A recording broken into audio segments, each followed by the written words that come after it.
Chapter 1. Dark Clouds Over the City. Emo stood by the window, looking at the brightly lit Chiantang City. On the streets, pedestrians hurried past, and vehicles flowed like water. However, if one checked the time, they would find that it was not deep night, but exactly noon. The sky was dark, a thick layer of clouds obscured the sun, as if it wanted to swallow the entire Chiantang City. This situation had persisted for 3 days. Why Emo stared blankly at everything, his palm uncontrollably trembling slightly, the old window frame deformed under his grip. Rebirth. Emo never imagined that he had actually been reborn 10 years ago. Just a moment ago, he had been chased to the brink of death by a giant troll, and now, he was standing here unscathed. At this moment, he had just finished his college entrance examination a little over a month ago, and was still only 18 years old. From an old television, a crisp voice came through, and a beautiful host stood in the most famous Wanlong Square in Chiantang City. From a screen, it was evident that the clouds there were even thicker, with huge dark clouds rolling like tides. The dark cloud incident occurred 3 days ago, enveloping the entire Chiantang City, and has not dissipated. This event has garnered widespread attention. Now, let's invite meteorology expert Professor Lee to discuss this incident. As the camera shifted, a bald middle-aged man appeared on screen. Good afternoon, everyone. Professor Lee greeted. Regarding the dark cloud incident, I can responsibly tell everyone that there is absolutely nothing wrong. This is not smog, nor is it toxic substances, but an extremely rare natural phenomenon. You can breathe easily and go out boldly. Look, I'm not wearing a mask, Professor Lee smiled. Dark clouds would envelop the world. The sun would vanish, and thunder and lightning would tear across the sky, bringing hell's greeting. The sky was filled with murderous intent. Chaos was about to erupt. If time remembered correctly, the next wave of bloody rain would begin tonight. The rain was a sacrifice to the demons, and the demons crawling out of the abyss would forcibly transform a portion of humanity into corpses. Animals would perish, plants would become extinct, humans would tear at each other, light would fade. This was a hell on earth. Professor Lee on the television continued to speak, when suddenly a flash of lightning streaked across the sky, causing the television screen to flicker. The lightning struck without warning, hitting a human-shaped statue in Wanlong Square, sending sparks flying out. Why Emo felt his eyelids twitch as he watched the television. It was a red lightning.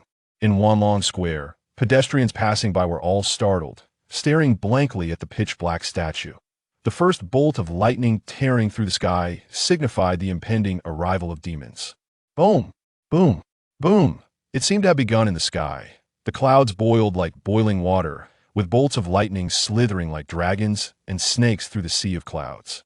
Having lived in a peaceful era, one had never witnessed such a scene. The overwhelming might of the heavens seemed poised to destroy all living beings. The black clouds, under the gaze of many, resembled a colossal living entity, rapidly growing, the edges of the clouds spreading outwards swiftly. Its speed was astonishing. The massive black clouds, accompanied by lightning, quickly cast shadows on the ground. Emo casually flipped through the channels. Huaya TV reports that the strange black clouds have spread from Chiantang City in the south to Huaya City in less than 20 minutes. This is Beijing City TV. A male reporter stood in the darkness, the camera light casting a pale glow on his face. Our reporter has just received news that the black clouds have now enveloped the entire Huaxia. A moment later, the male reporter looked shocked, as if he had heard something over his earpiece. Just received news. The black clouds have enveloped the entire planet. Darkness is coming. The sun has disappeared. International channel. The truth. We need the truth. A group of Americans marched down the street, even starting to fight at the slightest disagreement. Bang, bang, bang. A series of rapid gunshots rang out, and one of the police officers was shot dead. Is the riot starting so soon? Emo frowned. In his previous life, he was still anxiously awaiting his college entrance examination scores, naturally missing many events. But in this life, he clearly saw everything. Those black clouds were not ordinary clouds. The smoke emanating from the demon's dwelling would magnify the evil in the hearts of those whose wills were wavering. The demons had not yet descended, corpses had not yet appeared. Yet humanity was already in chaos. Why Emo turned off the television. The lights in the room were off, and it was pitch black. He was sorting through his thoughts. Although he did not understand why he had been reborn, Emo knew that if he lived this life the same way as the last, then nothing would change. At 8 o'clock tonight, the demons will conduct their sacrifices, bringing a bloody storm that will claim the lives of nearly hundreds of millions, opening the gates of the abyss. And once someone is infected by the bloody rain, there is a certain chance they will be forcibly transformed into a corpse. However, the collective outbreak is estimated to occur 3 days later. Before that, those infected by the bloody rain would experience colds, fevers, and inflammation. Meanwhile, those living creatures that did not die would become the demons' minions. They would madly surge into human cities, engaging in rampant killing and destruction, leading to the collapse of human civilization. And no one could escape this disaster, not even him, reborn as he was. In this situation, the only way to barely survive in this apocalyptic world was to become a demon hunter. Of course, during these 3 days, he had not been idle. The house here was rented by EMO. It was small and shabby, but conveniently located in the city, so he had no plans to move out temporarily. A few days ago, he used all his money to stockpile a large amount of supplies. Moreover, 10 years later, several of his close friends were still alive, so at this moment, he didn't even have the courage to call them, fearing that a single call might alter history. Time passed second by second. Exactly 8 o'clock, several strands of bloody rain fell from the dark clouds, gradually turning into a drizzle of blood, the red terror spreading worldwide. EMO finished the last sip of his instant noodle soup, took out a notebook from the drawer, and a gold-black fountain pen. His handwriting was bold and clear, written in red ink. On the paper was only one date and 4 words: July 27th, 2016. The dark era. The time has come. EMO, who had been quiet, suddenly stood up, his heart racing. He rummaged through the drawer and pulled out a brand new dagger, placing it in his embrace, then put on a raincoat and left the room, plunging into the drizzling blood rain. Although it was only 8 o'clock in the evening, the streets were eerily quiet, and under the dim streetlights, the entire world was bathed in a deep crimson. Now was the moment. This was the reason EMO risked his life to run out. And with my physique, I wasn't infected by the bloody rain in my previous life, so I should be fine this time. After searching for nearly half an hour, he arrived at the side of a river. I found it.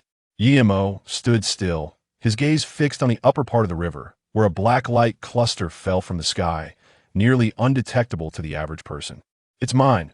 A glimmer flashed in EMO's eyes, and as the light orb came within 10 meters of him, he pounced without hesitation, gripping the black light orb tightly. The orb quickly transformed into a black tattoo, swirling with vortex patterns, imprinting itself on EMO's left arm. Immediately, a familiar voice echoed in his mind. Binding in progress. With a thought, an image appeared before his eyes. Hostname: EMO faction, human. Level 0. Class: none. Class skills: none. Skill points available: 0. Contribution points: 0. Quests: none.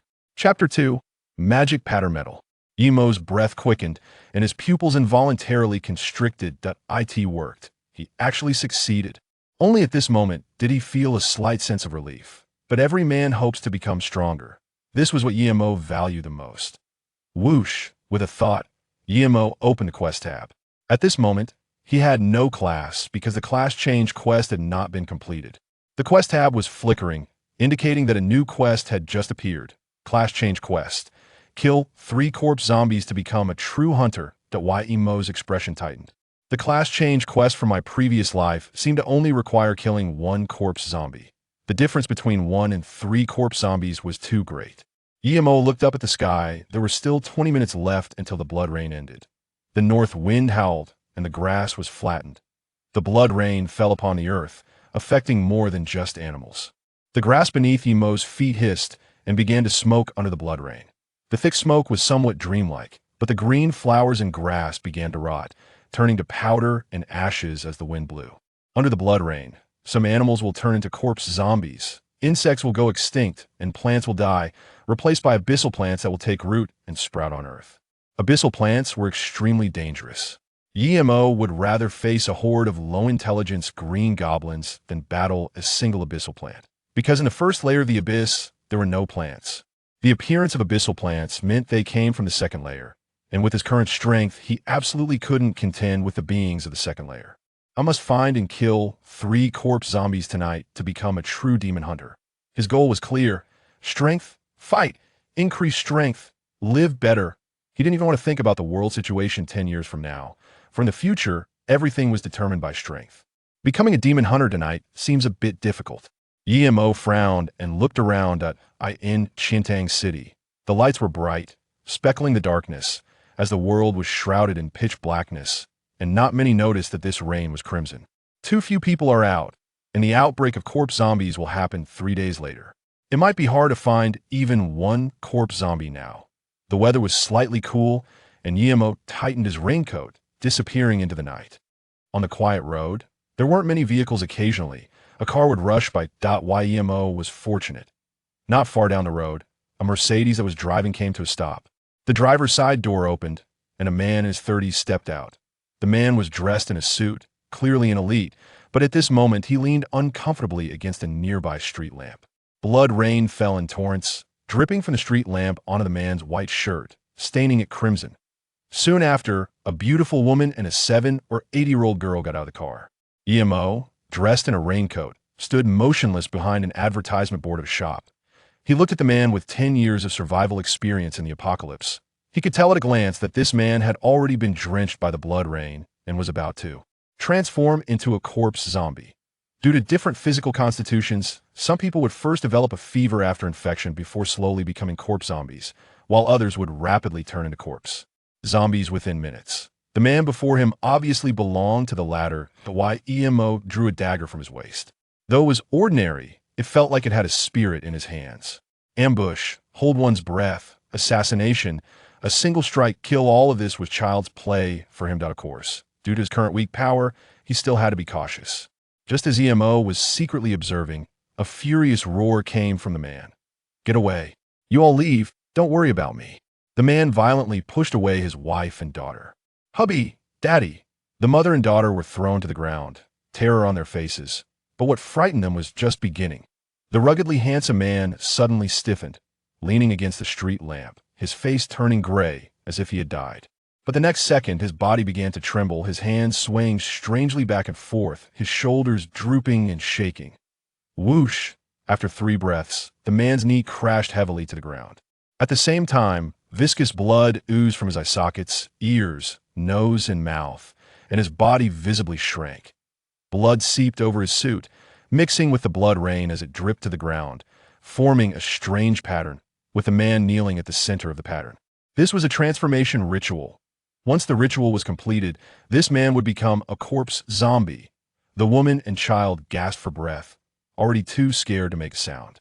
Killing the man now would be useless. They could only wait for him to fully transform into a corpse zombie. Emo continued to wait. Even his breathing and heartbeat remained unchanged. For a thief, patience was never lacking. Moments later, the man's pupils rapidly contracted, the entire eyeball turning white, followed by crimson veins spreading like a spider web across his eyes. As the ritual pattern on the ground disappeared, the man slowly stood up, letting out a beast-like roar. This moment, he was no longer a human, but a true corpse zombie. A corpse zombie that would pounce and tear apart any human it saw. The corpse zombie slowly approached the mother and daughter who were collapsed on the ground. Save them? Or not save them? In the darkness, a hint of hesitation arose in Emo's heart. According to his original plan, once the man transformed into a corpse zombie, he would attack the mother and daughter. Although generally, those injured by corpse zombies would not turn into corpse zombies, the blood rain was an exception. The man becoming a corpse zombie would attack the mother and daughter, and then they would naturally become corpse zombies too, allowing Emo to effortlessly find 3 corpse zombies, kill, become a demon hunter. But at this moment, a flicker of doubt appeared in his heart. The mother and daughter were so terrified that they could only make whimpering sounds. The girl was tightly held in her mother's arms that a few seconds later, Emo shook his head helplessly. Sure enough, even after experiencing a decade of apocalypse, I still can't become so inhumane. Swish! The cold gleam of a dagger appeared. Emo exerted force with his feet and suddenly charged towards the corpse. Although he had no thieving skills and this body was weak, the combat techniques from his previous life were deeply ingrained in his soul. The powerful impact caused him to crash into the corpse's embrace. With a thud, Both he and the corpse slammed hard against the streetlight. The entire streetlight pole deformed. The corpse let out a painful howl, its hands flailing in the air, sharp claws ready to pierce Emo's back. But Emo was faster. From the moment he crashed into the corpse's embrace, there was no hesitation with the dagger in his hand, which suddenly plunged into the corpse's right eye, shattering the eyeball and splattering some residual blood onto Emo's face. Emo's left hand pressed the corpse's head firmly against the streetlight pole, while his right hand, wielding the dagger, exerted force, stabbing into the corpse's brain. The corpse let out a few low growls, finally going stiff. The remaining white of its eyes turned bloodless, indicating that this corpse was truly dead. Emo staggered back a few steps, feeling a stinging pain in his back as several sharp claws tore through his clothes, leaving bloody marks on his back. It's too different from my previous life. Even killing a recently transformed corpse is so difficult. Shaking his head, Emo quickly left the area, while the mother and daughter continued to shout about calling the police to arrest him as a murderer. They had no idea that a chaotic era had begun, and today's events were merely an appetizer. Chintang City was large, but the number of corpses transformed tonight was not many. It wasn't until midnight that Emo killed 2 corpses transformed from homeless people, completing his task. There was a bloody hole in his chest, blood flowing steadily. With Emo's current strength, dealing with 2 corpses at once, even if they were just recently transformed, was quite difficult. Congratulations, host, on completing the Demon Hunter task. Host name, Emo Faction, Human. Level, 1. Occupation, none. Occupation skills, none. Skill points available, 1. Contribution points, 3. Please choose your occupation.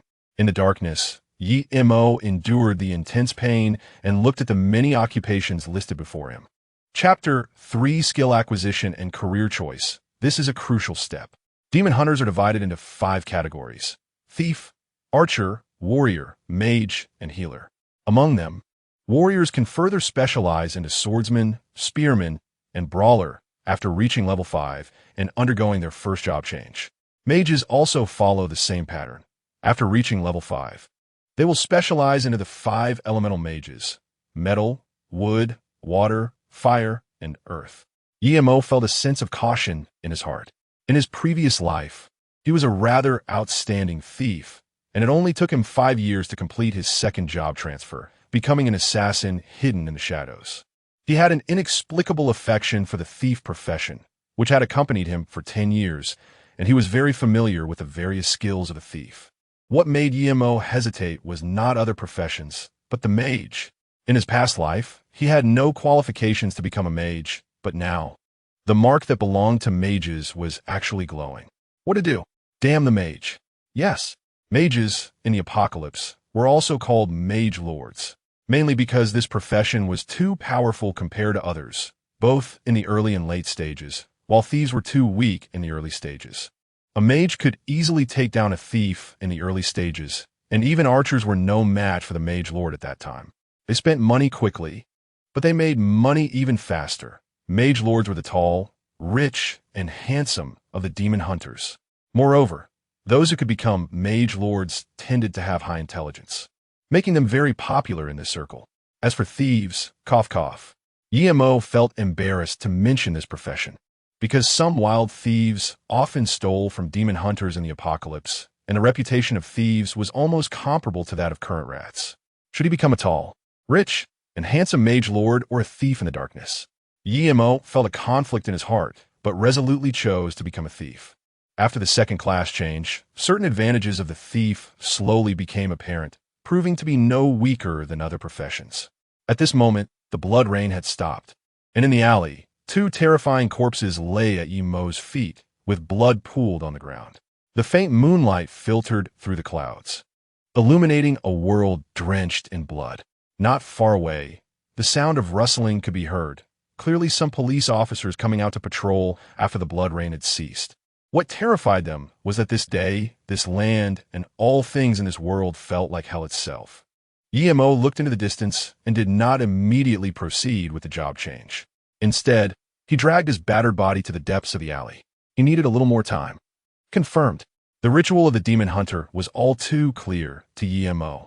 He pressed his right hand against the wound on his chest, staining it with fresh blood, an essential part of the ritual. Kneeling on one knee, he struck his chest with his right hand, the thick blood still warm to the touch. He raised his head, straightened his back, and his gaze was soaring and solemn. When darkness descends, when demons disturb the beings of the world, when the wind blowing from afar carries the scent of blood, we will tread the path of blood and sweat, hands reaching for the heavens, feet planted on the ground, like the sun hanging high, illuminating the future and the distance. Nothing can make us kneel, nothing can make us lower our heads.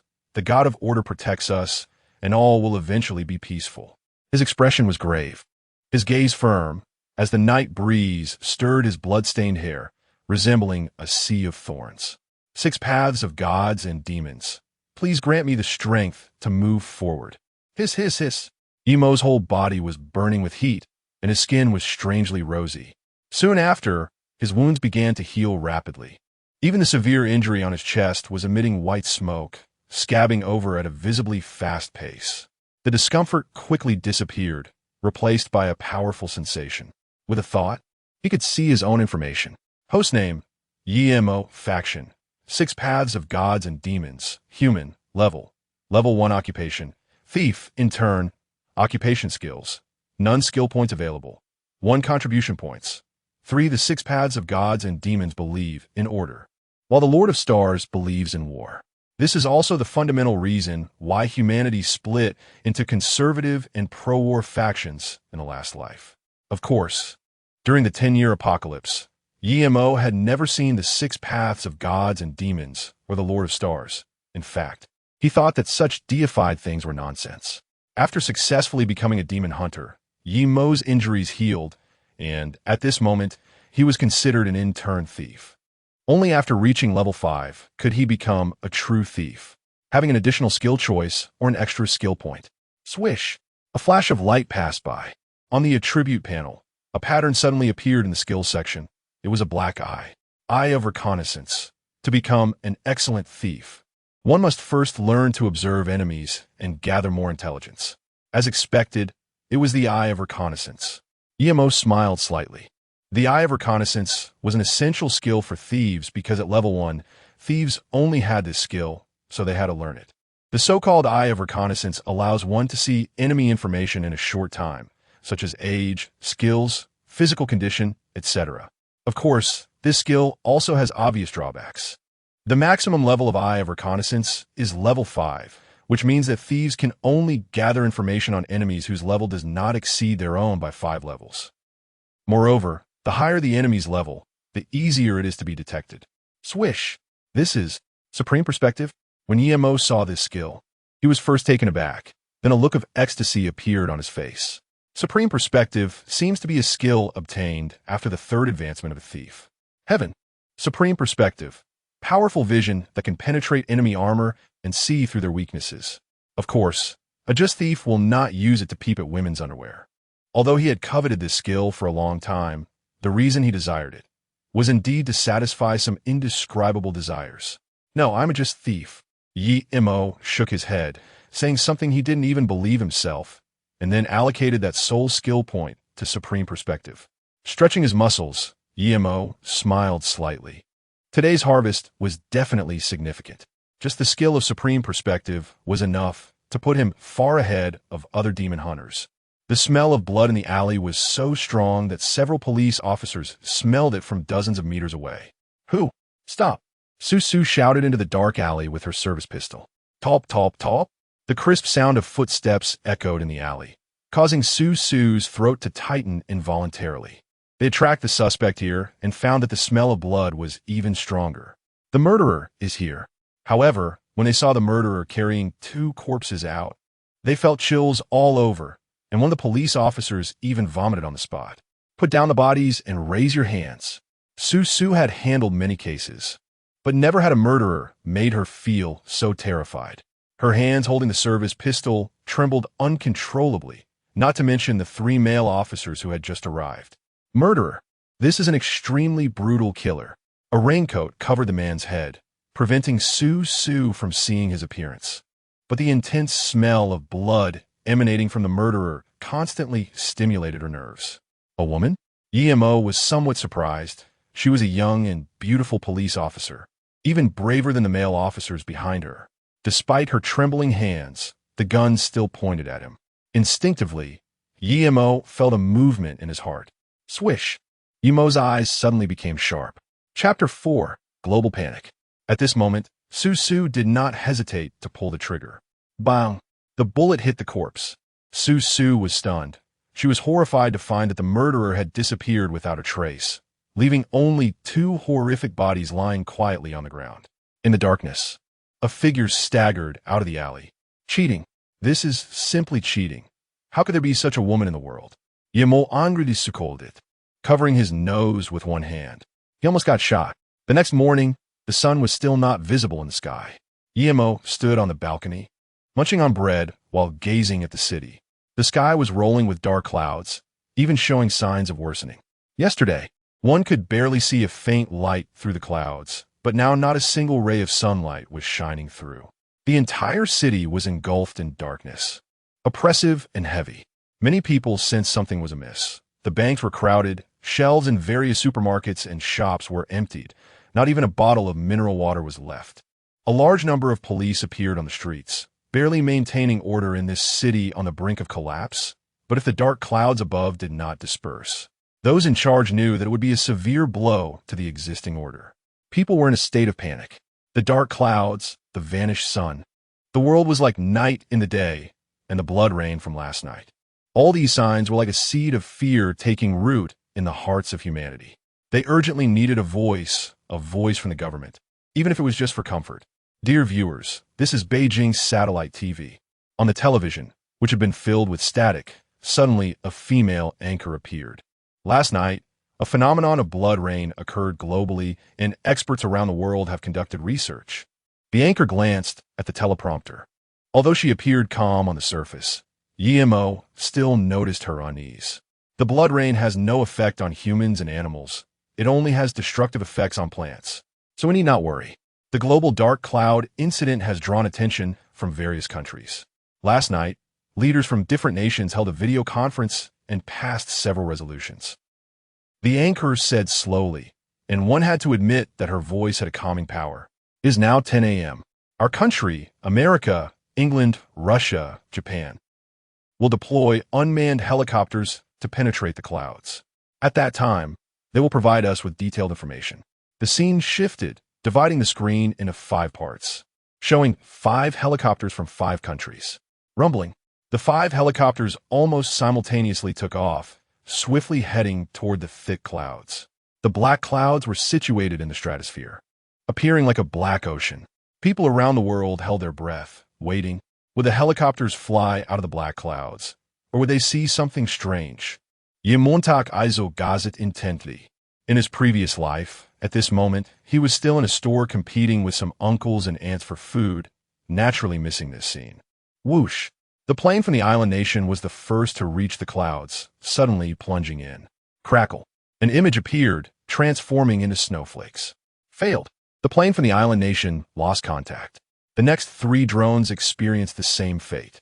Was it so difficult to even reach the abyss? Yimo gritted his teeth. The reason he died was that in his previous life, he accepted a mission to the abyss. Unfortunately, as soon as he entered the first layer of the abyss, he was chased by a troll for the 6th layer. Watching the drones lose signal one by one, everyone's hearts sank. From the satellite images of Earth, it was shrouded in a layer of black clouds, which should be passable. But now, not even the wreckage of the planes could be seen. What was inside? Only one plane was left. The plane from Huaxia. Crackle. The image flickered, and Yimo's heart darkened, but the next second, he was startled. Because amidst that flickering image, a roar suddenly erupted, not from a beast, nor from a human, but resembling the cry of a hungry baby, only sharper, even feeling like it was gasping for breath. After that roar, the Huaxia drone also lost contact. Yimo seemed oblivious. The cup in his hand had fallen to the ground without him realizing, and the glass shards scattered at his feet. He gasped for a few breaths of cold air to calm himself down. The first layer of the abyss, based on 10 years of exploration, typically housed a large number of rotting corpses and green goblin dwarfs, along with a few scarlet giants. as well as some abyss creatures that were not very aggressive and would not invade Earth. But that scream just now. When he heard that scream, his hair stood on end. It was the skeleton priest from the third layer of the abyss. The deeper one goes into the abyss, the more terrifying the creatures become. The skeleton priest was not too much of a problem for Yemo in his previous life. But that was also because the skeleton priest appeared 3 years after the apocalypse. If it were to appear now, it would be nothing short of a catastrophic disaster for humanity. What Yemo feared finally happened, but the butterfly effect ultimately took place. The skeleton priest from the third layer of the abyss appeared in the first layer of the abyss, and he definitely wasn't there for a tour. Now all they could do was pray that the skeleton priest wouldn't appear in Huaxia. The call of the skeleton priest brought an impact that far exceeded Yemo's expectations. After the live broadcast ended, Qiantang City went completely crazy. Yemo did not expect that the skeletal priest, after all, came from the third layer of the abyss, and its cries had little effect on the demon hunters. But for ordinary people, it was like a nightmare. Fear, dread, and the unknown dangers constantly stimulated the brains of ordinary people. Various versions of the apocalypse, which had originally been harmonized online, sprang up again like mushrooms after rain, indicating that governments around the world had lost the ability to control public opinion. No stealing.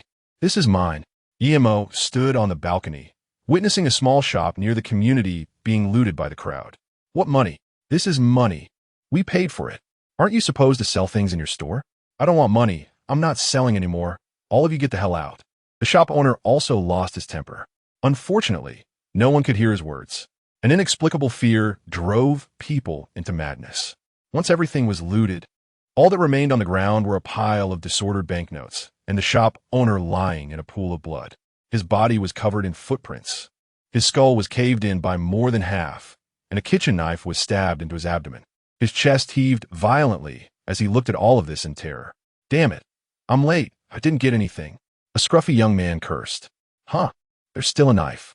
He directly pulled out the kitchen knife from the shop owner's abdomen and left. The shop owner's abdomen gushed blood. His body twitched a few times. His eyes wide open, unwilling to die. Yemo took everything in.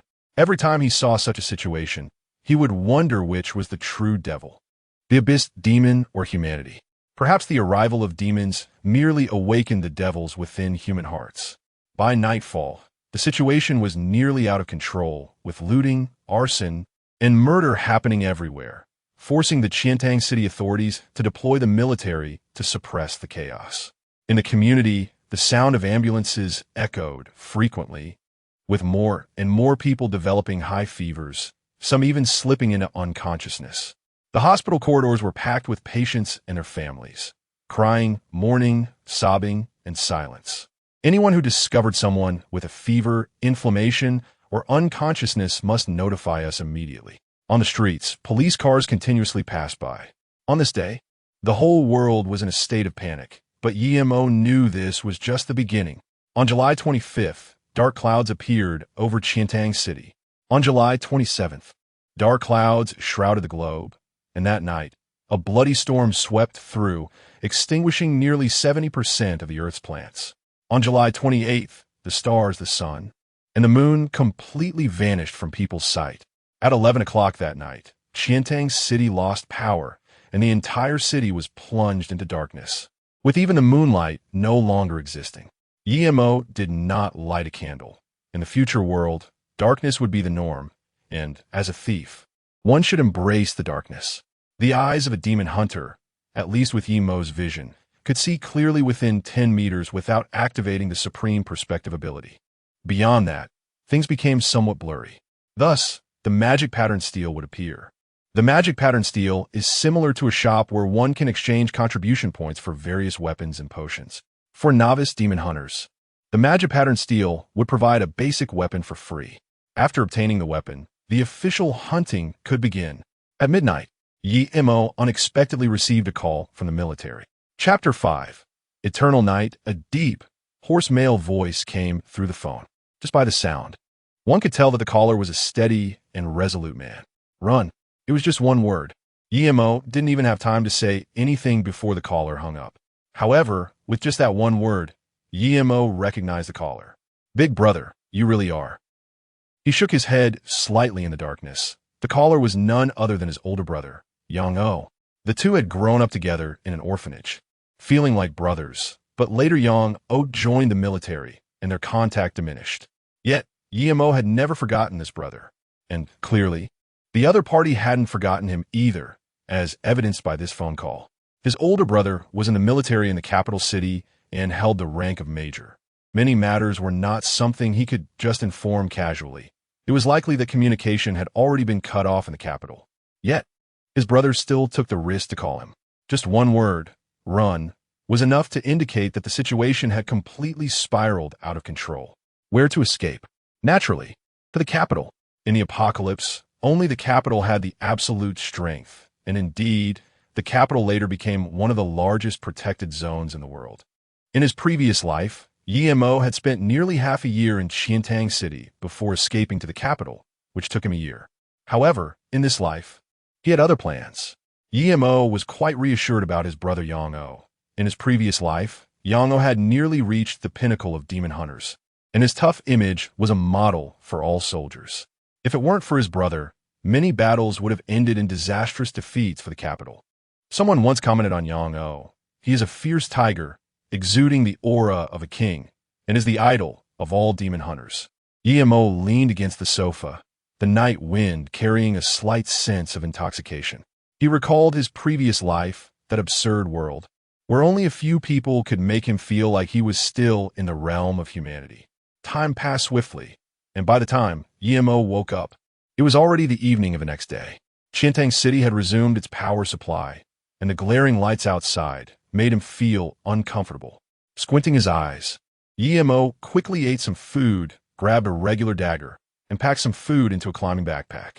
The magic pattern steel was about to descend. His current goal was naturally to go to the magic pattern steel to acquire new weapons. After obtaining the weapons, he would need to start hunting, preferably leveling up to level 2 before the green goblin dwarf arrived. Based on his estimations, leveling up to level 2 would only require 20 corpses. Wearing night vision goggles, Yang-O left his rented room. Although his appearance was somewhat odd at the moment, no one paid him any attention. The city's lights were scheduled to go out at 8 o'clock tonight, so night vision goggles were essential during the early days of the apocalypse. The streets were filled with hurried pedestrians, and the ground was littered with garbage, even bloodstains, but there were no corpses, indicating that the patrolling police had already cleaned up. This should be the place. Yang-O stood at the entrance of a supermarket called Lien Tian Supermarket, which had been taken over by the military, with citizens constantly coming here to receive their fixed rations.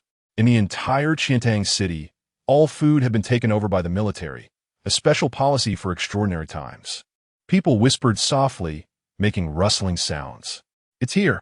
Ye Moskow's shoppend. Boom! A huge sound erupted from the sky, and the heavy dark clouds seemed to be torn apart, revealing countless rips, with hazy light spilling out from within, allowing people to even see the moon outside. The dark clouds were dissipating. People were initially shocked, then immediately filled with wild joy. But before they could fully express their emotions, suddenly, light orbs fell like meteors, colorful and moving at incredible speeds. Most of them were green and blue light orbs, with only a few purple and even red ones. Because the light orbs moved so quickly, to ordinary people, it looked as if countless light pillars appeared in the sky, stretching from the dark clouds all the way to the surface of the earth. This sight was too shocking to describe, leaving everyone stunned in place. By the time they reacted, some light orbs had already crashed onto them. Similar scenes were happening all around the world. They were filled with terror, even thinking it was an ominous sign, while those hiding in their houses secretly rejoiced. But once they realized what was happening, they would feel an immense regret. Qiantang City was in chaos. The world was in turmoil. Crack, crack, crack. The entire steel was rectangular, with inscriptions on its surface in a language Yang-O could not understand, said to be the language of gods and demons. The magic pattern steel had appeared. Yemontakvas exkitit. Within a radius of 100 meters of the magic pattern monument, it protected the demon hunters, and the strength of the abyssal demons will be suppressed by more than half here. Yang-O stood 10 meters away from the magic rune monument, ignoring the astonished gazes of the crowd. With a thought, he directly connected with the monument. Host, thief, intern, newbie reward, blackthorn. Confirmed to receive. In an instant, a black dagger appeared in Yemo's hand. The dagger was about 30 centimeters long, completely pitch black. Not the kind of black from paint, but a very refined black.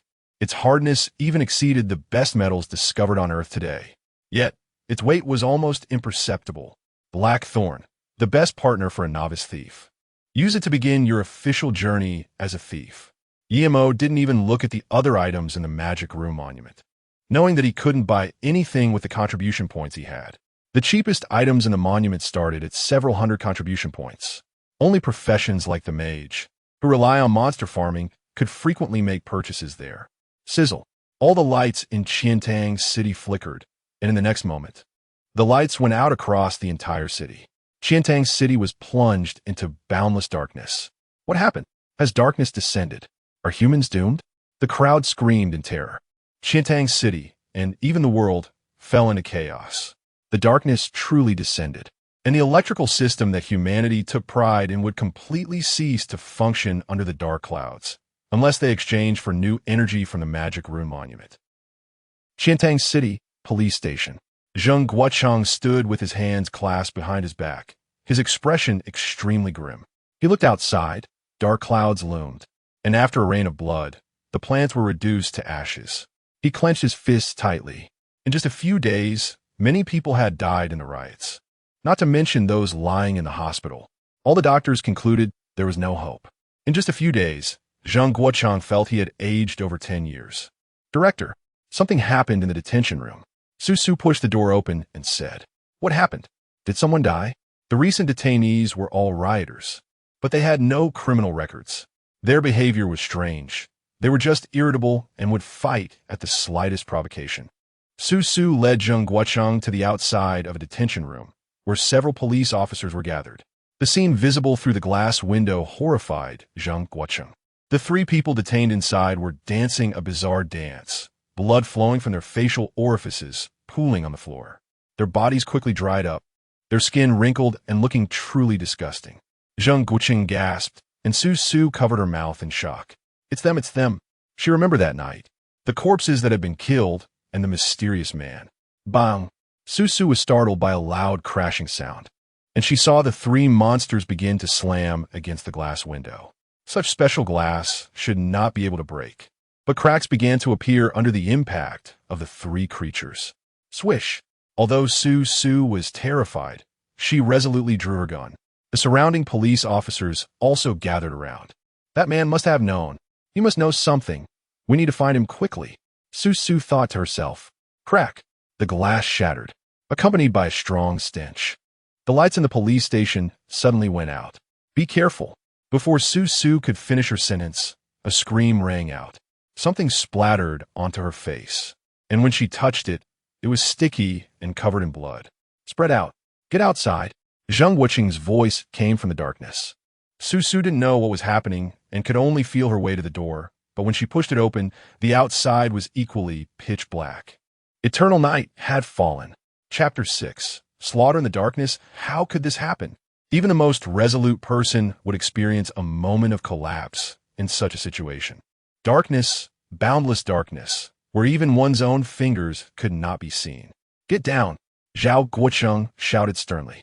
Su instinctively covered her head and lay on the ground. She didn't know what was happening, only feeling a cold wind blow past her back, followed by the sound of gunfire. Roar! In the next moment, a cold corpse fell on her, and although she was terrified, being an experienced police officer, she immediately realized that the director Zhao Guochang had just killed the monster for her. Little Su, come over here, put on the night vision goggles. Several police officers huddled back to back.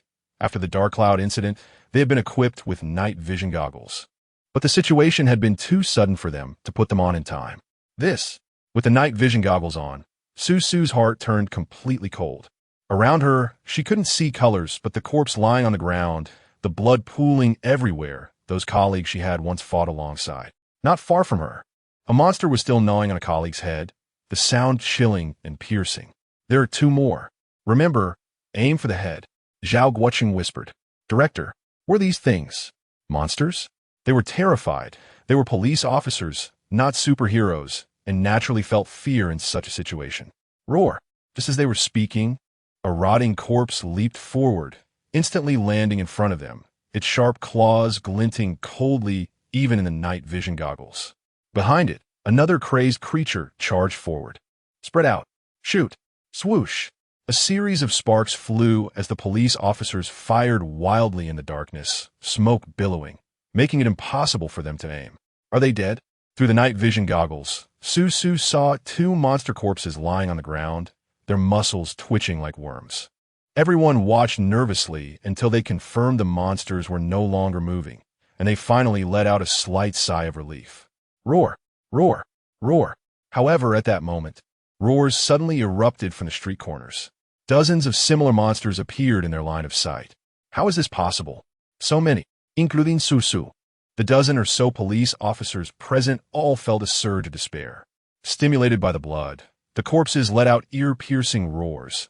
They felt no fear, did not think, and did not understand pain, only an overwhelming thirst for human blood. Get back to the station. Just as Zhao Guocheng finished speaking, he saw four monsters in police uniforms staggering out of the police station's entrance. His face turned ashen. Escape? Where could they escape to? This world has truly gone mad. However, just as they were in despair, a cold light suddenly appeared in the darkness, deep and unfathomable, but they still spotted the sharp attack through the night vision goggles. Like a meteor in the dark, it easily pierced through one monster's head. That was a figure. Someone had actually used a cold weapon to take down such a monster up close. Zhao Guocheng and the others were somewhat incredulous. They had just wrestled with these monsters. And as a result, their strongman from the police station had his fist smashed by a monster and was eaten alive. But the person in front of them. However, what surprised them even more was yet to come. The person moved effortlessly in the darkness, gliding easily among the group of monsters. Those monsters were agile. Yet no matter what they did, they couldn't catch him. This scene shocked everyone. Yemo had actually noticed the situation here a long time ago. With his current strength, even with the help of the black spike, it was impossible for him to take on dozens of rotten corpses at once. Unexpectedly, Yemo also discovered the female police officer he had encountered before. It wasn't that he was lecherous, but he felt that she was at least an acquaintance. And in his past life, the police officers in this precinct had always fought on the front lines, so Yemo had a good impression of them. The darkness was thick like ink, and Yemo held the black spike in his hand, his body bending, jumping, and suddenly stopping. His movements seemed small, but they effectively avoided the attacks of the rotten corpses. These were all experiences brought to him from his past life. The ultimate perspective activated. Although it was somewhat overkill for dealing with rotten corpses, the ultimate perspective also had the effect of clarity, at least within a radius of several dozen meters. What Yemo saw was similar to that in sunlight. A strong smell of decay, the stimulating scent of fresh blood, the thrill of walking on the edge of life and death. Yemo had imagined more than once what it would feel like when the apocalypse came again. What he didn't expect was that he had already gotten used to the end of the world. Just like what the netizens from the Sunlight era said. After vomiting and vomiting, one would get used to it. He was a thief, the king of darkness. Even Yemo himself did not realize that during battles, his eyes shone with light, which was excitement, a desire for slaughter. Yemo had gotten used to the smell of decay, but the police had not. It was one thing to have a corpse that didn't decompose, but once it did, the stench was like putting a pair of worn-out, smelly socks in excrement and then shoving them into your mouth. The nausea hit Su's stomach. Escape. She needed to escape immediately and find a place to hide. A sound from not far away startled Su, and she instinctively turned around, but in her panic, someone knocked her night vision goggles off. It was pitch black. She needed to run to the police station. The scene was too chaotic, with the roars of various monsters, gunfire, and explosions ringing out continuously. She was completely disoriented. "Are you learning to be a spinning top?" Yemo said helplessly as he rushed over, jokingly handing her the night vision goggles that had fallen on the ground. There were more and more corpses. Even he had to leave this place. Once surrounded, it would be troublesome. He looked towards the police station, but 10 corpses blocked their way. Gritting his teeth, he could only drag the female police officer out. Keep up. Once Su put on the night vision goggles, She instantly grasped the situation without any hesitation and ran wildly alongside Yemo. If she were an ordinary woman, she might have screamed, but fortunately, she was a police officer and had at least seen bloody scenes, quickly calming down. Yemo saw the appearance of the female police officer and couldn't help but nod. Although she was an ordinary person, such a mentality could at least help her survive for a long time in the apocalypse. He looked around. The street was already in chaos. Although the corpses had not gathered together yet, there were already a few moving around. The corpses were social creatures. Because they were weak, they instinctively stayed together. Darkness enveloped Chiantang City, and blood color spread everywhere. The air was filled with a pungent smell, and fear surged like a tide, completely drowning the city. Although he only needed to kill one more corpse to level up to level 2, Yemo did not dare to delay even for a moment. Often, demon hunters died from greed. In the community, it was eerily silent, with not a sound to be heard. People were so terrified that they didn't even dare to light candles at home, fearing it would attract the monster's attention. There was no security guard at the entrance anymore, only a corpse lying there. Yemo kicked the body to turn it over and discovered that the guard's chest was bleeding. It was clearly a knife wound. Are there monsters here too? Su was much calmer now, but thinking of those monsters still made her tremble uncontrollably. Yemo glanced around the community. Although it was calm, he still heard a few sounds that didn't seem human. Someone was killed. Someone? Someone killed for his electric baton, Yemo said lightly, and then walked inside. Killing for an electric baton? Yemo's words left Su in disbelief.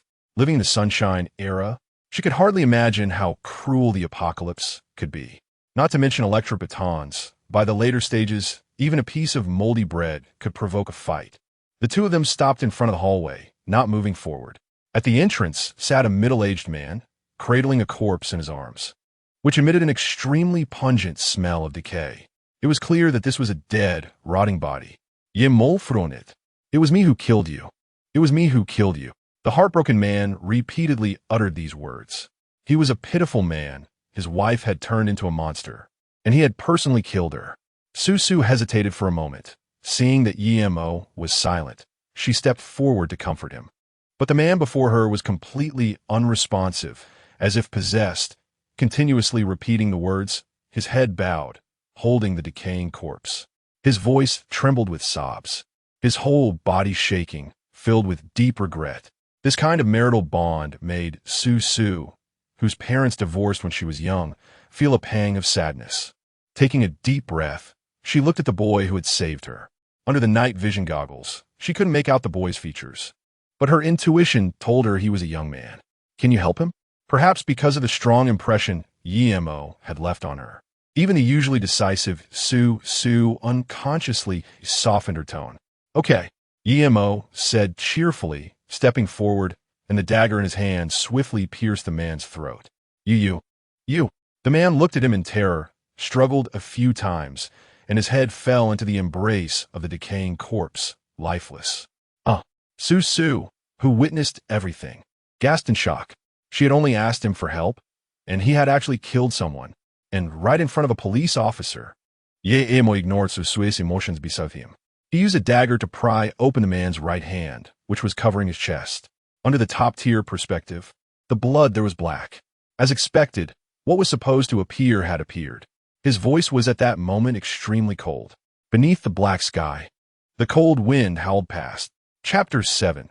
Deceptive Skills. Yemo killed this man not because he was infected by the blood rain, but because this man was converting to the abyssal camp. The descent of the abyss triggered the blood rain, opening a spatial passage for demons to enter Earth. It was a sacrificial event. However, such blood rain, even if it comes from the abyss, seems to only fall once. The biggest difference lies in the fact that after the latter transforms, humans remain human, while the former will become neither human nor ghost. In the early days of the apocalypse, the corpses that typically appeared were influenced by the blood rain. If that were the case, then the subsequent corpses would only decrease with human killings. But in fact, this did not happen. When humans are in a state of pessimism, despair, or amplified evil thoughts, they are guided by the will of the abyss, drawn by blood, and ultimately transform into corpses voluntarily. The man who just died before him was in a state of extreme despair after killing his wife, which allowed the will of the abyss to take advantage of him. However, in the previous life, more humans actively approached the will of the abyss while being clear-headed. This was because after becoming a corpse, if one survived for a year, they could transform again into a powerful fallen. The strength of a fallen largely depends on the age of the corpse. Just like some wines, the older they are, the more fragrant they become. The longer the age of the corpse, the stronger they will be after becoming a fallen. A corpse that has lived for a year, once it becomes a fallen, is at least equivalent to a level 10 demon hunter. A corpse that has lived for 10 years after becoming a fallen would even be in existence beyond the 6th layer of the abyss. In his previous life, Emo had encountered a fallen one that came out from the 6th layer of the abyss.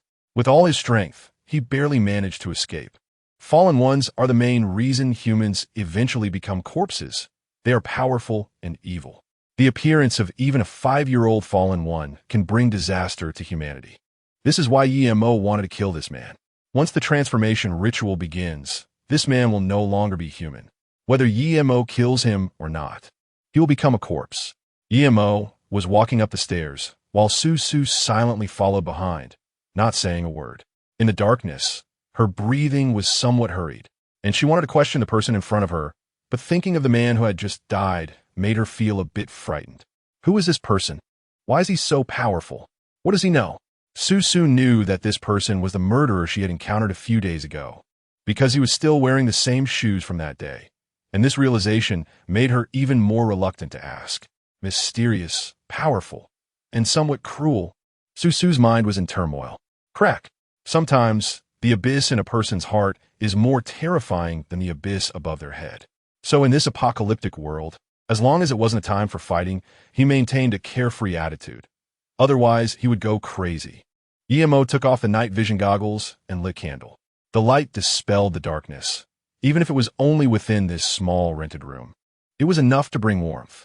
This room was only 30 square meters with 1 bedroom, 1 living room, and 1 bathroom. Especially since Emo had piled up a large amount of supplies in both the living room and the bedroom, making the place feel even more cramped.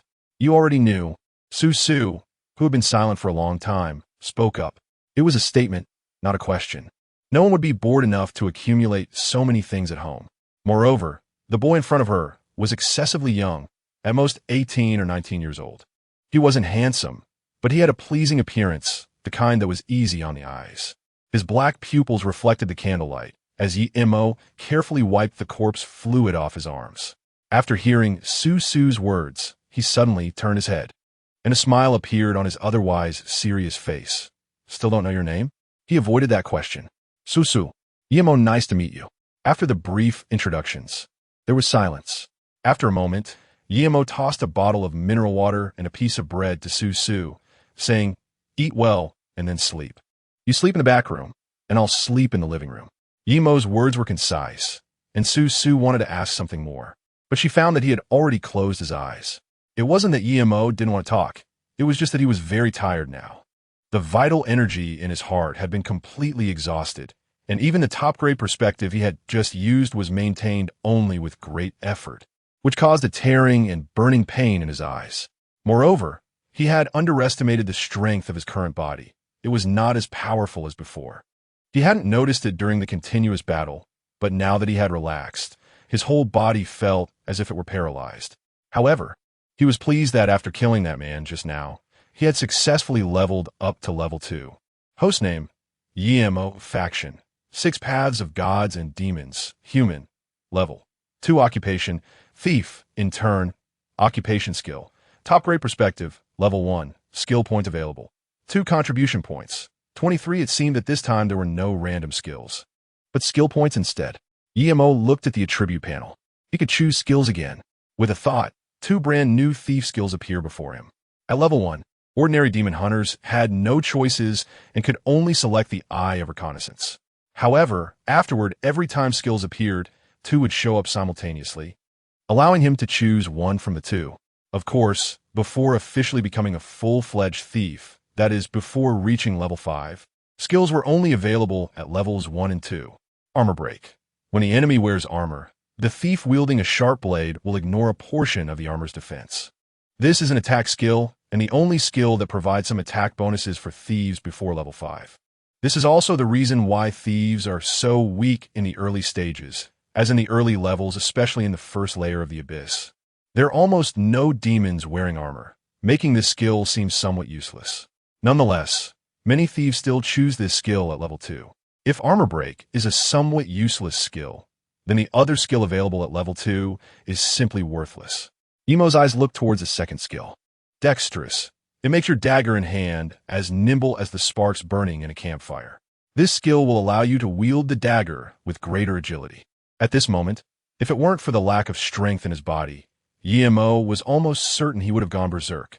In his previous life, when he was at level 2, he also chose Armor Break, but later he regretted it. Not only Emo, but all the other rogues who did not choose the dexterous skill almost rushed toward the Abyss to commit suicide. This skill, although not practical in combat, was too important for rogues. In the Apocalypse, magic rune monuments would periodically generate various treasure chests, which contained potions, weapons, and even precious scrolls. These chests would be scattered everywhere, undoubtedly an extra boon for demon hunters. However, to open such treasure chests, one must either possess the rogue's dexterous skill or have a destruction skill after the archer's second class change. If that wasn't serious enough, the next issue was even more critical. After the second class change, rogues had a very powerful trap skill called Thorn Strangulation, and the prerequisite for learning this skill was to have maxed out dexterous. All rogues who had not learned the dexterous skill spat out a mouthful of blood upon seeing this. The damn skill introduction was simply a trap for them. Armor Break was of no use to me. With my current skills and experience, reaching level 5 should be no problem. Without hesitation, Emo chose the dexterous skill and allocated 1 skill point to it, while the other point was added to the excellent perspective skill. After reaching level 2, his physical attributes became even stronger. Although he was a bit fatigued at the moment, his recovery was rapid, and the previous pain in his eyes and body had diminished significantly. In the dim candlelight, Emo opened his eyes. Susu had already gone to sleep, and steady breathing could be heard in the room. With 10 years of experience, Emo was very clear about his path. He couldn't afford to make mistakes with every step, and every skill point must not be wasted. Only by doing so could he become the king in the darkness. Let those rogues who did not choose dexterous regret it. Emo chuckled. He was finally no longer a member of the regretful army from his previous life. Emo was gnawing on beef jerky while opening his phone. Ever since the apocalypse began, the phone signal had been intermittent, but he never brought his phone during battles. At this moment, when he turned it on, it suddenly received nearly 100 text messages. Bro, come to the capital. Bro, why is your phone off? It's chaos outside. Many people are sick, even Grandpa Butler has collapsed. Bro, I've seen the killing demon, it's so terrifying. I wish you were here. Emo's hands trembled slightly as he clicked one by one, as if a girl was whispering in his ear. The 93rd item, which is the last one. Emo, you're still alive, right? Chapter 8, Eagle Eye. Emo trembled as he looked at the message on his phone. The sender was just a single number, with no notes attached, but he would never forget this number, no matter what. The dim candle flickered, casting shadows that reflected a young man's. He was a decisive thief, brave enough to infiltrate the Abyss, yet when it came to feelings, Emo hesitated. I am sorry. In the darkness, he whispered, speaking through the phone screen to the girl far away. The wind howled through the slightly broken glass window. Half asleep, Emo suddenly perked up as he heard a sound, and his hand, gripping the black dagger, shot out with swift precision. Accompanied by a scream, the dagger stopped at Susu's neck. Terror flickered in Susu's eyes. I'm just taking something. I'm sorry, it's a habit. Emo's temper was still quite good, at least when facing a beautiful woman. He wore a smile he thought was friendly. Little did he know, under the night vision goggles, that smile appeared somewhat lewd. What she didn't realize was that in this apocalyptic world, Emo was always on guard, with his weapon never far from his hand. Emo was surprised that Susu could actually cook. Although her skills were not at a chef level, they were certainly much better than his own, who only knew how to make instant noodles. It turned out that this woman was not completely useless. Their conversation consisted of only a few simple sentences. Emo wanted to say more, but the other party seemed to be somewhat wary of him, so he ultimately had to give up. How is it outside? Susu couldn't help but ask during dinner. There is no danger in the community for now, but the situation is getting worse day by day. Before he could finish his sentence, a piercing scream suddenly came from downstairs. Emo and the other person quickly ran to the balcony and put on night vision goggles. They saw a decaying corpse madly attacking a Mercedes-Benz that had just entered the community. The car's tires had already burst and it was tilted to one side, with the woman inside in a state of panic. Emo activated his supreme perspective and finally saw that there was a body severed into 3 parts beside the car. The corpse's intestines and internal organs were spilling out, and a decaying corpse was gnawing on the body while attacking the car, trying to drag another person inside out. Some lights lit up in the community, all candle flames, and some people even pointed their flashlights in that direction, which naturally caused a wave of vomiting sounds. A monster! It's a monster! A monster has appeared in our community. Fear was spreading. Help me, help me! The woman in the Mercedes, sitting in the passenger seat, clung tightly to the door handle, the violent banging making it impossible for her to suppress her screams. In such a situation, naturally, no one would come to help. The windows began to shatter. Just when everyone thought that woman would die, a gunshot suddenly rang out, the bullet hitting the decaying corpse, causing its movements to momentarily pause. Susu. Emo suddenly turned his head. Bang, bang, bang. But Susu completely ignored Emo, the gunfire continuing, sparks flying in the darkness. The decaying corpse being hit in the head by subsequent bullets and falling down unwillingly. Swish! Emo pulled Susu over, and due to the force, he threw her to the ground. What are you doing? Susu said, equally dissatisfied. Emo let out a cold laugh, wishing he could smack the woman's backside a few times. Do you know why my grandfather lived for over 100 years? Because he doesn't meddle in other people's business. Susu incredulously said, You think this is meddling? That's a human life, a living person. You have the ability to not save her. I can't say much, but I'm a police officer. How can I stand by and watch someone die? Moreover, didn't you save me yourself? Emo ran his fingers through his hair and said, The situation is different. When I saved you, no one saw it, but now, this is where I live, and because of you, everyone knows there is a gun here. You know the security guard downstairs was killed over a stun baton. If they find out you have a gun, what do you think will happen? Emo was naturally not worried about ordinary people, but about the demon hunters. In the early days, when the demon hunters were not very powerful, firearms also became something they fought over, and he didn't want his lair to attract so much attention from the demon hunters. Perhaps it was due to his profession. Thieves inherently dislike exposing themselves too much. If it happens again next time, just leave, Emo said coldly. Having lived again, he still had too many regrets to make up for, and he didn't want to die just like that. Looking at Emo's eyes, Susu felt a chill run through her body. She was just trying to save someone. Was that wrong? This is really troublesome. Emo seeked helplessly. Because he was still using his exceptional vision, he could clearly see the tears of grievance sparkling in Susu's eyes. He naturally knew that Susu was not at fault. Saving people was a righteous thing to do, especially as a police officer. But this was the apocalypse. Women are really troublesome.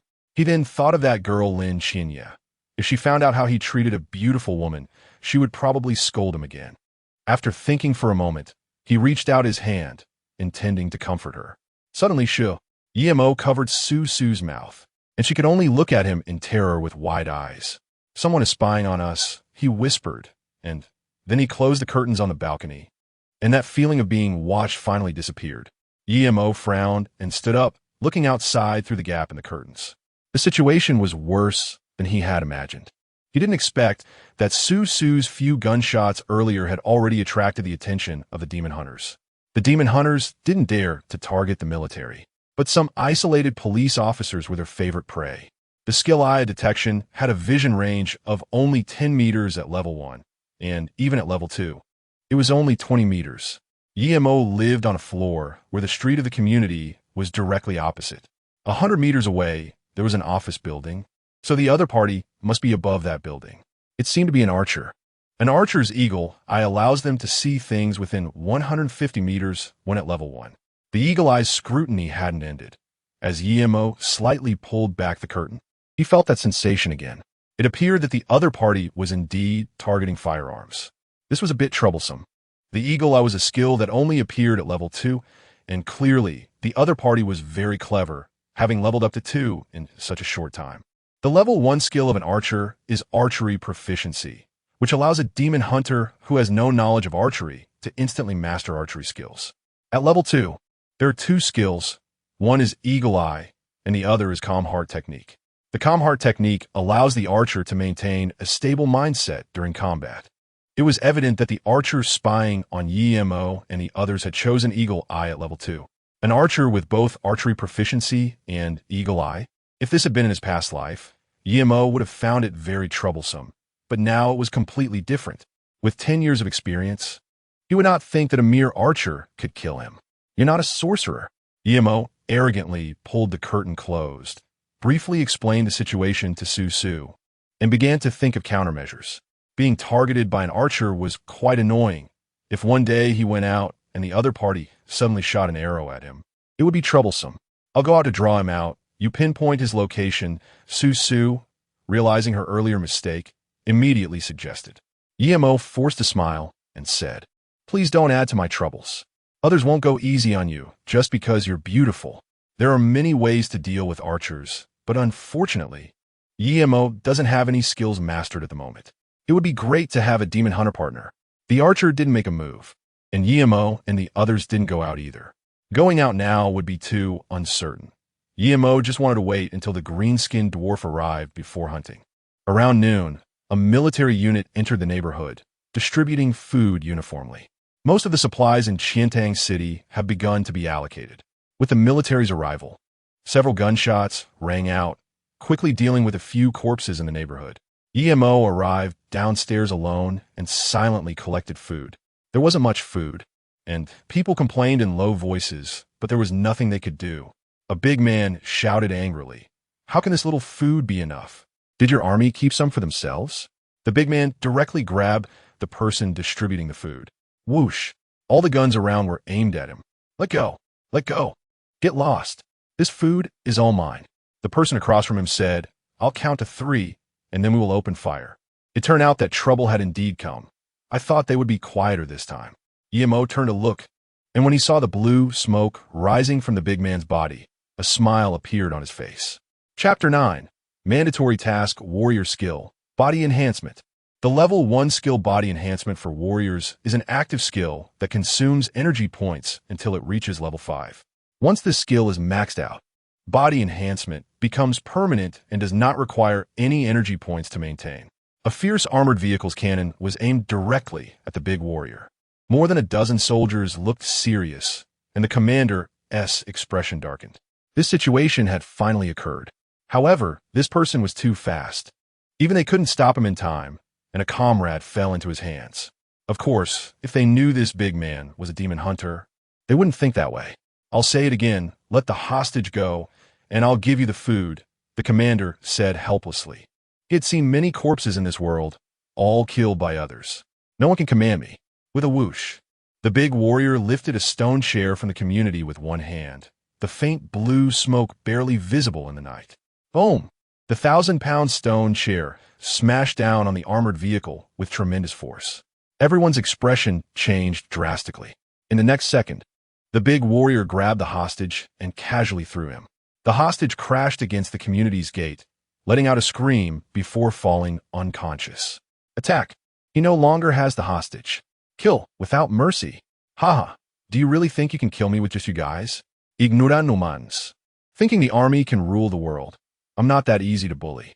The big warrior held a steel plate that he had ripped off from somewhere, advancing steadily through the bullets. Even when some bullets hit him, they merely grazed his skin, not enough to be fatal. The warrior's defenses were already abnormal, and with body enhancement, the damage from these bullets was minimal, making him a moving human shield. Under the bright light, that warrior looked monstrous. With one flying kick, he sent 2 soldiers flying, their fates unknown. Occasionally, bullets hit his body, but they only caused minor bruises. All the soldiers were secretly astonished. One person was actually fighting against their trained soldiers, over a dozen of them, and they were at a disadvantage. Is this a human? He was probably stronger than a rotting corpse. So, from the perspective of ordinary people, this big man's combat power was terrifying. Fool!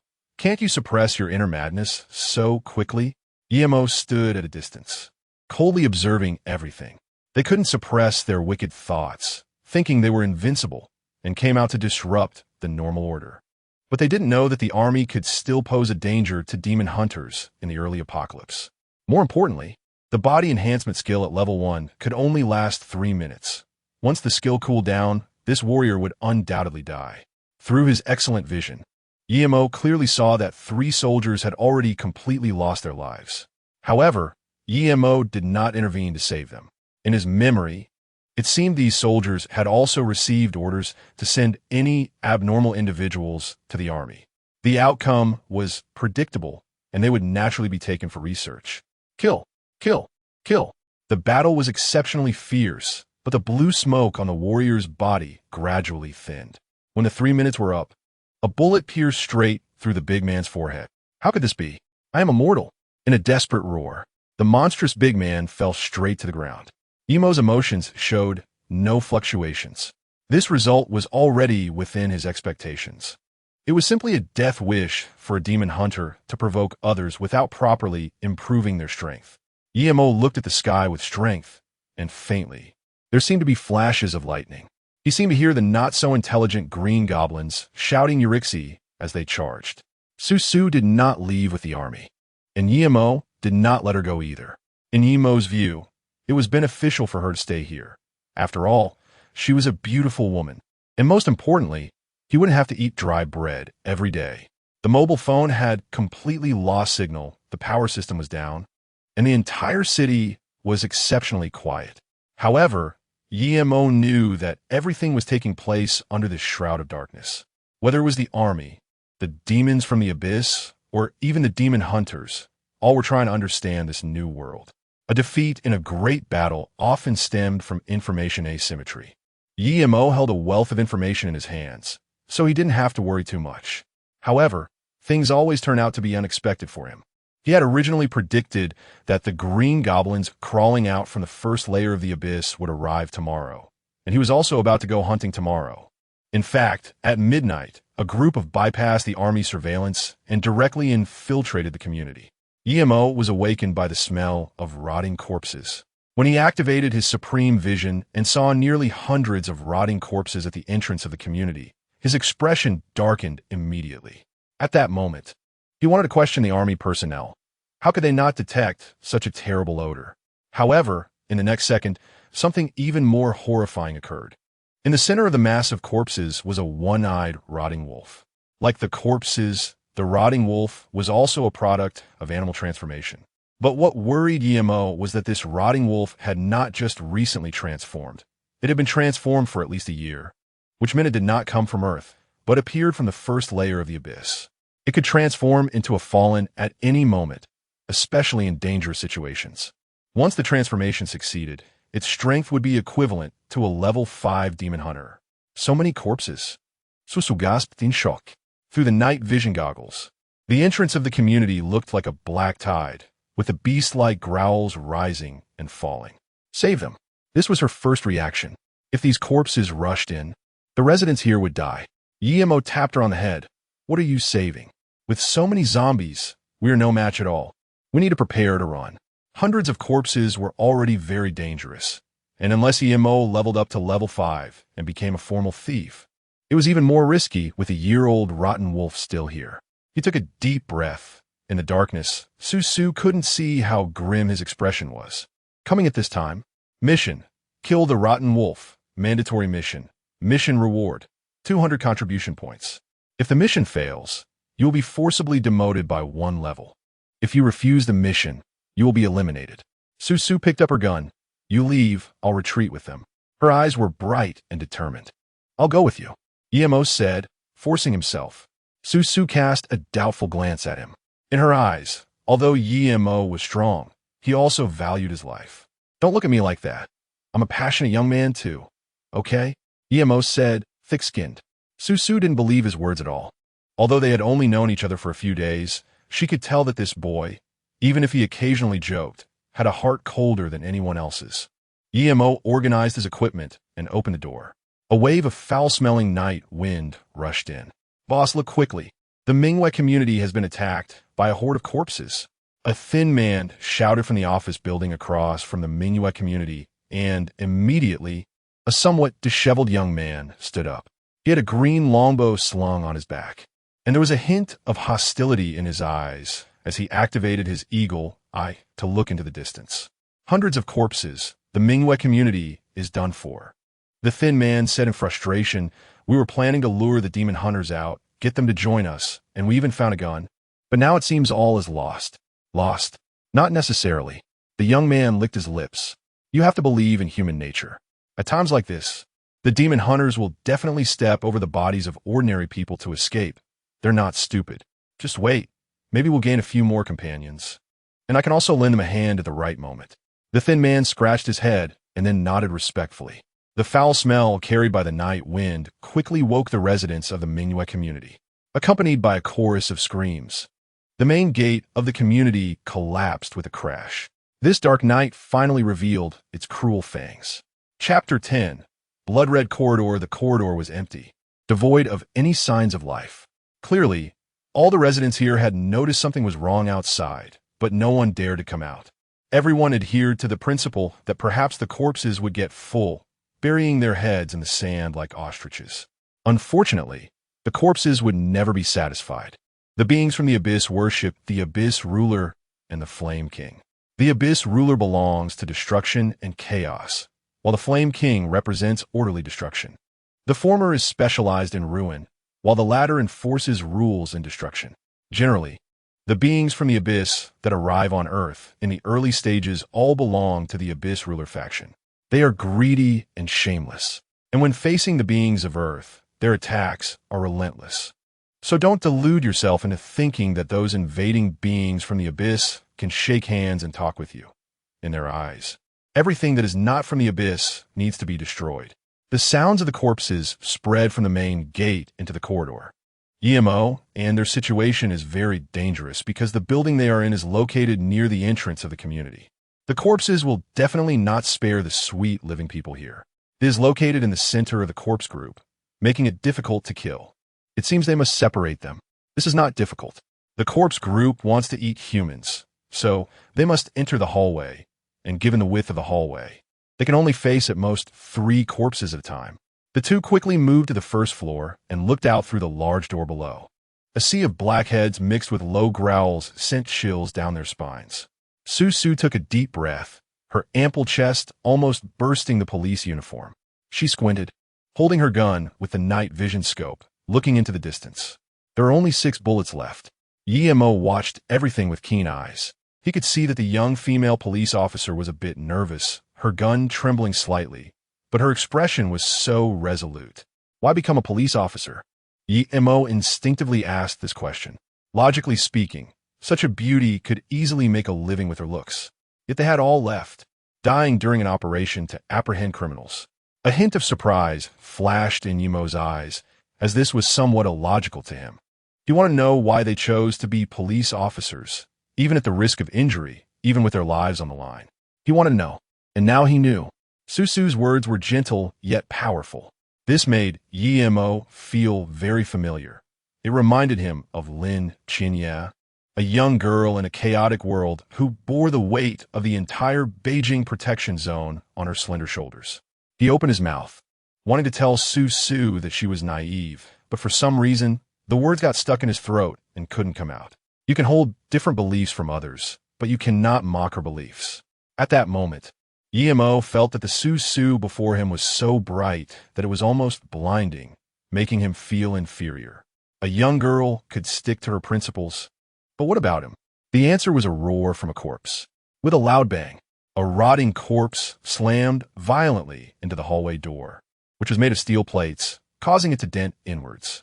Susu gasped, then without hesitation, opened fire. Bang, bang, bang.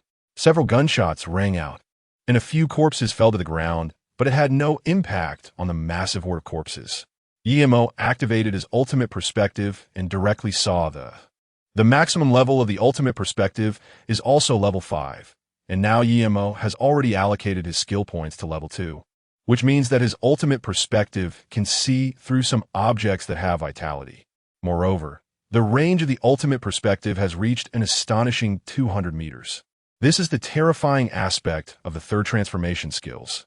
Each additional skill point brings a very noticeable effect. However, the consumption of vitality is also terrifying. Swish! Emo's gaze directly pierced through the body of the corrupted wolf. A corrupted wolf that has been around for a year is equivalent to a level 3 demon hunter. Unless it directly transforms into a fallen, it cannot resist Emo's exceptional perspective at all. The left hind leg was injured, and the energy flow inside was obstructed. Under the exceptional perspective, this not-so-high-level corrupted wolf was completely exposed to Emo's eyes, with a weakness identified. It was easy to plan an attack specifically on its left hind leg. Emo stood beside the doorway of the corridor, facing a horde of corrupted corpses, some of which were even close enough for their claws to nearly touch his eyes. Yet, he felt no fear. These corrupted corpses, which had just transformed less than a year ago, were the lowest-tier creatures in the abyss. If he were afraid of even this, he might as well commit suicide early. Susu had run out of bullets and pulled out the dagger she had taken from Emo. I'll jump down to the second floor to attract their attention, and try to hold on for as long as possible until the army arrives. The army wouldn't be able to come. Emo shook his head. The appearance of the corrupted wolf definitely indicated that there was not just one. Although they had become abyssal creatures, they still retained some of their previous habits, including hunting in groups. Clearly, this was a premeditated, organized ambush. A year-old corrupted wolf had absolute control over these freshly transformed corrupted corpses. Of course, with their strength, they could only control at most 200 or 300 of them. Hearing Emo's words, a hint of panic appeared on Susu's face. She knew that Emo's judgment was always correct. Otherwise, with such a commotion, the army would have arrived long ago. In fact, just as Emo had anticipated, that night, multiple locations in Xiantang City were attacked by corrupted corpses, especially the army, which had already descended into chaos, with many soldiers forcibly transformed into corrupted corpses. The night was deep. The blood was thick. It was destined to be a sleepless night. Emo kicked open the door of a house on the second floor. Inside, a man was holding his wife, trembling as he looked at them. What do you want?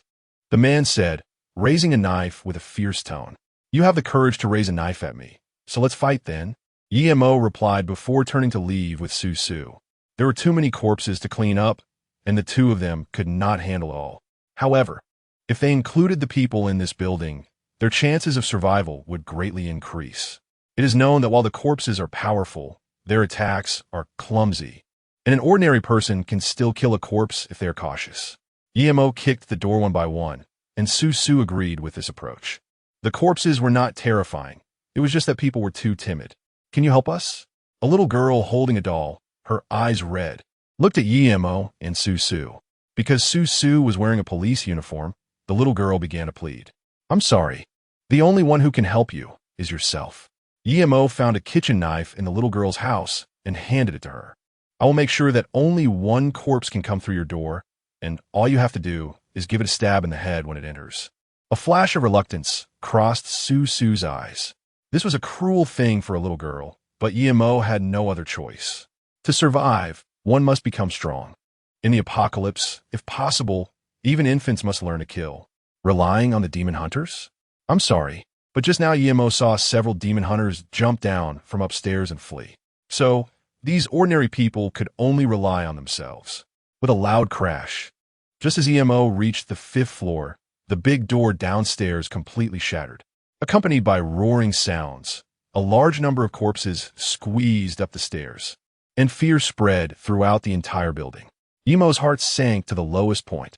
This building had a total of 20 floors and nearly 40 households. If each household had 2 people, that would be over 100 people. If all of them dealt with the corpses, it would be much easier for him. As long as they took down the corrupted wolf, the movements of the corpses would slow down. A leader has a significant impact on a team. One by one, the corpses surged forward, frantically pounding on the doors. The screams of women and children echoed continuously. A corpse was the first to charge up to the 6th floor. which was Yi Mo's residence. Yi Mo was quick and agile, striking like a venomous snake in the darkness. The black spike in his hand swiftly severed the head of a decaying corpse. The corpse fluid splattered on his face, and he extended his tongue to lick it. It was a long-lost taste. Run! Hurry and run! Everyone had gone mad. When they realized that the door couldn't stop the corpse's assault, they all frantically ran toward the rooftop. Don't run, we must fight. Fight in our own rooms. Disperse them. Go to the rooftop will lead to death. Susu's voice had become hoarse. But no one was listening to her words.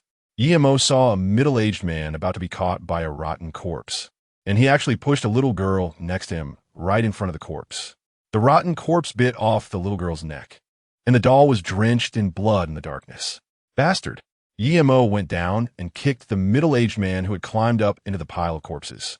A few decaying corpses pounced on him, tearing him apart every few seconds. The corridor was filled with blood. A woman next to Yi Mo screamed in terror, her voice jarring his nerves. Shut up! Yi Mo slapped the woman directly, instantly swelling her face. He picked up a kitchen knife from the ground and threw it in front of her, angrily saying, Can you kill? The woman was startled, as someone was shining a flashlight, allowing her to see Yi Mo's ferocious and terrifying face. Are you all running to the top floor? Waiting for the corpse to take you all out at once? Get up! Killing is just like chopping vegetables. Before their claws can hurt you, your weapons will have already smashed their brains.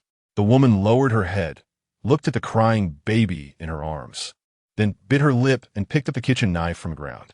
I can. Chapter 11. The speed of a single hand, perhaps the woman's courage inspired everyone. Or perhaps it was the crisis of death, but the group finally stopped fleeing. A few men saw Yi Mo effortlessly pierce through the head of a corpse. Like a light rising in the darkness. Gritting their teeth, they charged forward. Sizzle. Blood sprayed everywhere, splattering on the ground and the door. And some of the weaker fighters were killed on the spot. If you don't want to die, pick up your weapons and fight. Yi Mo roared, his body leaping like a spring as the dagger in his hand plunged fiercely into the top of a decaying corpse's head. His eyes were bloodshot. Even though only 3 corpses could pass through the hallway at a time, it was still more than he could handle alone. Fortunately, several strong men and women were sharing some of the pressure. The black dagger in his hand danced like flames in the night, effortlessly adopting various incredible angles and swiftly piercing through the skulls of the corpses. The skill of dexterity, which enhanced a thief's speed, was a solidified permanent ability, and at max level, it could even create shadows of hands in midair. Therefore, this skill, when compared to the other 2, was quite good. However, in the early stages, what the demon hunter cared about most was attack. He knew the location of the corpse wolf was still quite far behind. This cunning, rotting creature was exceptionally sensitive to danger and would only act when it was certain there was no significant threat. In contrast, the corpses were weaker. They were even inferior to the dim-witted green goblin dwarves, as the latter still had some intelligence. Can't hold them back. There are too many. Susu fought alongside Yi Mo, the corpses she was facing sticking to her long hair, and a chunk of flesh was torn from the tiger's mouth on her left hand, blood trickling down. Such a battle, such willpower, was even more moving for an ordinary person. Retreat, fight while retreating, and pull out those hiding in the rooms upstairs. Yi Mo shouted. As a thief, he was indeed not suited for area attacks, especially close-range ones, before getting caught in skills. His strength could easily crush the corpses, but no amount of strength could withstand the relentless tide of corpses. Scatter. The only way now was to disperse the number of corpses. Only then could the people behind him survive, but how many would survive was not something he could decide.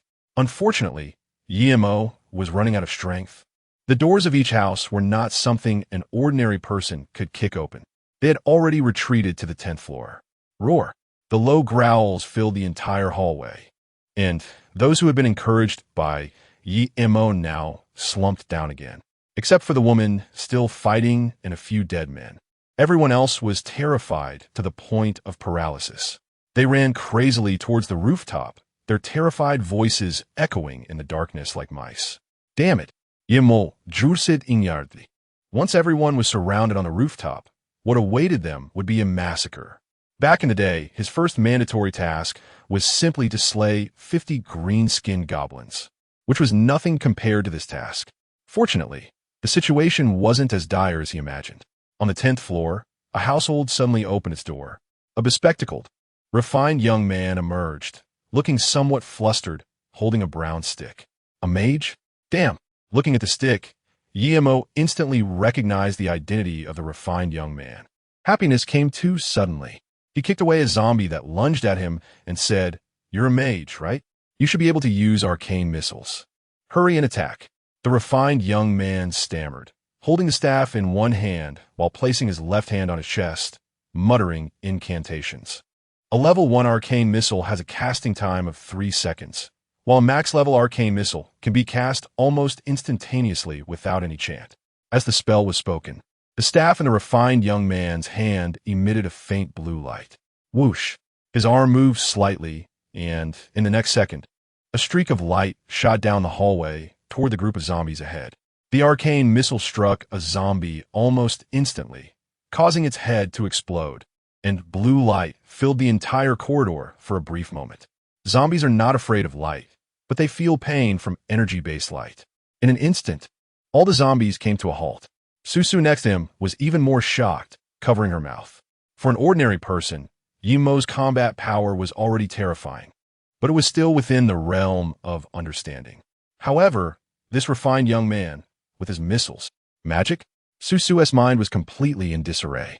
"No time," the refined young man quickly said, and while speaking, he retreated and began to chant again. Guillermo nodded, looking at the group of.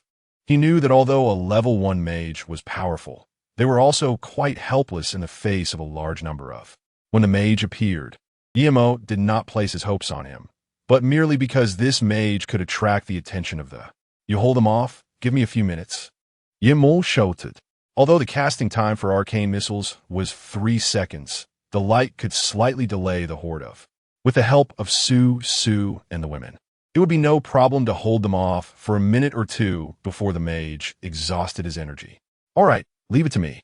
The young mage gradually stabilized himself, and his intelligence, surpassing that of ordinary people, led him to quickly choose to trust Guillermo. Guillermo dragged 3 or 4 decaying corpses and quickly arrived at the 12th floor. He reached into the corpse with one hand and pulled out a large handful of corpse fluid from the wound, smearing it all over his body, even shouting a few mouthfuls for good measure. The stench only made him frown. He had done much more disgusting things in his previous life. After everything was ready, he lay down on the ground and pressed several decaying corpses on top of himself. The young mage, Su, and a woman holding a kitchen knife fought and retreated. As blue arcane missiles roared through the hallway, bringing down one decaying corpse after another, but more corpses surged from behind. They retreated to the 13th floor, where gasps of surprise echoed from above. Bang! A decaying corpse stepped on Yimo's body. Soon, more and more corpses passed over Yimo. However, they did not notice him. It worked. Yimo knew that the senses of these corpses were not very sharp. In such a chaotic situation, combined with the corpse fluid on Yimo's body, there was a high probability that he could pass through undetected. Yimo was waiting for that to come over, and then deliver a fatal blow to it. Once there was no longer leading, he and the young mage would definitely be able to lure and kill the one by one. On the 10th floor, with his exceptional vision, Yimo could clearly pinpoint the position of the 11th floor, 5 meters, 3 meters. As the critical moment approached, his heart became even calmer, to the point where his breathing disappeared, and he seemed as if he were dead. At this moment, this attention was completely drawn to the young mage. This was also within Yimo's expectations. 1 meter. Kill. Yimo jumped up from the rotting ground, and the black thorns quickly pierced the left hind leg of the corrupted wolf. That was its weak point. Blood splattered everywhere. The corrupted wolf howled in pain, clearly unaware that a demon hunter was lying in wait to ambush it. Roar! The corrupted wolf turned and lunged at him. It was fast, but Yimo was faster. Comparing speed with me? My brother's hand speed, honed over 28 years of being single, is not to be underestimated. Yimo let out a low growl, facing the biting of the corrupted wolf without even looking. Relying on the inertia of the charge and the strength of his body, He directly slammed into the corrupted wolf. He remained unfazed as the black spikes pierced in again, instantly slicing through one of the corrupted wolf's legs. The forward momentum caused the corrupted wolf to lose its sense of balance, its sharp teeth biting into Yimo's arm, only tearing away a bit of flesh and blood. Realizing the danger of death, black smoke suddenly erupted from its body. Did it still want to transform into a fallen? Even a corrupted wolf that had only been around for a year would require 10 seconds to transform into a fallen. Yimo did not give it any chance at all. The black thorn mercilessly pierced through the throat of which convulsed a few times before finally collapsing to the ground. At that moment, the group of around finally reacted. However, facing the zombie horde that had lost its leader, Yimo quickly dealt with them on the stairs and leaped to the upper levels. The next part was simple. Yimo and the young wizard reached the top floor, opening the door just wide enough for a corpse to enter. One came in, and they killed it. Although it took a long time, they eventually managed to clean up the corpses here. The hallway was filled with corpse fluids. Yimo took a glance and finally let out a sigh of relief, collapsing to the ground alongside the young wizard. Meanwhile, the people nearby exchanged glances. What on earth did they witness tonight? Across from Minghua community, on a building, a cocky young man watched everything unfold. Interesting, they actually won. A thief and a wizard, both decent choices to survive. The young man had a cigarette in his mouth and then fixed his gaze on the female police officer beside him. "Boss, it's that female police officer. She has a gun," a slender man said, holding a night vision binoculars and chuckling. The young man nodded. "We have plenty of bullets, just need a gun." He extended his hand. An arrow knocked on a longbow. Chapter 12. The Berserk Wizard. Victorious? Under the dark clouds, thunder flickered, producing a dull sound. On the rooftop, dozens of survivors murmured in disbelief. "We won. We survived." Those voices gradually merged into cries, shouts, and roars, as if they were trying to vent all their emotions. "We won." Yimo lay on the ground with his 4 limbs sprawled out, utterly exhausted and unable to muster any strength. He barely glanced at the young wizard beside him, who seemed to lack the strength to even hold his staff. The corpse fluids smeared on his glasses made him look somewhat terrifying. The young wizard gasped for air. His attack power was stronger than that of the thief, but his stamina couldn't match the thief's. Yimo felt relieved.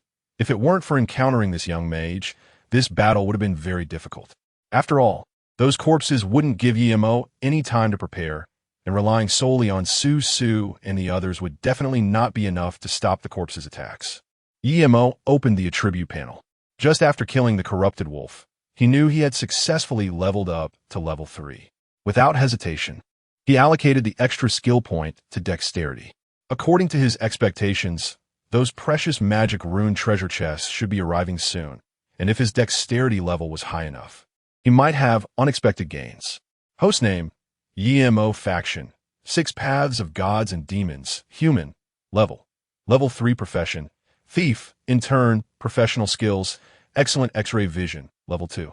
Dexterity. Level 2. Available skill points. 0 contribution points. 329 with over 300 contribution points. He could already buy some simple items in the magic rune shop. The cheering behind him gradually turned into cries. People, with red eyes, slowly walked into the hallway, searching among the numerous corpses for their loved ones. The woman who had been holding a baby was now sitting on the ground, powerless, with the baby in her arms already lifeless, her eyes filled with despair. This time, although they had exterminated the corrupted corpses, at least 30 to 40 people had died in this building, even with 2 demon hunters present. Not to mention Yimo's 10 years of experience. What about other places? One could only imagine how cruel death would be. Su comforted the woman, holding her dead child in a low voice. At this moment, Yimo was trembling all over. He tore off a piece of his clothing, found a clean corner, and slowly wiped the wound that had been bitten by the corrupted wolf, using a dagger to continuously cut away the corrupted flesh around the wound. If only there were a healer present. Such injuries would be quite easy for a healer, but unfortunately, the number of healers was even fewer than that of mages. There was a joke in the apocalypse. Once you encounter a healer, regardless of whether they are male or female, you should pursue them first. This was somewhat exaggerated, but a healer was too important for a demon hunter. The level 1 skill of a healer was low-level healing, and it was single target, but even with just this skill, those demon hunters at level 10 would be willing to team up with a healer. They were even more popular than mages. And mages wouldn't dare to boast in front of a healer. I thought I was pretty strong, but it turns out you were even stronger. The young mage leaned against the railing, his legs casually dangling, swaying as if he didn't look as refined as his appearance suggested. From the earlier battle, he had also successfully leveled up to level 2, and he was probably not far from level 3. Level 1 mages received the arcane missile, and at level 2, there were 2 skills to choose from. One was the arcane shield, which could withstand attacks for 3 minutes, but had an initial cooldown of 3 minutes as well. The other was spell mastery, which could shorten the casting time. According to EMO, both were pretty good skills. He wondered which one a young man would choose. EMO told the young mage's name and gave a brief introduction. Originally, EMO planned to team up with this young mage, but he was indeed shocked when he heard his name. Eo, the refined yet somewhat casual guy in front of him, with a bit of stubble at the corner of his mouth, turned out to be the berserk mage Io from 10 years later. Yemontak Guspit and Shuk. The berserk mage Io was quite famous. In the last life, he ranked 3rd on the mage leaderboard. Although EMO had never seen Io in person, he had heard of his exploits. This was someone who had once ventured into the 5th layer of the abyss. The 5th layer of the abyss was a place that EMO could hardly aspire to. In his last life, he had barely made it to the 1st layer before being hunted down by a troll. Of course, the name Berserk Mage Io came from his extremely volatile personality. But now, as EMO looked over, this young man seemed somewhat cultured and peaceful. Could the rumors be wrong? Or had this person gone through something afterwards? What happened? Io touched his somewhat handsome face and suddenly clutched his chest in panic. Do you have feelings for me? EMO's shocked emotions were completely shattered by his words. The rumors were indeed unreliable. However, now that he knew the other party was the Berserk Mage Io, EMO lost the desire to team up with him, because it was rumored that Io had always been a lone wolf. Although dark clouds covered the world, it was not completely dark. Amidst the flashes of lightning, one could see the wreckage on the rooftop. EMO and Io had not recovered their energy and stamina. They sat together, chatting casually. Suddenly, accompanied by a dull thunder, EMO's muscles tensed up, and his body instinctively made a defensive move as if sensing a warning. But in the next second, an arrow appeared behind Su. The speed of the arrow was too fast. Su had no time to react as it pierced through her heart and emerged from her chest, the tip of the arrow inserting into the woman's neck. 1 arrow, 2 lives. Su and the woman didn't even have a chance to struggle before dying, the crimson blood soaking through her police uniform. Io also realized what had happened only when he saw the 2 of them dead. There's an archer, be careful. He grabbed EMO, as it was easy to see from their previous actions that EMO and Su were friends. Io was worried that EMO might inadvertently run over there, which would expose him to the archer's range. They had been leaning against the railing just now, which had kept them safe. However, when he turned back to look at EMO, he found that the boy hadn't moved at all. EMO did not move. After staying in the apocalypse for 10 years, he naturally knew that rushing out at this moment would be of no use. Moreover, under his exceptional vision, he could see that Su and the woman had already lost their lives. A powerful demon hunter, regardless of the circumstances, would never lose rational judgment. Quiet. Under the lightning, the bodies of Su and the young woman lay in a pool of blood. EMO was very calm, so calm that even Io felt a little frightened. He always thought that such emotions shouldn't be possessed by humans. Seeing his friends die and yet not showing even a hint of emotional fluctuation. The night breeze was gentle, and the smell of gunpowder filled the air. In the distance, the sound of cannon fire echoed, painting the Qiantang city a deep crimson. No one saw EMO's gaze, not even Io. What kind of gaze was it? Cold and dark, like a beast on the brink of death. Motionless, but waiting to deliver a fatal blow to its enemy. A demon hunter attacking ordinary people? Io said in confusion. After all, they had fought together, and Io's tone carried a hint of anger over the deaths of Su and the woman. After a moment, feeling the absence of eagle eye, he silently stood up.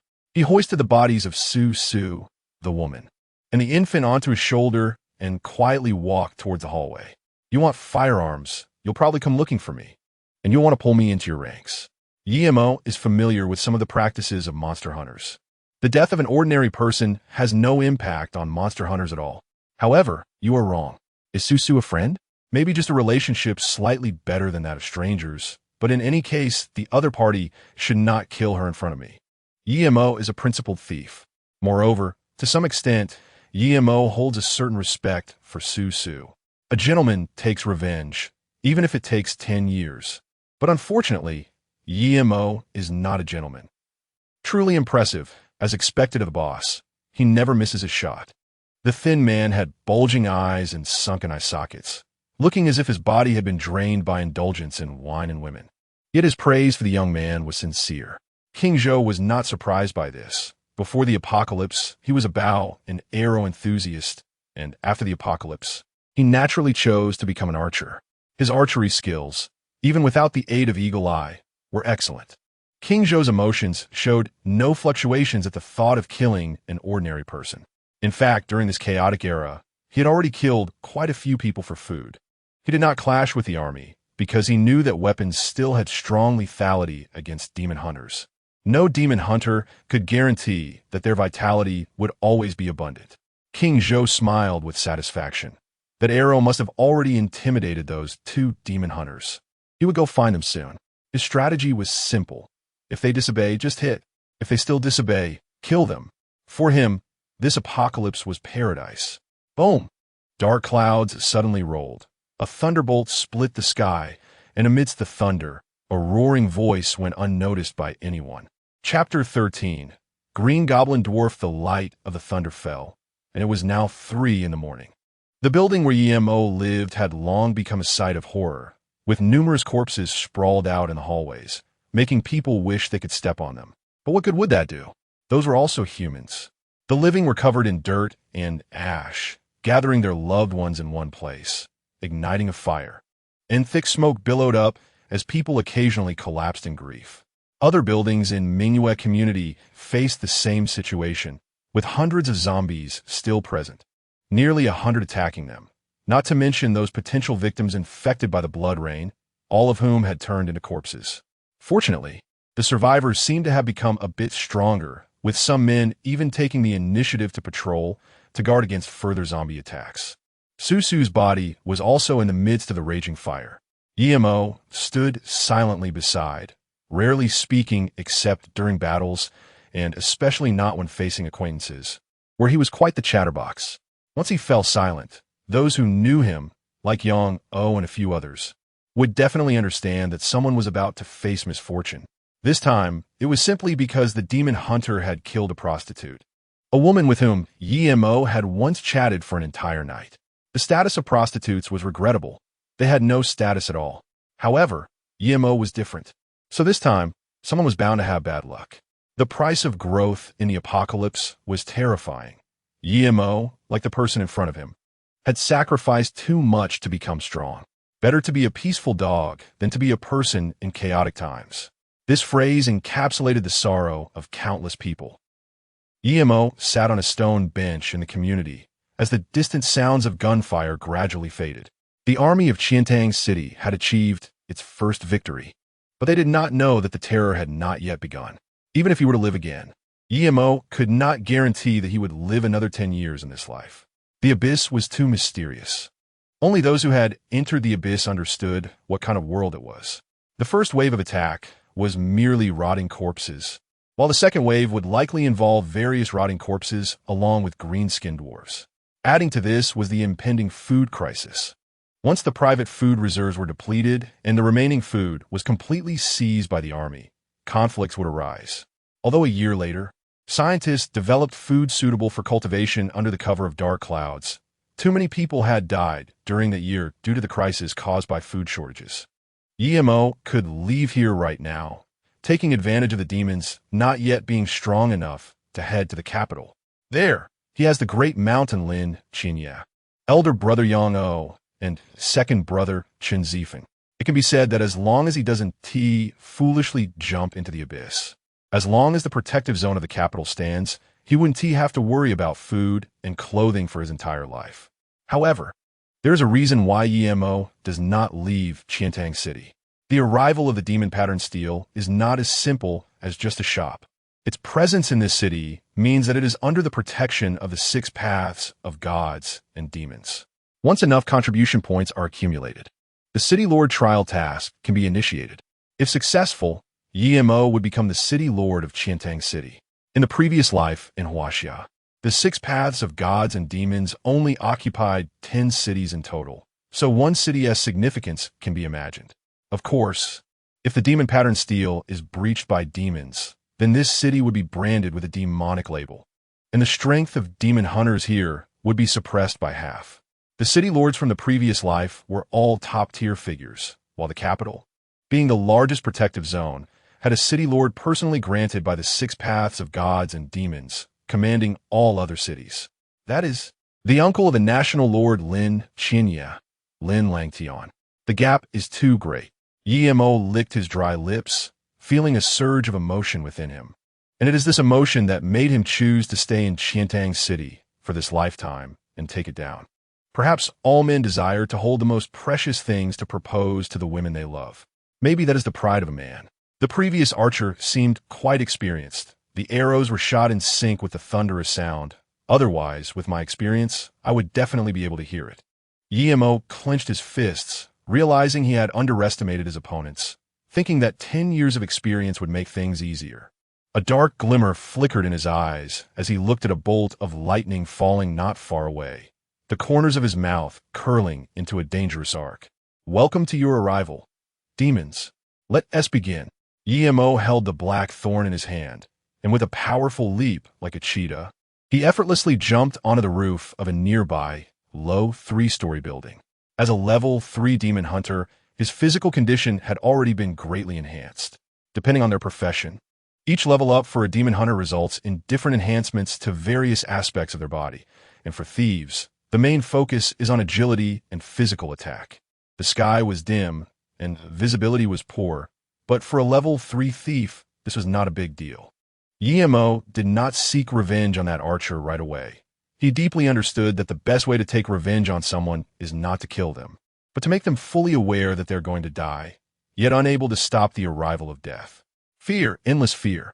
Just like in his previous life, when EMO hunted down that demon hunter. Swish! EMO's gaze was fixed on the entrance of a bank. There, a green goblin appeared. The green goblin stood about 1 meter tall and weighed around 200 pounds, even without considering the 100 pounds of the spike club it held. Its skin was green, dotted with a few lumps, lacking a nose, with only 2 nostrils, and a face that was large and flat, looking quite comical. Despite its short legs, it had incredible explosive power, and the spike club in its hand could easily chop a large tree in half. The level of the green goblin ranged from level 1 to level 5, meaning that the most powerful green goblin would only reach level 5, which was a natural limitation for them. It was extremely difficult to break through level 5. In fact, most beings in the abyss had such inherent limitations, which differentiated each layer of the abyss. Even without the sun, the enormous spiked club looked menacing in the dim light. At that moment, the green goblin was chasing a young man. The young man was cornered at the bank entrance. His body was covered in blood, and he had lost half of his left arm, blood gushing out like a fountain. Open the door. Quick, open the door and save me.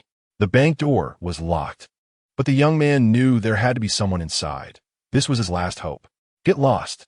Damn it, don't drag us down with you. A terrifying roar came from inside the bank, as there were not only green goblins outside, but also a few corpses.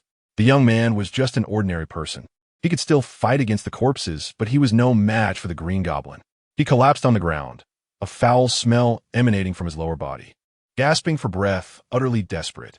No, you monster, don't come here. Don't come here. His face was deathly pale, his voice sharp with fear.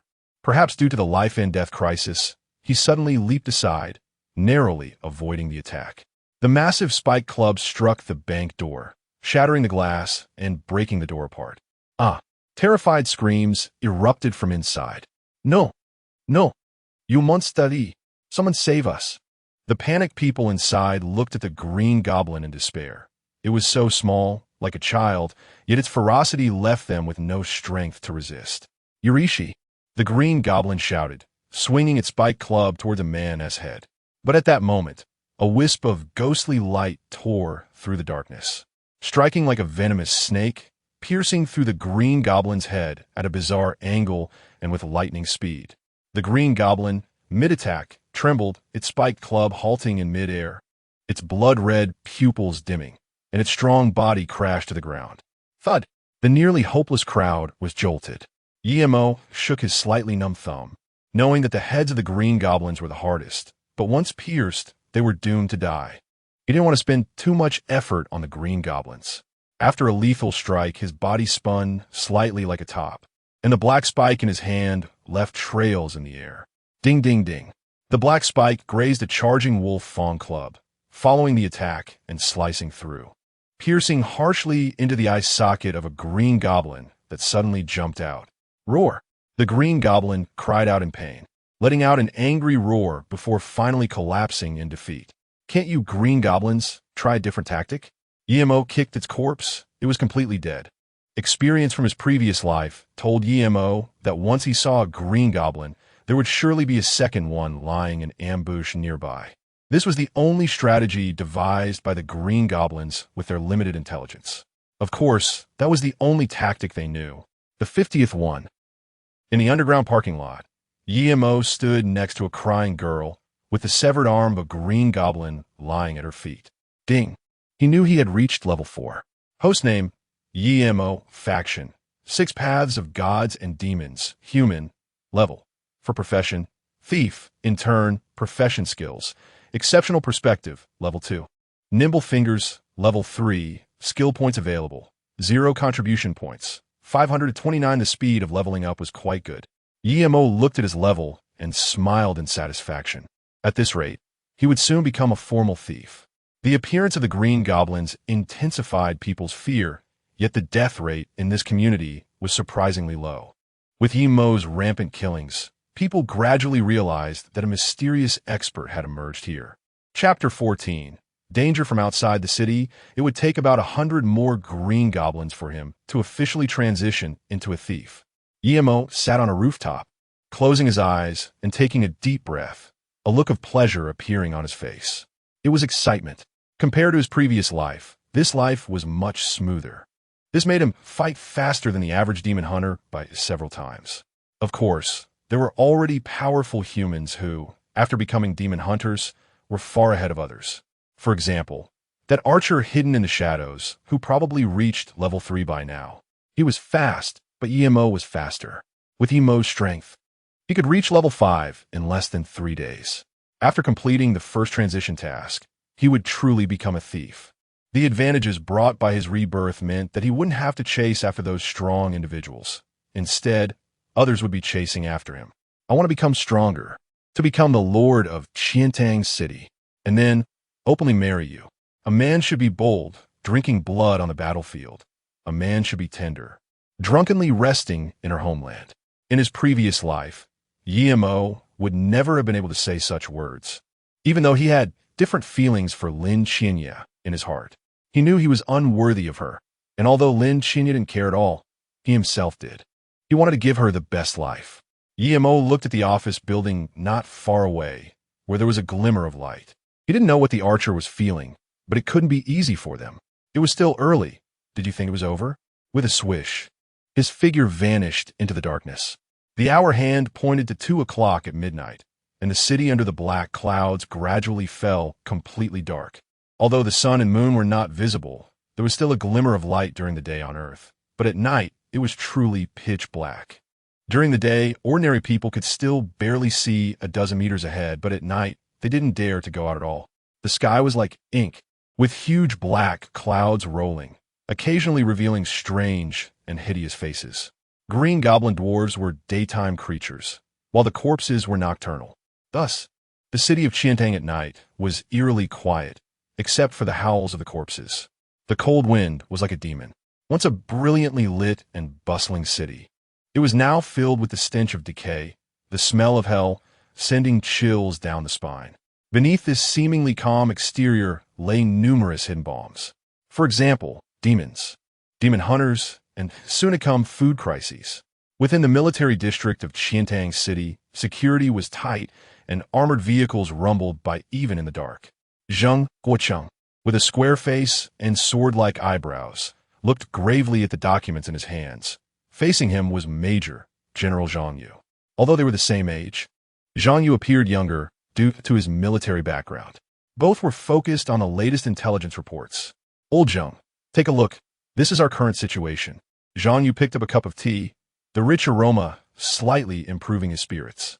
First, the Black Cloud incident, then the corpses, and the day before yesterday. The emergence of those demons called Green Goblin Dwarves. The whole world is like this. Nobody knows the reason, only that it's an invasion. Zhang Yu frowned. It had been less than 5 days since the corpses appeared, and nearly 200,000 of the almost 2 million people in Qiantang City had already died. 200,000, a shocking number in any era. Zheng Guocheng looked at his old friend, also rubbing his temples. Their police station had suffered heavy losses, and they ultimately had to take refuge in the military district. Fortunately, demon hunters had emerged, likely related to the light orbs that fell from the sky earlier. The demon hunters have special abilities to fight against demons. Otherwise, our losses would be too great. Zheng Guocheng couldn't help but recall the night the corpses appeared, where many died and were injured in their police station. They had thought they would die, but unexpectedly, a mysterious, powerful figure appeared and saved everyone. That person was incredibly agile, even better than some special forces. Unless this person is a born warrior. If we could bring this person into the army. While thinking, Zheng Guocheng narrowed his eyes. Zhang Yu didn't notice his friend's distraction. He just picked up another piece of intelligence and said, right now, the main issue is still food. Those green goblin dwarves attacked one of our granaries yesterday, and the remaining food might only last 3 months. After 3 months, there will likely be chaos. Zheng Guocheng was jolted, his face revealing shock. Nothing was more important than the food issue. With food, people would feel somewhat secure. But if the army couldn't even distribute the fixed daily rations, then the consequences were unimaginable. Zhang Yu's fingers lightly tapped the table as he took out a third report, the bitterness in his eyes deepening. The most urgent issue isn't this. Recently, according to intelligence, there's been a large gathering of corpses and green goblin dwarves on the outskirts of Qiantang City. According to scouts, it seems they intend to organize a large-scale attack in a short time. As soon as Zhang Yu finished speaking, Zheng Guocheng immediately reacted. These corpses and green goblin dwarves have low intelligence. If they can organize an attack, it seems there are higher-level, intelligent demons involved. So, old Zhang, you mean? Zhang Yu slammed the documents heavily on the table and said in a deep voice, assassination. While they haven't fully organized, we should send people to eliminate their leaders. Zheng Guocheng nodded. He had the same thought. They didn't know the enemy's strength or the exact situation of the world right now, but some tactics were still applicable. However, the key question now was who to send. Ordinary people were clearly not suited for such battles, so it had to be the demon hunters. Zhang Yu's gaze skimmed over the list of demon hunters in the military. The records were very detailed, even including their skills. What's the matter? Zheng Guocheng asked, puzzled. He and Zhang Yu have been friends for many years, having entered the special forces together back in the day, but later they took different paths. Over the years, Zheng Guocheng had never seen his friend with such a worried expression. Since it's an assassination, the fewer people, the better. I initially planned to send out 2 teams. The 2 teams would accomplish their tasks separately. According to his reasoning, since there could be intelligent communication between the green goblin dwarves and the corpses, the enemy's level must be above level 5. Meanwhile, on their side, the highest level demon hunter was only level 3, and that was with special training from military. Even if they became level 4 in 5 days, the numbers were still far from enough. The best deployment would be to have every class represented. An archer, a warrior, a rogue, a mage, and a healer. 5 people in a team, no more, no less, ideal for assassination, Zheng Guocheng suggested. I know, but the problem isn't here. I estimated that the number of demon hunters who can reach level 4 in 5 days and have good skills is probably less than 10, so we can't gather 2 teams. Level 4 was his minimum requirement.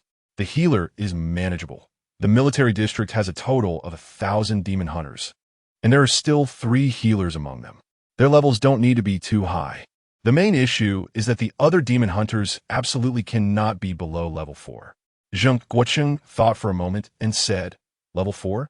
I do have a candidate, but finding him will be troublesome. Zheng Guocheng naturally thought of Yimo, a demon hunter who had slain a large number of corpses on the first day and could bring unexpected surprises. Although he hadn't seen his appearance clearly, since he had appeared near the police station, his residence couldn't be far, and such a master couldn't possibly be unknown. If it came to finding someone, the military would have some means, but are you sure that person is powerful? Zhang Yu's skepticism was understandable. After all, demon hunters outside didn't dare to face a single corpse, let alone reach levels 3 or 4 in such a short time. Very powerful, Zheng Guocheng said firmly. The howling wind blew through the broken glass windows, and the roars of the corpses before death near the office building sent shivers down the spines of those inside. A weak man, hollowed out by wine and lust, looked worriedly outside. Under the night vision goggles, he could only see corpses constantly dying, a scene that made his hair stand on end. Bang! A wine bottle shattered on the ground. Zhou took a deep breath. His eyes were no longer calm, but filled with bloodshot veins. He thought his strength was great enough not to fear retaliation from the other side, and even believed he could recruit them into his own team. However, what has happened the past few days is undoubtedly a slap at his face. Even as the king of Zhou, to kill a green-skinned goblin, he must use 3 arrows, but the other party, nearby residents, saw that the thief only needed 1 knife. Moreover, that thief had killed too many green-skinned goblins, and the king of Zhou estimated that the thief's level had definitely reached level 4, stronger than him. In the past few days, he had felt a vague sense of unease. The thief had been lurking around the office building and killing, and the king of Zhou knew this was a provocation. But he had no way to respond. Chong, has that mage agreed to join our team? The king of Zhou asked. He knew that the thief wanted revenge. But he, the king of Zhou, would not just sit back and wait. The frail man, Chong, shook his head. How about we ask for his forgiveness? He was indeed scared. He originally was just a pancake seller, not a warrior or a hero. Forgiveness? Impossible. Either he dies, or I die. The king of Zhou took a deep breath, his eyes ferociously looking at his forced mission. He was also left with no choice. Chapter 15. The Crimson Assault. Yimo did not know that someone had been trying to find him. However, for such a dangerous mission, the chance of Yimo agreeing would be very small, without substantial benefits. The initial thieves had low attack and defense power, making them easy to kill. Over the past 3 days, he had killed nearly 100 green goblins, which had earned him almost 200 contribution points. This brought Yimo's total contribution points to 841. Contribution points could be used to purchase supplies at the Magic Stone Tablet, but the supplies there were too expensive. Yimo hoped to obtain the Shadow when he became an official thief. This dagger was not only harder and sharper than the Black Stinger, but also came with acceleration and shadow effects. The shadow effect allowed for silent ambushes on enemies, which was essential for a thief. Otherwise, many times the thief's attack would not reach the target, and they would be discovered due to the glint of the dagger. However, the shadow required a full 1,000 contribution points, and ordinary thieves could only use it at level 10. Over these 3 days, Yimo appeared relaxed, but he knew that without 10 years of experience, his current vitality would soon run out. Fortunately, his superb assassination skills gave him a significant advantage. His ultimate perspective was now level 3, and this 3rd transformation skill was very powerful at present. For skills like Scout's Eye, if the opponent's level was higher than the thief's, or if they were naturally sensitive, using Scout's Eye would easily alert the enemy. This was the case with Archer's Eagle Eye.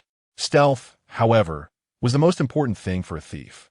The skill Dexterous Hands was still at level 2, not because Yimo didn't want to upgrade it, but because he remembered that in the early stages, the chests that appeared were generally green. With his current level and a level 2 Dexterous Hands, it was more than enough to open magic chests. The smoke swirled, and tiny dust particles floated in the air. It was morning with some light, but everything appeared dim and blurry. Level 4 to level 5 was a hurdle in his previous life. He had spent nearly a month to go from level 4 to level 5. However, killing for 1 more day tomorrow should be enough. Yimo squatted by the house, his cold gaze fixed on the office building. Through observation, Yemo knew that there was not just the archer inside, but also a frail man who frequently came and went. His profession was a thief. I'll deal with you after I reach level 5. So in this life, he would only become stronger. His gaze drifted around the nearby area, but the next second, he frowned slightly. When did the green goblin dwarves and corpses become so scarce? In his previous life, he had stayed in Qiantang City for half a year, and only then did Yang O send a fighter to take Yemo away. However, during that half year, although Qiantang City was unstable, there were no overly mysterious abyss demons. But now, a sharp intuition told Yemo that there seemed to be some unsettling factors lurking quietly in the darkness. The butterfly effect brought about by his rebirth had definitely intensified. So apart from some common sense, he didn't dare to rely on the experiences of his previous life. Just like now, the green goblin dwarves in Qiantang City shouldn't be this few. However, after checking around, he didn't find anything unusual. After all, even top-notch perspective was not omnipotent. Returning to his residence, the corridor had already been cleaned up. After simply eating some food, Yemo began to sleep to replenish his energy. Absorbing vitality before becoming a formal thief was impossible. He could only rely on automatic recovery. And only after becoming a formal thief could he actively absorb the vitality in the air. This substance was too special. Scientists discovered that its presence actually stimulated bizarre changes in human DNA. Even ordinary people, if they stayed in vitality for a long time, would become stronger. There was still plenty of food. According to his estimates, there would be no problem for a year, and after a year, the food crisis could be resolved. Of course, the so-called resolution did not mean returning to the level of the sunlight era. The food cultivated from a plant's seeds, exchanged from the magic pattern steel, was as unpalatable as chewing dung. So a few years later, the price of food from the sunlight era would be outrageously high. A blood rain had destroyed nearly 90% of the plants on Earth. And even a few years later, people could only cultivate plants from the sunlight era in very special environments. So, in his previous life, Yemo would eat the current food about once a month, with the rest of the time relying on nutritional supplements. Level 5, it will be tomorrow. Yemo calmed his mind. Only after becoming a formal thief would he have a bit of power to protect his life. Around 3 or 4 in the morning, there was a stir again in the garden of the community. Yemo came downstairs, and it had clearly turned into a battlefield. A group of people were wielding various kitchen knives, spatulas, and sticks, and facing them was a green goblin. The green goblin was chattering away, and it had a small wound on its body. Facing 20 humans who dared to resist, it hesitated. "Monster, are you afraid too?" A burly man waved his kitchen knife, and it was he who had just struck the green goblin. In fact, the green goblin's explosive power is very short-lived. Generally, after one burst of strength, its power would significantly decrease, and it would need at least a minute before it could unleash another burst. Clearly, the people's resistance made the green goblin realize that even if it killed one person, it would likely face attacks afterward, possibly even leading to its own death. Resisting humans. This made the green goblin feel a bit uncomfortable. Yemo did not intervene, quietly observing everything. After the last incident, people gradually understood that if they did not fight, what awaited them was death. Growth always comes at a cost. "Come on, cut down that monster," the burly man shouted. "Okay, big brother, if you go, we will too." A group of young people looked a bit worried, but fortunately, they did not retreat. "Cowards." The burly man gritted his teeth and dashed forward. His skills were quite impressive, and his muscular build made him look strong and powerful. As the burly man charged forward, several young people mustered their courage and followed him. However, the green goblin did not resist. Instead, it leaped and hurriedly retreated. The crowd was puzzled. Yemo, standing not far away, furrowed his brow. But the next second, when he saw the enormous figure emerging at the entrance of the community, his expression changed dramatically. At such a close distance, even without using supreme perspective, Yemo could see clearly. It was a crimson giant. The crimson giant, a demon from the abyss, its flames capable of melting rocks. The crimson giant was about 3 meters tall, looking somewhat majestic, its entire body dark red, covered in numerous damaged holes through which it could shoot high-temperature flames. It had a single horn on its head and 4 arms that swayed in the air, creating a whistling sound.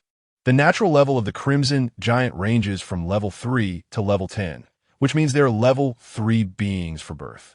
Judging by the single horn on its head and its aura, EMO estimated this one to be level 5. Despite the Crimson Giant's shaky gait, it was actually much faster than the Green Goblin. One careless move could easily lead to defeat, even for beings of the same level. In the first layer of the abyss, aside from the Lord, the Crimson Giant was already an absolute powerhouse.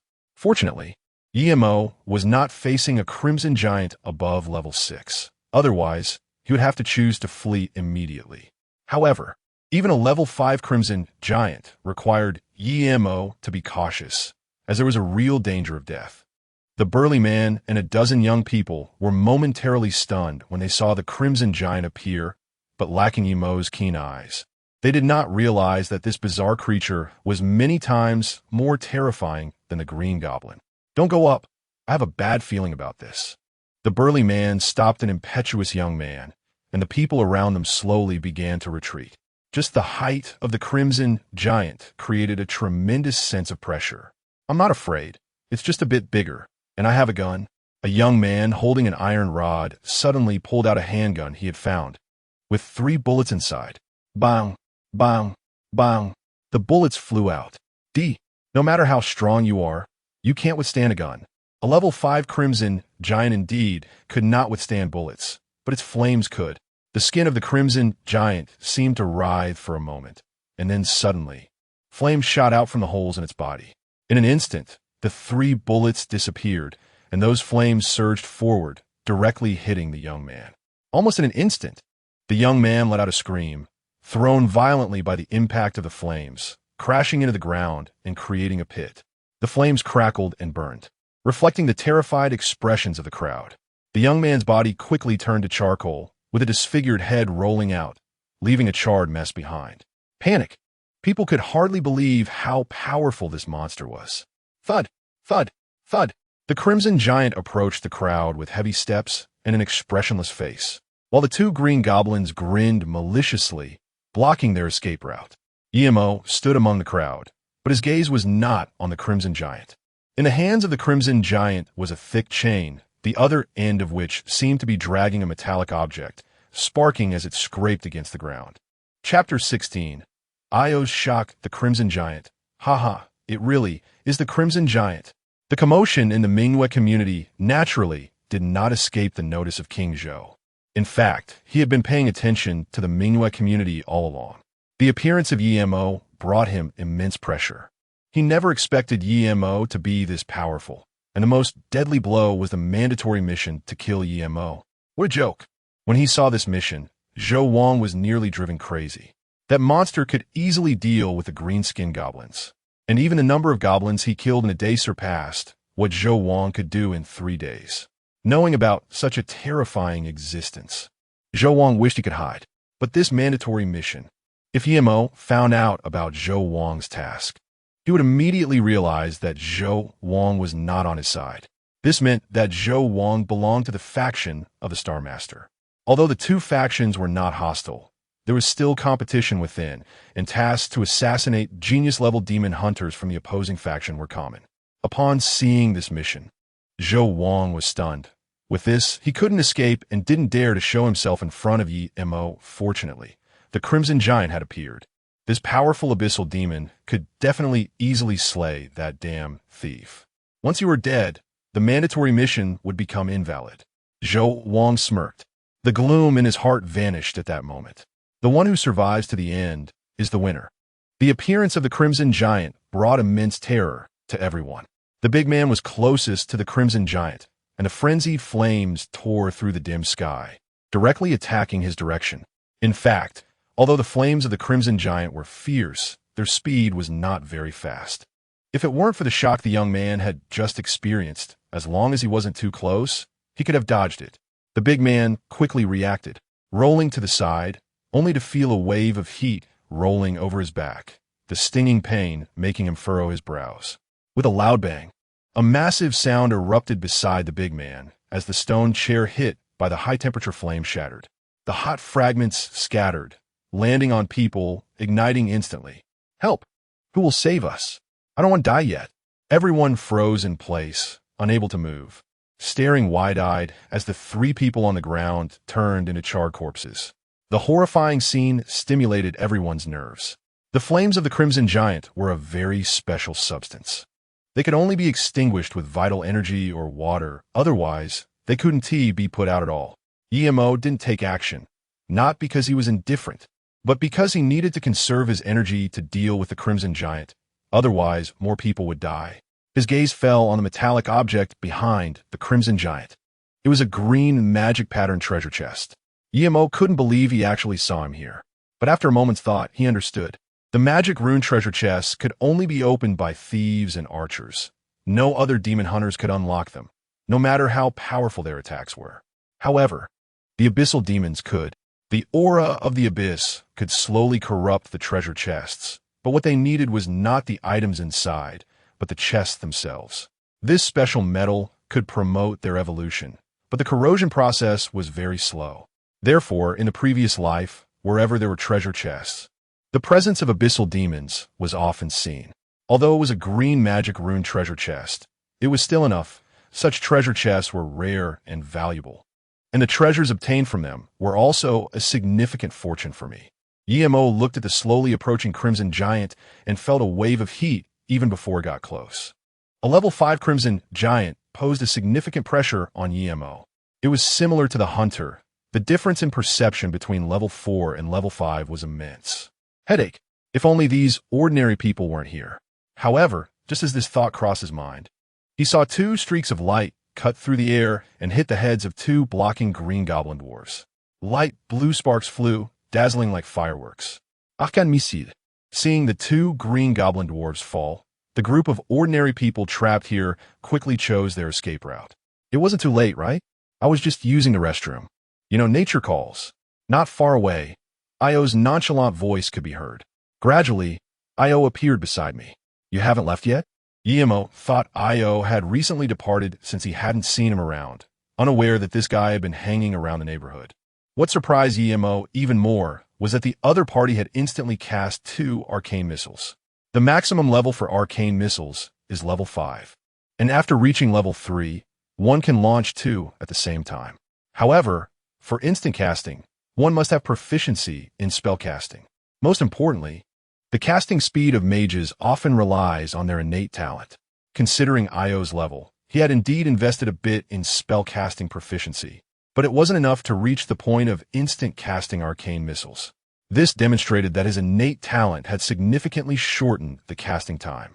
The Berserker mage Io's talent was finally beginning to reveal itself.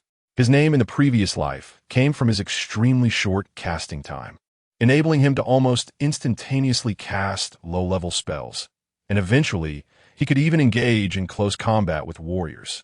EMO's face revealed a faint smile. He had just been worried about how to hunt the Crimson Giant, but with the appearance of Io, his troubles were completely resolved. The appearance of EMO and Io has successfully attracted the attention of the Crimson Giant. Compared to ordinary people, abyssal demons prefer the flesh and blood of demon hunters. This big guy is troublesome to deal with. Io pushed up her glasses and said with a serious expression, "The Crimson Giant prefers dry environments. Don't be deceived by its large size. It moves quickly, and its fiery tongue can extinguish with vital energy." EMO quickly said, however, "I do not recommend using energy to extinguish it, as it would waste a lot of time and energy. Try to avoid it. Also, its fire tongue can only move in a straight line, so be careful. Dodging it isn't too difficult. Your arcane missile has a longer range than it does, about 30 meters away, and with your strength, you should be able to hit accurately. Use the arcane missile to suppress its speed while I attack up close. Be cautious. Do not get hit by the fire tongue, and try not to get grazed by it either. You probably haven't chosen the arcane shield, and with your current defense, even if you don't get severely injured, you'll still sustain light injuries." EMO spoke calmly. For him, this was all common knowledge. Having encountered a large number of Crimson Giants before, he could say he understood them quite well. However, Io was different. Despite appearing refined, he had a certain pride deep down. Whether in the Age of Sunshine or during the Apocalypse, this guy was always a step ahead of other demon hunters. Even just now, he thought that with his level 4 status, he could dominate the entire Qiantang city. But he never expected to be struck down before even leaving the Minuet community. The opponent not only had a deep understanding of the Crimson Giants, but had even figured out his own skills. Such a person, if not a friend, should never become an enemy. Emo had been staring at the Crimson Giant. Once it entered battle mode, it became extremely ruthless. As soon as he saw the skin of the Crimson Giant begin to contract, he knew it was about to unleash its flame tongue. He quickly responded, using his staff to launch 2 arcane missiles. Sizzle. The arcane missiles collided with the flame tongue, scattering sparks that carried intense heat, causing the surrounding soil to start smoking. With a lateral step, Emo took the opportunity to quickly close the distance to the Crimson Giant. Given Io's current strength, the energy consumed by launching 2 arcane missiles at once was naturally much greater than firing them one after another. He estimated that he could launch at most 3 times, which was a weakness of mages before they advanced. Meanwhile, the level 5 Crimson Giant could easily unleash the flame tongue no less than 10 times in a short period. Therefore, he had to eliminate it within just a few seconds. Under his exceptional perception, especially at such a close distance, even the level 5 Crimson Giant had no idea that its internal situation had already been thoroughly understood by Emo. In Yemo's eyes, he saw the chaotic veins within the skin of the Crimson Giant, and among the numerous veins, there was one that provided energy to the fire tongue of the Crimson Giant. What Emo needed to do was sever that meridian. The dagger attacked from the diagonal rear of the Crimson Giant. The Crimson Giant clearly did not expect the opponent to be so fast, and 3 free arms quickly swung down. Emo's gaze was sharp. There was enough time, enough space. He did not hesitate and directly stabbed towards that meridian. A thief survives in the cracks. The Crimson Giant was careless. This was a good opportunity. However, just as Emo was about to succeed, suddenly, the feeling of being watched emerged. His right foot slipped. He abandoned the attack, clearly dodging one of the Crimson Giant's arms at the last moment. And then his whole body was propelled backward. Whoosh! An arrow cut through the air, appearing where he had originally stood, exploding the ground. Looking at the arrow, Emo's eyes narrowed slightly. Chapter 17. Combat Technique 7-star step long-range attacks are most advantageous for archers. It can be said that, given proper preparation, an archer's lethality can be even more terrifying than that of mages. King Zhou stood at the window with a gloomy face, the cold wind blowing. Bringing a sense of gloom, his hand holding the bow trembled slightly, not out of nervousness but shock. His professional level had already reached level 3, with some points allocated to Eagle Eye and the other 2 points allocated to Archery Mastery. Plus, he had been studying archery since the Age of Sunshine. With this shot, even a level 4 Demon Hunter would probably not be able to dodge it. Yet the opponent had managed to evade his arrow while entangled with the Crimson Giant. King Zhou believed he understood thieves well enough. His second-in-command was a level 2 thief. A level 2 thief only had Scout's Eye, Armor Break, or Sleight of Hand. There were no dodge or prediction skills at all. Even if he were level 4, it would be impossible for him to evade my attack. King Zhou took a deep breath, the fierce light in his eyes growing stronger. Because he was in a different camp than Emo, coupled with the constraints of a mandatory mission, he had to kill Emo, and this time the appearance of the Crimson Giant undoubtedly gave him such an opportunity. But the opponent had dodged even the first arrow. Typically, a sneak attack relies on the first arrow, and if the first arrow can be avoided, the next would be even easier. Where was the gap? He was just a weak thief. Yes, in King Zhou's eyes, thieves were too weak, even somewhat pitiful. Just like his second-in-command, if he had not encountered the first Demon Hunter during the apocalypse, King Zhou wouldn't have bothered to take him in. However, the distant thief was not only handling the Crimson Giant's attacks with ease, but even had the spare energy to dodge his arrows, which was simply unbelievable to King Zhou. In close combat, he might not be the thief's match, but in terms of ranged attacks, he was confident that even a higher-level archer would find it hard to compete with him. Now he could only hope that the Crimson Giant could take him down. Of course, King Zhou would also interfere from his side. The surroundings fell silent, only the Crimson Giant breathing and emitting a scorching aura. The area was in disarray. Damn, it's that archer. Io's expression froze slightly. Dealing with a Crimson Giant was already troublesome, and now with a ranged archer added. He even contemplated retreating.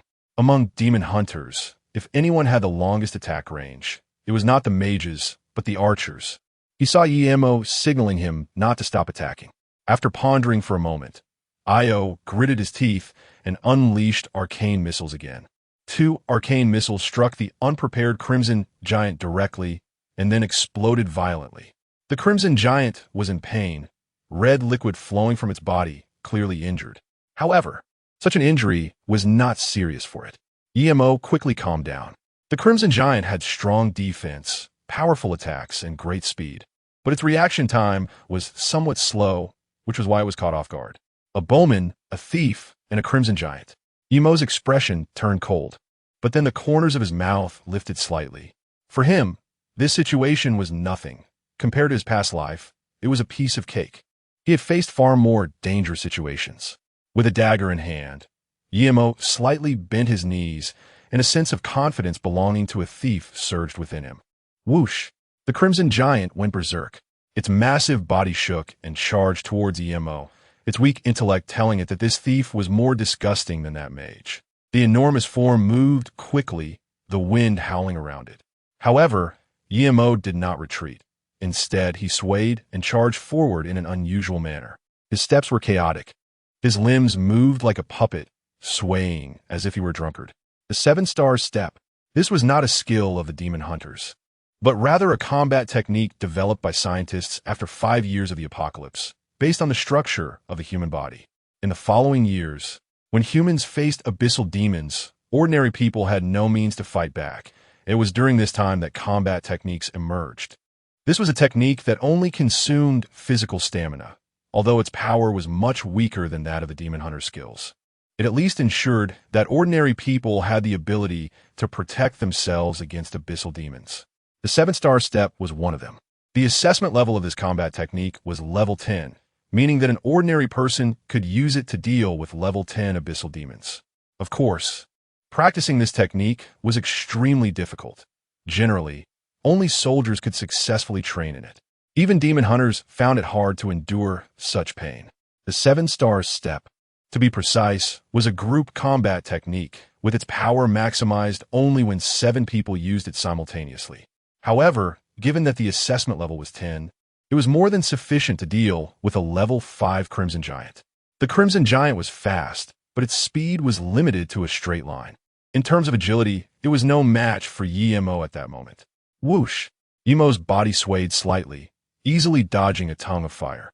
It really hurt. With his current physical condition, it was indeed a bit difficult for him to perform the 7-star steps. He could even hear the constant friction of his bones, making a cracking sound. Whoosh! Emo closed in. The Crimson Giant looked somewhat flustered, its fists crashing down wildly, but Emo kept dodging within 5 meters of it. Despite not being particularly fast, the Crimson Giant couldn't land a hit on him no matter what. Not far away, Io watched with bright eyes. This strange footwork didn't use any energy, but was incredibly effective in close combat. Io raised his staff slightly, not attacking at the moment, because Emo had just signaled him that a rogue had sneaked nearby. Hearing Emo's reminder, Io immediately threw out 2 arcane missiles. The nearly instantaneous speed sent the missile straight toward the trash can. The trash can exploded, and sharp screams came from inside, followed by a figure missing an arm rolling out. This rogue was the second strongest sent by King Zhou. He had no idea he had been discovered. He couldn't understand how Emo, with his rogue talents, could allow a beginner rogue to hide nearby. An exposed rogue, still at a distance from a mage, was like a glaring live target. Generally, demon hunters might have psychological barriers about killing in the early stages, but Io was clearly not an ordinary person. Another arcane missile shot out, and this time the target didn't even have time to scream. His entire front was blown apart as he fell into a pool of blood. However, after casting so many arcane missiles, Io's energy was completely depleted, and he could only find a hidden place to observe Emo's fight. In his eyes, the young man before him became increasingly mysterious. Dead, truly useless trash. From a distance, King Zhou watched everything unfold, and after seeing his subordinates sacrificed, he merely cursed under his breath. He truly couldn't understand why the other rogue was so powerful. Swish! An arrow was knocked, his eyes sharp as an eagle's. King Zhou took a deep breath. He knew that if he wanted to kill the opponent, it had to be now. Whoosh! An arrow shot out, and thanks to his mastery of archery and the blue bow obtained from the magic rune monument, his arrows were several times more powerful in both speed and strength than during the Age of Sunshine. Not to mention humans. Even a bear would perish under his arrows. Moreover, after one arrow, King Zhou quickly knocked another. Whoosh! Another arrow was fired. His movements were incredibly swift. The two arrows were only a few meters apart, equivalent to a double shot. No one could dodge. He confidently looked towards the Mingyue community. However, the next second, his face turned pale. He saw Yimo's body sway slightly. After dodging an attack from the Crimson Giant, he actually brushed past the two arrows. The arrowheads embedded into the ground, causing the surrounding stone slabs to crack. Yet they didn't harm Yimo in the slightest. This situation left King Zhou dumbfounded. How could this be? How could this be? He had never experienced such a blow before. After seeing Yimo's strength, he had only felt panic, but deep down, he still believed that with a double shot, he could definitely kill the opponent. However, reality had slapped him hard. The opponent showed no fear of his attacks, or even seemed not to care at all. King Zhou felt as if his series of actions were like a clown dancing. His expression turned terrified as he mumbled to himself, "Will I die? I'm still so young." Suddenly, he stood up. "No, I can't die. Cousin, right? I need to find my cousin. My cousin is in the army, even if our parents are not on good terms. At least he is my cousin and will definitely help me." After using the 7-star step, Yimo was completely unafraid of the attack from a level 3 archer. The 7-star step allowed him to dodge on its own using energy. Whoosh, whoosh, whoosh. The Crimson Giant abandoned the green magic rune treasure chest, its 4 thick arms swinging down continuously. Such force, if hit, would either kill or severely injure. But Yimo's movements were too strange. After several exchanges, not only did he avoid being hit, but his clothes weren't even grazed. Yimo's eyes narrowed as he found a gap. Enduring the excruciating pain in his body, he sprang up, and the dagger in his hand was hurled fiercely. Shoo! The dagger pierced into the ribs of the Crimson Giant, and the next second, the giant's body stiffened, its internal energy completely thrown into chaos. The entire body seemed to turn into a fireball, burning itself alive. When he saw the charred body fall before him, Yimo let out a sigh of relief and slumped down onto the ground, his gaze slightly excited as it turned to the green magical rune treasure chest. Chapter 18. Opening the magical rune treasure chest, the wind in the sky stirred up clouds of dust, but could not carry away the sorrow of the people after the disaster. A Crimson Giant had taken 4 lives, and several others were seriously injured. In such an environment, it was likely impossible to save them. The people's cries were filled with despair, their eyes looking into the distance, yet they couldn't even see the gate of the neighborhood. The dim world was filled with a bloody stench. No one dared to approach, even though the Crimson Giant had been reduced to charcoal. The fear was indescribable. Perhaps ordinary people might still dare to resist against the green magic dwarves, but facing the Crimson Giant, they, armed with mere iron, were no match at all. This was a shudder from the depths of the soul, and such dread could only be resolved by battle records in the future. The suffering of living beings was everywhere, and death was omnipresent, with endless sorrow breeding wildly here. Yimo had experienced all of this. He could only sigh slightly. With his strength, he was simply insufficient to change anything. We are in darkness, yet we long for paradise. After resting for a moment, Yimo managed to stand up, and Io quickly came forward to support him. Through this battle, Io was completely convinced by Yimo.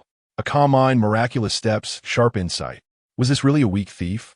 He was a proud person, and there were very few who could be his friends. Not bad. He's barely a little stronger than me. Io adjusted his glasses and stretched out a pinky finger, emphasizing really just a little bit. Yimo rolled his eyes. After 2 encounters, he understood that this so-called berserk mage was definitely unreliable in terms of true character. A bit narcissistic. No, very narcissistic. However, Yimo did not reject him. The berserk mage Io had a decent reputation in his previous life. At least he had not done anything treacherous and was on the same side as Yimo. The six paths of gods and demons camp and the Star-Lord camp had little conflict in the early days of the apocalypse, but as time went on, the conflicts grew larger, and by the later stages, even direct confrontations began. But Yemo never thought about these things. After all, they were still somewhat distant from him. Moreover, the most important thing now was to continuously strengthen himself and take control of Qiantang City, which was a crucial base. Accept reality, little mage. Yemo patted Io's shoulder and then directly approached the green magic rune treasure chest. Io's mouth twitched slightly. He had originally thought this thief was a cold person. But unexpectedly, he had his own share of narcissism. However, his attention was quickly drawn to the magic rune treasure chest. The entire chest was silver, about half a meter long, and looked very solid. The emerald green patterns on it were crooked and arranged messily, with no apparent order. And the whole chest exuded an ancient and rustic aura, as if it were an artifact excavated from beneath a pyramid. Was there a mistake? It required the thief's skill and dexterity. Suddenly, he turned his gaze to Yemo, realizing it was over. Thieves generally chose the armor break skill. In the past few days, he had encountered several thieves, and, unsurprisingly, their level 2 skills were all armor break. After all, the dexterity skill seemed quite useless at first glance. Sorry to disappoint you. Hee. Yemo squatted down to touch the magic rune treasure chest. It was ice cold, sending a chill through him that made him shiver involuntarily. Next to him, Io's expression quickly changed, and he smiled as he leaned closer. I've heard that magic rune treasure chests are rare and can yield various treasures inside. Yemo knew what this guy was thinking and deliberately ignored him, starting to explore the magic rune treasure chest. In his previous life, although he hadn't chosen dexterity, he had seen other thieves open them and naturally knew the technique. Opening a magic rune treasure chest had professional and skill restrictions. Only thieves and archers could do it, but thieves could open them from the beginning. Bro, buddy, come on. Considering I helped you hold back the Crimson Giant, let's split whatever's inside, okay? Io shamelessly said, Yemo. This is the first time I realized that someone can be so shameless. However, Yemo originally planned to divide the contents inside evenly anyway, as the green magic pattern treasure chest wouldn't yield anything good. Using these items to befriend the future raging mage Io is not excessive at all. While listening to Io's rambling, Yemo has already figured out the green patterns on the magic pattern treasure chest. These green patterns are similar to the password for the chest. Only by rearranging these patterns can it be opened. Whoosh, whoosh, whoosh. A series of afterimages flashed by, and Yemo's hands now looked like 4 hands, moving rapidly. Even if all the profession and skill requirements are met, there is still a chance of failure when opening the magic pattern treasure chest. Yemo had to arrange these green magic patterns according to the correct rules within 3 seconds. Many thieves often fail dozens of times when they first open the magic pattern treasure chest. However, Yemo was not among them. His hands moved swiftly like an artist, leaving Io completely stunned and speechless. Is he even human? Io, who had constantly challenged the limits of genius since childhood, had only been 16 when he graduated from Cambridge University. Even as a demon hunter, he was a terrifying mage. Yet now, he felt his intelligence had been insulted. Just as he was lost in thought, there was a loud clap as Yemo's hands came down heavily on top of the magic pattern treasure chest. The next moment, the chest let out a creaking sound, and the lid slowly opened. The haul was decent. It seemed there were 8 items. Yemo smiled. As a thief, this was the happiest moment. In his previous life, Yemo had never experienced this, but at this moment he truly felt it. Come, let me see. Io couldn't wait to lean in. Inside the chest were 4 capsules. Primary blood capsule stimulates cells to produce a large amount of blood and heal wounds within 1 minute. Primary vitality capsule restores vitality within the heart C in 1 minute. The appearance of these capsules was within Yemo's expectations. They were usually present when opening a treasure chest and were quite practical. These capsules were priced at a terrifying 500 contribution points in the magic pattern monument, which early-stage demon hunters really couldn't afford. The 4 capsules included 2 primary blood capsules and 2 primary vitality capsules, and Yemo split them in half with Io.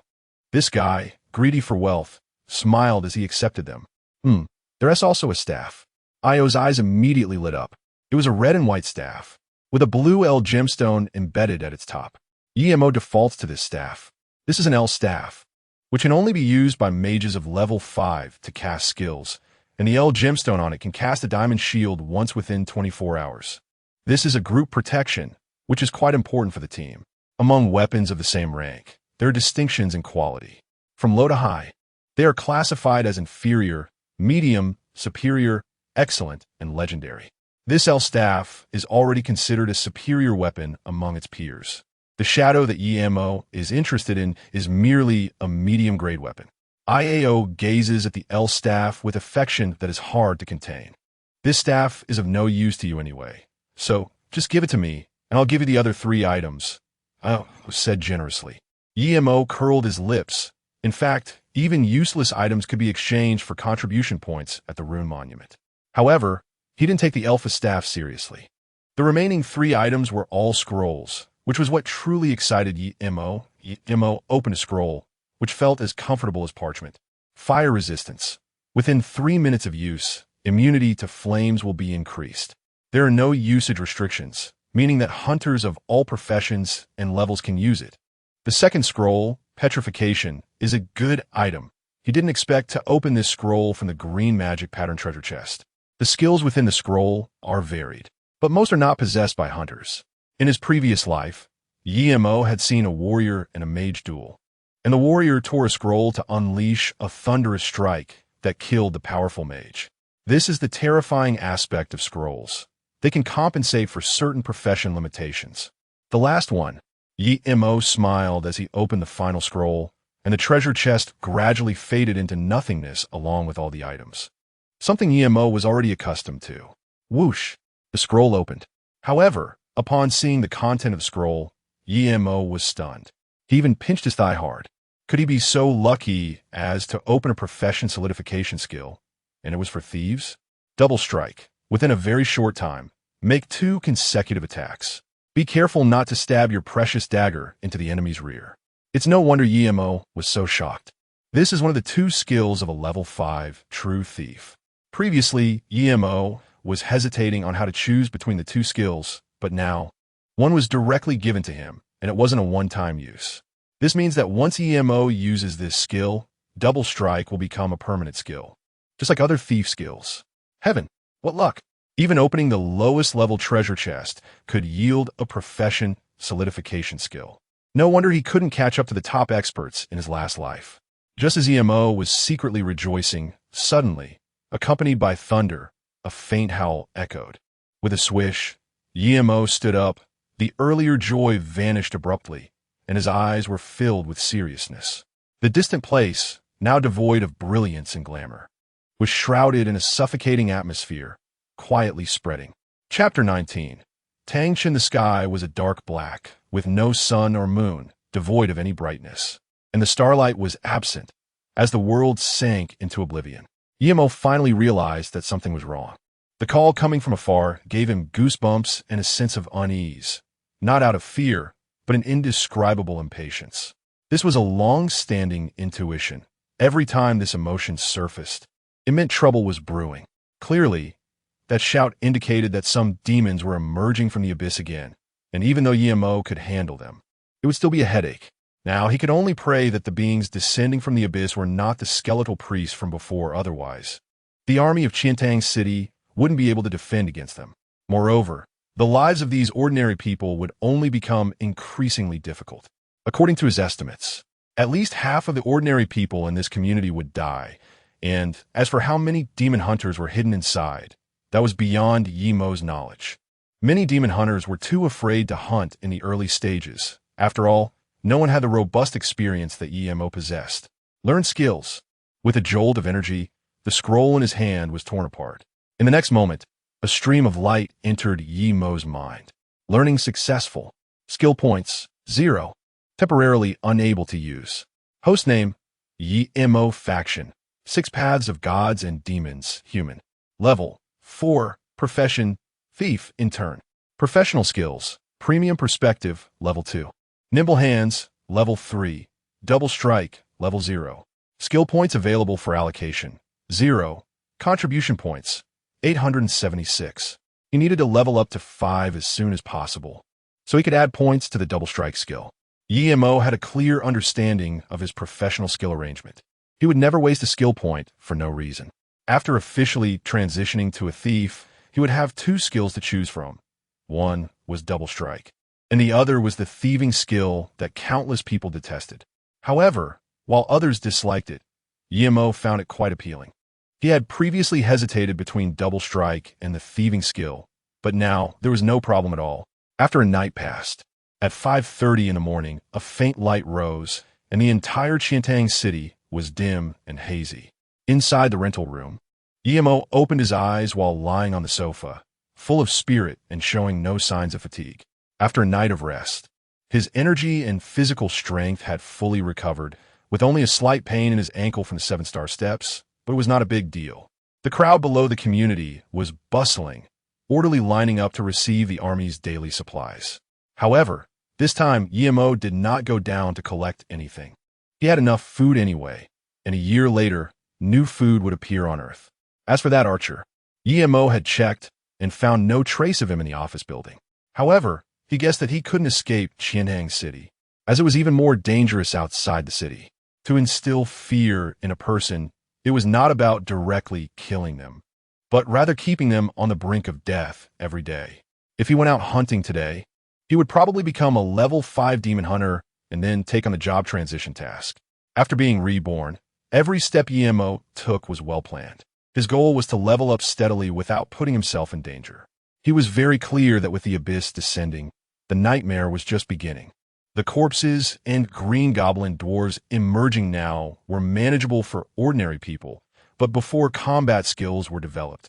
The beings from the second layer of the abyss would definitely make humanity understand what true fear was.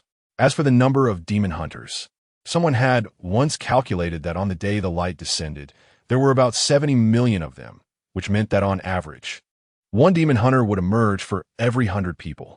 So, there were definitely a few demon hunters in Yemo's community, but apart from Io, it was clear that the other demon hunters did not want to reveal themselves at this moment. Furthermore, Yemo had no intention of cooperating with them. After all, disputes among demon hunters would not be any less than those with demons. However, Yemo also knew that as the number of abyssal demons increased and they grew stronger, it would become increasingly difficult for him to handle them alone. Therefore, many demon hunters would have their own teams. Demon hunters could rely on their teammates to make up for their professional shortcomings. In his previous life, Yemo suffered many losses because he didn't form his own team. But with past experiences in mind, this time he had that thought. Io was a good choice, but Yemo knew that this guy truly preferred to act alone, so he wouldn't force it. Besides, he had even better options. Calculating the time, they should be about to appear. Yemo smiled and quickly left as soon as the army personnel departed. Yemo was unaware that the military was searching for him. But the residents here understood that Yemo was a master and feared that the military would take him away, which would jeopardize their safety. In Chiantang City, at the military district camp, a young man in military uniform stood straight. He was dignified and imposing, exuding a strong aura, resembling a dormant beast due to his role as a demon hunter. However, his eyes were deep and wise, indicating that he was not just a brawny soldier with a simple mind. With dark skin and a sturdy build, he was a true soldier. Zhang Yu looked at his favored subordinate with admiration. At such a young age and with such strength, it was hard to find many like him in the entire military of Huaxia. Tang Chun, don't be modest with me. Sit down and talk, Zhang Yu smiled. Zhang Yu chuckled helplessly. Everything is good about you, but you just don't know how to be flexible. However, Zhang Yu understood this. Tang Chun had enlisted at the age of 18 and was now 22, already holding the rank of captain at his age, which was indeed remarkable. Moreover, this position was not obtained through connections. Although his family had some background, Tang Chun did not utilize any influence and instead earned it through hard work. The scars on his body even moved Zhang Yu. The military gathered most of the contribution points a few days ago and exchanged them for a bottle of transformation potion. Zhang Yu said, taking out a bottle of liquid that shimmered with green and silver light from his drawer. Your current level is level 4. And I believe that after using this transformation potion, you should be able to reach level 6 within 3 days. During this period, the military will assist you in completing your job change mission. Tang Chun frowned, about to speak, but was interrupted by Zhang Yu. Don't refuse. Your current task is to reach level 6 within 3 days, complete the job change mission, become a true gun knight, and then lead a team outside the city. Zhang Yu spoke very decisively, and Tang Chun could only nod helplessly. A bottle of transformation potion required over 2,000 contribution points, and this was the lowest level potion. Moreover, a demon hunter could only use it once. This was the advantage of the military, no matter how strong EMO was. He could not produce such a large amount of contribution points in the early stages. Zhang Yu stood up, hands clasped behind his back, with a hint of weariness and sorrow between his brows, yet his eyes were clear and bright, revealing kindness and concern, which was also why he was so loved in the military. Zhang Yu nodded. How is your team selection?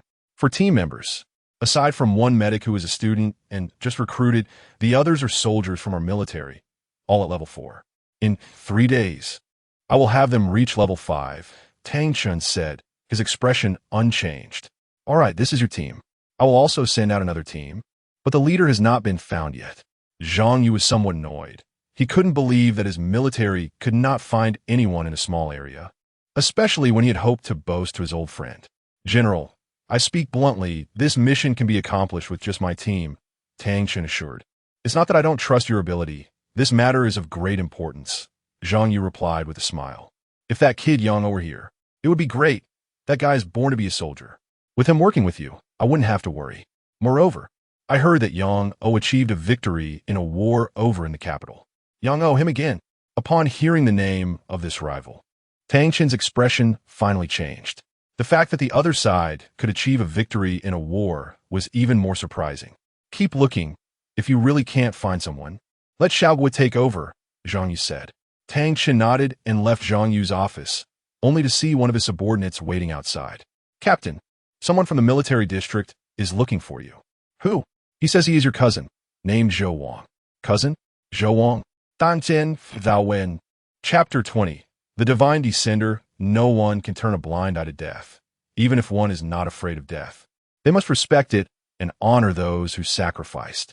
A massive monument stood in one corner of the military district, inscribed with the names of fallen soldiers in a haphazard manner. Click, click, click.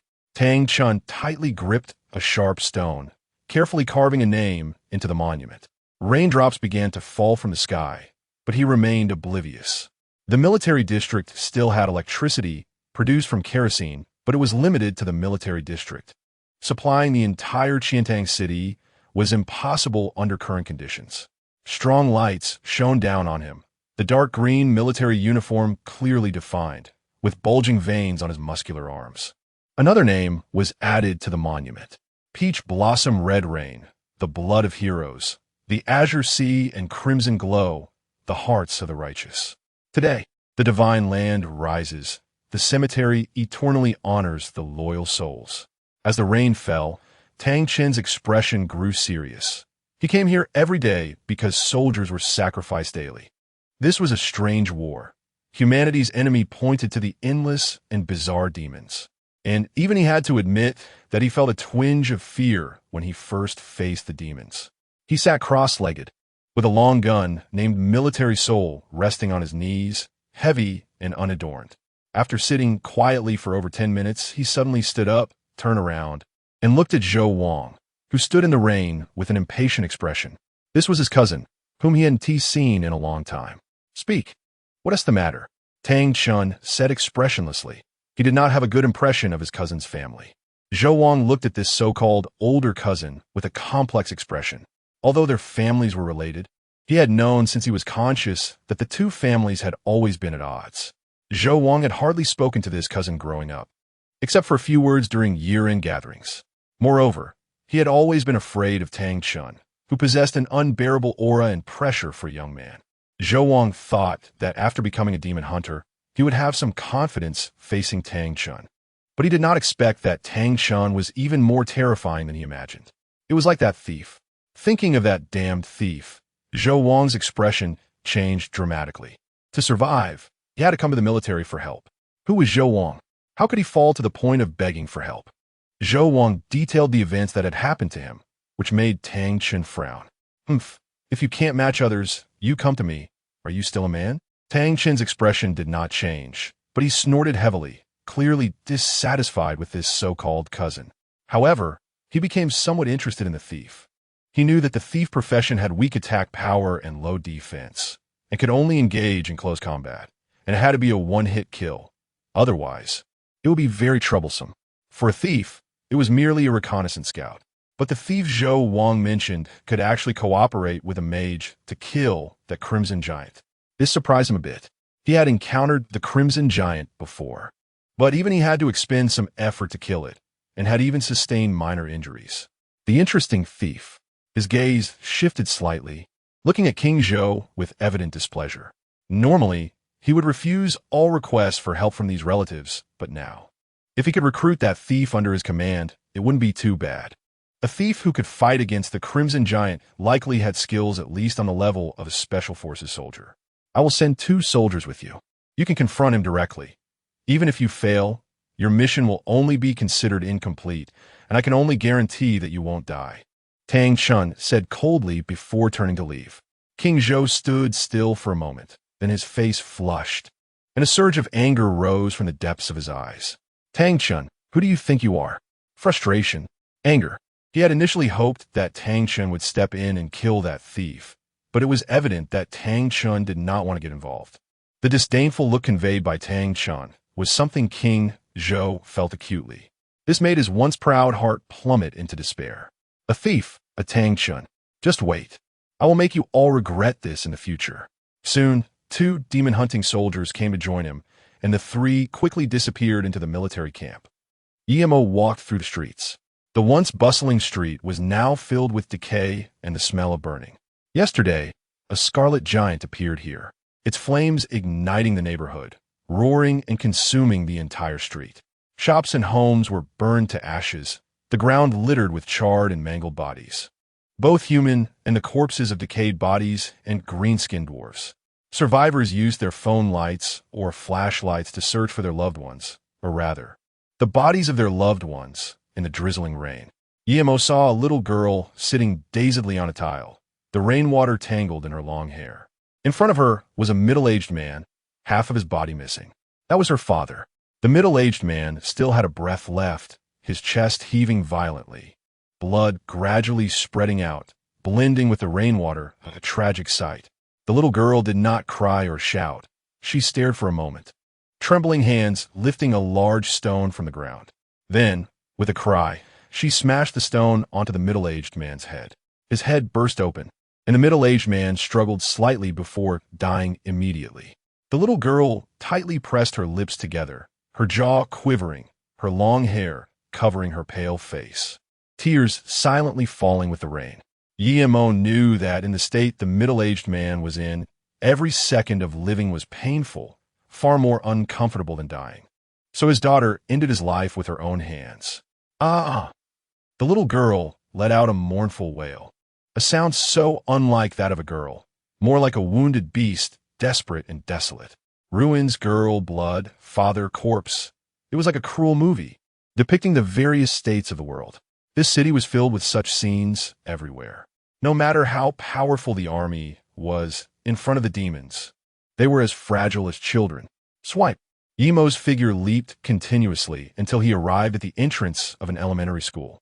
At the entrance lay several corpses of elementary school students, their backpacks stained with blood.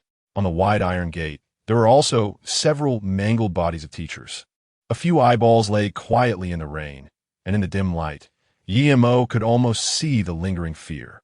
This was a favorite pastime of the green-skinned goblins. They did not kill humans immediately. Instead, they enjoyed slowly torturing them and designing various ways for them to die. This kind of lowly abyss demon that took pleasure in cruelty and slaughter was what Emo hated the most. It should be here, if I remember correctly. Emo glanced at the time. It was now the 18th day after the apocalypse had begun. Previously, Emo had thought about finding teammates to form a team, and at this moment, he had come here to wait for a teammate, a person who would never betray him. a legend who came from the world of the six paths of gods and demons. The so-called God Descender.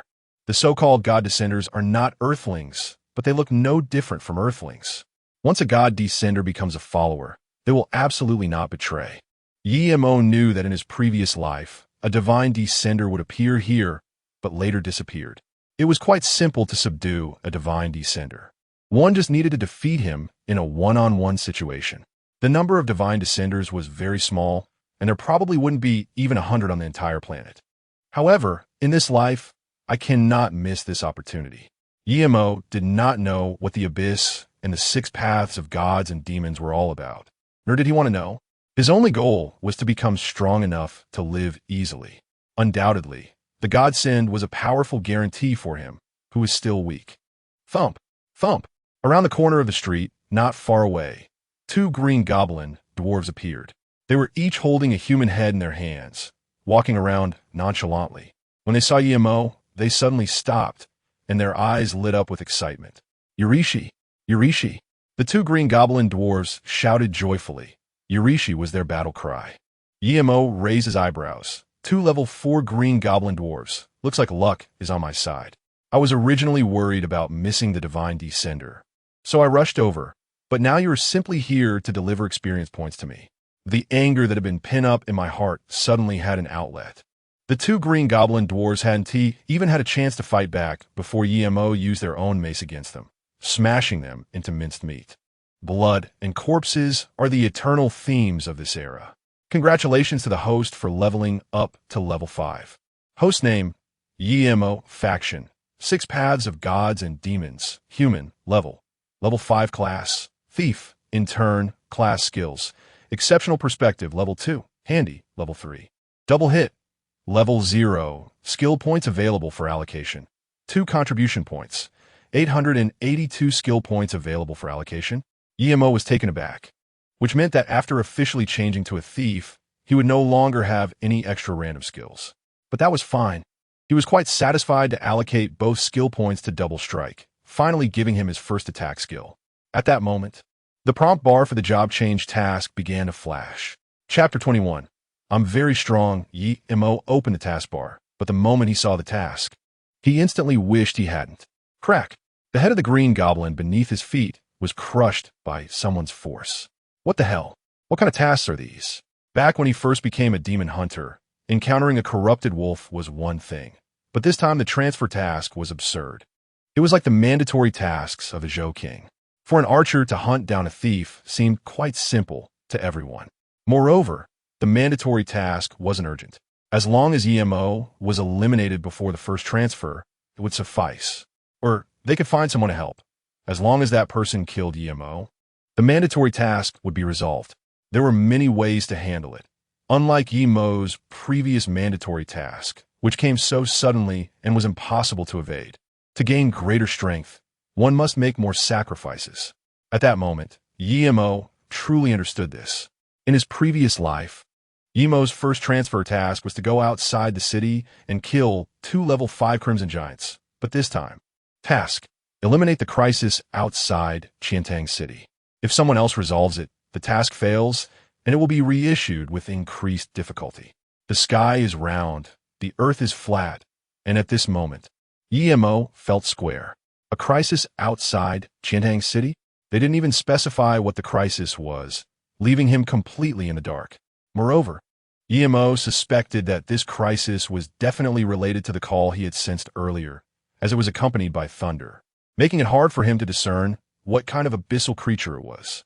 The crisis of Qiantang City, finding a place to shelter from the rain. Emo was stuck with a somewhat decayed corpse, murmuring to himself. From the current situation in Qiantang City, there were far fewer corpses, green goblins, and crimson giants than in his previous life. Had they all gone outside the city? He no longer dared to judge based on his past experiences, as history seemed to be diverging more and more from his previous life. Outside the city? Were they launching a demon frenzy? At this thought, Emo's heart trembled.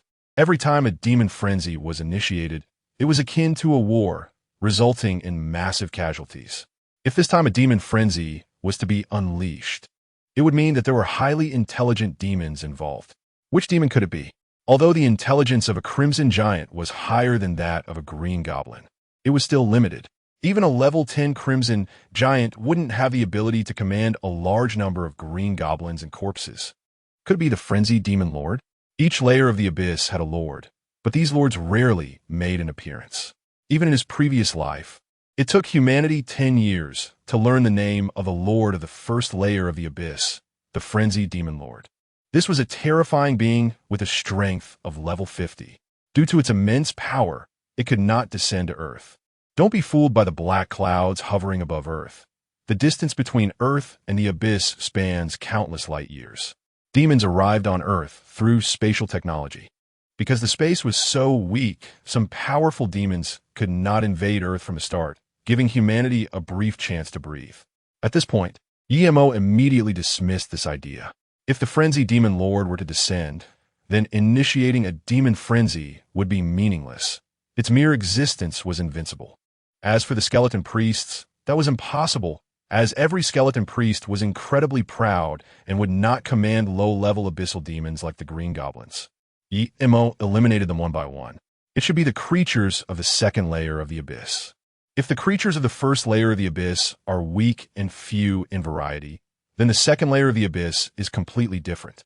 The abyss demons living there are diverse in species, and their biological levels range from level 5 to level 15, though some exist beyond level 15 as well. Which type of abyss demon could it be? EMO couldn't come up with an answer. However, he knew that he must head outside the city to investigate soon, otherwise, he didn't know how long this job change task would be delayed. Moreover, with such a significant event happening, the military would surely be aware of it and might have already started arranging countermeasures. At the entrance of Qiantang City Primary School, it was eerily quiet, with rain faintly falling, washing away the bloodstains on the ground, while a few decaying corpses wandered not far away. Just when EMO thought he had remembered incorrectly, suddenly, tiny fragmented white lights appeared from within the dim primary school. Gradually, countless white lights gathered together, forming a graceful figure. It was a woman. Yemontak was so pissed. In his previous life, he only knew that a divine descender appeared here, but he didn't know it was a woman. The woman was dressed in dark combat attire, with a long bow slung over her back, exuding a powerful aura. It must be said, she was a beauty, rivaling Su. Moreover, there was a unique resilience in her brows and eyes that was characteristic of women. An archer? Huh? EMO pondered, but he did not reveal himself immediately. Such divine descenders were very proud. It was impossible to chat or win them over with flattery. There was only one way, and that was to truly defeat her with strength.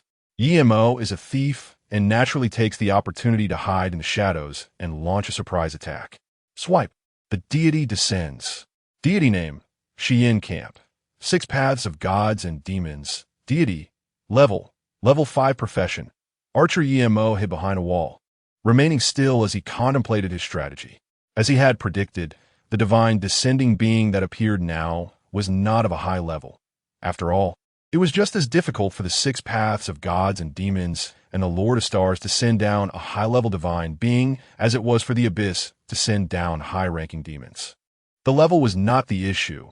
What troubled EMO was that the opponent turned out to be an archer, and one who had completed their first job transfer.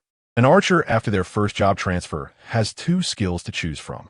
One is triple shot, which fires 3 arrows in an instant with the power stacking. This is a very powerful skill and has a chance to deal critical damage. If this were an archer from Earth, EMO could guarantee that 99% would choose this skill.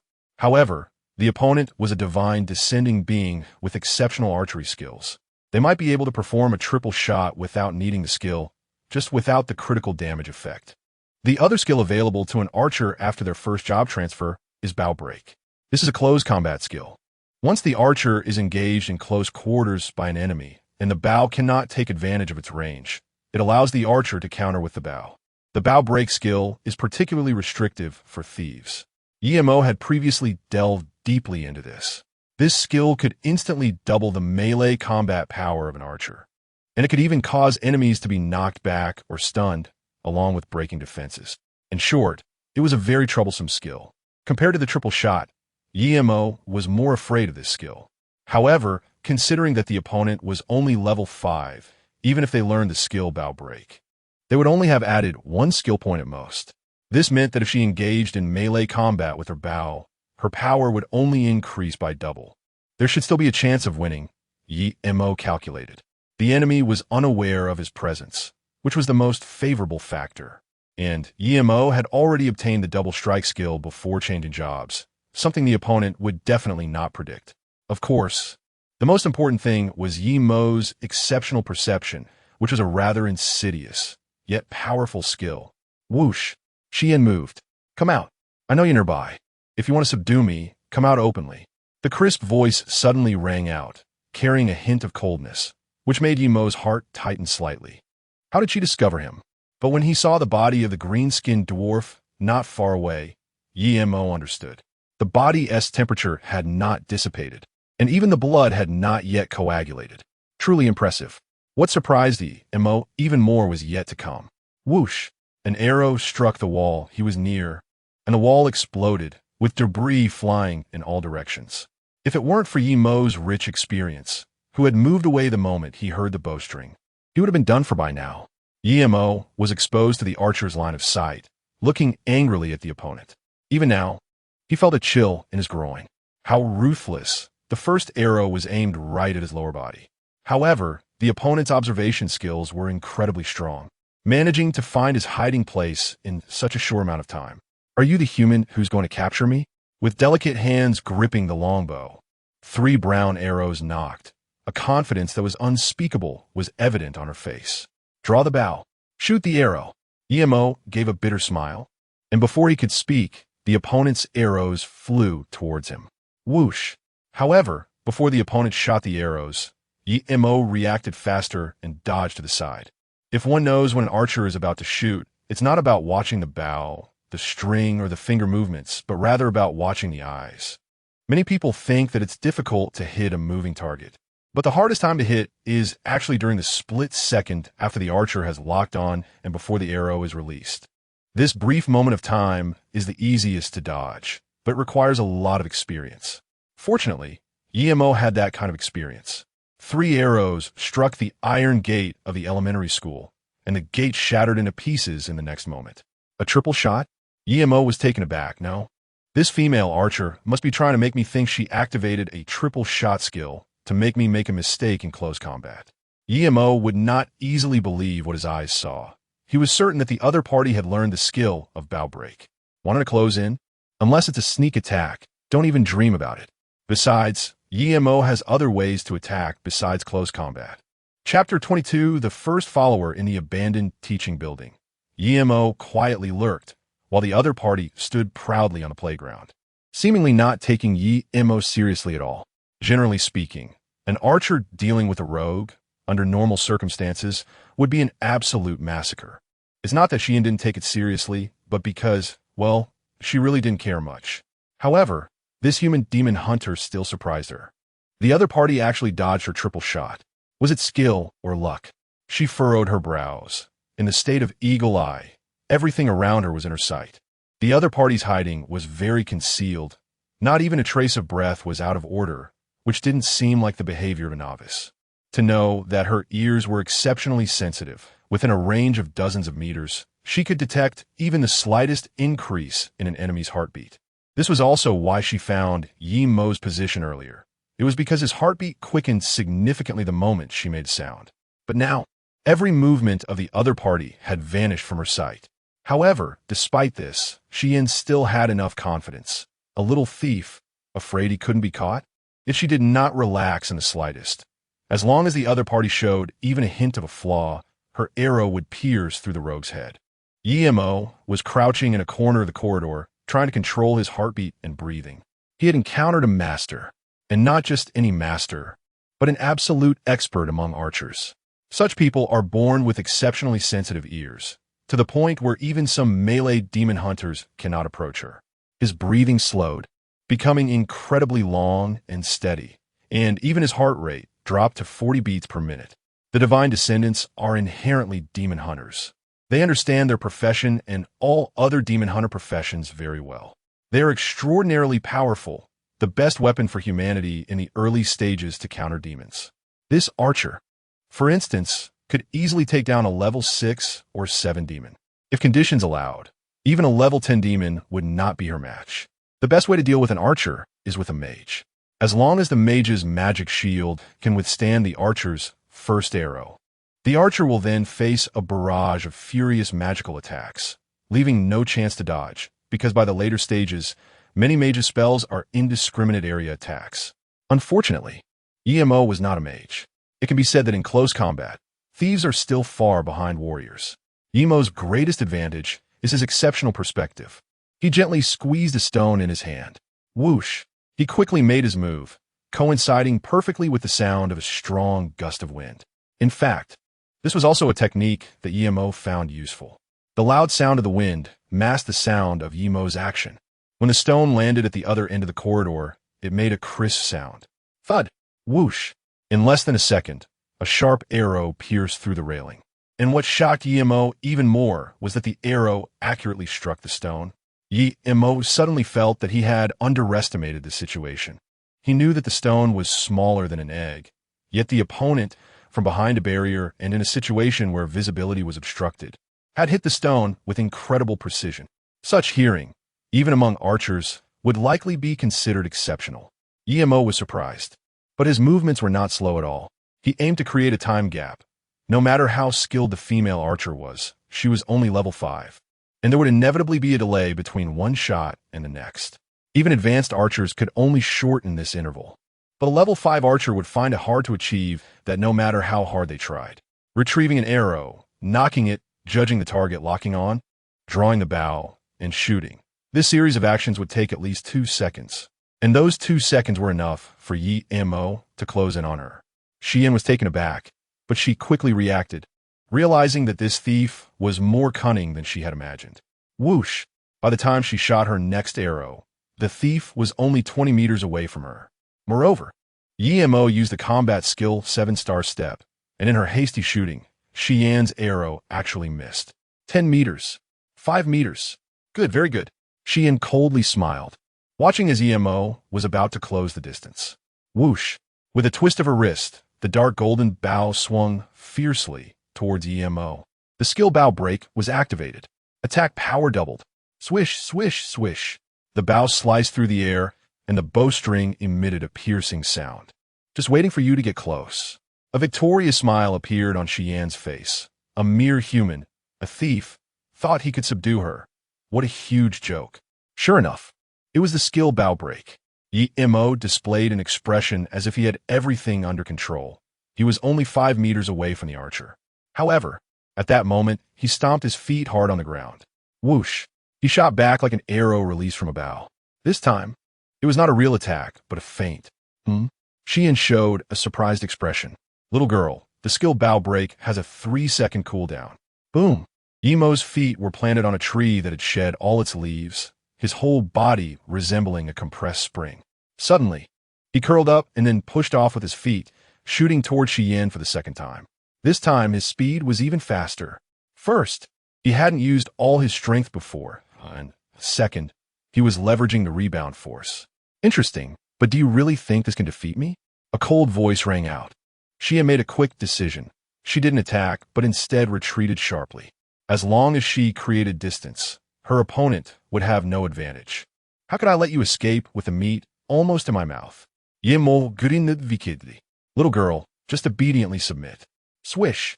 Xian's originally cold expression froze on her face in an instant. At that moment, as a sensitive archer, she found herself constrained by her own advantage. How could this be? For the first time, Xian panicked. The opponent's skill didn't seem like a first-turn rogue skill. Could it be a scroll?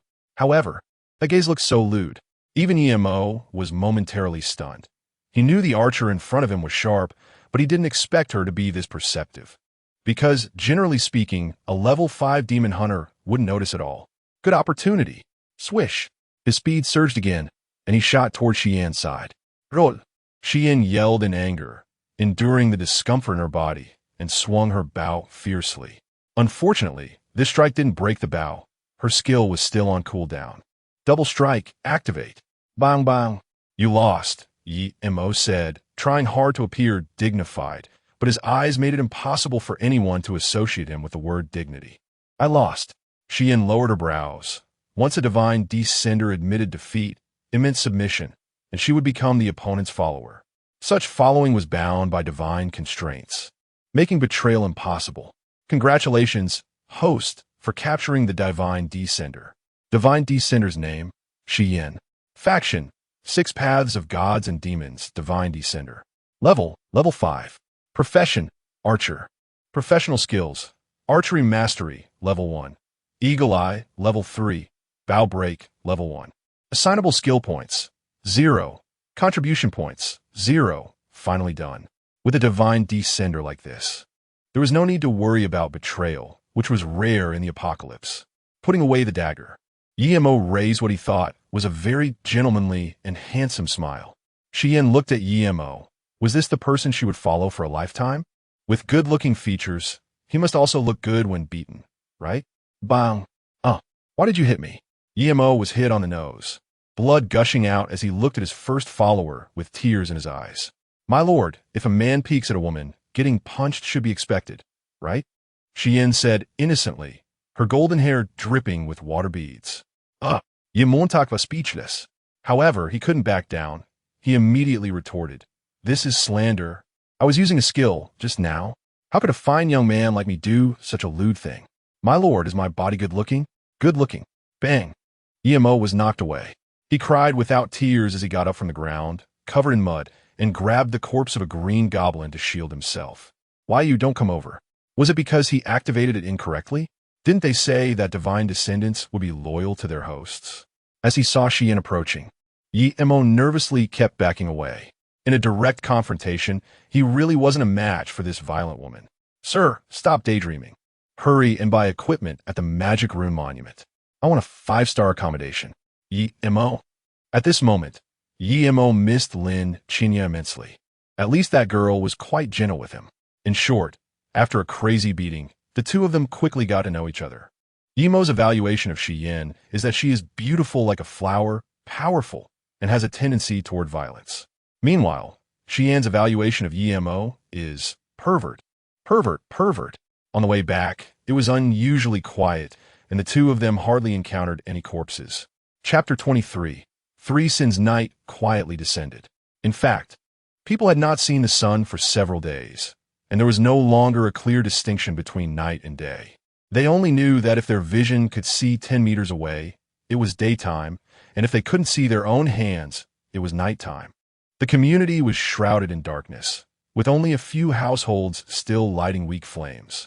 The power supply had long ceased, and people now relied on candles and flashlights. But how much longer could they last? No one dared to act at night. Outside, the sound of rustling corpses could be heard.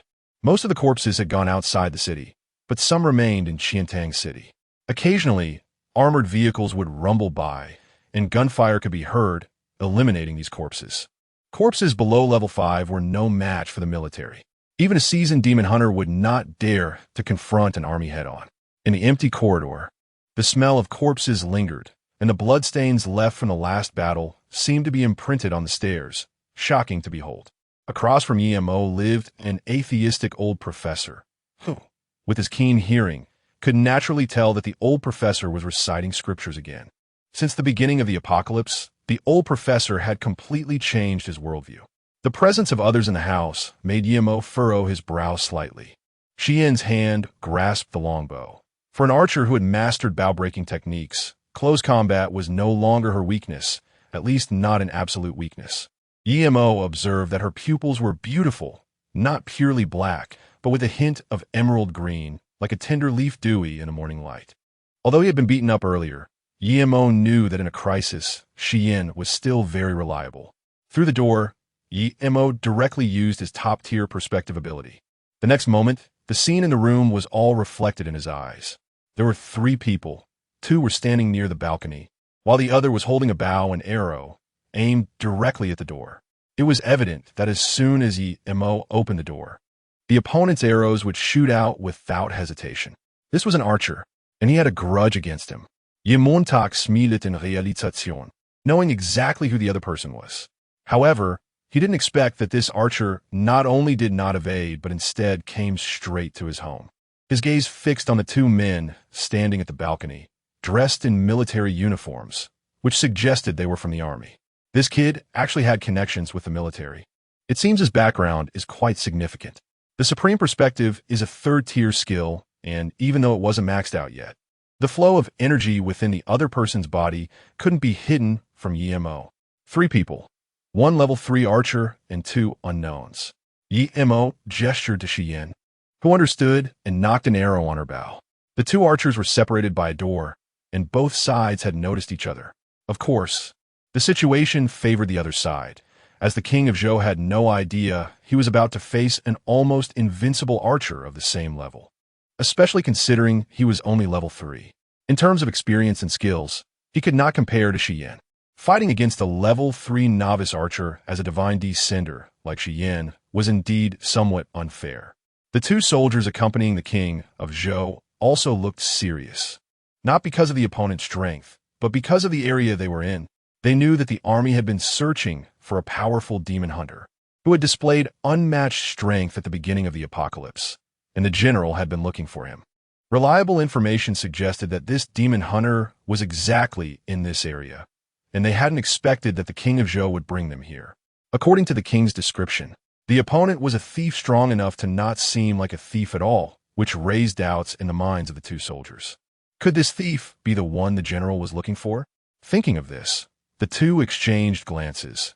If this thief really showcased extraordinary strength later, it might indeed be the person the general wanted. The King of Zhou wanted to kill the thief, but that wasn't their mission. Moreover, the King of Zhou did not have a good relationship with their superior. If it weren't for some blood ties, Tang Chen wouldn't even bother to meet him. In comparison, the King of Zhou was much more nervous at this moment, his hands gripping the blue bow, sweating slightly.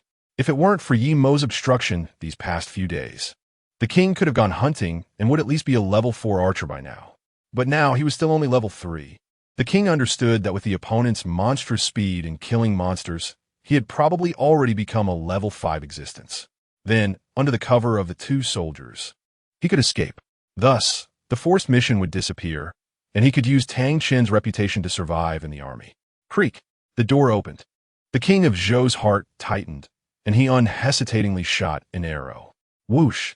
The arrow flew like a rainbow. The distance from the living room to the door was only 5 meters, and at such a close range, it was difficult to dodge even with preparation. Moreover, in the early stages, the power of archers was on par with that of mages. D. The King of Zhou's face twisted with rage. A roaring voice echoed in his heart. He had had enough of this life. If it were anyone else, they would have gone insane by now. Meanwhile, Xian's arrow was released first. Bang! An arrow struck the tip of the king's arrow, and then, with its remaining force, appeared before the King of Zhou. The king felt his hair stand on end, instinctively crouching down to cover his head as the arrow grazed his scalp and finally embedded itself into the wall behind him. At that moment, the 2 soldiers on the balcony finally reacted, gripping their bloodied war knives and blocking in front of the king. Stop! They shouted. Their mission was to at least protect the king's life, but that last arrow had almost taken it. While they were angry, they were also alarmed. There was no doubt it was 2 people, as they had seen on the balcony earlier, but they hadn't expected that the blonde woman was such a powerful archer. Level 4? Or level 5? In any case, their situation seemed quite troublesome. Under the pitch-black night, the atmosphere was extremely tense. Of course, this was from a perspective of the King of Zhou. For Yemo, as long as the 2 soldiers were not mages, there was not much to worry about. 2 level 4 warriors, though formidable, paled in comparison to Yemo and Shiyin, who were both level 5. In close quarters, the demon hunter's vision would not be greatly affected by the darkness, so both sides clearly saw each other. Yemo leisurely moved a chair and sat down, patting the rainwater off his body, while Shiyin quietly stood beside him. It was clear that the 2 soldiers had no intention to kill him. The one with the killing intent was the archer behind. To this day, he still didn't know the archer's name. But there was no need to remember names for the dead.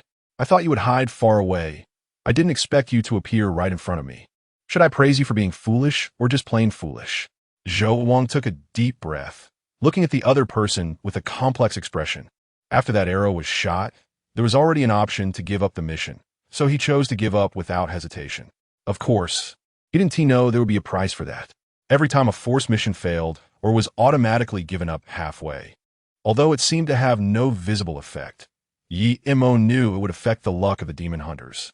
Luck was elusive, but it certainly existed. Zhou Wang's expression was grim. He was about to signal the two soldiers to take him away. Suddenly, he felt a chill run down his spine, vaguely seeing something writhing beside him. There was a dagger. Yi Imo, who had been sitting on the chair, had vanished without a trace.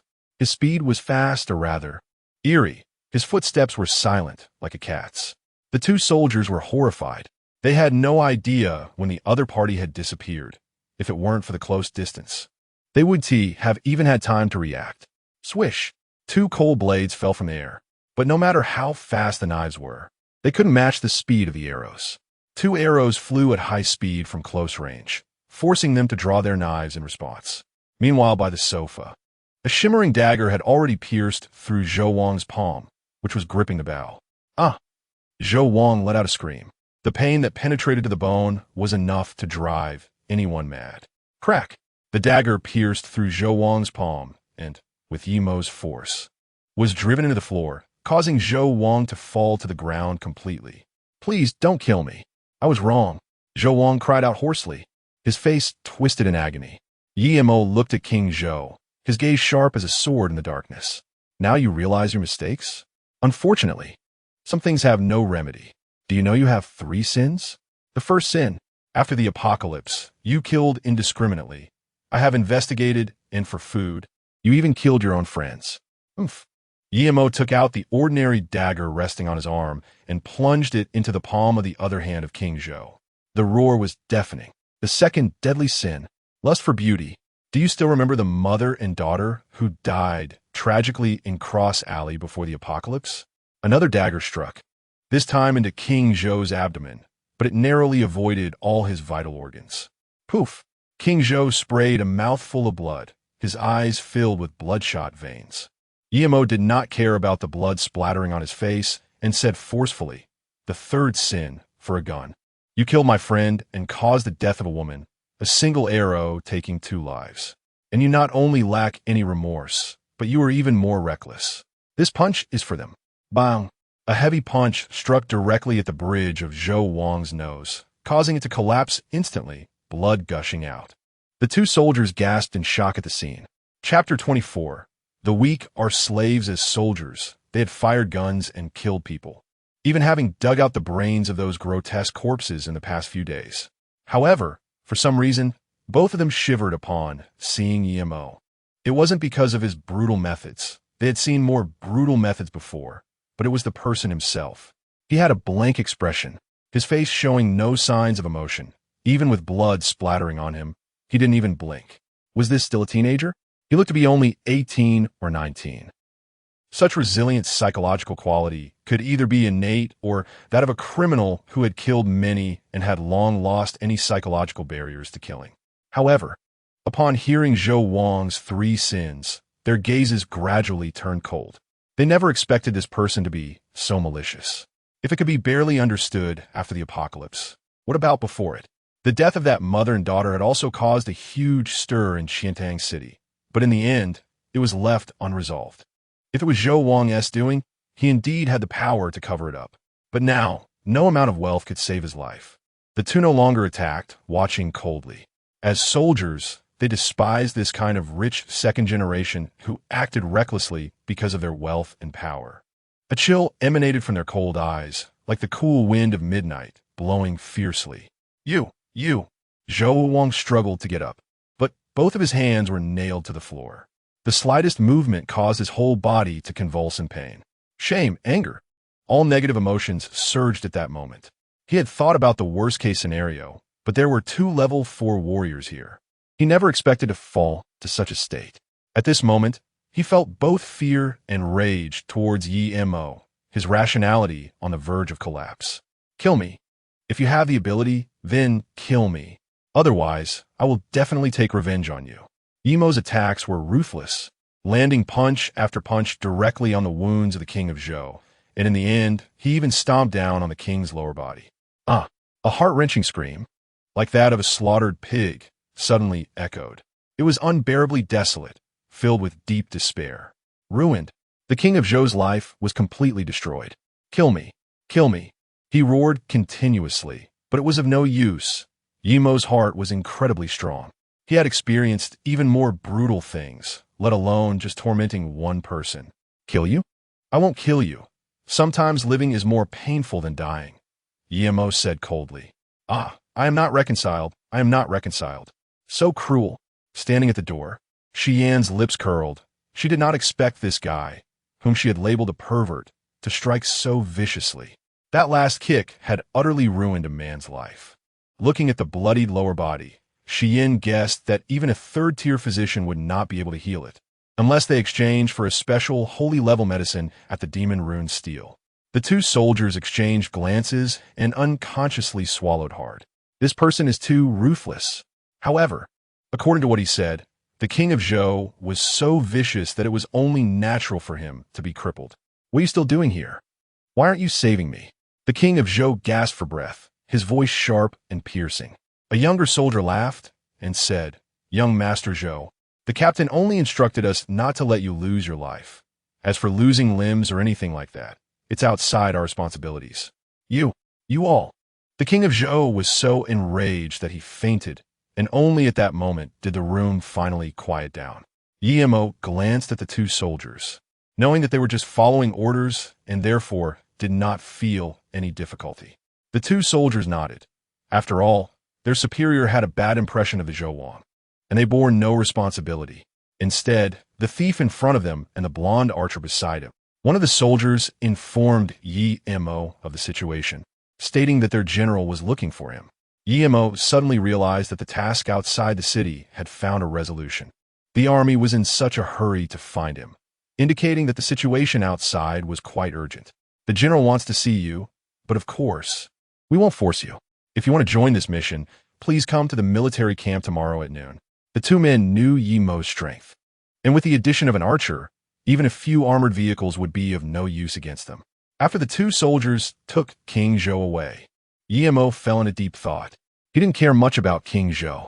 In fact, he wasn't that noble.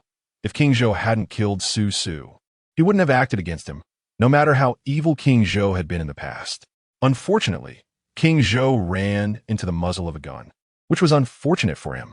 Yimo always believed that in this world, the living suffered more than the dead. The real suffering for King Zhou had not yet begun. Unless he died, his days would only become increasingly painful. What concerned him was not King Zhou, but the army. As time passed, the army did not fade away in the apocalypse. On the contrary, due to the existence of the safe zone, they became even stronger. The original order collapsed, but soon a new order was established. The emergence of the Demon Hunter army gradually stabilized the safe zone. Although human order was rewritten, it became a new set of rules in the future. Undoubtedly, the army was the biggest benefactor.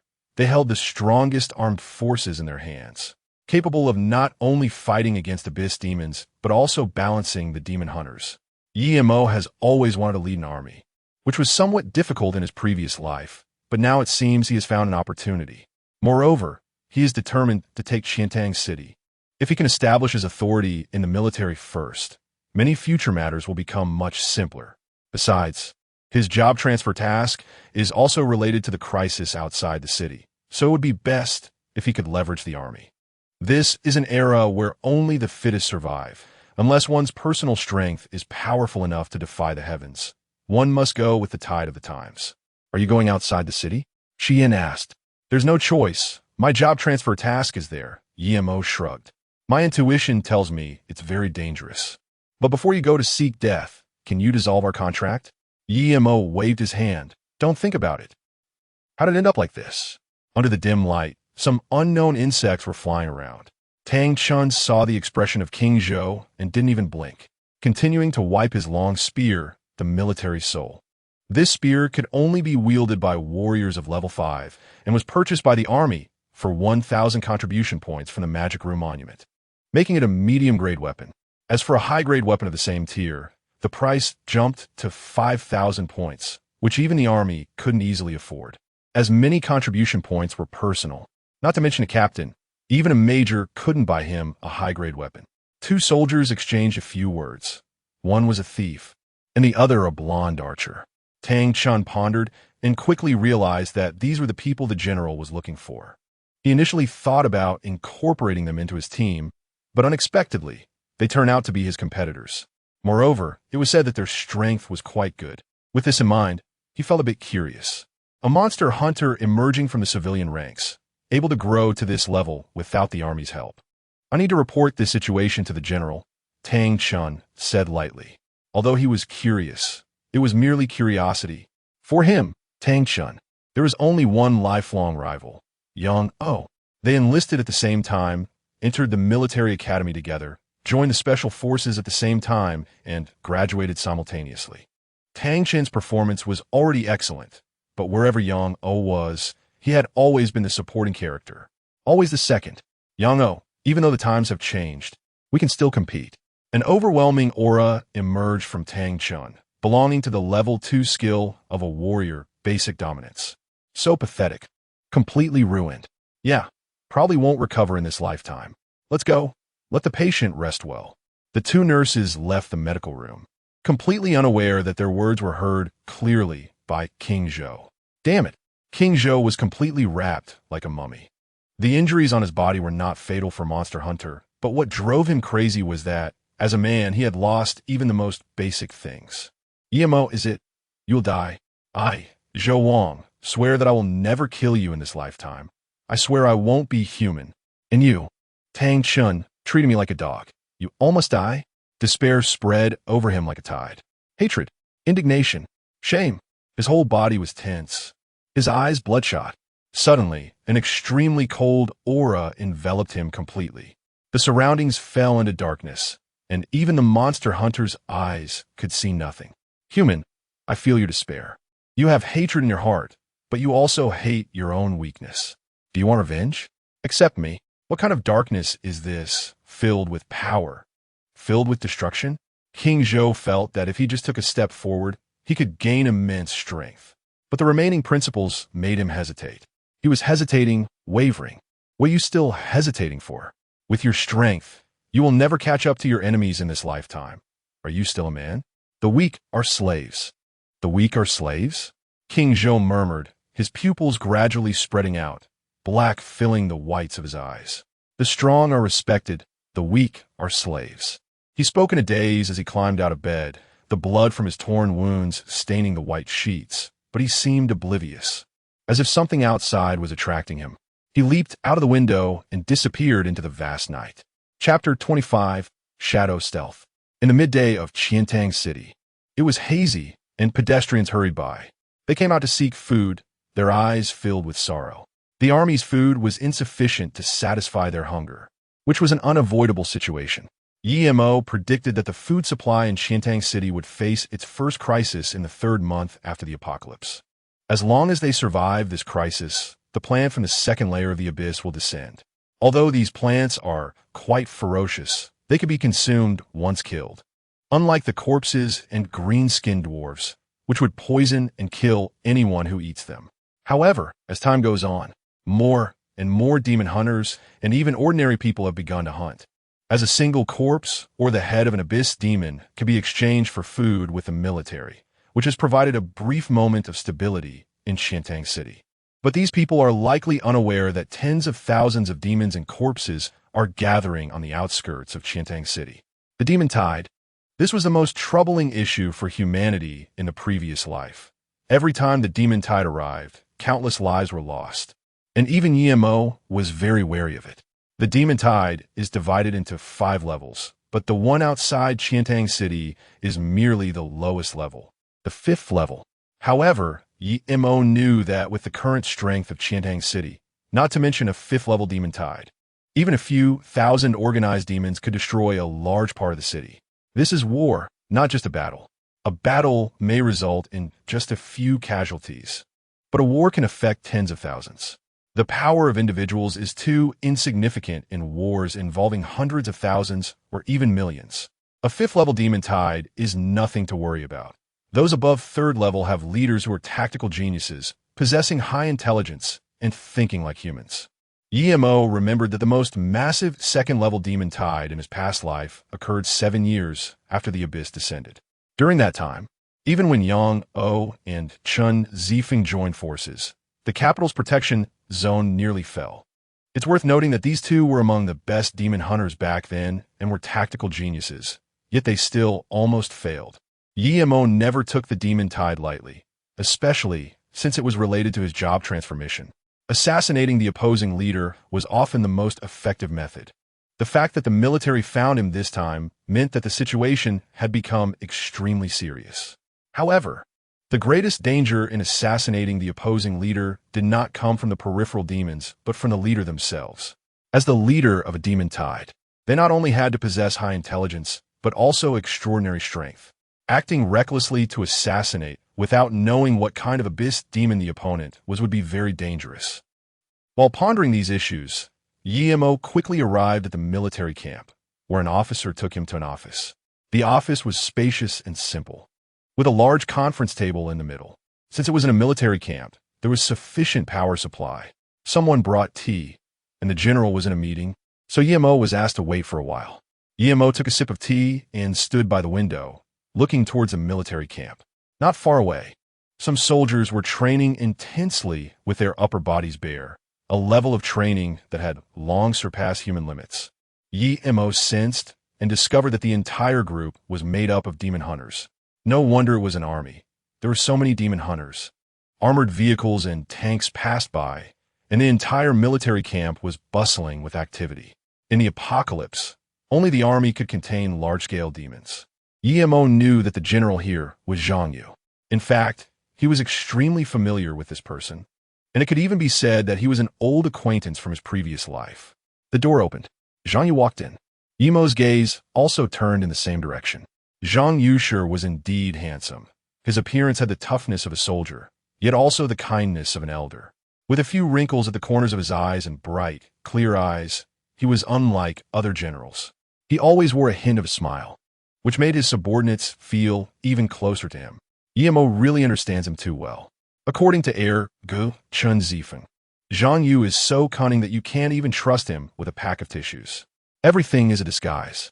In the previous life, Zhang Yu attempted to seize control of the capital's protected area. This person has great ambitions and is very difficult to deal with. Clearly a demon hunter, yet he never reveals his identity.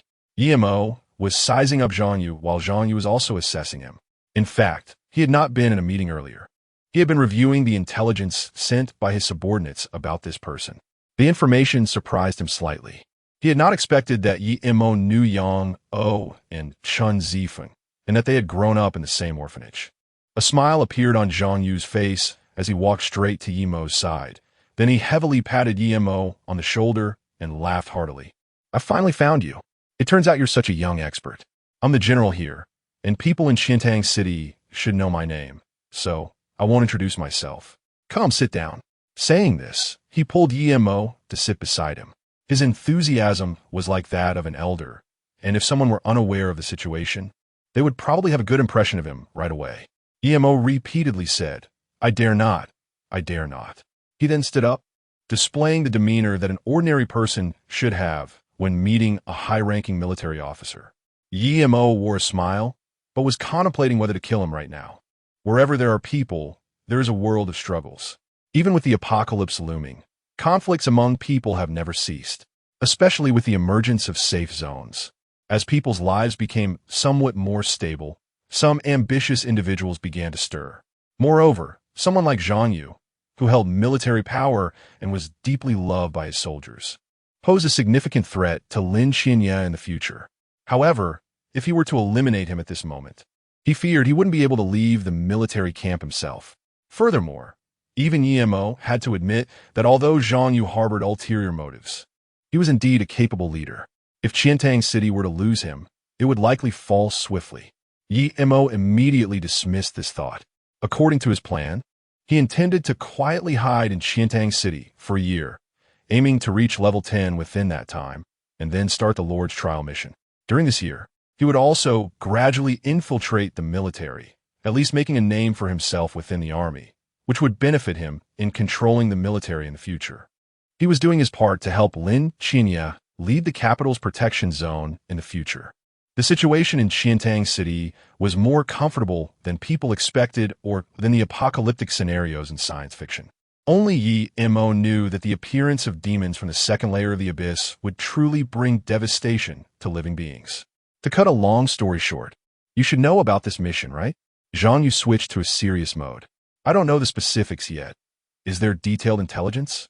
Yi Mo didn't want to make things difficult for him. Being able to leverage the army's strength to complete the job change task made him happy. Intelligence is very important. Yi Mo paused and suddenly noticed Zhang Yu's expression, frowning and asking, "There aren't any intelligence reports from the army, are there? Not a single piece of information?" "There's a bit. The enemy's numbers are roughly around 50,000. Yi Mo sighed inwardly, thinking that it would be better if there were none at all. Once the demon frenzy begins, it will at least be level 5. And the number of level 5 demon frenzies ranges from 50,000 to 100,000. I have dispatched 2 teams, one of which you will lead, and the 2 teams will split up." Zhang Yu said. Yi Mo was puzzled. He thought he was there to play the role of a team member, but unexpectedly, he became a key player. "General, do you really trust my strength?" Zhang Yu laughed and said, "I trust my intelligence. You're at least level 5, right? By the way, our mission starts tomorrow at noon. I've assigned you a few soldiers. Here are their profiles. Take a good look. Also, for this mission, the army can advance 500 contribution points. If successful, the rewards will be substantial. 500 contribution points? Although it's a bit low, it's better than nothing." Zhang Yu seemed to have other matters to attend to, so Yi Mo left after getting a brief understanding. After Yi Mo left the office, a robust figure climbed in through the window. "How is it?" Zhang Yu asked his trusted aide with a smile. "It's barely acceptable. I hope it doesn't hold me back." "Danjian Zipli, you." Zhang Yu shook his head and smiled. After Tang Chun left, Zhang Yu stood in the conference room for an unknown amount of time. Suddenly, a shadowy figure appeared in the dim corner. A man in a black robe emerged from the shadows. If Yi Mo were there, he would know that this man was at level 8, as only level 8 thieves could learn the skill Shadow Stealth. "General," the man in the black robe was very respectful to Zhang Yu. "You will also follow tomorrow's mission, regardless of whether Yi Mo completes the task or not. Kill him in the end," Zhang Yu said calmly, and then the black-robed man melted back into the shadows. "What a pity. I originally thought your strength was so great that I could recruit you." But Zhang Yu shook his head. He wouldn't misjudge a person. Everyone has desires and their own goals. Tang Chen's goal is to defeat Yang O, and that black-robed man's purpose is to repay Zhang Yu for saving his life. Power, wealth, beauty. Zhang Yu had just slightly mentioned these in front of Yi Mo, but although the latter appeared a bit excited, there was no change in his eyes. This young man is very dangerous. He is incomprehensible and inscrutable. Zhang Yu didn't know what Yi Mo needed, and that was the most terrifying part. Under the dim sky, Zhang Yu was unaware that a pair of somewhat cold eyes had witnessed everything that just happened. Chapter 26. The broken dagger. Yi Mo did not leave immediately. In fact, he was very uneasy about Zhang Yu. How could someone like him not have a backup plan? Especially since his relationship with Yang O and the others was likely already known. Swish. He activated his ultimate perspective. With his current ultimate perspective ability, as long as the opponent was no more than level 10, they would not be able to detect him at all, unless they were naturally sensitive like Shi Yan. When he saw a muscular soldier appear in the meeting room, he was slightly taken aback, and memories surged back like a tide. Tang Jian. Yes. This person is Tang Chun. Yi Mo got to know him in his previous life because of Yang O.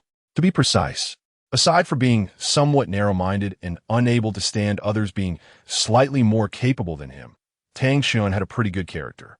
Yi Mo often heard Yang O praising him.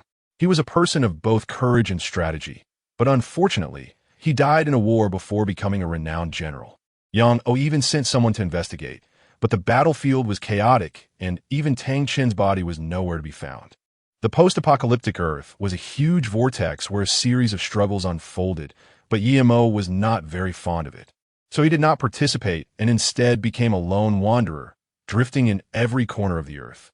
However, Now he wanted to take a look inside, not only for his own better survival, but also to help Lin Qinya. It seemed that the other team was led by Tang Chun. Mo pondered. Tang Chun quickly left, and aside from Zhang Yu, there was no one else in the conference room. Just when Mo thought it was about to end, suddenly, an energy fluctuation appeared in the corner of the conference room wall. A figure slowly emerged from the shadows. This is Shadow Stealth. As a thief, he quickly recognized the opponent's skill. Shadow Stealth was a skill that could only be obtained at level 8, and it was this skill that made a thief's ability to survive powerful. Once Shadow Stealth was activated, although the speed would be halved, if there were no corresponding restraining skills, the enemy would not be able to detect it at all. A level 8 Demon Hunter appeared. Mo was taken aback at first, but then he suddenly realized that this was the advantage of the military. Looking at the person who was not wearing a military uniform, it was obvious that he was not a member of the military, but very likely secretly trained by Zhang Yu. As a general commanding tens of thousands of troops, Zhang Yu could naturally secretly take out some resources to cultivate his own power. For example, capturing some corpses alive and then releasing them one by one, allowing the demon hunters to stand in place and kill continuously. This method of leveling up by farming monsters at a fixed point was very easy. Of course, after level 10, leveling up would become exceptionally difficult, and even killing thousands of corpses would be of no use unless hunting high-level abyss demons. Ignorant. Mo shook his head. Did he really think that level represented everything? Did he really think that just increasing skill points made one powerful? Such a thief, even at level 10, was not enough in Mo's eyes. A thief trained like this, aside from being able to use skills, what else could he do? Skills also require proficiency and the ability to make different judgments in various environments. And in Mo's view, the opponent's Shadow Stealth was too unprofessional, even without excellent vision. He would probably be detected before getting within 10 meters of Mo. Shadow Stealth only provided the possibility for a thief to hide in the shadows, but breathing, heartbeat, sweating, and the degree of integration with the environment all depended on the thief's own judgment and control. A level 8 thief. Is this your trump card? Mo silently walked towards the logistics department. If it were a demon hunter of another profession at level 8, Mo would still need to be a bit concerned. But if it were also a thief, in his previous life, as a soon-to-be third transformation thief, he really wanted to just chuckle at that person. The person on duty at the military logistics office was a rather delicate-looking young girl. When she saw Mo come in, she seemed a bit shy, looking like a newcomer. In his previous life, Mo had also wandered around military camps. The women in military camps could be used as men outside. However, this young girl was different. She wore black-rimmed glasses, had a heart-shaped face, fair skin, and her face was so delicate that one couldn't see any pores. It looked like water could be squeezed out of it, and she didn't seem like a woman surviving in the apocalypse at all. If a beauty was outside and not in the military camp, she would have probably been kidnapped by some demon hunters long ago. Seeing the beauty, Mo straightened his chest and walked over handsomely. My name is Mo, Yi as in tree leaf, Mo as in silence. What do you call yourself, beauty? My name is Zhang Fei. You can call me Xiao Fei. Xiao Fei said, her face turning a bit red and looking quite adorable. Xiao Fei, Mo called out. Xiao Fei's face turned even redder. Even her skin seemed to glow red, making Mo playful. However, he also noticed that Xiao Fei was about the same age as him and obviously not from the military, yet she could stay here in the apocalypse. The general sent me to collect contribution points. Oh, my uncle told me about you. Xiao Fei's face was still flushed, looking extremely cute. Uncle? Yes, what's wrong? No wonder. Such an important place as the logistics department, especially something as important as contribution points, was entrusted to a young girl. It must be absolute trust. Such a pure young girl actually had a blood relation to Zhang Yu. Soon, the 500 contribution points were in hand. Mo was in a good mood. He felt he had tricked Zhang Yu into treating him. Since the other party had ill intentions towards him, he didn't need to be polite. Has anyone ever told you that you are very good-looking? Mo seriously gazed at Xiao Fei, a smile on his lips. After all, Xiao Fei was a young girl just beginning to understand love, surrounded by big men in the military camp. Now encountering a refined-looking young man like Mo, who had pleasant features, she soon turned completely red all over. Yes, Xiao Fei lowered her head, wondering why he was so direct. However, she had heard her uncle say that his strength was quite impressive. Could it be that he was interested in her? Emo waved his hand and said, "Since they have all said it, I won't say anything." Damn it. Watching Emo's figure quickly leave, Xiao Fei was so angry that she stomped her feet. She had actually been teased. Emo whistled as he left the military district, feeling quite good as he occasionally flirted with beautiful women. Since he was set to depart tomorrow, he needed to prepare well and buy all the weapons and equipment he needed. He wasn't concerned about contribution points. In his previous life, many demon hunters had a habit of hoarding contribution points, afraid to spend them, but unfortunately, they ended up dying with points still unspent. The magic rune monument had long been controlled, and within 100 meters, there was a military presence, as they were constructing a large building here. Clearly, the military intended to be stationed here for the long term. When Emo arrived, he saw a group of demon hunters queuing up to register and entering one by one. As time passed, people gradually realized that this extraordinary power was not frightening. Even the army was actively recruiting demon hunters. Recently, Qiantang City had been relatively quiet, with not many death incidents occurring. Many of the remaining corpses were also behaving themselves, which allowed for a large number of people to be seen outside. Emo casually registered and then walked in. This was a temporary house, where dozens of demon hunters stood dazed, all connecting to the magic rune monument. Connecting to the magic rune monument. Swish! Various items appeared before Emo: medicines, weapons, protective gear, special items, a series of displays. Daggers. The scene in front of him shook, and soon, several daggers appeared before him. There were 2 low-grade daggers, 2 mid-grade daggers, and 2 high-grade daggers. As for even higher-grade weapons of the same rank, Emo didn't even have the qualification to look at them. Emo's gaze was locked on 2 mid-grade daggers. There weren't many items available for a level 5 demon hunter. So many products in the magic rune monument were not open to Emo. The shadow. Emo was very familiar with this dagger. He had originally intended to buy it, but at this moment, he hesitated. The reason for his hesitation was naturally the other dagger. Flying blade. Incomplete, the lonely thief. The lonely dagger. This is a weapon of a powerful demon hunter, but with the death of the demon hunter, the flying blade was completely shattered. Usage restriction. Thieves above level 5. Function. Increases attack speed by 10, increases the success rate of the thief's double critical hits, and in the darkness. Is like a venomous snake, with more functions yet to be developed. Emo fell silent. If the shadow dagger is mass-produced, then this flying blade is probably the only one in the world. To buy or not to buy? A broken dagger is considered medium quality at level 5. What if it is fully restored? 1,000 contribution points. Emo gritted his teeth and bought it. This kind of weapon is rare and hard to come by. Although its performance is not as good as the shadow for now, the last line about potential for development made Emo's heart race. He put the other items into his backpack and began to play with the flying blade. Just as he was about to study it carefully, he heard a familiar voice. Emo. Chapter 27.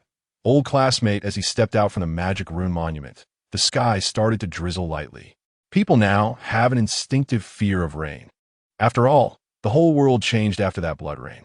The bustling traffic was gone, leaving only dazed and hurried pedestrians. Emo always felt that the decay of this world was just beginning. In an increasingly deteriorating world, hearing a voice like a lark was indeed not easy. Various searchlights danced in the dim city, as if it were a giant stage. At this moment, a searchlight fell right on a young girl. The newcomer was Lu Jiaqing, Emo's high school classmate, a very smart and beautiful girl. Emo knew that her family was quite wealthy, as both of her parents were involved in real estate. Well known in Qiantang City, Lu Jiaqing had pursued Emo in high school, but was gently turned down by him. However, she did not feel regret and instead maintained a normal friendship with him. She was a girl whose intelligence was even more captivating than her appearance, and Emo believed that even in the apocalypse, she would thrive. Old classmate, long time no see. You didn't show up at the reunion after the college entrance exam? Lu Jiaqing said, dressed in a simple t-shirt and jeans, casually put together but radiating a unique youthful brilliance. However, her eyes sparkled with tears, and the feeling of seeing an old classmate in the apocalypse was hard to express. She had charming phoenix eyes, her gaze filled with moisture, long eyelashes fluttering slightly, her figure graceful and poised. "How have you been with some things back then?" EMO smiled and said, "No. Looking at you, you still shine brightly. You must be doing very well." EMO noticed that there was a fluctuation of vitality around Lu Jiaqing, but it wasn't strong, probably only at level 2. However, this was already quite good for an ordinary person. After all, transitioning from a mortal to a demon hunter, from the era of light to the dark age, is a tremendous change that usually takes an average person at least a month to adjust to. It's manageable, I guess. Lu Jiaqing held back her tears, her eyes becoming even more blurred as the light waves flowed. EMO knew that Lu Jiaqing probably wasn't having a good time. Perhaps her parents had become corpses. Otherwise, a girl wouldn't appear here alone. Not to mention that I am living with a few classmates from out of town, supporting each other. EMO, if you are alone, you can come and live with us. Lu Jiaqing extended the invitation. At that moment, a familiar face walked over from the direction of the Magic Room Monument. Former classmate Lukong Lutsong held a long knife in his hand. The blade adorned with intricate patterns of black and white, exuding a hint of dominance that caught the attention of the surrounding demon hunters. Most demon hunters were below level 2, and even their weapons were the basic ones given by the Magic Room Monument, extremely ordinary. In contrast, the knife in Lutsong's hand was a low-grade level 3 weapon, the black and white knife, valued at about 500 contribution points. This indicated that Lutsong was at least a level 3 demon hunter. It was said that Lutsong had connections in both the military and government, making him a prominent figure, though unlike EMO, who was an academic star. There was a bit of tension between the two. Lutsong had liked Lu Jiaqing back in the day, but she had liked EMO instead. Lutsong approached, and, upon seeing EMO, smiled faintly, saying, "Isn't this our academic star? Long time no see. I thought I would never see you again in this lifetime." Lutsong raised an eyebrow, surprised that EMO dared to provoke him at this moment, knowing he was already a level 3 demon hunter. He glanced at the dagger in EMO's hand and chuckled. "Looks like you're a thief, but this dagger is pretty shabby. If you're in trouble, just say the word, and I can give you some contribution points." The disdain in his words was evident. EMO looked down at the dagger in his hand. The flying blade was somewhat pitiful to behold. The blade was silver white but lacked any luster, with numerous pits and dents, making it quite unappealing. It was likely that weapons from the Age of Sunshine were far superior to this flying blade. Lu Jiaqing also sensed that the atmosphere between the two was a bit off, and quickly said, "Lutsong, EMO is all alone in the city too. Let him come and live with us. There is strength in numbers." EMO hasn't rejected yet. Lu was the first to speak, apologetically addressing Lu Jiaqing. "Jiaqing, you know that I can't refuse your request, but we have nearly 20 people forming a collective, and this collective isn't something I can decide alone. Moreover, our food supply is already limited, and adding another person might be a bit insufficient." EMO shrugged, showing no reaction to this. If it were in his past life, he might have been angry about such a thing, but after 10 years of life and death experiences, his temperament had long been tempered into steel. To him, Lutsong's tricks were merely child's play. "Yemoy, is that really you?" Suddenly, several familiar voices came through. When old classmates meet, it's natural to feel a sense of nostalgia. However, Yemo also noticed that among this group, there was a sense of reverence towards Lukong Yemo. "You want to join us too, right? But you're a thief, and we already have one thief in our team." The speaker was a rather flamboyant female classmate, her tone carrying a hint of superiority. Yemo knew her parents were both government officials. Old classmates, trustworthy ones, what's this about being a thief? Look at Xiao Yun, just an ordinary person, and she is doing just fine. Plus, Yemo is so smart. He is the top student of our school. If it weren't for all these messy things, he would probably have already been admitted to Chengdu University.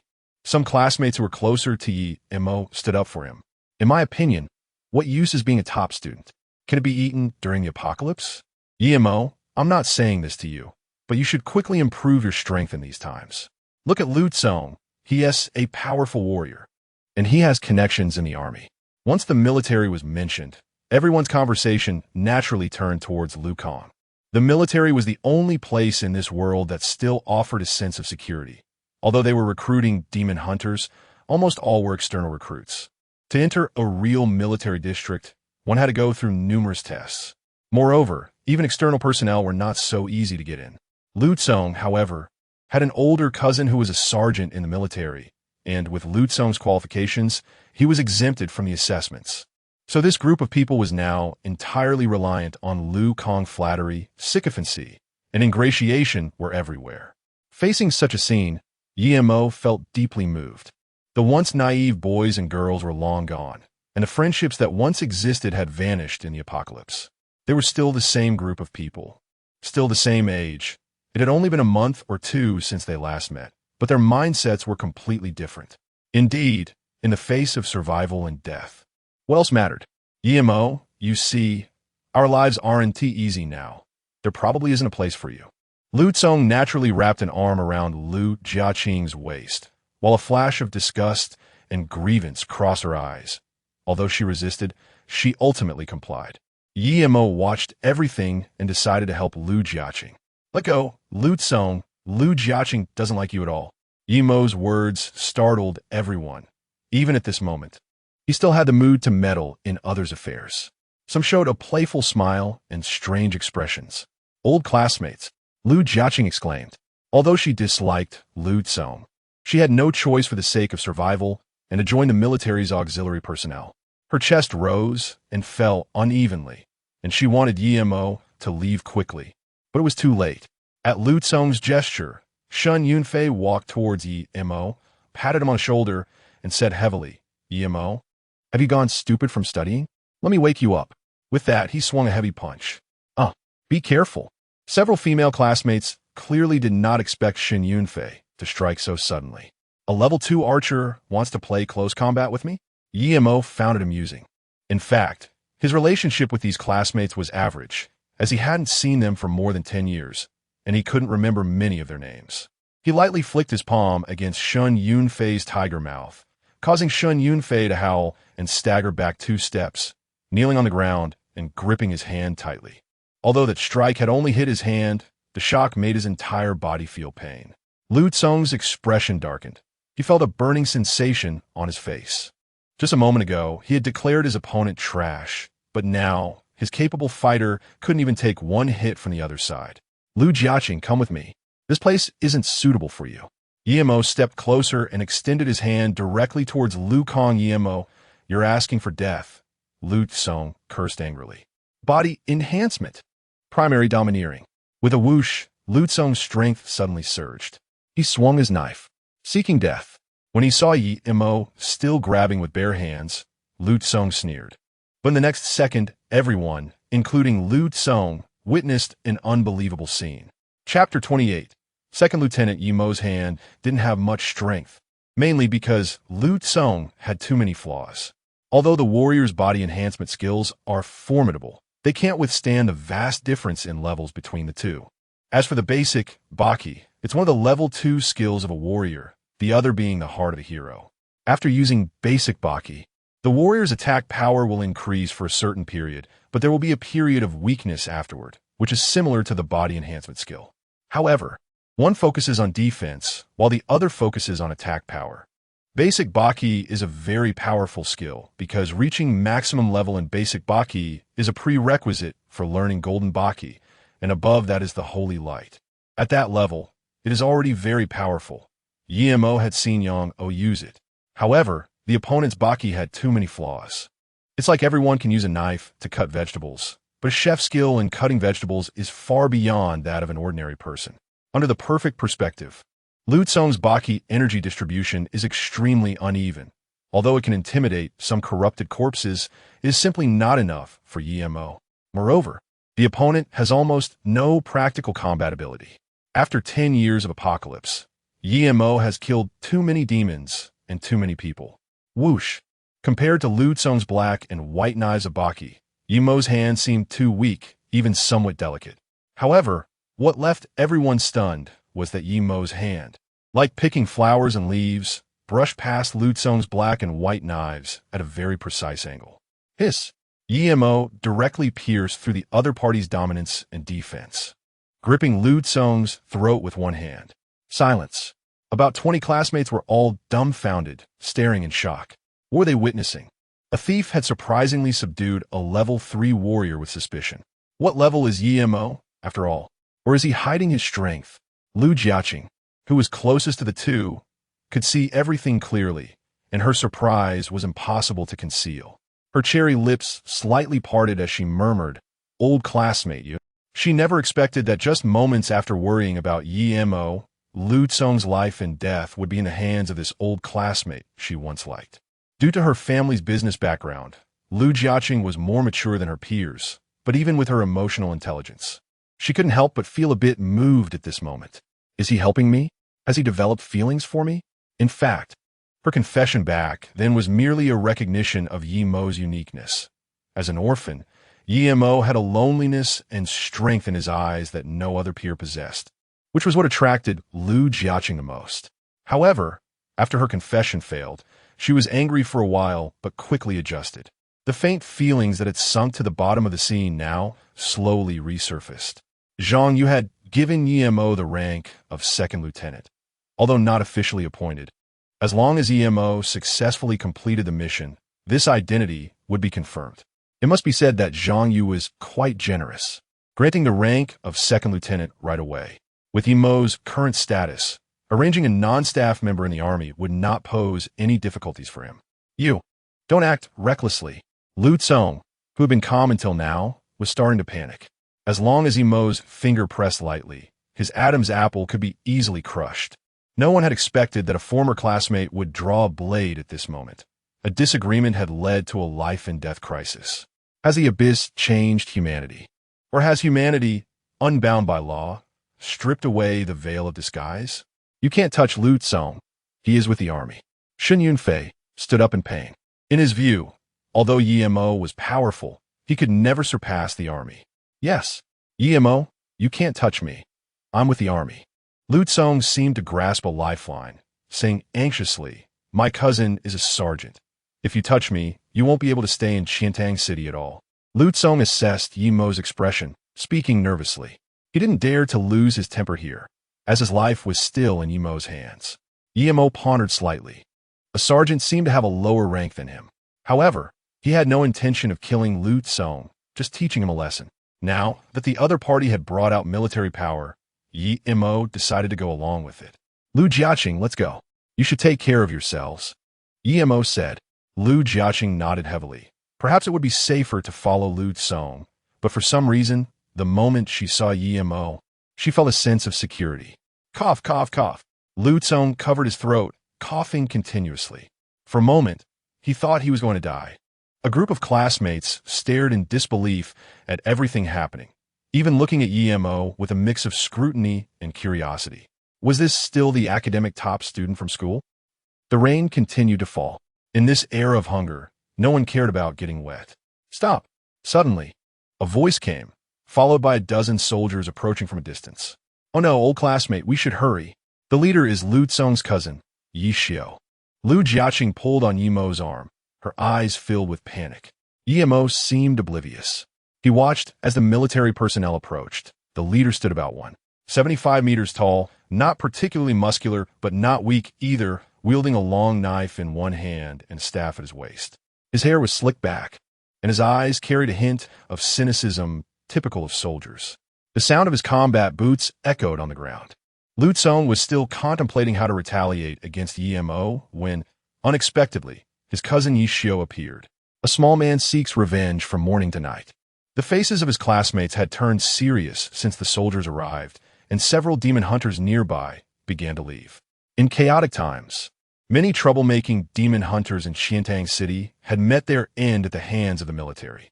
This was the army of the apocalypse, more respected, or rather feared, than in the age of sunshine. Lu Tsong hurried over and whispered a few words in Yi Xiao's ear, causing Yi Xiao to furrow his brow. Although he knew this cousin loved to cause trouble, their relationship was decent, and Lu Tsong had never gotten into anything too serious. Moreover, if the other party really attacked a soldier, the charge would be established. The military's protection of its personnel was exceptionally strong, which was why many demon hunters sought to join the army, even as non-combatants. What is your name? Do you know that attacking a soldier is a serious crime? Yi Xiao shouted. The other party's eyes were filled with nonchalance upon seeing him, which irritated him. No matter how weak, one must not appear weak. Clack, clack, clack. The soldiers behind him raised their weapons. Any sudden move from EMO would result in them shooting him without hesitation. Old classmate, it seems I've implicated you. I'll plead with Lu Tsong.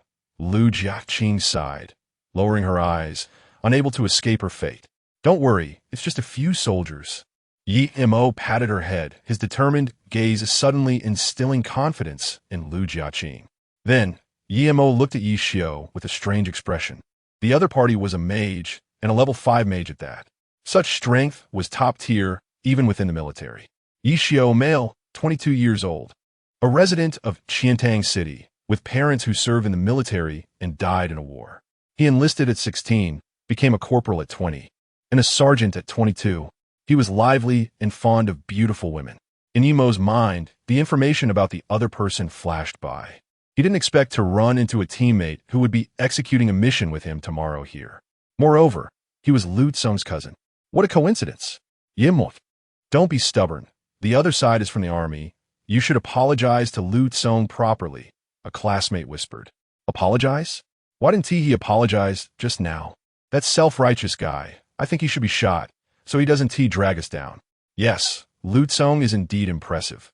He should have been more careful earlier. A group of classmates were swaying with the wind.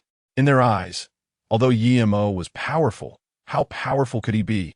Can he block so many bullets with his body? Can he be stronger than a mage? Seeing this, Lu Tsung's smile returned, and he took a deep breath, loudly saying, Yi Mo, considering we are classmates, as long as you kneel down and apologize, I will forgive you. Staff Sergeant Yi Xiao stepped forward. Yi Mo directly interrupted Lu Tsung's words, shouting loudly. Although he wasn't a soldier in his previous life, he naturally learned some tricks from Yang O. Yes, sir. Yi Xiao still wanted to reprimand the other party, but suddenly hearing this, his body reacted before his brain could. You bold, dare to mock me. Yi Xiao reacted and couldn't help but become furious, ordering, take him down and bring him to the army for questioning. Wow. A dozen soldiers stepped forward together.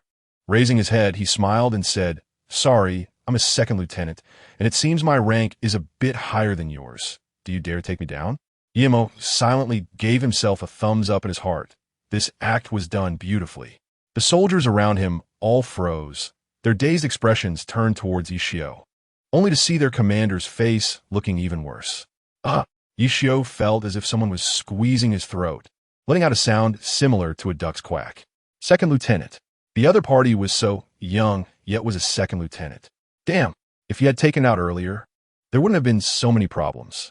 Are you doing this on purpose to mess with me? In the military, going against superiors is a big taboo. Wu Yang, you scoundrel. I must have forgotten to check the almanac before leaving home today. Yi Xiao suddenly turned his head to look at his cousin, whose face was ashen, and he felt much more at ease. It seemed that he wasn't the most unfortunate one after all. Chapter 29 Lin Qinya Lu Tsung's expression was indeed grim. He no longer thought about why Yi Mo was a second lieutenant, as his own life was still at stake. It was important to know that Yi Mo had been the one to attack first. As for Shen Yunfei, he truly felt like he had eaten something disgusting. In this apocalypse, he had relied on Lu Tsung's status as an auxiliary military personnel, although life wasn't as comfortable as in the era of sunshine. At least he wouldn't starve. He could occasionally snatch some food from the hands of civilians who were too afraid to retaliate. However, he hadn't expected that walking by the river would inevitably get his shoes wet. In this apocalypse, even Yi Mo had to live cautiously, let alone him. The classmates who had mocked Yi Mo earlier were now silent, wishing they could bury their heads in their laps. Their perceived pride and strength were, in the eyes of others, utterly worthless. In the era of sunshine, equality was promoted, but what about now? Strength reigned supreme. Everyone knew that times had changed. The laws that once existed had long since disappeared, and if it weren't for the military support, this city would have descended into chaos. Everyone was silent. The current situation was delicate. At this moment, a single word from Yi Mo could change everyone's fate. Old classmate, you really are surprising. The first to react was actually Lu Jiaqing. Her beautiful phoenix eyes sparkled like a colorful phoenix in flight, and the anxiety in her gaze faded, replaced by a hint of surprise.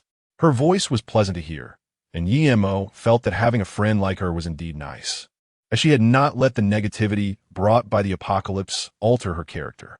I said, "We'll all be fine. Emo simillet. Then I guess I'll have to cling to you from now on," Lu Jiaqing said directly, not hiding her thoughts. She was a smart girl, knowing how to avoid being annoying and how to maximize her advantages. Emo nodded, feeling quite happy to meet an old friend from 10 years ago. Then, he turned to Yishio and said seriously, "Yishio private." "Yes." Yishio straightened his back, not daring to joke around. "I'm assigning you a task. Arrange for my friend to be an external staff member in the logistics department." The logistics department was where Emo thought was most suitable for Lu Jiaqing in the military district, and of course, it would be even better if she could be a formal member of the logistics department. Unfortunately, with Emo's rank, he couldn't achieve that unless he consulted an officer above the rank of major. Nonetheless, being an external staff member in the logistics department was still an enviable job, at least much better than being an external member of the combat department, where demon hunters died every day. Understood. Yishio performed a standard military salute, secretly relieved that the other party didn't seem to intend to cause trouble, and arranging for an external staff member wasn't a big deal. "Go ahead. I have other matters to attend to, so I'll leave first," Emo said with a smile. Lu Jiaqing's eyes sparkled. "Old classmate, thank you. But you must remember to come and see me." Emo looked around, and when his gaze met the eyes of others, they all lowered their heads. He couldn't help but sigh in his heart. Time had changed, and some things could no longer be repaired. Lu Tsong was in shock, even lowering his head, afraid to look at Emo. His lips turned white, and his face looked green. He knew that if the other party held on, even his cousin couldn't save him. However, he was surprised that throughout the encounter, Emo hadn't looked at him even once, nor had he spoken a word to him. This made him secretly pleased. But this relief quickly turned into genuine anger. He completely ignored me, not looking, not asking, as if Lu Tsong didn't exist at all. This was blatant contempt. Lu Tsong's fists turned white as his nails dug deep into his flesh, with drops of crimson blood dripping onto the ground along the lines of his palm. "Liu Gong, I need to go out for a while. You better stay in a military camp and not cause any trouble," Yishio said helplessly. He knew that his cousin was narrow-minded and would probably not be able to accept it for a while. But what could he do? The higher the official, the more power they had. The dark clouds in the sky rolled over, forming a huge, demonic face, as if mocking the world below. Emo's pace was neither hurried nor slow. The events that had occurred earlier only made him reflect for a moment, but in fact, he had already calmed down. He gazed at the flying blade in his hand. It was a damaged weapon, and such weapons were often one of a kind. Level 10, or even higher. Emo was not sure. However, based on his experience, the true level of this dagger was likely above level 20, perhaps even more terrifying. He had no idea which expert had dropped this weapon. The flying blade was somewhat strange. The weight of the black spike was almost 0, while the flying blade weighed 3 pounds. Of course, lighter is not always better. Everything depends on the specific performance of the dagger. Its sharpness was even inferior to that of the black spike. But Emo had detected that the flying blade had an unexpected effect on undead creatures. This was its potential ability, which made Emo very happy. It is worth noting that undead creatures in the abyss were the most troublesome for humans. The skeletal priest he had heard about before the apocalypse belonged to the undead category. Ordinary physical attacks had little effect on them, and even non-physical attacks would be significantly weakened in their presence, unless there was something specifically designed to counter them. Emo figured out the current effects of the flying blade. First, it increases the critical hit probability during double strikes. Second, it raises attack speed by 10%. Third, it counters undead creatures. This made Emo quite satisfied. He placed the flying blade in a specially sewn pocket on his left arm and put the black spike at his right waist. As for his right arm, left waist, and above his ankles on both legs, he carried ordinary daggers. He was fully armed, which was a habit of Emo. However, he was still worried about tomorrow's mission, which was uncertain. He was sure that in his last life, nothing like this had happened in Qiantang City, at least before Emo left. The entire Qiantang City was relatively stable. After all, this was not the main area of attack for abyssal demons. Thinking of this, Yi Mo suddenly shivered. After he left Qiantang City, in just 3 years, the city completely fell, and even Chun Zifeng from the Inspection Bureau did not know the reason for Qiantang City's fall. Other cities at least had some news, but Qiantang City seemed like a black area on the map of Huaxia. And at that time, because humanity was trapped in the northern 10 provinces, there was no detailed investigation of Qiantang City. Speaking of which, it seems we have all forgotten something important. Emo's muscles tensed all over.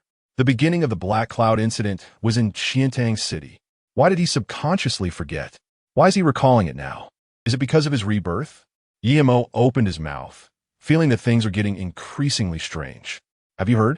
Outside the city, 10 kilometers away, it has already been surrounded by rotting corpses and green goblin dwarfs.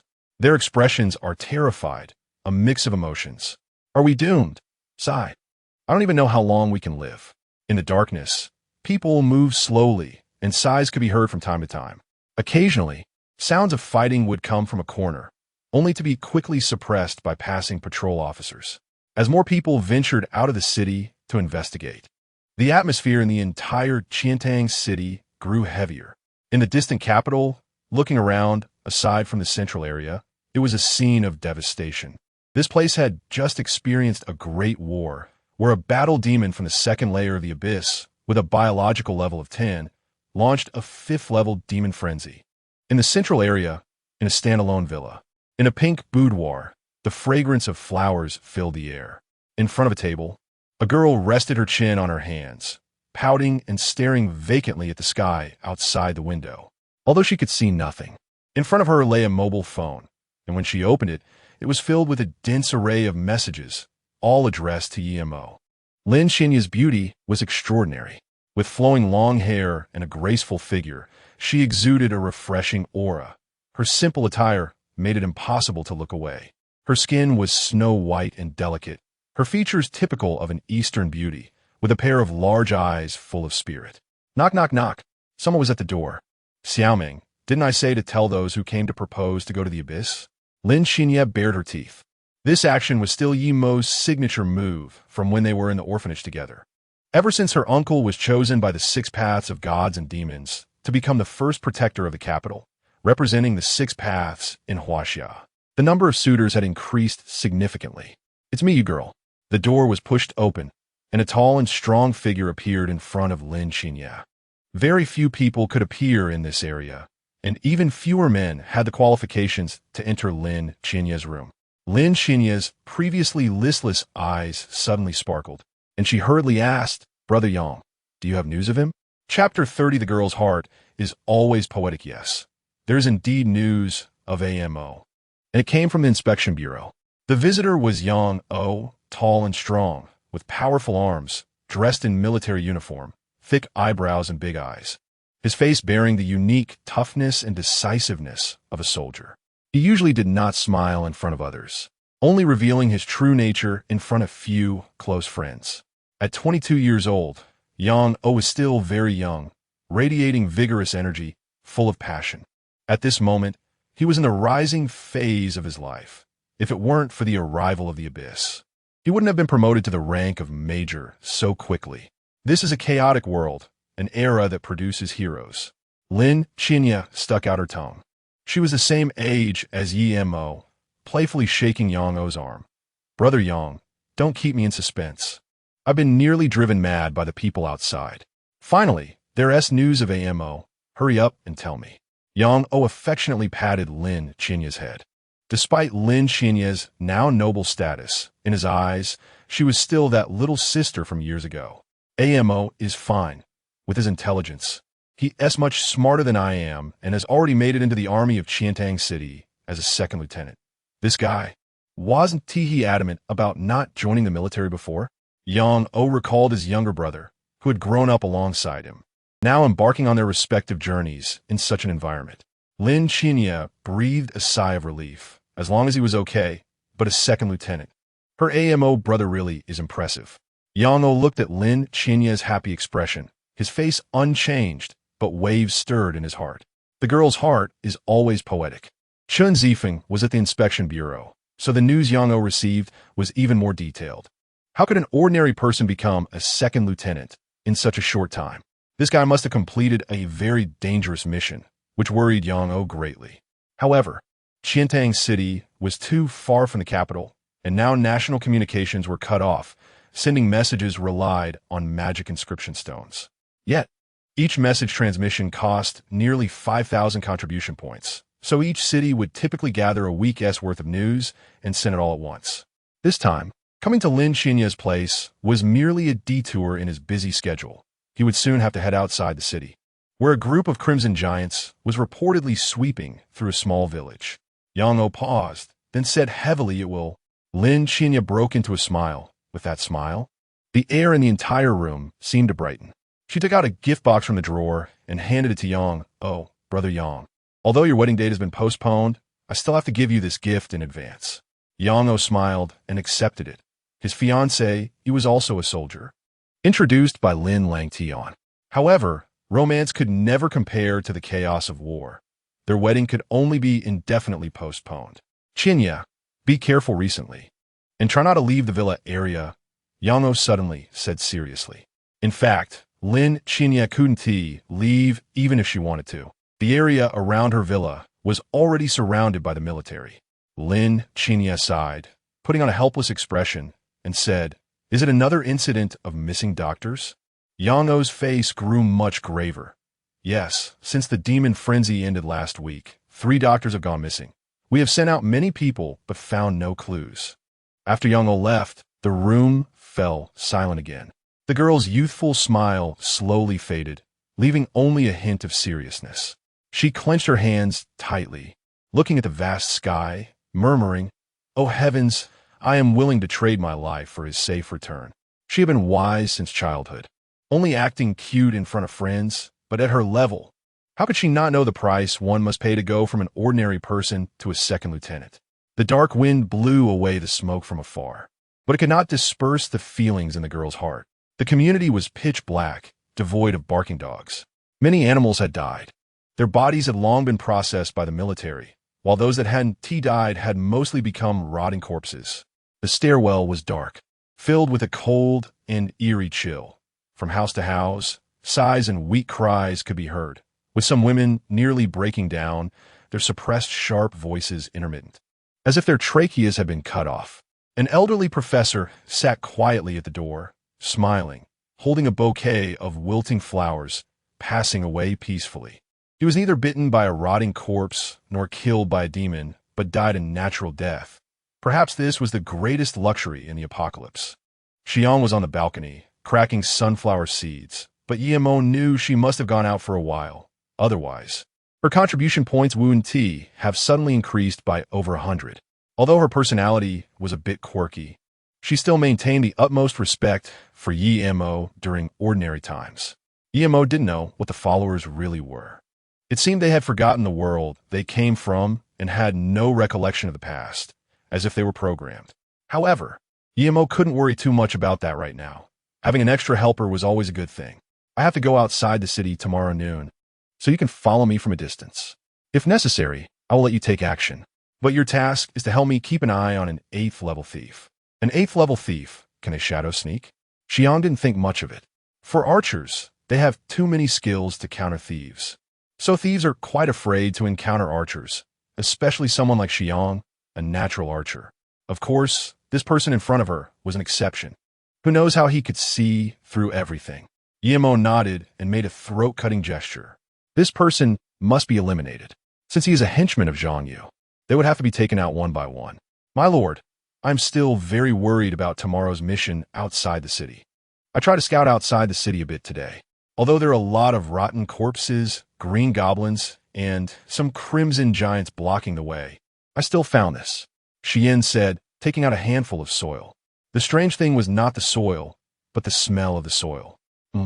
Yemo took some soil and smelled it, a special pungent odor wafting out like sulfuric acid, but a bit more peculiar. "If this is really what I think it is, then we are in trouble," Yemo frowned. "Not just trouble, it's a big trouble, my lord. Why is your job change task so extreme?" Xian sighed. "Bone worms.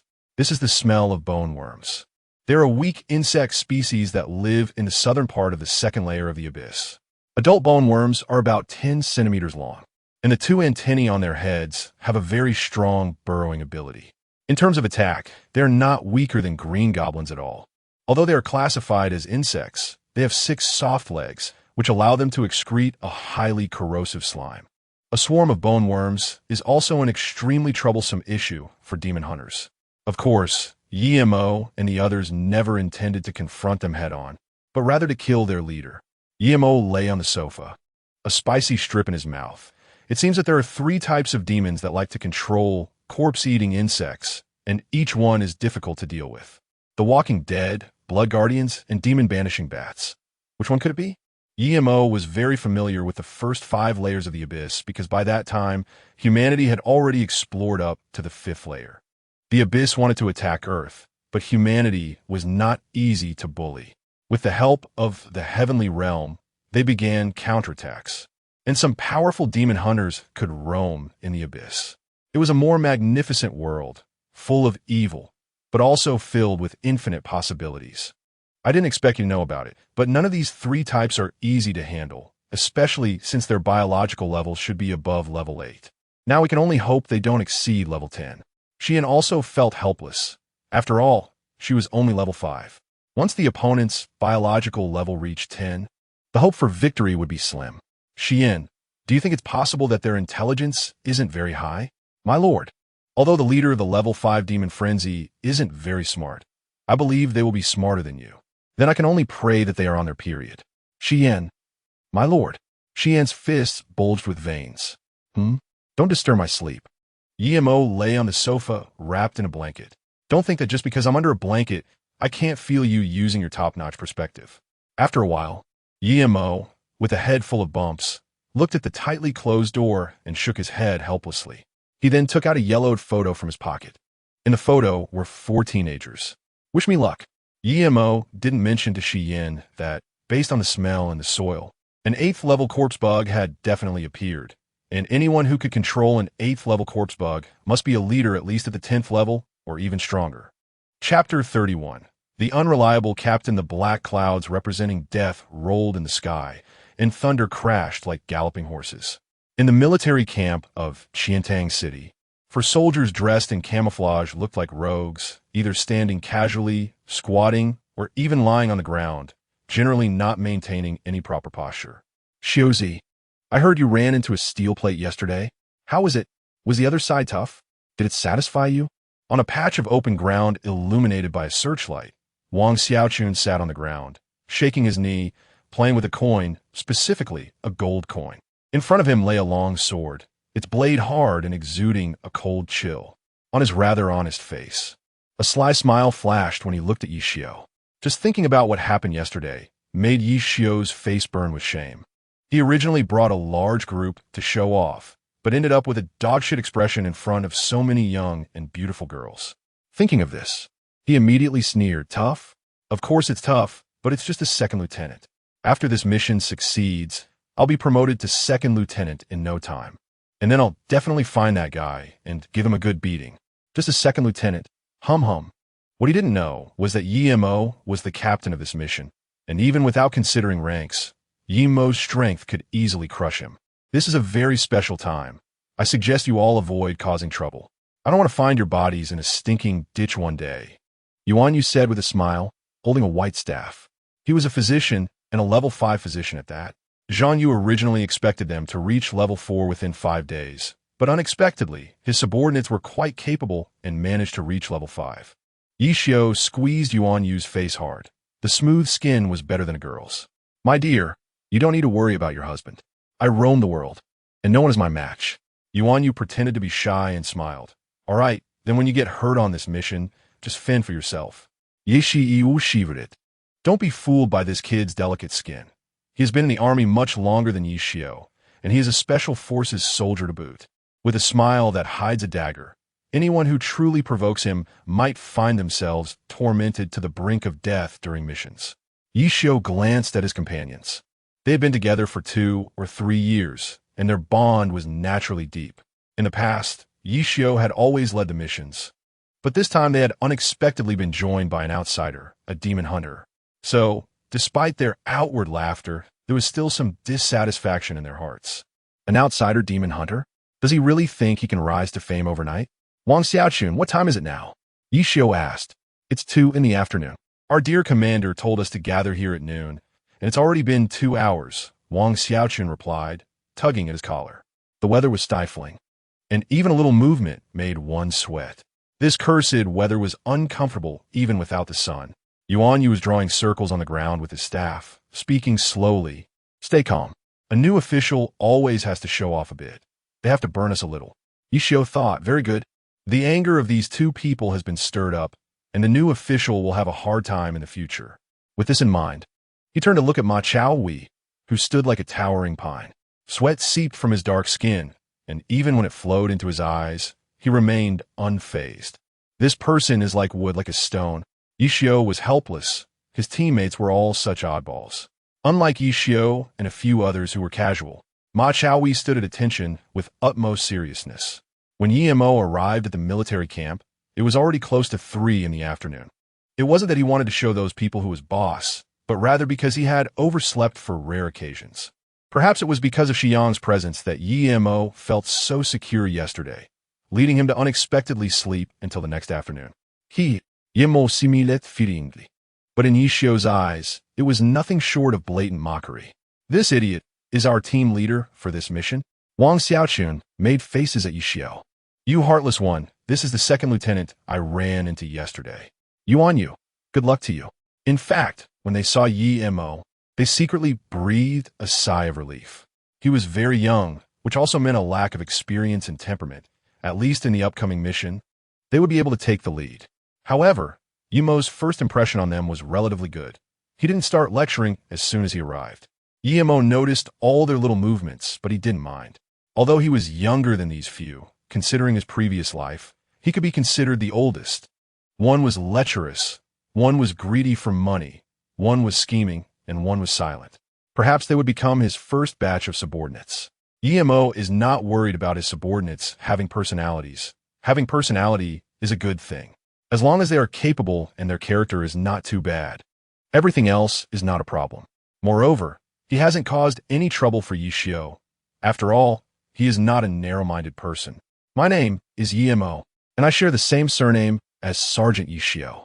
Without further ado, this mission is relatively urgent and has a high level of danger, so. Yi Mo paused, and everyone focused intently. Let's see how it goes. Yi Xiao and the others exchanged glances. What do you mean by just do it? This is a matter of life and death. It should be noted that Tang Chen's team held 3 days of meetings for this, and they have been training every day. Captain, I think we need to discuss this further. This task is not simple, and you don't understand us at all. And we don't understand you either, making it difficult to cooperate. The others also nodded in agreement. Yi Mo did not expect that the first to oppose him would be the seemingly frail Yuan Yu. Do you know the opponent's strength? Do you know what demons there are? As for your strength and habits, you can learn about them on the way. We don't have much time. In Yi Mo's view, these young men were too inexperienced. Although each of them was skilled, they were now facing abyssal demons, which was completely different from the previous battles. Even the most outstanding soldier would find it difficult to exert 100% of their strength when facing abyssal demons. Yi Mo's greatest advantage was that he had been fighting abyssal demons for 10 years. This decade of experience was also the key to this mission. Once they knew the type of the opponent, they could take targeted actions. A level 10 abyssal demon, especially a leader, could not be defeated by brute force, but could only be outsmarted. However, he was quite satisfied with the levels of these individuals. They were all level 5. Although they had not advanced in class, at least they wouldn't be a hindrance. There's no time left. Let's get in the car quickly. Yi Mo got into the jeep and waved to a few people. Yi Xiao and the others increasingly felt that this captain was unreliable. Get in the car. Do you think you're a seasoned driver? Wang Xiaochun. Captain, how old are you? Just turned 18. Do you have a driver's license? Nope. The four looked at the speedometer, hitting 160. In unison, let go of that steering wheel. Let me do it. They left. Let's catch up. Zhang Yu said lightly to the air, and a shadow beneath his feet slowly wriggled, then quickly sped away. I always feel like you're a disaster, so don't blame me. Zhang Yu walked out of the office expressionless, putting on a friendly smile. Old Zhang, how is it? This young man is not bad, right? Ive inquired. He is the mysterious expert from that previous area. Zheng Guocheng laughed. Have we made contact with Beijing? Can the food issue be resolved? Zheng Guocheng asked with concern. Even if the crisis outside the city is resolved, they still have to face the food problem. A rain of blood has destroyed all plants and animals, leaving them with almost no food to rely on. The stability inside the city will still trouble you. I have too many things to deal with right now, and I can't get away. Moreover, if this mission goes south, we must prepare for war. He also learned that this was a level 5 demon frenzy. Even the capital has lost more than half, let alone Qiantang City. If the demons are well prepared, the entire Qiantang City will likely be devastated. Although Zhang Yu had selfish motives, he also did not wish to see Qiantang City fall. Alone, Commander, what is the point? Zheng Guocheng nodded. All right, I will pay more attention. Finally, we are setting off. Xian hid in a tree, watching the direction of the military camp. When she saw a shadow moving, her body lightened like a flying swallow, and she quickly followed. Thieves are good at hiding, but archers are even better at tracking. The mantis stalks the cicada, unaware of the oriole behind. A thief who hasn't undergone any training, even if at level 8, would likely not be a match for the naturally skilled archer Xian. In the first layer of the abyss, where desolation and darkness coexist, a skeleton draped in a tattered cloak cackled. It sat on a throne of bones, with several skeletal horses pulling the white bone throne in front. The chains clanked in the thunder. It floated in a vortex, standing quietly, when suddenly it sank sharply, and the entire white bone throne began to plummet. Crash! Crash! The falling speed increased, accompanied by the roaring sound of wind and thunder, rushing from the first layer of the abyss towards the earth. Chapter 32. Bone worms. The air outside the city was filled with a corrosive smell, stinking to high heaven, as if someone had blown up a septic tank. The way was desolate, with no one going out. Even the demon hunters dared not leave Qiantang City at this moment, because outside the city were tens of thousands of abyss demons. Indeed, it was the smell of bone worms, with ravines crisscrossing and corpses scattered everywhere, emitting a foul odor. Emo touched some dirt and sniffed again. Bone worms, a type of abyss demon, have a biological level between 5 to 10. The stronger the pungent smell, the more powerful they are. Emo was more familiar with this than Xian. Most were level 5 bone worms. It seemed that the level 8 bone worm was an exception, Emo thought. Bone worms are not the most terrifying. Although their strength is like that of green-skinned dwarves, and they live in groups, their explosive power can only be used once in a short time. This means that after dodging one wave of attacks, these bone worms would be spent. Their greatest ability is to corrode soil, rocks, and even metal, creating dwellings for some abyss demons that prefer to stay underground. Bone worms are timid and fear trouble, but once other creatures invade their territory, they become enraged and attack in swarms, often disregarding their own lives. So, since it is a sneak attack, Emo must try to avoid them. On the other hand, however, Emo also hoped to encounter these bone worms, because the only piece of soft bone in their bodies is essential for crafting the level 15 high-grade dagger weapon. Tianke. Emo had coveted this dagger for a long time. In his previous life, he only gathered the materials when he reached level 30. Because some rare weapons are not directly sold in the magic pattern steel, demon hunters can only obtain materials to synthesize them. The dagger Tianke. Emo only got at level 30, which shows its power. Unfortunately, this time the task takes priority. Otherwise, Emo really wanted to challenge the bone worms. It is quite difficult to conduct this task with a team of all level 5 members. Even if Emo and the others all successfully change jobs, it may not guarantee the completion of this task. The Crimson Ritual is a necessary ritual to trigger the Demon Frenzy. A level 5 Demon Frenzy requires a level 5 Crimson Ritual. Before the Demon Frenzy, the Demon Leader will prepare a large number of sacrifices to offer to the Abyss Master. And what the Abyss Master returns is the ability to control a large number of low-level Abyss demons nearby. Without this ability, one cannot trigger a Demon Frenzy. There are many ways to resolve the crisis. For example, if the opposing leader is seriously injured or the Crimson Ritual is interfered with and fails.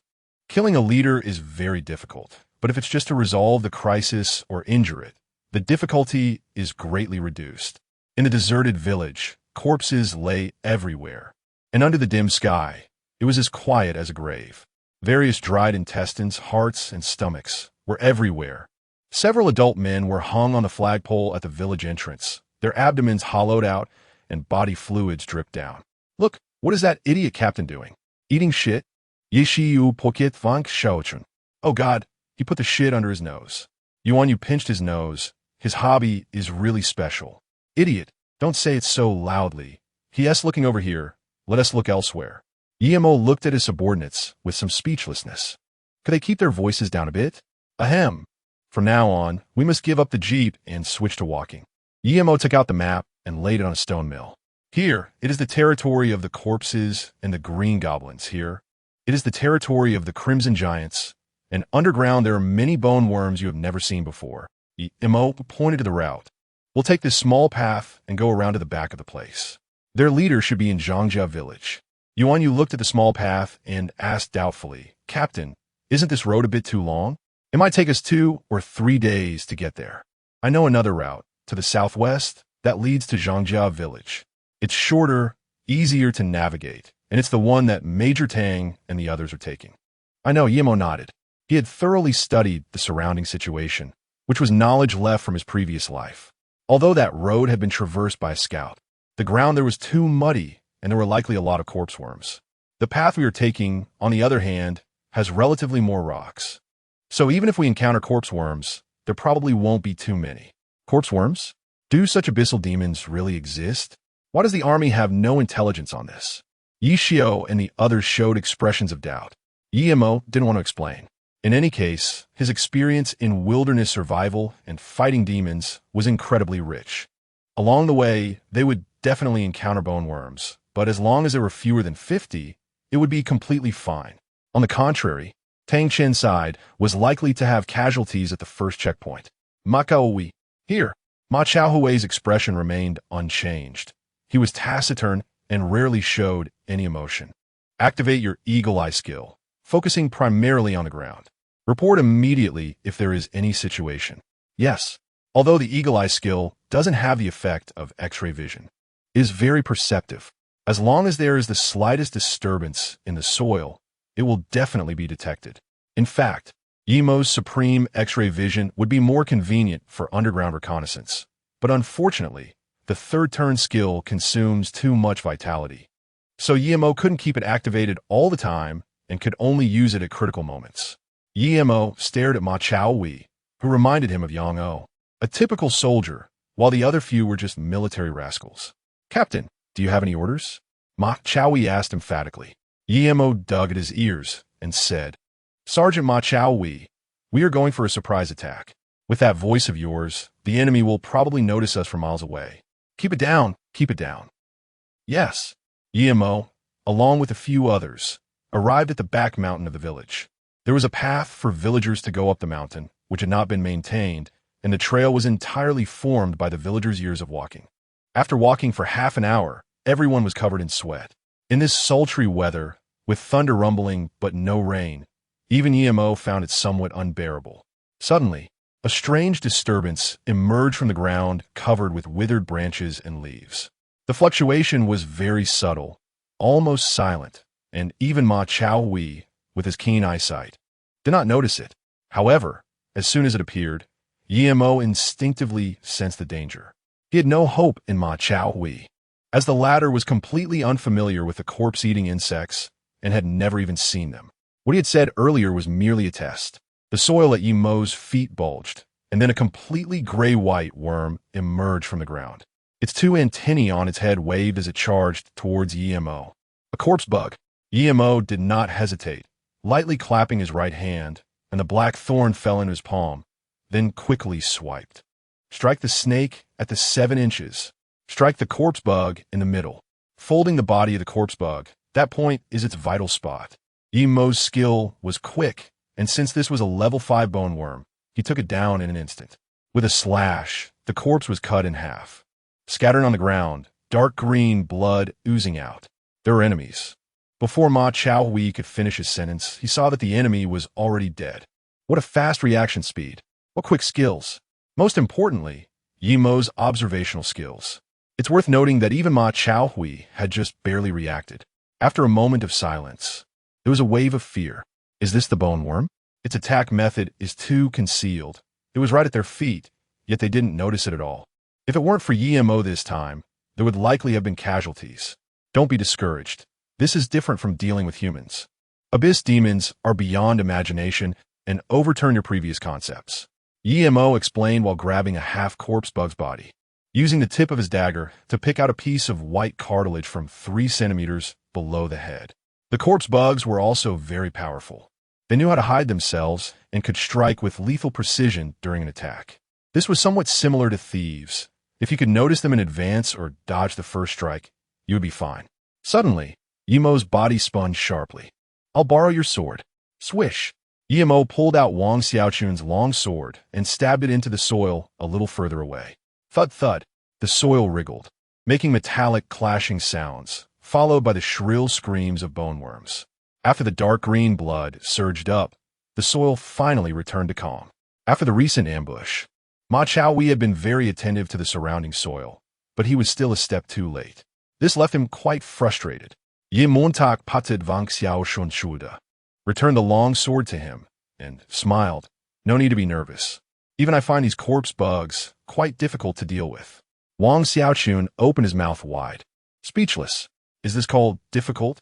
Cutting vegetables is easier than this. 2 corpse bugs, 2 attacks, and the second one was even under prepared circumstances. Yet they didn't notice anything at all. In their moment of shock, as EMO was cleaning up the soft bones, he suddenly saw something in the mouth of one of the corpse bugs. What is this? A piece of flesh? It seemed like the corpse bug had just gnawed off some creature. Although it was only the size of a thumb, EMO, with his rich experience, recognized the owner of the flesh. Finally, he knew which type of abyssal demon it was. Chapter 33. Sleeping, waiting for people. Corpse bugs are a social species. Generally speaking, weaker demons prefer to live in groups or act collectively. However, more than that, they prefer to roam in somewhat moist soil rather than in hard, rocky ground.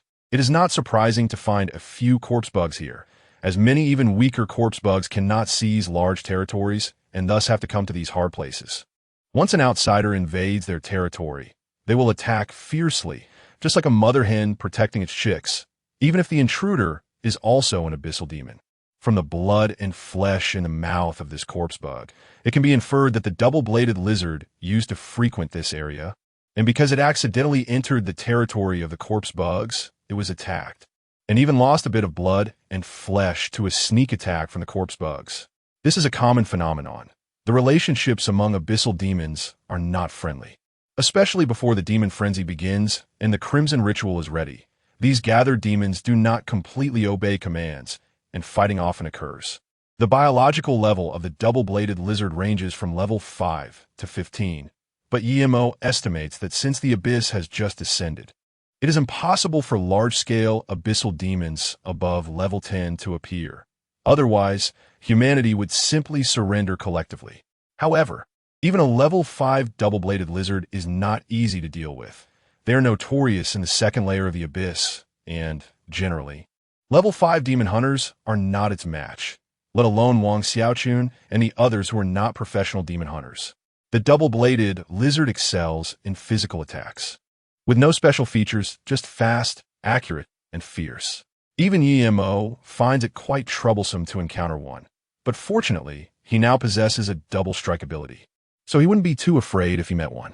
The appearance of the double-bladed lizard signifies that the mastermind behind this demon frenzy has emerged. Exactly as EMO had previously anticipated, the zombie. In the second layer of the abyss, the double-bladed lizard is a loyal subordinate of the zombie.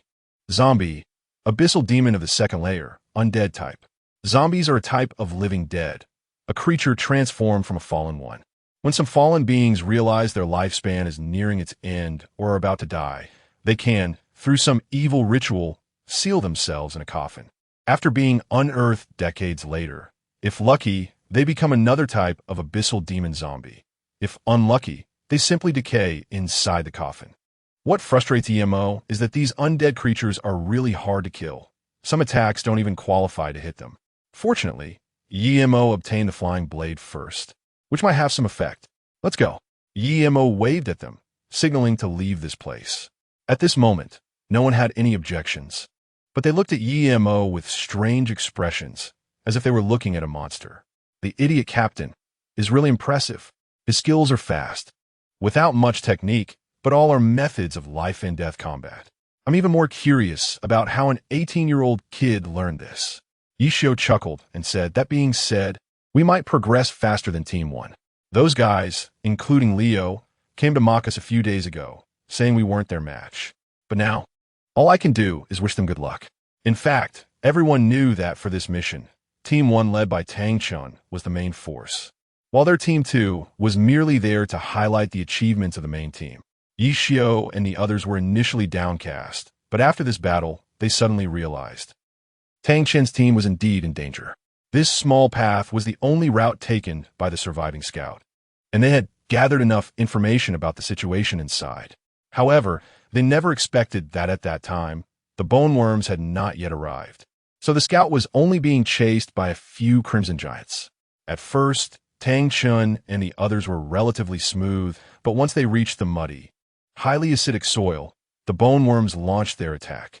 An adult level 6 bone worm burst out from underground, opening its mandibles and biting down hard on the thief's thigh, tearing away a large chunk of flesh and causing blood to spurt out. The thief reacted quickly, waving his dagger while retreating. Otherwise, he might have had his entire right leg ripped off. Enemy attack. New abyssal demons. Tang Chen's expression grew serious as he drew his spear, not using any skills because he didn't want to waste energy and also because he was completely unaware of the enemy's information. The spear moved like a snake, extremely fast. After the level 5 job change, warriors began to specialize, splitting into spear knights, swordsmen, and fist fighters. Tang Chun was a spear knight. Mastering spear techniques. A true spear knight must know how to use a spear. This skill allows the spear to be wielded as if it were an arm. This is a passive skill, meaning once learned, it will be permanently engraved in the body, and using it does not consume energy. Swish! The spear danced, the air whistling. But Tang Chen's attack still missed. The bone worm, which could only attack once in a short time, cleverly burrowed back into the soil after its attack. Before Tang Chun could catch his breath, another figure shot out at high speed. Archer, fall back. The archer's longbow clashed with the bone worm, the strong force causing him to step back a few paces, but the bone worm was also knocked unconscious. Hey, if you're careful, you can kill it. However, as soon as he finished speaking, the soil around them began to roll like waves. This, Captain, just one bone worm forced them to be cautious. If a dozen appeared, even the king of hell couldn't save them. Retreat. Tang Chun ordered without hesitation, activating his aura to cover everyone as retreat. Nevertheless, even so, several of them were injured to varying degrees. A drop of sweet dew fell on the thief, and the wound on his thigh began to heal rapidly. A young female healer clasped her hands together, eyes closed, praying and chanting a spell. Basic healing. This was the skill gained by healers at level 1, and it was the first single-target healing spell. The young healer healed everyone's wounds in turn, sweat covering her forehead. Continuously casting healing spells left her somewhat exhausted. The group wore worried expressions. Captain, this path is impassable. These monsters are all new, and we have no idea how many there are or their information. This mission is too difficult. Corpses, green goblin dwarves, and crimson giants have all appeared before, so they had information on these demons and knew how to deal with them. But suddenly facing an entirely new type of demon completely disrupted their plans. Fighting demons is a completely different concept from fighting humans. Tang Chun took a deep breath. These warriors were all skilled, but now the enemy was anything but human, and even he found it hard to adapt. His fist gripping the spear turned pale. This mission made him feel frustrated. However, Tang Chun quickly calmed down. As captain, he had to make a decision quickly. What is the situation with Team 2 now? Tang Chun asked. There was a positioning system between the two teams that allowed them to see each other's locations, though only over short distances and communication was difficult. They're taking a detour. Captain, look, the path they're taking is several days slower than ours, but it seems they're still making progress. After a moment of thought, Tang Chun said, let us go, follow them, we'll take that route. But if we do that, won't it mean we admit we are not as good as Team 2? Tang Chun stood up, his military uniform soaked in sweat and blood. In the dark, his resolute face became blurred. The mission is more important than pride. Let us go. The mission is more important than pride. But life is more important than the mission. This was Yi Mo's principle during the apocalypse. The sultry weather was uncomfortable, especially at night, which greatly diminished the visibility of the monster hunters. This left them feeling even less secure. The darkness before them was not truly black, what you call white. What is it? Wang Xiaochun, what are you humming about? The humid weather made it hard to breathe, and Yuan was slumped over, standing on a rock. Sigh, just try to relieve boredom. Wang Xiaochun looked at the desolate, barren forest. When do you think the captain will keep us standing guard here without taking action? At this moment, Yi Xiu was completely subdued by Yi Mo and firmly said, the captain must be formulating the next strategy. Yi Xiu looked over at Yi Mo, who was sitting behind a withered tree not far away, and walked over with an admiring gaze. Captain. Yi Mo leaned against the tree trunk, his eyes tightly closed, head tilted and drooling. Snore, snore. Yi Xiu. How could someone fall asleep in this environment? Captain. Yi Xiu raised his voice. Oh, it's you. What's wrong? Yi Mo rubbed his eyes. Yi Xiu suppressed the impulse to hit him. I'm here to ask about the next plan. Next plan? Yi Mo said in confusion. If that kid Tang Chen isn't any dumber than in the last life, he should be coming. Huh? Yi Xiu was puzzled. Captain Tang and the others? What do you mean? Sleep. Wait for people. Chapter 34. Alliance in the desolate mountains and wild ridges. The atmosphere was lifeless, as if the air had quieted down, devoid of any vitality. Yi Mo stretched lazily, shaking off the heavy dew from his body. He took a compressed biscuit from his backpack and chewed on it. These biscuits weren't tasty, but compared to the nutritional supplements that would come later, they were simply a delicious treat. There was no wind. Not even a single dead leaf was stirred. Animal corpses were scattered everywhere on the ground, rotting away along with the fallen leaves. Occasionally, one could also see human corpses wrapped in tattered clothes, discarded like garbage. Demons do not pity humans, and this era does not show compassion for the weak. Only by becoming stronger can one survive. Yi Mo looked at his attribute panel. If the job transfer task was not completed, then his level would never change. Each level up brought improvements in various aspects of his physical qualities, and a significant job transition, like a job change, would yield enhancements that were noticeably greater than the previous level ups. Especially after level 5, the effects of various professions began to differentiate, and the phenomenon of professionalization became increasingly evident. As a thief, Yi Mo naturally received significant boosts in attack power and agility, even though he wanted to work on his defense, unless he added defensive gear like armor or obtained special potions to enhance his defense. His defense would always remain his weak point. Yi Xiu, Wang Xiaochun, and Yuan Yu had already fallen into a deep sleep. The continuous pressure was something even the strongest could not withstand. The darkness, the dampness, and the constant threat of attack. The harsh environment was testing everyone's will. This was a very difficult time. Yi Mo still remembered that the true roar of the abyss began with the appearance of the Flayer. At this moment, it was just a minor skirmish. Even a level 5 demon frenzy was nothing compared to the abyss. Yi Mo leaned against the tree trunk, wiping his dagger with a piece of rag. He had a premonition that his group would definitely encounter the twin-bladed lizard, and if they did, it would also mean that the zombies were not far away. The information provided by the military indicated that the enemy leader was in Zhangjia village, but if it was a cunning abyssal demon like the zombie, it might have hidden multiple layers. Of course, following the clues of the twin-bladed lizard would surely lead to the right path. Ding! A few sparks flew in the darkness. Who? Yi Xiu and the others quickly regained their composure and looked towards the depths of the darkness with serious expressions. It's us. A low, slightly hoarse voice slowly came from the shadows. The voice was familiar. It was Tang Chun. Why are you guys here? Tang Chun and his group looked quite disheveled, with bloodstains on their bodies and their long spears covered in dirt. As for his teammates, they looked even worse. Yi Mo noticed that one of the thieves had white bandages on his thigh. Clearly, this group had been attacked, and, judging by the small wounds, it was evident that they were caused by corpse-eating insects. Although it was dark, The faces of the other group still showed a hint of embarrassment. After all, this was a mission that split into two teams, and Tang Chen's appearance here meant that their mission had been obstructed, forcing them to regroup with EMO and the others. The two teams exchanged some information before sitting down in their respective places. EMO then realized that there seemed to be some conflicts between his subordinates and the other party. As soon as the few of them met, there was no shortage of sarcastic remarks. On the contrary, Tang Chen exchanged a few more words with EMO, sharing some information with each other. Over there, a large number of corpse-eating insects were lying in ambush, and we had no choice but to come to your side. Tang Chen casually wiped the sweat from his brow. In such an environment, continuous travel was quite a test of physical endurance.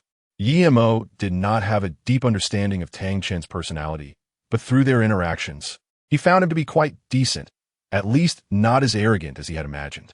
However, EMO was unaware that Tang Chen was very proud inside. Only those with strength comparable to his could make him let go of that pride. Tang Chen was also sizing up EMO. This young man was younger than him. The last time he observed him was in the general's conference room, but now, up close, he felt a tension throughout his body. This feeling only arose in the face of danger or when encountering an opponent of Yang O's caliber. But unlike Yang O, if Yang O was a fierce beast, the king of the forest, then EMO resembled a venomous snake. Despite his smiling demeanor, such a person was even more terrifying. No one knew when he would strike, and once he did, it was bound to be fatal. How could a young man give him such a feeling? Lieutenant Yi, for the next mission, I will follow your command, Tang Chen said bluntly.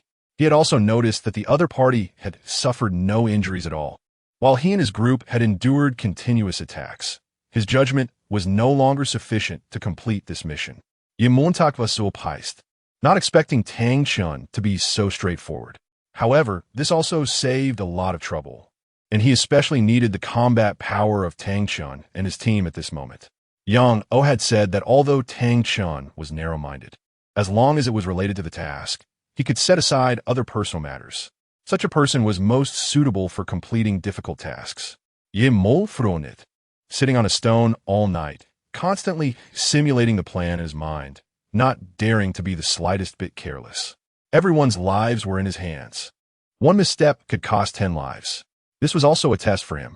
Early the next morning, the sky was slightly bright, barely showing a glimmer of light. After a brief rest, the group set off. Bang! Just as they were crossing a hill, a giant crimson figure suddenly sprang out.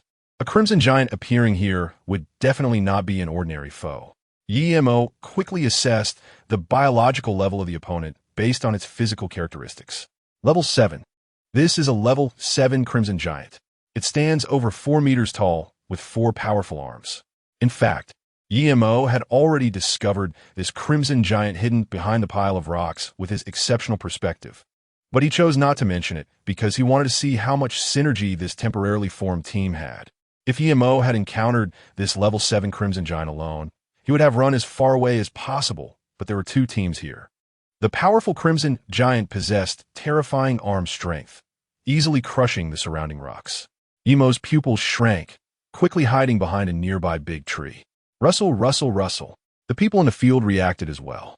The thief concealed himself, the archers climbed up the trees, and the two healers tried to hide behind the warriors. Cover me, Tang Chen shouted, and his spear struck out fiercely. Intermediate dominance. Shockwave. The intermediate dominance carried the effect of intimidation. But EMO knew that Tang Chen had chosen the wrong moment. This kind of dominance should be used at the most critical time, such as during a key point of the opponent's attack or 1's own attack, to achieve the best effect by surprise. Nevertheless, the effect of the intermediate dominance still caused the Crimson Giant's body to pause slightly. Boom! An explosion sound rang out as several arrows struck the Crimson Giant's body. Although the powerful impact did not break its defenses, it still forced it to take a few steps back. After all, the two archers in the team had not officially changed classes, and there was still a significant gap compared to the Crimson Giant. Body enhancement. A faint blue smoke swirled around as Tang Chen's arms suddenly became stronger, with veins bulging, and he swung his military soul downwards. His eyes turned red. filled with bloodshot veins, and all the bones in his body crackled. Bang! A dull collision sound echoed. The spear struck the top of the Crimson Giant's head, causing it to let out a scream and shake its head, crashing in all directions. Flames danced, illuminating a large area of the forest. Emo let out a low shout. In fact, it wasn't entirely their fault. The main issue was that Tang Chun and the Crimson Giant had been entangled in battle. If they weren't careful, an arcane missile could hit Tang Chun. Tang Chun, back jump! Emo quickly shouted as he assessed the situation. No sooner said than done. 2 arcane missiles collided with the opponent's fire tongue, and an invisible gust of wind spread in all directions, sending grass and trees flying. When faced with such elemental attacks, it was indeed most convenient to leave it to the mage. The Crimson Giant was very powerful. It was well-rounded in every aspect, but precisely because it was so balanced. It would be ruthlessly countered when encountering a team with diverse professions. Focus all attacks on its left leg, near the ankle. Emo shouted at the 2 archers. Perhaps out trust, the 2 archers shot without hesitation. Whoosh! Whoosh! The previous attack was a test, but this time they went all out. As a profession that was on par with mages in the early stages, the archer's attack power was fully revealed at this moment. The 2 arrows directly pierced into the Crimson Giant's ankle, which was the blood vessel where the giant gathered its energy. Because of Tang Chun's distraction, the Crimson Giant couldn't dodge at all. Hiss. Flames burned. A massive Crimson Giant died right in front of everyone. Tang Chun widened his eyes. It could be like this? They had always fought the Crimson Giant head-on before and had no idea that this demon had such a weakness. Too easy. Both Yishio's group and Tang Chun's group were astonished. A level 7 Crimson Giant is this weak? Emo was about to speak when suddenly he jumped to the top of a large tree. His gaze fixed on the dark clouds covering the sky, and then his eyes gradually narrowed. In the sky, a fireball emitting white flames descended like a meteor. What is that? His heart raced, a primal warning from his body. Chapter 35, White Bone Fire. Emo felt a lingering fear. It was Tang Chun who noticed it a moment later. A fireball burning with white flames fell from the sky, crashing down on the horizon, with a landscape turned pale. The terrifying brightness resembled the sun, with white light spreading from afar, extremely blinding, exposing the entire forest. The ground trembled slightly, and some loose stones rolled down. What? What is that? Wang Xiaochun gasped, not realizing when the gold coins in his hand had fallen to the ground. The moment that white flame appeared, a chilling aura rolled in, directly taking away the heat from this area. However, that chill penetrated to the bone, as if a wind from the underworld had blown through, causing Tang Chun and the others to shiver simultaneously. Skeleton Priest. Emo gritted his teeth, saying each word slowly. The white flame in the distance was indeed the white bone fire of the Skeleton Priest, forged from the souls of millions of green-skinned dwarfs. Something Emo was very familiar with. The Skeleton Priest, a demon from the 3rd layer of the Abyss, had actually appeared now. Its biological level ranged from 10 to 20, and even the 3rd layer of the Abyss, it was a notorious existence. A single Skeleton Priest could command a vast territory, one that could rival an entire province of Huaxia. And this was just one of them. In his previous life, Emo wouldn't have feared the Skeleton Priest at all, because such beings only appear a year after the apocalypse, by which time many demon hunters were already above level 10, so there was no need for excessive concern. But what about now? Emo truly fell silent. There was no doubt that the Skeleton Priest was the same one he had heard from the drone last time. Emo did not know what method it had used to emerge from the chaotic space passage and land on Earth. However, it was undoubtedly a bad omen. He increasingly felt that his rebirth seemed to have changed too many things. The trajectory of history was diverging more and more from his previous life. This was a very unfavorable phenomenon. Especially with the appearance of the Skeleton Priest, it completely shattered the last bit of hope in Emo's heart. The brutality of a Skeleton Priest was far more severe than that of a zombie. Emo took a deep breath. From a location where the bone fire had fallen, it was to the north of Qiantang City, with another city in between. It shouldn't be able to arrive in a short time.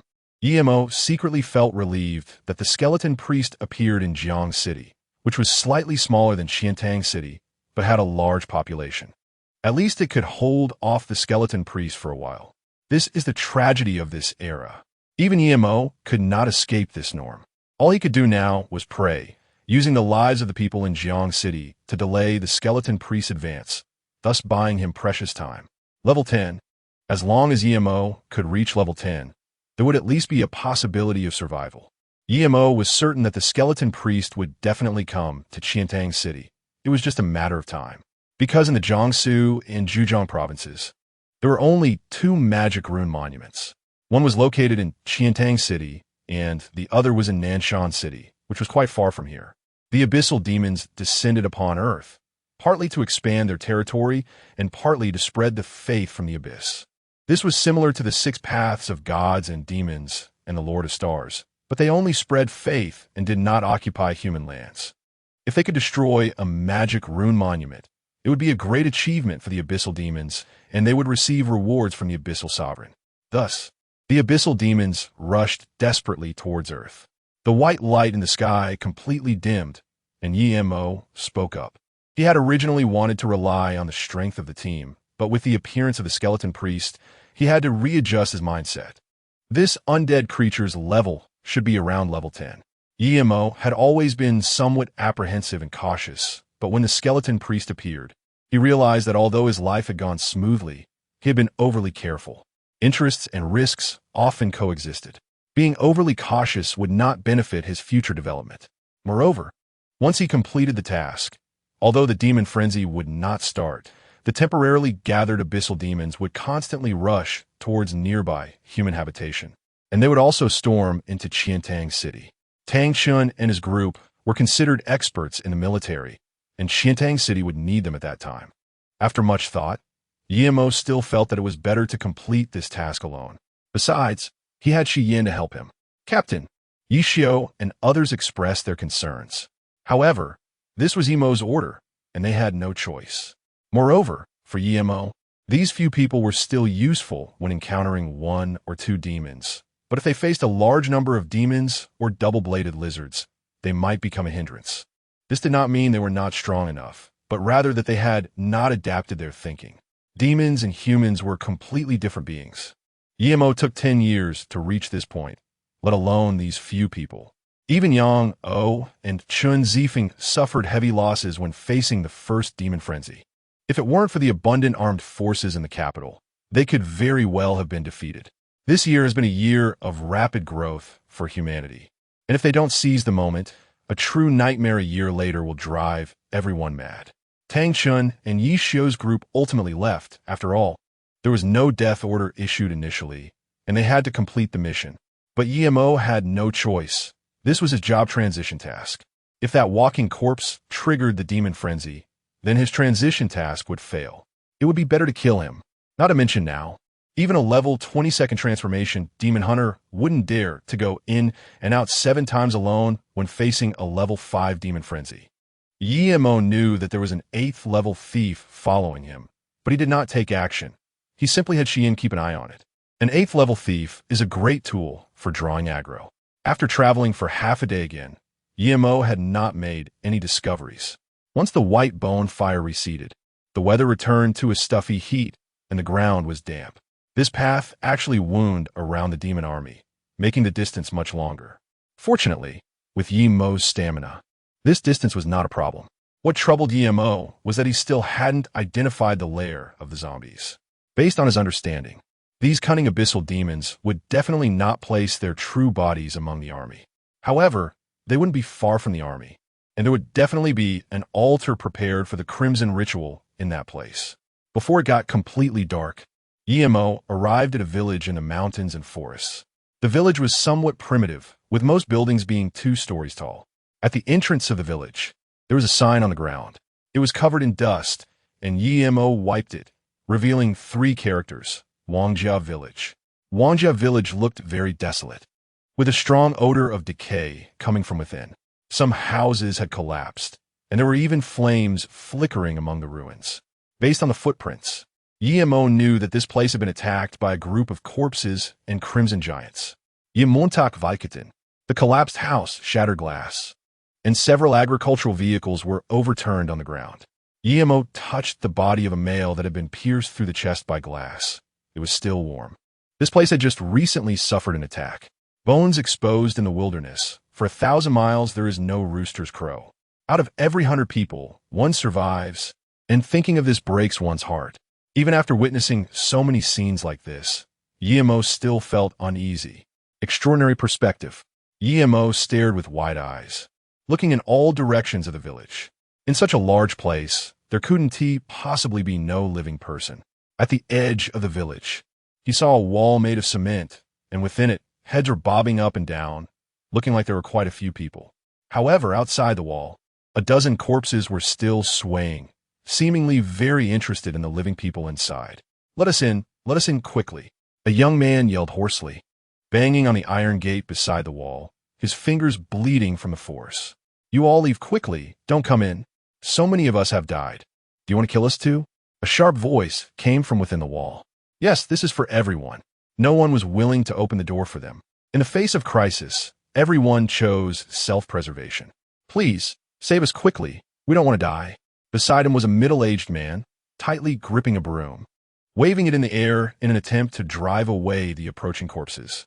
"Don't kill me. Don't eat me. I'm not tasty. I'm all fat." As the corpses drew closer, he suddenly grabbed a nearby woman and pushed her out. "Quick, eat her. Don't eat me." The woman screamed in horror, unable to believe that her husband, who usually pampered her, would use her as a shield at such a critical moment. Faced with the corpses, the woman seemed stunned, staring blankly as they lunged towards her. The middle-aged man held onto the woman's neck tightly, using her as a barrier. The corpses roared lowly, their twisted faces seeming to reveal a sinister smile as they opened their gaping mouths, their bodies unsteady but moving rapidly towards them. The three people trapped outside the wall all displayed expressions of despair. The young man simply sat down on the ground, closed his eyes, and bit down hard on his teeth. Suddenly, the closest corpse staggered, and then a blood hole appeared in its forehead. Chapter 36. Walking Dead. Immediately, several shadows flickered, and all the nearby, level 2 corpses lost their ability to move. Their brains were crushed, lying on the ground, their bodies stiff as if made of stone. This was the most deadly aspect of the corpses. Before becoming a year-old corpse, they were confused, weak in attack and defense. Most corpses could only act on instinct.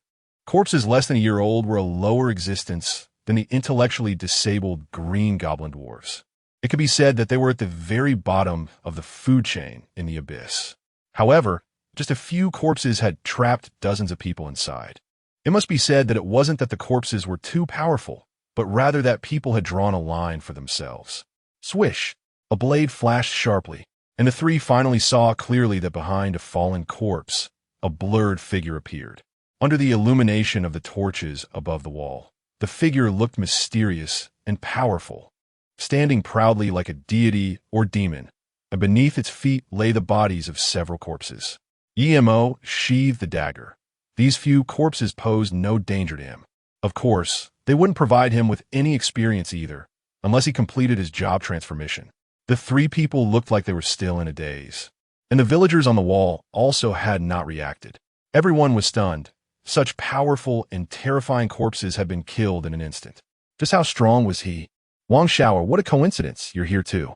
Emo looked at the young man sitting on the ground, his dark face covered in snot and tears, his white t-shirt stained with blood, and his fingers deformed from knocking on the door too hard. The blood had congealed, but the look in Wang Shower's eyes as he looked at Emo was filled with confusion. Under the blazing flames, Emo's outline flickered in and out. "Hey, Shower, it's me."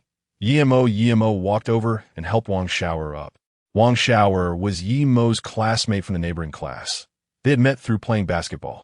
10 years had passed, and the reason Emo still remembered this guy was that they had fought together. He had always heard that Wang Shower's family was very poor, but he didn't expect them to live in the mountains and that he would run into him here. "Brother Yi, it's really you. It's really you. They're dead. Brother Yi, my parents, my sister, they all died, turned into these corpses, and many villagers were eaten alive. I thought I was going to die too." Wang Shower clung tightly to Emo, his whole body trembling. He repeatedly murmured a few phrases, especially the death of his family, which dealt him a tremendous blow. Emo felt a deep pain in his heart. Compared to him, Wang Xiaoer was still just a child. At this moment, upon seeing Emo, he couldn't help but burst into tears. He hadn't cried when he was beaten at school, nor did he weep when he was on the verge of death. But now, upon seeing this familiar face, he couldn't even speak clearly. Emo comforted Wang Xiaoer while looking at the village. It was too isolated here, with outdated news. They probably didn't even know that just a short distance away, separated by a mountain, was the gathering place of demons. Although demons rarely came here, some scattered corpses and crimson giants would occasionally wander around. It'll be fine. It will get better. Emo wasn't good at comforting people. When Lin Qinya cried and fussed as a child, he could only pat her on the head. Brother Yi, I'm sorry, I got too emotional. After venting his feelings, Wang Xiaoer finally calmed down. In fact, being able to get into the same school as Emo with his family background proved that Wang Xiaoer wasn't as simple-minded as he seemed. At the very least, he was a smart guy. Just then, the middle-aged man who had been going crazy and pushing the woman in front of the corpse rushed over to Emo in just a few steps, rubbing his hands together and wearing a fawning smile, which looked even more lewd in the firelight. I didn't expect it to be you. Thank you for saving me. Who are you? Emo looked at the middle-aged man, feeling ashamed of his earlier behavior. The man quickly replied, It's me. Don't you remember? I taught you math in your first year of high school. Wu Qingtian. Wu Qingtian? Emo paused slightly, then was astonished as he finally recalled this person. Although Wu Qingtian had the name Qingtian and looked quite fair, his heart was quite dark. Oh, Teacher Wu, how did you end up here? You didn't come to collect money from the students' homes, did you? Emo revealed a sarcastic smile. Wu Qingtian's face stiffened for a moment, but he quickly reacted and laughed. How could that be? I'm such an honest teacher. Everything is for the students' benefit. After saying that, he even puffed out his chest. With such thick skin, Emo estimated that even his double-hit wouldn't break through it. As Wu Qingtian spoke, he pulled the woman he had pushed away earlier over. The woman's face was still wet with tears and the fluids from a corpse. Emo felt he was wrong. This person's thick skin made even the archer's siege arrows seem insignificant in comparison. He really wanted to tell the villagers here, why are you surrounding the city walls? Just expose this person's face, and it would guarantee protection against knives and guns. Wu Qingtian, you bastard, get lost. Suddenly, the seemingly gentle and refined woman slapped Wu Qingtian's face with one hand and even cursed, then turned and walked inside the walls. Emo took several deep breaths to suppress the urge to punch him. Compared to a rotting corpse, the person in front of him, Wu Qingtian, was even more disgusting. Emo turned his face away and patted Wang Xiaoer on the shoulder, then placed the black dagger at his waist. Wu Qingtian looked at the black dagger, clearly seeing that even a large knife would struggle to chop off the head of a rotting corpse. Yet before this dagger, it appeared as fragile as paper. Once a person is greed, it becomes difficult to control their actions. In the desolate mountains underground, a swarm of bone worms wriggled their bodies, and around them, the soil began to soften, gradually transforming into another shape, eventually becoming incredibly hard. Without anyone knowing, an underground palace slowly took shape. The palace was not large and was still in its early stages, looking particularly crude. However, in the center of the palace was a black and white altar, entirely made of rock, with various patterns etched upon it. To the right of the altar lay a decayed wooden coffin, quietly resting there. The surroundings were silent. Only the sound of the bone worms transforming the soil could be heard, a rustling noise. It was dark, damp, and filled with the stench of decay, as if it were an abandoned ancient site. No one knew how long it had been, but the decayed wooden coffin emitted a thudding sound, as if the corpse inside had come to life. With a loud bang, the coffin lid was pushed open and fell to the ground. Creak! It sounded like bones rubbing against each other, accompanied by scattered noises, as a tall and thin corpse slowly stood up from inside. It was completely naked. Its bald head corroded over half of its scalp, and its right eye socket was empty, devoid of an eyeball. A walking corpse. This was a level 10 undead creature, and it was an intelligent abyss demon. Generally speaking, such semi-dead beings with flesh and blood should belong to the rotting type of abyss demons. But the walking corpse was different its body was closer to that of the undead. Because of the second transformation, its body was completely different from that of a living being. The walking corpse shook its head. I smelled a nauseating odor, that damned skeleton priest. These damned bones from the third layer of the abyss love to meddle. If I encountered one, I would definitely break its bones one by one. The first magic rune stone is mine. It stood up, controlling its body, and staggered out of the coffin. After it left, there was surprisingly another small coffin inside the larger one. A coffin within a coffin. If EMO were here, he would immediately react and unhesitatingly destroy this coffin. Inside the inner coffin lay another corpse, which was prepared for the walking corpse's next evolution. The walking corpse was only a semi-undead life form, and to fully stabilize its life form, it needed to merge into another body, transform into a true undead. Facing the walking corpse, EMO would feel troubled. Facing the skeleton priest, he would feel danger. But facing the undead, even the EMO of his past life would have to turn and run. This was a demon that could lead to the sixth layer of the abyss, and the skeleton priest meant nothing in front of them. Moreover, this new flesh body was made from extremely precious abyss plants, not flesh and blood, but its effects were very similar to that of flesh and blood. For demon hunters, it was also a great tonic. The walking corpse walked onto the altar, its arms longer than its knees, and its nails appeared very soft. It sat in the center of the altar, and then a swarm of bone worms began to present offerings. The so-called offerings, besides some flesh and blood, also included highly valuable items from the abyss. It had collected these things for a long time and had paid a huge price. Going bankrupt for this level 5 demon frenzy. Despair began to descend. The era belonging to the abyss had begun. Chapter 37. Various faces the people inside were quite welcoming to EMO. After all, he had just killed so many rotting corpses, like a mythological figure. But EMO didn't want to pay them any mind. There were over 100 people here, and aside from the elderly and the stumbling children, there were more than 30 young and middle-aged adults. EMO also saw that their village was equipped with crossbows, if they had been brave enough to act earlier. Then Wang Shower and the others would not have been in danger. Unfortunately, in this apocalypse, you can never predict how complex human hearts can be.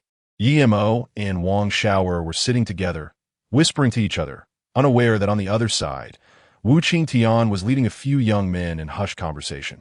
This person can easily kill those monsters, definitely related to the dagger at his waist. I observed it. That dagger cuts through iron like mud, and the monsters' heads were severed in an instant. Wu Qingtian said quietly while stealing glances at EMO. A seemingly simple-minded young man next to him nodded. Yes, I saw it too, just like as killing pigs, one stab and it's done. Teacher Wu, you come from a big city, you're well informed. What do you think we should do? You take the lead, we'll follow your advice. A young man dressed in hemp cloth with cunning eyes spoke. EMO used that dagger, and many people saw it. The dagger was so special that even an ordinary person could see its uniqueness, even if it was just the lowest level dagger in the magic pattern monument. We have lost too many people. We can't afford to lose more. Just grabbing a dagger won't cost him his life. Let's go grab our weapons and have a talk with him. Wu Qingtian picked up a machete, weighed it in his hand, and felt a bit more at ease. Staying in this dark place with monsters outside is simply unbearable. He wanted to get that dagger and then escape from here. Wu Qingtian sneered as he walked towards EMO. The 4 young men behind him were incited by him and approached with ill intentions. EMO. Wu Qingtian licked his lips. He was already greedy, and at this moment, seeing such a dagger, his desire couldn't be extinguished. If he could successfully get out, he might even sell it for a good price. EMO, who was reminiscing with Wang Shower, raised his head, looking a bit displeased at Wu Qingtian. However, when he saw the weapon in the other person's hand, he immediately understood everything. A sarcastic smile appeared on his lips. Such self-righteous people were rare in the apocalypse, because they all died in the early stages. EMO could bet that people like Wu Qingtian wouldn't last even a single episode, even in a drama. Not far away by the campfire, the sounds of women and children crying could be heard, along with the sighs of adults. However, when they saw Wu Qingtian and the others moving, everyone turned to watch. No one tried to stop them, but no one joined in either. What are you going to do? Wang Xiaoer stood up immediately. glaring with wide eyes and shouting angrily. He wasn't a fool. On the contrary, he was quite clever. The moment he saw these people approaching with weapons, he sensed something was off. You just saved us, and now you want to repay kindness with malice. Although he was lean, there was already a surge of anger in his chest, and he wasn't a pushover. Otherwise, he wouldn't have fought alongside Emo at school. He had only panicked earlier when facing the corpse. Wu Qingtian paused and awkwardly said, "We're not repaying kindness with malice. We just saw that Emo had a dagger in hand, and it looked very sharp, so we wanted to borrow it to take a look." "Borrow a dagger? I see you clearly want to snatch it." Emo stood up, his gaze calm, but radiating an imposing aura that instinctively made Wu Qingtian take 2 steps back. Wu Qingtian felt a surge of anger. After all, he was just a young kid and not worth worrying about. He kicked the machete, grinned, and took a step forward, swinging the machete down. If soft tactics wouldn't work, then he'd go hard. Emo was completely calm. He stepped back 2 paces, and with a sharp motion of his right hand, he knocked the opponent's machete away. Then, he grabbed Wu Qingtian by the neck, applying slight pressure, causing Wu Qingtian's face to flush red. Wang Shower, who had been terrified just moments ago, suddenly became enraged. Emo was his friend, previously in school. Emo had helped him in a fight, and he had always been grateful for that. "Old dog Wu, you heartless scoundrel. Emo saved your life, and you still want to kill him and seize his weapon? As a teacher, you are a disgrace." Wang Shower was so angry that his lips turned pale. Fortunately, Emo was quick on his feet. Otherwise, he would have definitely been caught off guard. Who could have imagined that someone would laugh while suddenly attacking? Wu Qingtian's face turned crimson. He hadn't expected that at such a close distance, the opponent could easily evade his attack. Is this even human? At that moment, Wu Qingtian felt immense regret, especially when he saw the calm look in Emo's eyes, sending chills down his spine. The 4 young people who had followed him were visibly shaken. They indeed wanted Emo's weapon, but never intended to kill anyone, just to intimidate him. "Emo, let go. Cough, cough. Let's talk this over." It was all a misunderstanding. Wu Qingtian's face turned ashen. "You ungrateful wretch. You used my aunt as a shield before, and now you want to seize my friend's weapon." Wang Shower, unable to contain his anger, slapped Wu Qingtian across the face. "Brother Yi, throw him over the wall. There are often decaying corpses outside. He won't last long," Wang Shower said coldly. The simple-minded young man couldn't help but speak up. "Shower, don't lose your temper. We are all relatives. No need to be so harsh." Wang Shower glared at him, disappointment evident in his voice. "Relatives? Dog Dan, don't forget that it was your group of relatives who just locked me outside. Now you're talking about family? Put down your weapon first." Dog Dan scratched his head and fell silent. However, Emo gave the simple-minded young man a deep look. The young man instinctively avoided Emo's gaze, seemingly feeling guilty. "Forget it, Shower. For the village chief's sake, let your friend release your uncle. I believe he is just confused for a moment. Yes, this is a critical time. Everyone should work together, or who knows how many more will die. Besides, Wu Qingtian only wants that dagger for everyone to share, which is a good thing. But the method he used was a bit off." Behind a village chief, a woman in her 40s came out, dressed neatly. Though her skin was dull, it was smooth, suggesting she had reasons for marrying into this place. Wang Shower clearly understood that Wu Qingtian was from the city and was a teacher.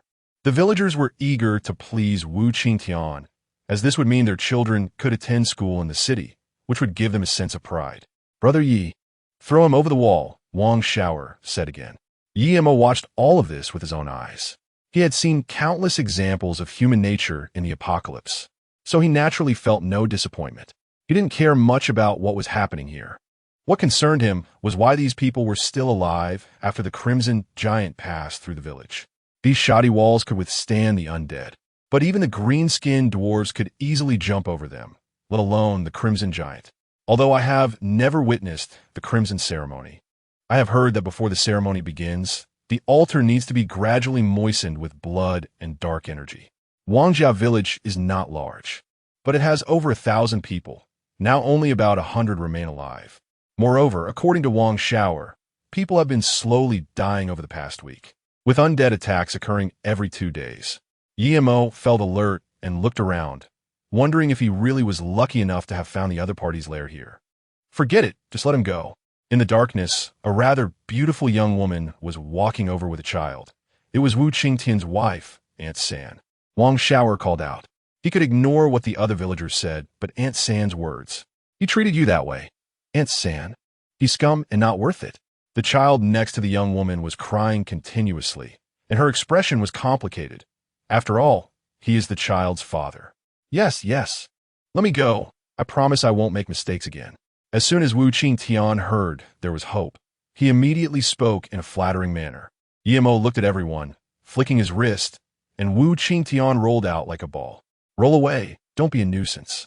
Yimo didn't want to make things difficult for Wang Shower, and to him, he was just an ordinary person, not worth worrying about. Since it had been confirmed that this was near the lair of the walking corpses, the other side would definitely launch their final attack in the short term. Brother Yi, I am sorry. Wang Shower said apologetically. Yimo patted his shoulder. There's no need to say sorry between brothers. Let's go. I still need you to help me with something. Beneath the thick leaves that carried a hint of decay, Xian was quietly lurking. As an archer, her stealth skills were not any weaker than those of a thief. Moreover, she was very patient.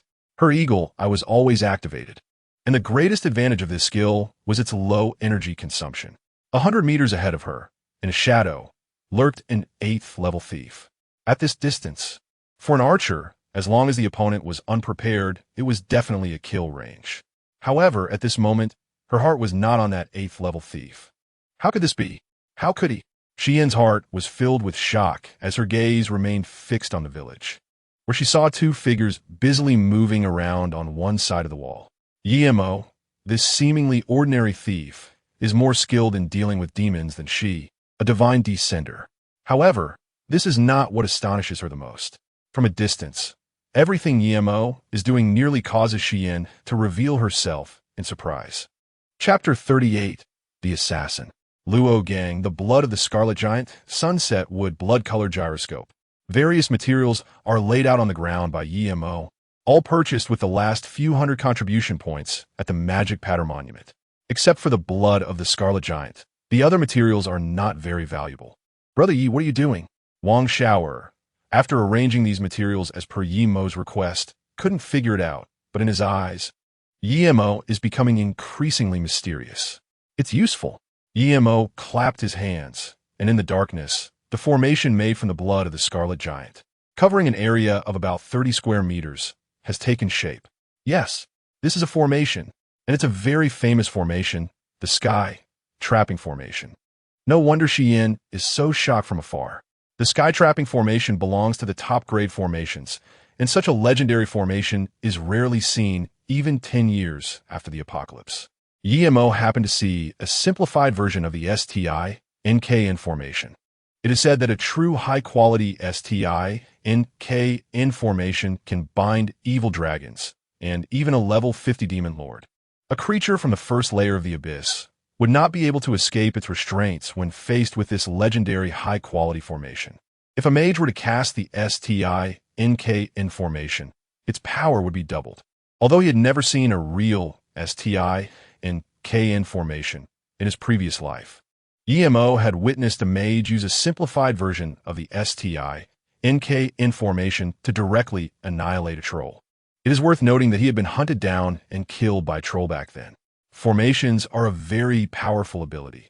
Generally speaking, even a low-quality formation, once it appears, would provoke competition among demon hunters, let alone a high-quality formation, which is almost legendary. The STI-NKN formation that Yimo set up could be considered a pirated version. It is a counterfeit even simpler than the simplified version of the STI-NKN formation.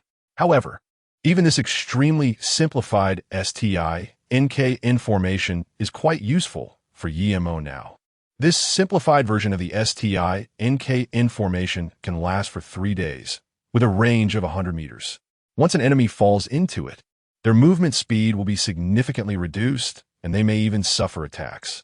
Yimo estimated that the zombie attack would happen in the next few days. 3 days should not be missed. However, this formation was not yet complete.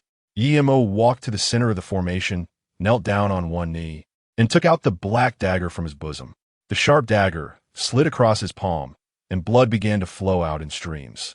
Only by dropping his own blood in the center of the formation could he activate it. Crack, crack, crack. The black dagger was driven into the ground. This was also a necessary step, as only weapons sold within the magic rune monument could be used to open it. EMO was reluctant to take out the flying blade. Once the formation was activated, the entire dagger would shatter, so he could only sacrifice the blackthorn. Of course, besides the materials, the most important thing about the formation was the incantation. Although no one knew this extremely simplified version of the sky entangling formation at the moment, in 5 or 6 years, some high-level demon hunters would understand it. Ding dong. Congratulations, host, you have created the sky entangling formation, low-tier version. Level assessment in progress. Sky entangling formation, low-tier version, low-grade formation. Effect, valid for 3 days, effective range of 100 meters, entanglement, attack, deceleration, continuous attacks on enemies, duration of 5 minutes after activation. Required level, level 5 and above. Class restriction, none. Note, effects are doubled for mages. Because you created the low-tier version of the sky entangling formation. The host is rewarded with 10,000 contribution points. EMO was slightly taken aback, then revealed a proud smile. He didn't expect that in this lifetime he would actually benefit from this, and it was likely that the demon hunter who created this formation would receive no rewards at all. 10,000 contribution points were already a lot for EMO at this moment. This was indeed an unexpected gain. When he looked at the attribute panel, a new line of data appeared above the taskbar. Special skill, Sky Tethering Trap, low-level version. It's a pity that he hadn't activated the dimensional belt. Otherwise, he could have brought more materials to set up another formation, allowing Xian to control one as well, making it easier to deal with the walking corpses. Xian, watching from a distance, felt her eyelids twitch. She couldn't hide her shock. With her keen eyesight, she immediately recognized that it was a simplified version of the Sky Tethering Trap. What kind of monster is this? Sometimes she had to admit that compared to herself, EMO seemed more like someone from the celestial realm. Thus, her evaluation of EMO added 2 words: pervert, pervert, pervert, freak. However, seeing EMO set up the simplified version of the Sky Tethering Trap made Xian's heart tense. With such an important formation placed here, it also meant that the leader of the demon frenzy was nearby. The next morning, EMO sensed something was off in the air.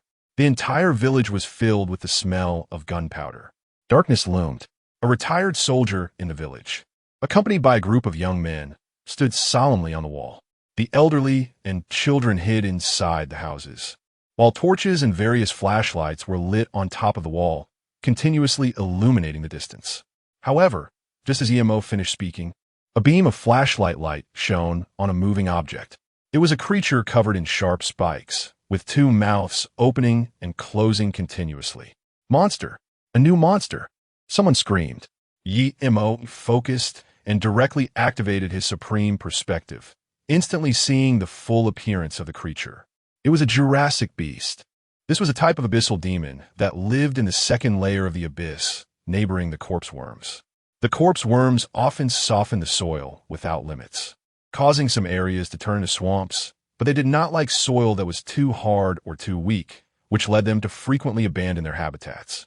However, these swamps were the favorite of the Jurassic beasts.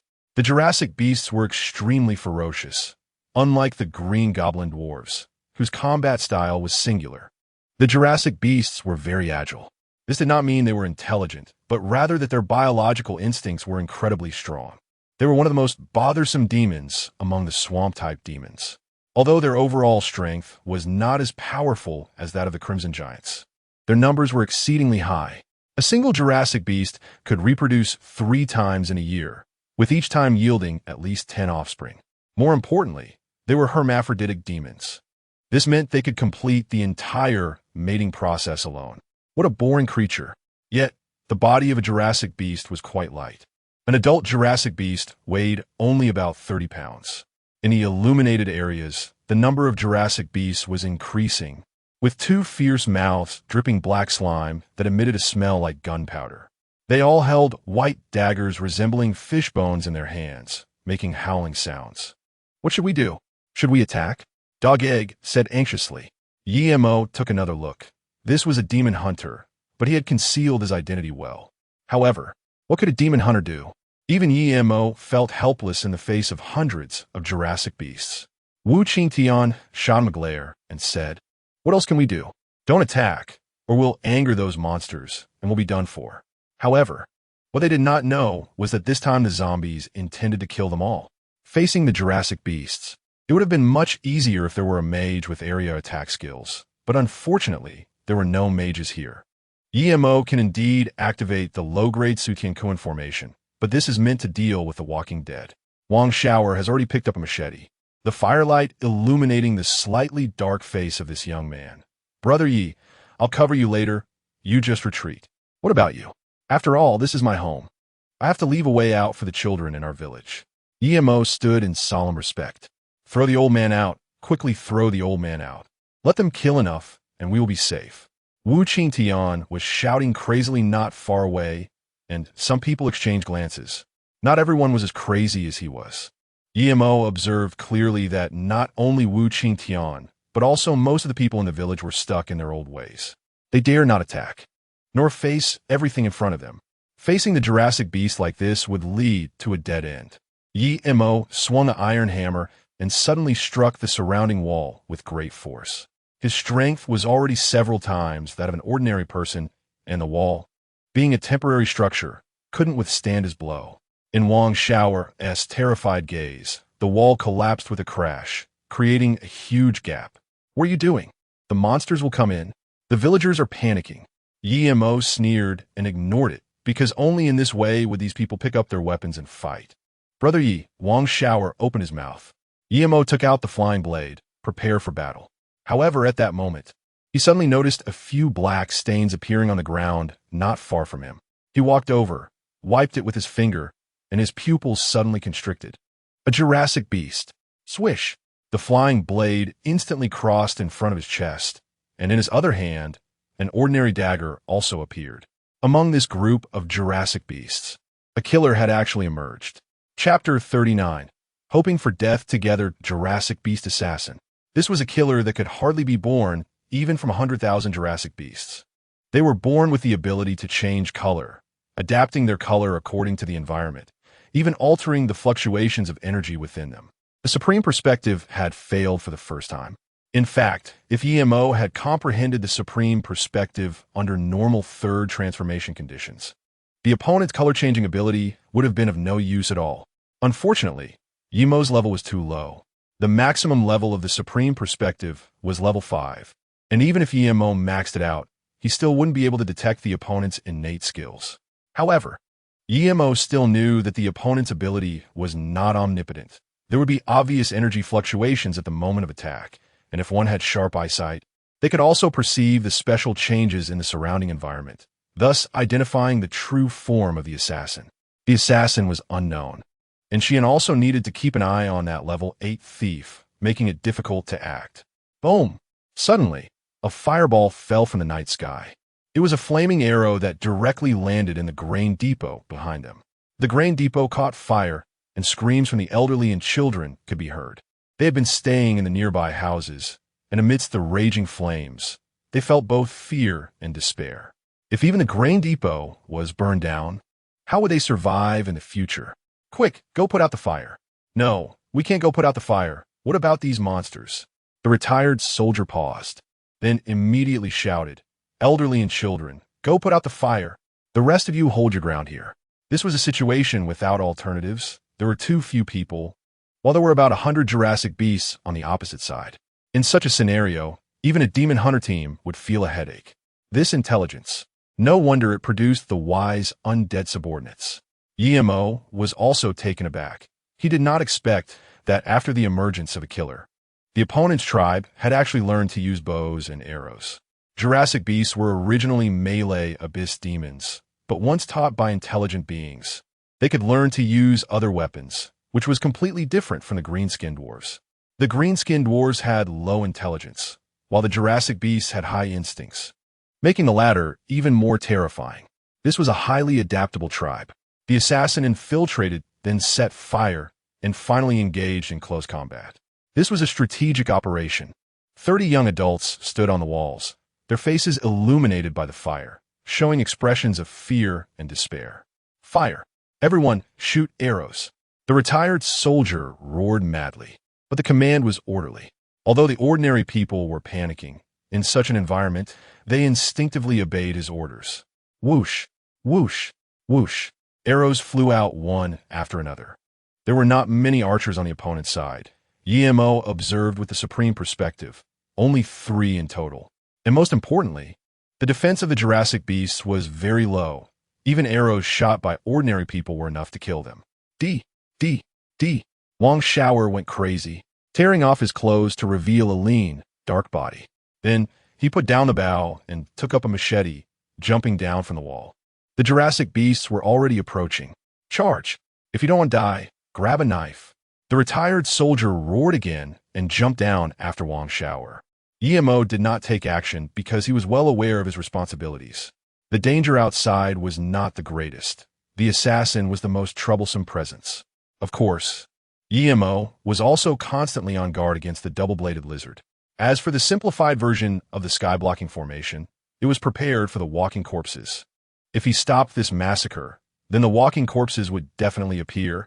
They could not mobilize the demon army from across a mountain. Otherwise, their position would be exposed to human sight. Preparing an altar was quite challenging. The entire village was in chaos. The screams of men, the sobs of women, the cries of children, and the raging flames spread like a plague, illuminating the terrified and twisted faces. Emo was not disturbed in the slightest. His mind was 100% focused. The more dangerous the moment, the calmer he became.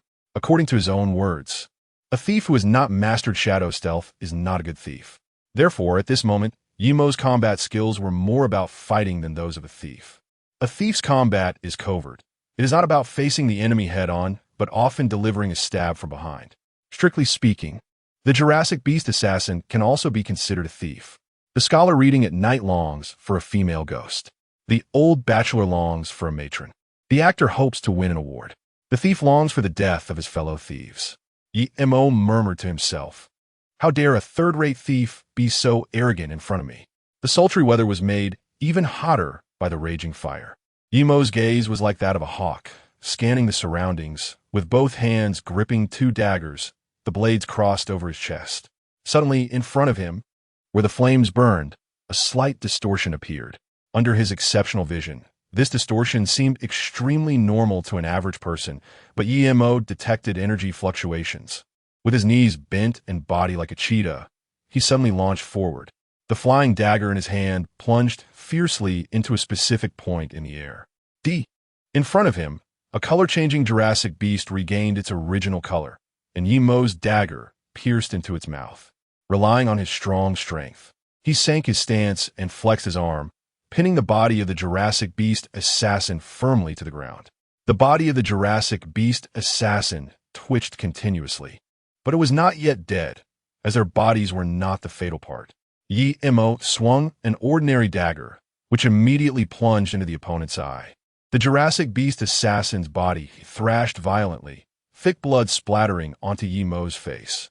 The flames blazed, turning night into day. Wu Qingtian watched everything before him. The terrifying monsters rushing towards him truly frightened him. He didn't know what was wrong with this world, but he understood that if he wanted to survive, Emo was the key. The dagger. Another dagger. He had lost his sanity, and his frenzied emotions told him that the dagger was the key to his survival. However, he did not realize that without being a thief, the flying blade in his hand was just an ordinary dagger. Greed, fear, desire. A series of negative emotions overcame his apprehension towards Emo.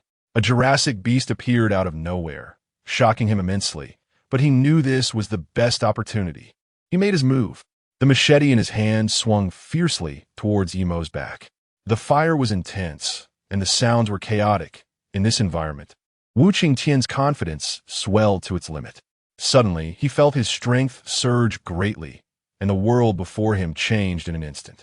He forgot about his wife, forgot about the Jurassic beast, and even forgot about Emo. In his eyes, only Emo's dagger remained. After Emo killed the Jurassic beast assassin, he did not let down his guard. In fact, he kept his double strike ready, waiting for the double-bladed lizard. The interval for the double strike was 2 seconds, which meant that if he used the double strike and the double-bladed lizard attacked within those 2 seconds, he would be at a significant disadvantage. However, Emo did not expect that the double-bladed lizard would not make its move. Instead, it was Wu Qingtian who arrived. Attention! Attention! The opponent is switching factions. The enemy faction has locked onto the Greedy Lord. Switching factions, Greedy Lord? Emo was slightly taken aback. He had heard from Shi Yin about this lord, who was the ruler of the second layer of the Abyss, at the same level as the Mad Lord, but with slightly greater strength. Ordinary people, and even demon hunters, in extreme despair, would be guided by the will of the Abyss and thus become fallen. The will of the Abyss is essentially the will of the Abyss Dominator, and not everyone can be transformed into a fallen. First, one must have high talent. Second, one must harbor despair and hatred. The Wu Qingtian before him was such a case. The Greed Lord dominates various greedy desires, and Wu Qingtian was very greedy during the Age of Light, accepting bribes, and now he even coveted my dagger. He was willing to kill me. It was precisely because of this greed that he was guided by the consciousness of the Greed Lord, thus changing his allegiance from human to greed servant. With the descent of the Abyss, human emotions and behaviors are often amplified. If one can control them, there is no problem, otherwise, one will lose oneself. Wu Qingtian's speed had increased, but his opponent was Emo Swish. The dagger struck, instantly severing his hand and foot veins, and he fell to the ground with a thud, convulsing continuously, yet his eyes remained fixated on Emo's dagger, the whites of his eyes filled with blood. Being guided by the will of the Abyss to become a fallen, when in the initial stages or as a corrupted corpse, one would be very weak and easily killed. But once the transformation was successful, the road ahead would be incredibly smooth. However, the faith servants of each lord were somewhat lacking. Although their combat power would be strong once transformed, their potential for development in the later stages was not as great as that of the fallen. Daddy! Daddy! Emo was just about to deal with Wu Qingtian when he heard the cry of a child. Wu Qingtian's wife stood in front of the blaze with her son, witnessing everything that had just happened. According to Wang Xiaoer, Wu Qingtian was stingy and guarded with everyone, but he was extremely indulgent toward his own son. The young woman's tears flowed continuously, but she did not make a sound. Emo sighed, "Don't let the child see." The woman trembled, covering the child's eyes with her hands. Emo raised his knife and brought it down. A spray of fresh blood erupted, and the round head rolled on the ground for a few circles before Emo tossed it, along with the body, into the flames. Chapter 40. No need for light. The fire flickered, and the intermittent sound of a little boy's choked sobs could be heard. Emo let out a long sigh. He felt helpless in front of the child, but Wu Qingtian had already switched sides. Even if he didn't kill Wu Qingtian would still kill everyone here, including his wife. Emo's battle attracted a lot of attention, and the sudden appearance of a Jurassic beast caused even more panic among the crowd. Around the walls, the attacks from the Jurassic beasts became more and more intense, with people continuously dying. Emo didn't even know if Wang Xiaoer was dead. Some Jurassic beasts broke through the defenses and charged in, shouting as they entered. Emo showed a look of despair. If only Shi Yin could help, that would be great. But unfortunately, that level 8 thief was still watching him. Emo did not know what order Zhang Yu had given to the thief, nor when he would make his move, but Emo had to be on guard. In such a battle, both the dual-blade lizard and the level 8 thief posed a deadly threat to him. Should he give up on these people? Should he wait until the zombies performed the Crimson Ritual to interfere? He squinted his eyes and shook his head. He absolutely would not give up until the last moment. Emo stepped back a little. Behind him were the elderly, children, and some women who were crying. They were at a loss, with some even holding water buckets in their hands, standing still with blank expressions on their faces. Emo was simultaneously helping them fend off the Jurassic beast while using his top-tier perspective to observe his surroundings. With level 3 dexterity, he was able to wield 2 daggers at the same time with great agility, showing no signs of hesitation. Meanwhile, his level 2 top-tier perspective expanded his field of vision to a range of 200 meters, and its penetrating ability was even more formidable. Of course, as his biological level increased, The top-tier perspective would also become more powerful, although it wouldn't undergo a qualitative change like skill levels do. In Yimou's sicht, he did not find Xiyin, but it was clear that she was hiding 200 meters away. On the other hand, the level 8 thief was completely exposed to his eyes. Yimou was somewhat speechless. The shadow thief stealth was too lacking. He feared that as soon as the thief approached him, he could be detected without even needing top-notch vision. If it weren't for the fact that the opponent had already changed classes and had superior physical qualities in every aspect compared to Yimou, he probably wouldn't have felt the slightest bit of apprehension. The black-robed thief naturally didn't know that the moment he appeared from the military camp, he had already been exposed. Compared to the experienced demon hunters, Xiyin and Yimou, this level 8 thief hadn't even obtained a driver's license. The attack range of the double-bladed lizard was 50 meters. Yimou recalled the information about the double-bladed lizard in his mind. The double-bladed lizard belonged to the insect-like demon category. Its upper body had a lizard's head, while its lower body resembled a human shape, dragging a long tail behind it, which was said to contain venom, also used for mating. Moreover, the venom of the male double-bladed lizard and the magnetic double-bladed lizard was entirely different. Thus, during mating, if one became too excited, they could be killed by the other's venom. Although the double-bladed lizard was a melee demon, an adult double-bladed lizard had an attack range of about 50 meters. The main reason was its powerful legs, which allowed it to easily leap several dozen meters. The level 8 thief, along with petrification scrolls, was all meant to deal with the double-bladed lizard. Help! Can someone save us? God bless. Dad! Mom! Dozens of people were in distress, with an elderly person slumped on the ground, gripping a stone tightly with both hands, blood oozing out, sinking into despair. If it weren't for the high requirements to be transformed into a fallen, these people would probably have become part of the Abyss faction. With chaos behind and struggling to hold the front, Yimou couldn't suppress his anger upon seeing this situation. He kicked a young man who was about to flee backward, angrily saying, "Get up, all of you go to the front lines." The young man, equally furious, retorted, "What are you? I want to protect my family." Some Jurassic beasts had already reached the back, and the ground was stained with blood. Yimou was taken aback, then stepped forward and grabbed his collar. This person was the dog egg mentioned by Wang Xiao. At this moment, his eyes were bloodshot, his body was a mess, and there were wounds on his neck, inflicted by a fishbone dagger used by a Jurassic beast. If he were an ordinary person, he would have bled to death by now. His eyes were filled with tears. Yimou suddenly realized why Dog Egg had been hiding his identity. "What is your profession?" I'm not a monster." He no longer even had the heart to die. Yimou tapped his head and said, "I know you're not a monster, but what I'm asking is, what is your profession?" "It seems like a mage." "Mage." Upon seeing Yimou's gaze, Godin finally figured it out. "A mage?" Yimou blinked and looked at the simple face of Dog Egg again. He couldn't help but curse inwardly. Damn it. This basically meant that his intelligence in his previous life was even lower than that of Dog Egg. "Can you cast arcane missiles?" "Yes." Dog Egg nodded, standing there and aiming at the Jurassic beast by the wall. "With your ability, you could probably cast an arcane missile every 5 seconds. The Jurassic beast's defense was very weak, especially against non-physical attacks.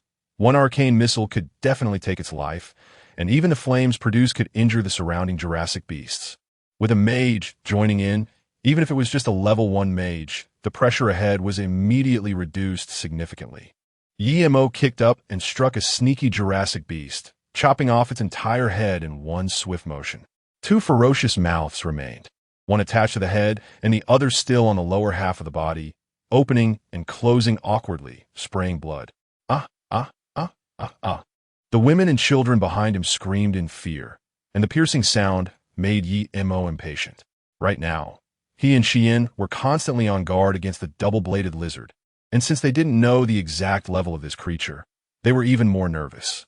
Moreover, the surrounding energy was unusually chaotic, and with Yimou's current exceptional vision, it was still difficult to determine which one was the double-bladed lizard. "Don't kill me, don't kill my child." The young woman had a terrified look in her eyes, constantly shaking her head and repeating the same phrase. "Fear is contagious." "Shut up." Yimou shouted angrily, snatched the baby from his arms, and placed the dagger on the baby's head. The young mother was instantly stunned with fear. The gazes around quickly focused on Yimou. Mo remains unafraid. This is your child, now in my hands, and I will kill him because if I don't, he will be killed by those demons. Not only your child, but your husbands, your friends, and your relatives will all be killed. In this dark age, we are on guard, and everyone is a soldier. No one will protect you. You can only rely on yourself. Mo looked at the young woman with a cruel smile, the firelight casting a red glow on his face. Sweat and blood smeared together, resembling a demon from hell.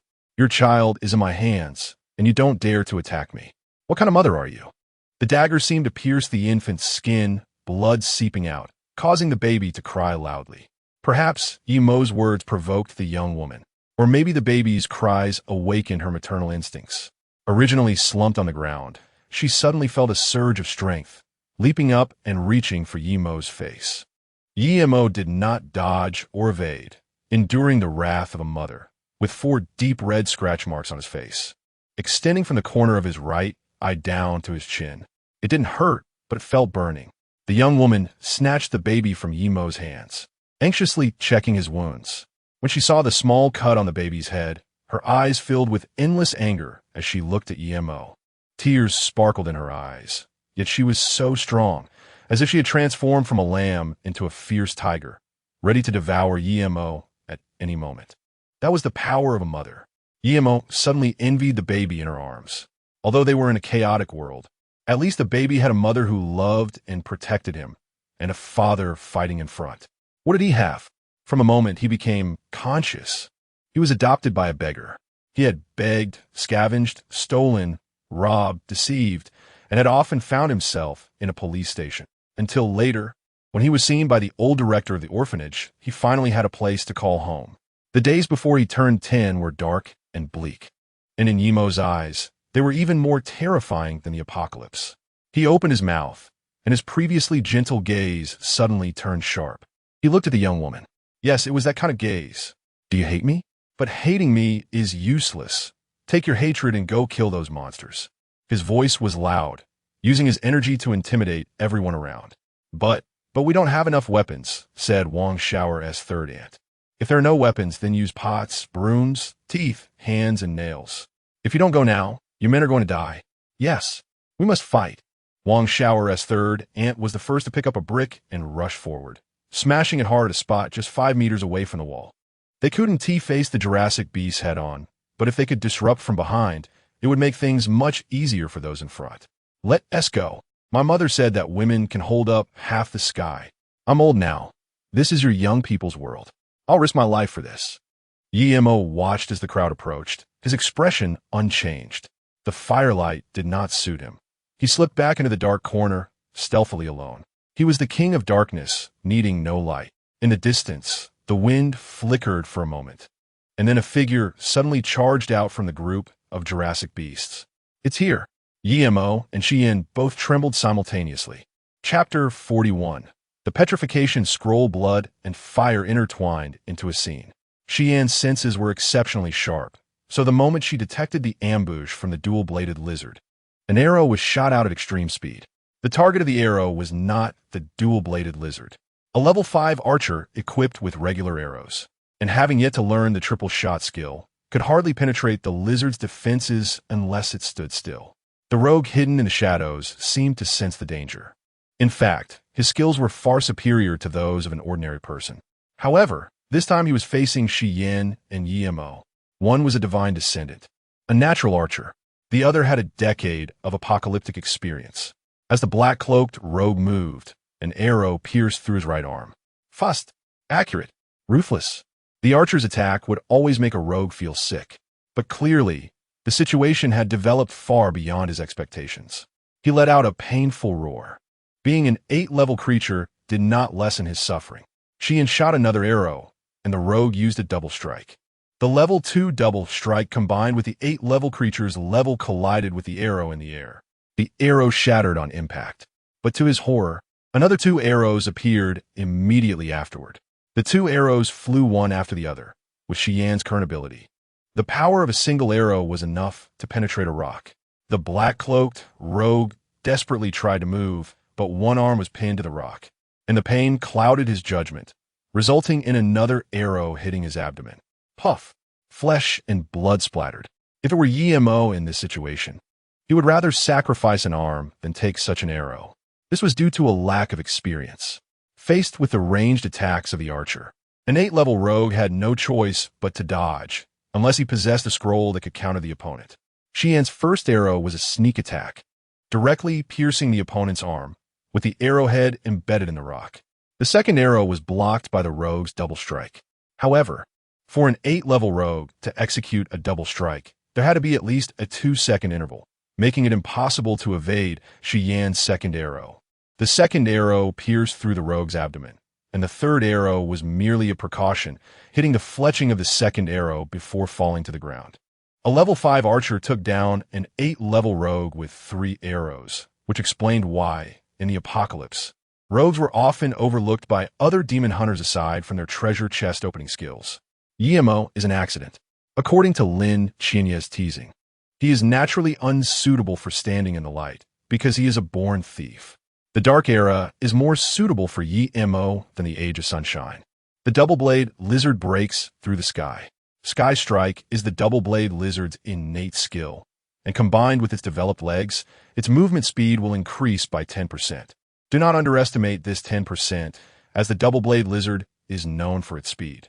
It is clear that the opponent has already locked onto Yemo, and the death of the Jurassic Beast Assassin has likely raised alarms in the opposing camp. Innate skill locked. Innate skill Sky Strike. Yemo had already been locked onto. Unless he moved several meters in an instant, he couldn't escape the lock-on range at all. The Dual-Blade Lizard immediately used 2 skills, which posed a deadly threat to Yemo. However, fortunately, Yemo detected the opponent's level the moment they prepared to attack. Generally speaking, this is the ability of a rogue's eye of investigation, but Yemo relied on his own experience combined with exceptional perception to probe the opponent's physical energy, determining their biological level. Level 6. His heart paused slightly, feeling somewhat relieved. If this were a level 7 dual-blade lizard, he would probably have to activate the sky-blocking formation. Yemo's body did not retreat. Instead, he charged forward fiercely, falling toward the ground with the force of inertia. Swish! A cold light flashed sharply. The knife like a startled rainbow. One of the twin knives of the lizard sliced across Yemo's back. Yemo's back was burning with pain.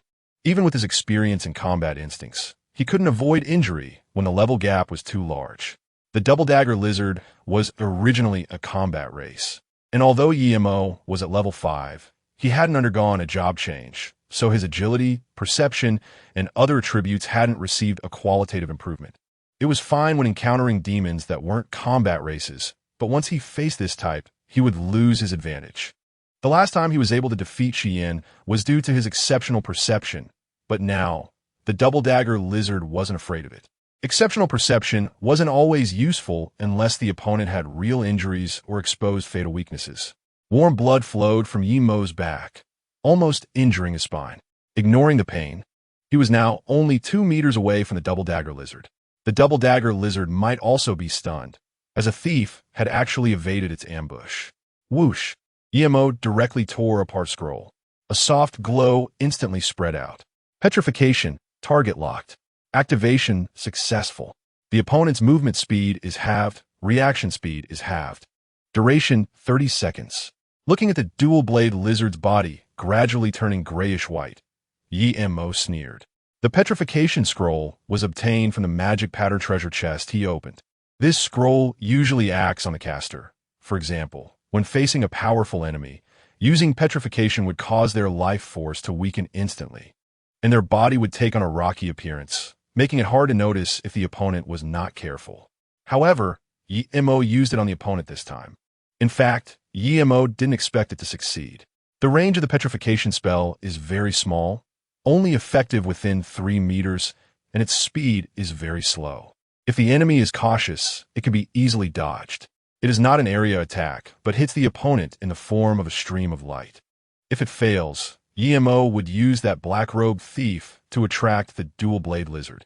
For such a demon with no intelligence, only combat instincts, high-level biological enemies easily attract their attention. However, this was even better. Xian remained undiscovered, giving Yemo a greater advantage when facing the zombies later. The dual-blade lizard, having lost its speed, posed no threat to EMO at all. However, its defensive capability was still very strong, and ordinary daggers couldn't break through it. EMO felt a weight on his waist as he thrust the dagger fiercely towards the opponent's heart. The double-bladed lizard attempted to defend, but it was too late. Double hit. The flying blade launched 2 attacks in a very short time, and the second one dealt a critical hit due to the enhancement effect of the flying blade. The double-bladed lizard's heart was pierced, and its heavy body, towering at 2 meters and weighing nearly 1,000 Gene, crashed to the ground with a loud thud, creating a tremendous noise. Some people moved forward to hold off the enemy from behind with bows and arrows, while others stayed here to defend. The Jurassic beast had completely destroyed the poorly constructed wall, leaving the surroundings in ruins with countless casualties. EMO hurriedly swallowed a basic blood capsule, and the blood in his body immediately began to boil. Even the pain from the wound on his back gradually weakened. However, the basic blood capsule was just a low-level medicine, and the wound wasn't light, so it wouldn't heal in a short time. But EMO didn't have much time to recover. His body slightly curled up, and then he shot out, the dagger in his hand piercing directly into the head of a rampaging Jurassic beast. Charge! Charge! The villagers were already blood-red with rage. With EMO's participation, the situation turned completely in their favor. They had a decisive advantage. His figure was agile, and the 2 daggers in his hands waved like rolling waves. The blood of the Jurassic beast splattered onto his face, and the taste of blood excited him immensely. Sometimes, EMO preferred the thrill of face-to-face combat over sneak attacks. Suddenly, his figure paused, stopping in place, and not just him. Even the Jurassic beasts momentarily halted. Roar! Roar! Roar! The Jurassic beasts let out a series of roars, synchronized and powerful. EMO's expression paused, realizing that the walking corpse had finally made its move. Only it could organize the attack of the Jurassic beasts. The villagers reacted quickly as well. The retired soldiers immediately noticed something was off with the remaining Jurassic beasts. They abandoned the area near the walls and directly retreated to the vicinity of the granary. The raging fire provided a greater sense of security for intelligent beings. In fact, there weren't many enemies left. The Jurassic beasts had suffered heavy casualties, with only about 30 or 40 remaining. However, if controlled by the walking corpse, it would undoubtedly deal a devastating blow to the villagers. Thud! Thud! Thud! The scene was very quiet, only the flames burning and heavy sounds echoing. The walking corpse. EMO excitedly licked his lips. This was the first time in this life he faced an intelligent abyss demon. Their intelligence was comparable to that of ordinary humans. It was truly troublesome. If he had the strength from his previous life, he could have easily killed it with a single palm strike without having to be so cautious. EMO muttered to himself. Ordinary people might be scared of demon hunters, but he had seen it all. He had even caught a glimpse of a level 50 madlord. Level 10 ghouls were nothing at all. 10 meters. 5 meters. EMO silently counted in his heart while reciting the incantation. The incantation for the low-grade ZODIAC Kuan formation was not complicated. Its difficulty was probably similar to that of the Archmage's arcane missiles, which is why it was classified as level 5. 3 meters. Ein Meter. The walking corpse has stopped. Just 1 more meter. EMO almost wanted to curse. Whoosh. At that moment, 3 arrows shot through the air. Xian launched an attack. There's still another archer? What an annoying demon hunter. The zombie opened its mouth, its voice incredibly hoarse, like 2 rusty metals grinding against each other. It easily blocked Xian's triple shot, but instinctively, it still took 2 steps back. Ye Moskauza Hadanit. Amu. The final pronunciation of the incantation fell. The ZODIAC Kuan formation activated. Chapter 42. Serious injury. The ZODIAC Kuan formation is initiated. Black spike explosion. 10 blood-colored wooden strips, formed by energy condensation, burst out of the ground.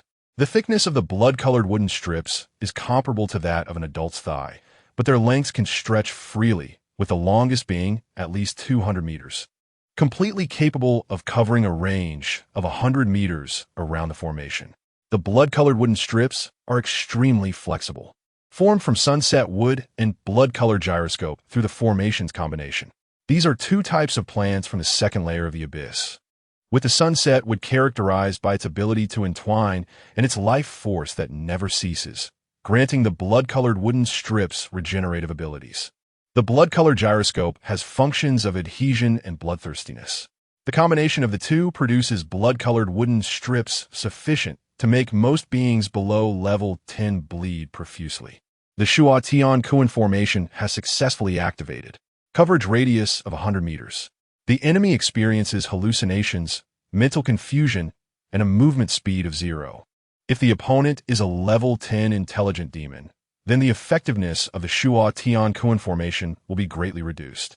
This rudimentary version of the Shua Tian Kuan formation can at most trap a zombie for 30 seconds, and during these 30 seconds, if EMO cannot seriously injure the opponent, then his mission will be considered a failure. One blood-colored wooden strip surged rapidly. Crack! The first to die was the closest Jurassic beast, also an archer among the Jurassic beasts. The blood-colored wooden strip wrapped around the Jurassic beast. The blood-sucking function activated. The entangling function activated. The opponent's body, along with the bow and arrows, sunk in, devoid of any blood color, rapidly shriveling. The Jurassic beast archer is only level 5. And faced with the inferior Shua Tian Kuan formation, it has no way to resist.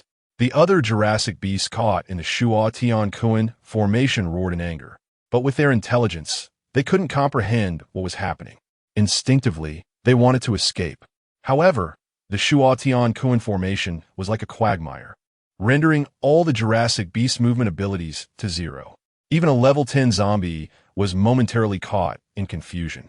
The zombie let out a beast-like roar, struggling to break free from the Shua Tian Kuan formation. Damn, the power is truly immense. Yemo's expression was grim and exceptionally fierce, the veins on his forehead bursting, and his entire face was becoming a blur.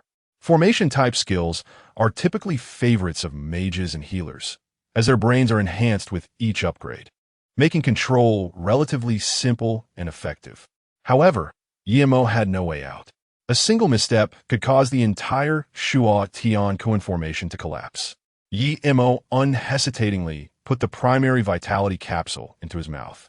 The vitality required to control the shuttle sky trap formation is also quite substantial.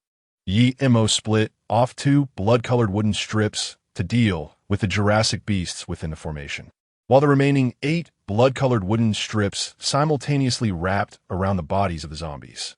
Although the zombies were physical entities, their bodies had been honed to be as tough as steel. Level 10 zombies had already gained the innate skill of body hardening. Ordinary physical attacks were ineffective against them, but fortunately, the blood-colored wooden strips were not purely physical attacks. They adhered to the zombies and began to slowly siphon their blood, making it possible for the low-grade Sutian Confusion formation to contend with such high-level enemies.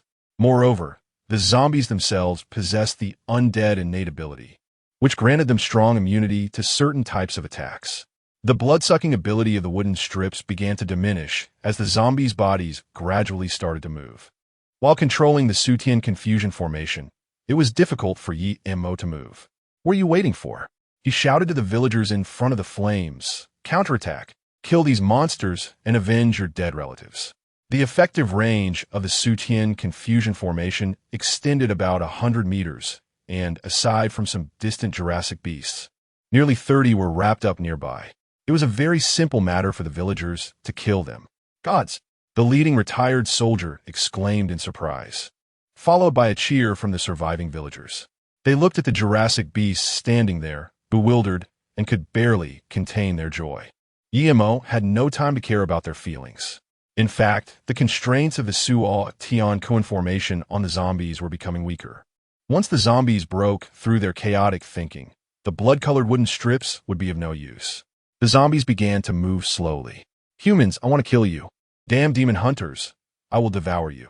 The control of the Shua Tian Kuan formation over the zombies had only 3 seconds left. Yemo licked his lips, and he was not nervous at all. In fact, he had long been prepared. To make up for the weak initial attack power of the thief and the lack of range attack skills, Yemo bought a siege arrow for Xian at the magic rune steel. This was a level 5 arrow with extremely strong single-target lethality, capable of easily piercing through tough armor. Ordinary arrows could be bought at 10 for 1 contribution point, and they had a durability of 3 uses. However, a siege arrow cost 200 contribution points for just 1 use. Although the walking corpse belonged to the undead category, it had not been fully transformed, and it was not completely immune to physical attacks, especially against such a powerful physical attack. Boom! A heavy knocking sound echoed in the air. Like someone throwing a huge stone, the siege arrow shot forward with tremendous force, easily breaking through the skin of the walking corpse and deeply embedding itself into its body. The walking corpse, at the moment it broke free from the sky threat array, had just regained its thoughts when it was struck by an arrow. Undead demons and decaying demons do not feel pain, but the destruction of their physical structure still caused the walking corpse great distress. Being injured meant it could not unleash the demon frenzy for a short period. It had spent all its resources, only to be destroyed in the end. Kill, kill, kill. Human, I will kill you. At this moment, the walking corpse's heart was filled with endless desire for slaughter. This type of demon easily loses its rationality. However, the walking corpse was speaking in the abyssal common tongue, which EMO did not understand. In his previous life, no one had deciphered this complex abyssal language. On the contrary, many high-intelligence demons had learned the earth language. EMO did not give it any chance to breathe. The moment the city-breaking arrow hit the zombie, he moved. Despite an extraordinary headache and the wound on his back starting to crack open again, EMO's figure was not disturbed at all. A level 10 heavily injured zombie? No, he had greater ambitions. He wanted to take a risk and directly kill this zombie, which could very likely allow him to level up to level 7, putting him significantly ahead of others. For a thief who was once on the verge of 3rd transfer, killing a level 10 abyss demon was not a big deal at all. The flying blade glimmered with a cold light. At this moment, it seemed to shed its ordinary and ugly appearance. The zombie, originally furious, suddenly calmed down at this moment. It looked down on a mere thief, yet today it had repeatedly fallen into his hands. It had initially intended to attack the approaching thief, but instinctively, its body felt fear. The city-breaking arrow was not terrifying. As long as it was prepared, it would definitely not be hit by another arrow. But the thief in front of it, no, more precisely, the dagger in front of it, made it feel danger. The zombie was afraid. Its intelligence, higher than that of ordinary demons, allowed it to quickly discern the pros and cons. Whoosh. Inyemos incredulus gaza. This level 10 abyss demon actually turned around and ran away. Emo's double strike missed. A level 10 demon was trying to escape, and not even Xian's arrows could block its movement. The two could only watch helplessly as the zombie fled wildly. Chase. Yimol instantly retreated. He couldn't kill the zombie. It was too cautious. However, if they followed the trail, they might find the altar. After all, the altar was also a valuable thing, and the materials on it could sell for a good price in the magic rune monument. Let's go. I'll lead the way. Xian leaped up. Her eagle-eye tracking range was much farther than that of top-grade vision. The enemy was very fast and disappeared from their sight in an instant. We'll follow the rotten smell. I refuse to believe we can't find it. In Emo's eyes, excitement sparkled. The altar of the Crimson Ceremony. This was all contribution points. In his previous life, he had not discovered the altar of the Crimson Ceremony, but he had heard that a demon hunter across the ocean contributed a level 5 Crimson altar to the magic rune steel and received over 500,000 contribution points in return. This was a massive fortune. My lord, it's underground ahead. Xian's expression remained unchanged, but she was equally excited. This was also her first exposure to the altar of the Crimson Ceremony. The two had already chased for 1,000 meters. There were piles of stones everywhere. But corpse fluid was also dripping along the way, and dozens of corpse worms emerged from the ground. Xian was unceremonious. She moved quickly while continuously drawing her bowstring. One corpse worm after another died in her hands without any surprise. Her golden hair fluttered, and her figure was agile, with her ample and rounded bosom bouncing up and down, captivating Emo's gaze. Incredible, too incredible. My lord, if you don't hurry, the altar of the Crimson Ceremony will be completely destroyed. Xian sneered coldly, and at the same time, an arrow shot towards Emo, killing. How stingy. Emo ducked down, the arrow grazed his scalp, and directly hit a corpse worm behind him. He touched his nose, relieved that he hadn't used his ultimate perspective earlier, or else it would have been a triple shot coming his way.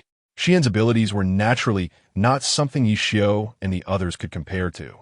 Emo and her teamed up, feeling extremely exhilarated. In just over a minute, all the corpse bugs here were destroyed. The two quickly arrived underground through a tunnel. The underground was empty, with only a mostly destroyed Scarlet Ritual altar and a decayed wooden coffin. Chapter 43, The Scarlet Altar. This used to be a natural cave. Not very large, with various stalactites scattered chaotically on the ground. After being altered by the corpse bugs, the cave became more spacious and sturdy. The air was damp, with a slightly moldy smell. Some scattered blood and flesh were smeared on the ground, and as one approached the altar, they could see various colors flowing slowly from the 8 corners of the altar, eventually converging in a central depression, becoming murky together. Emo observed the altar for a moment. There were no traces of the undead here. This cunning and intelligent demon had noticed something was wrong at the first moment and then destroyed the altar, leaving in a hurry. If it had been at its peak, the undead would naturally not fear the adverse effects against undead creatures attached to the flying blades. However, its physical body had been severely injured by the city-breaking arrow. Emo felt an immense pain as he looked at the altar in front of him, always sensing countless contribution points flowing away, never to return. This complete Scarlet Ritual altar was something the abyssal demons did not want to fall into the hands of their enemies. If it were to be deciphered, it would undoubtedly be a significant blow to them. No, he didn't have time to destroy it. He only destroyed a part of it. The blood was still flowing, indicating that a portion of its internal power had not been destroyed. Emo had never seen a complete Scarlet Ritual altar, but in his previous life, he had seen 2 of these half-destroyed altars, and Chen Zifeng had also explained some of the internal principles of the altars to him. Unfortunately, each time the altar had been mostly destroyed. If there had been a few complete altars, perhaps the level 5 demon frenzy could have been deciphered by humans. But the abyssal demons were too cautious, not to mention humans. Even the celestial beings had not deciphered it over the years. Emo stepped forward and gently tapped the altar. The sound was not loud, but it was somewhat solid. He swept aside the various flesh and blood on the altar and carefully examined the patterns within. The materials that made up the Scarlet Ritual altar were a key part, while the patterns on it, to be precise, were the language of demons, another essential part. People could decipher the materials that constituted the altar, but they could not understand these patterns. No one could read these characters. Unlike the common language of the Abyss, they were said to originate from the abyssal royalty. That was a completely mysterious race. No one had seen them or come into contact with them. There were also rumors that the abyssal royalty were direct descendants of the abyssal sovereigns and the Flame Kings. It was feared that the zombie had destroyed the most critical part inside, which is why it left in peace. Discovering the Scarlet Ritual altar. Assessment level. Level 5. Testing quality. Beep beep beep. Integrity at 30%. Submitting to the Magic Rune Monument could yield 50,000 contribution points. It wasn't that it was too little, but rather that it was more than he had expected. The Magic Rune Monument came from the Heavenly Realm, and so did Xiyan. The 6 paths of gods and demons and the Lord of Stars all came from the Heavenly Realm, which meant that the Heavenly Realm was a place relatively opposite to the Abyss. One can imagine how powerful the beings there would be. A level 5 altar with 30% integrity was probably not uncommon in the Heavenly Realm, and being able to receive 50,000 contribution points was already an unexpected outcome. The previous 10,000 contribution points, plus the current 50,000, resulted in a total of 60,000 contribution points from this trip. Emo smiled so widely that his mouth almost reached his ears. He thought about his future life, and if he used so many contribution points to flirt with girls. No. If he used them to buy equipment, he would probably be well armed. Handing them over to the country. No. Directly handing them over to the Magic Rune Steel. Some less valuable items must be brought within the range of the Magic Rune Steel to be sold. But if extremely valuable items appear, the Magic Rune Steel will also be unable to resist. Yes, the Magic Rune Steel is not just a simple stone. It is a special celestial creature, though it moves at an incredibly slow speed. Moreover, it is a blatant profiteer. When ordinary items are sold there, they can drive the price down to the lowest, but there is no way around it since they have a monopoly. However, for massive items like the Crimson Altar, they won't drive the price down too ridiculously. Whoosh! It began to receive. Immediately, the entire magic rune altar started to emit a slow magical pattern, as if a mysterious force was forcibly pulling it into the void. Yemo was not surprised. The magic pattern steel was originally a special spatial creature. Kid, next time if you have something good, don't forget to give it to me first. My number is 001. An old voice suddenly sounded, appearing here silently. Yemol Shuruk. With no surprises. However, the voice of this magic pattern steel was clearly processed. If nothing went wrong, he remembered that the magic pattern steel in Qiantang City was just a spatial creature that had been born for a few years. Dare to pretend to be old with me? Yemo couldn't help but roll his eyes. However, the number 001 was worth noting, which meant this was the first magic pattern monument to descend on Earth. Next to him, Xian was staring at Yemo in confusion. She simply couldn't understand why a person from Earth wouldn't be afraid upon seeing these things. A stone that is alive. An alive stone. She was about to go crazy. Shouldn't he be scared? She had even prepared to enjoy Yemo's horrified expression. Not even afraid after knowing all this. She really wanted to pry open his head to see what was inside. Master, am I beautiful? Xian leaned closer to Yemo, flattering him while pushing her chest forward. Yemo became cautious all of a sudden, quickly taking 3 steps back and taking a deep breath of the musty air. What do you want to do? He asked. Whenever Xian asked this question, she always felt that something bad would happen. Her long golden hair fell in front of her chest, and her ample weapon was ready to strike. Xian counted on her fingers and said, "My lord, 50,000 contribution points. As your first follower, I believe it represents your face. I need a level 5 bow and arrows. If I could also get gloves specifically for archers, that would be even better. How many contribution points do I need?" Xian smiled and said, "Not much, just around 30,000 to 40,000. Yemo scratched his head and then smiled seriously. "Xian, look at how beautiful you are. Those mundane things can't highlight your charm. On the contrary, they might affect you. Oh, right, by now, you should have quite a few contribution points, right? What do you want to do?" Xian's eyes widened. Yemo could directly take her contribution points. "If you dare to take my contribution points, I'll fight you to the death." Yemo chuckled and stopped mentioning the matter. Xian didn't insist on changing equipment either, because for archers, going from level 5 to level 10 would probably be completed in less than a year. Changing equipment now would not be cost-effective. It would be better to directly purchase level 10 equipment later. Yemo opened his attribute panel. Host name, Yemo Camp. 6 paths of gods and demons. Human. Level 6 profession. Thief profession skills. Exceptional perspective. Level 2. Dexterous. Level 3. Double strike. Level 2. Pickpocket. Level 0. Allocatable skill points. 1 contribution points. 60995 special skill. Heaven restraining array. Low tier. Quests. 0. The job change quest has been completed. And because Yemo killed too many abyss demons during the job change period, especially the dual blade lizards, he directly leveled up to level 6. At level 5, since he had already obtained the double strike skill, only the pickpocket skill appeared. Yemo always believed that this skill was essential for a thief alongside shadow stealth. Pickpocket. Using this skill during combat with an enemy has a certain chance of obtaining items from them. Furthermore, this skill can even allow Yemo to stealthily steal items from the enemy's dimensional space. What's even sneakier is that Yemo has mastered the location of a red magic rune treasure chest, which contains an additional skill attachment.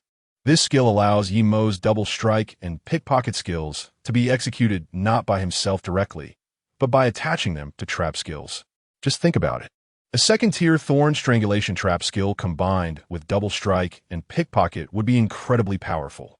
If an enemy steps into the trap, even if they can resist it, they might accidentally lose their clothes during the battle, leaving them naked and in despair. In his previous life, Yemo relied on these sneaky skills to ambush many powerful demon hunters, especially female demon hunters. And that red magic rune treasure chest was the foundation of his rise in the last life. Unfortunately, before he could fully explore what was inside, he went to the abyss to carry out a mission and was chased to death by trolls. The trap flow. This is something Emo takes pride in, and he absolutely must promote it in this life. Xian saw her master standing aside, dazed, drooling, and emitting a creepy laugh, which made her hair stand on end. He was simply a creepy uncle. She decided to keep her distance from Emo. Near the altar, there was a rotten wooden coffin, which Xian was very familiar with. It was the dwelling place of ghouls. Clearly, the other party had no time to take the coffin away. However, there were traces inside the coffin, indicating that there was another coffin within. A ghoul with the potential to become a walking corpse? She sighed lightly. Letting such a disaster go would likely bring unrest in the future. Huh? Xian exclaimed, as if she saw something. Master, come here quickly. Xian, my little beauty, you miss me so soon? Emo had a somewhat lewd smile on his face as he ran over. Bow break. Bang. Emo was knocked away. Chapter 44. It's better to hurt the stomach than the heart. I said, when did your bow have the ability to knock back? I'm sorry to disappoint you. I accidentally leveled up to level 6, so I added an extra skill point. Emo's wound, which had not yet healed, again after being bumped by Xian. It originally needed 3 days of rest to heal, but now it would likely take at least a week, unless he took another capsule from the Magic Pattern Monument. This violent woman, it seems he won't be able to get close to her body anymore. Emo gritted his teeth and relaxed, feeling soreness all over his body. What disgusted him even more was that after using the Shuo Tiankuan formation, his head was completely muddled. If it weren't for his strong will, he would have fainted by now. He moved his neck a bit and wiped off some demon's blood from his face before approaching. What Xian mentioned was embedded in the inner wall of the rotten wooden coffin. The exterior of the coffin was decayed wood, but inside it was all white stone. What puzzled both of them was a stone in the corner of the inner wall. Xian noticed something was off due to her sensitivity, but when Emo activated his supreme perspective, he found that this particular area actually blocked his view. Xian smashed the rotten wooden coffin with her longbow, and the coffin shattered with a bang, scattering debris everywhere, except for that stone, which rolled irregularly to Xian's feet. It felt cool to the touch, but also somewhat warm. Emo used his vital energy to probe it, and found that it actually blocked his detection. Discovering materials. Unknown. Emo was taken aback. The stone was only the size of an egg, and he could hold it in one hand. After studying it for a while, the stone showed no reaction at all. Yemontak was speechless. Why had he always received incomplete things? Wangjia village was a ruin. After the victory cheers, the survivors fell silent, and then there were occasional sobs that grew louder, eventually merging into shouts and roars. A retired soldier covered one bloodied eye and kept calling his daughter's name amidst the rubble. His voice trembled, choked with emotion, and finally, he saw his daughter's toy on a pile of stones. He crouched down and began to dig. An hour later, his bloodied hands lifted a lifeless body. The man, fierce in battle, whose eyes had been blinded by a Jurassic beast's fishbone dagger, collapsed at that moment. More and more people held their loved ones' corpses, and the women's cries were even more piercing. In the countryside, men were everything to them: heaven, earth, and life itself. The wails rose and fell. Despair etched on everyone's faces. The death toll was too high. Nearly half of the people were gone, leaving the survivors in even greater sorrow. This was the mark of the era, who among the last standing had no scars in their hearts. A day and a night passed, and when Emo woke up, the crying still echoed, and the fire continued to burn. However, it was not buildings that were burning, but bodies. Xiang sat faithfully by Emo's side, silently guarding him. This was the good thing about followers. They would never betray, no matter what. Her gaze sparkled as she looked at the crying villagers. But Emo couldn't understand her emotions. Was it sadness or compassion? This battle was a devastating blow to Wangjia village. Countless young adults had died, and the stored food was completely burned. Only some food remained in the cellar, but how long could it last? Without food in this era, it was difficult to grow crops, and their chances of survival were slim. Whether men or women, upon seeing the corpses of friends and family, they all wept in sorrow. What sins have we committed? It's all over. Everything is over, a punishment from heaven. The dark sky was filled with rolling black clouds, merciless and cruel. Dog Dan stood before the fire, cradling a girl in a floral dress. The girl was quite pretty, but her skin was rough, and her hands were calloused from years of labor. Her arms hung limply, her face pale and stiff, her abdomen stained with blood, which had already congealed. She had clearly been dead for a long time. Dog Dan bit his pale lips hard, his teeth still trembling. Tears were forced back in his eyes as the flames reflected brilliantly in his pupils. He placed the girl's body into the pile of firewood, saying nothing. The villagers remained silent. Faced with demons, faced with natural disasters, they truly had no way out. They were weak, powerless at the bottom of this ecological chain. The weak are enslaved. The weak have no right to survive, nor the right to speak. They can only roar, only feel indignant. But what use was that? The silent dog, Dan, suddenly went mad. He picked up a burnt steel bar from the ground and crazily struck at the corpse of the Jurassic beast on the ground. One blow after another, wild and helpless. No one stopped him because many Jurassic beast corpses on the ground had already been smashed into pulp. The villagers who had experienced grief urgently needed a way to vent, and the corpses of the Jurassic beasts became their outlet for emotions. Wang Xiaoer stood beside him, his eyes filled with unshakable sadness, his hand twisted, clearly broken. But compared to death, being injured was trivial. This era was so cruel. Yimo knew that all of this was just an appetizer. He had seen starving humans devouring guanine soil and encountered demons raising humans only to eat them one by one. Even he had experienced food shortages, resorting to cutting off flesh from the dead, not daring to chew, swallowing it whole. This most brutal era had only just begun to unveil a little of its veil. Wangjia village was merely a small reflection of this era. Such things were happening everywhere on Earth. Crying was the most powerless resistance, a truth that Yi Mo understood from a young age. He endured the excruciating pain in his back and sat up from bed, the sheets beneath him already soaked in blood. His mind felt somewhat foggy. The aftermath of excessive bleeding left Yi Mo feeling weak all over. However, his thoughts were much clearer now, and his headache had eased. The wound on his back was caused by a double-bladed lizard. It was not an ordinary injury, as the blade was smeared with poison, but thankfully it was not highly toxic. However, this type of wound would be hard to heal if not treated. Due to the hot and humid weather, the wound on Yimo's back had begun to inflame and had stuck to his clothes. He had no choice but to let Xiang use a dagger to cut away both the rotten flesh and the wound.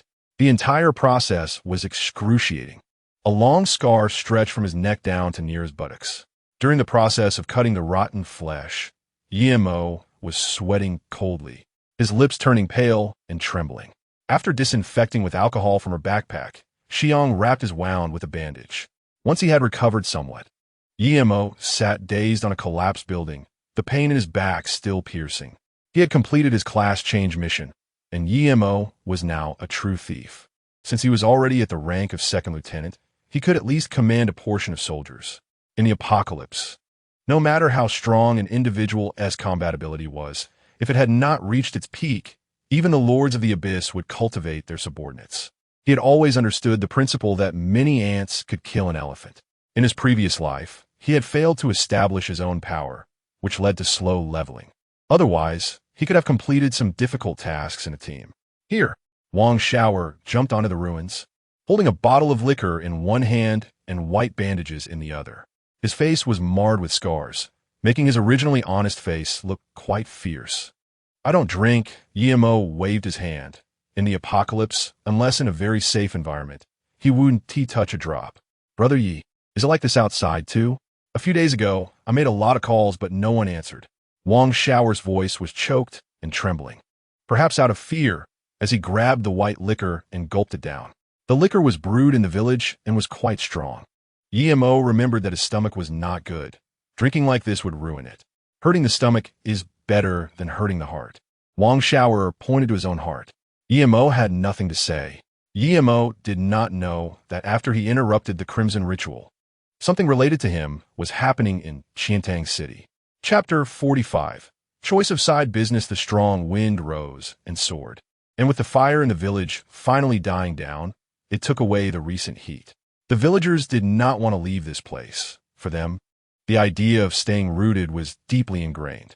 Since the outside world had become like this, it didn't matter where they went. Moreover, among them, only Dog Egg was a demon hunter. Compared to the outside world, the depths of the wild mountains seemed much safer. However, Yemo knew that once their food ran out, the people here would be doomed. Yemo originally wanted to take Wang Shower away, but Wang Shower refused to leave no matter what. In the end, Yemo and Qian left on the morning of the third day. This parting might mean they would never meet again in their lifetime. The dim sky, the dark earth, countless remains scattered everywhere. One could easily step on the corpses of humans or demons. He was not a god, capable of making all these demons disappear.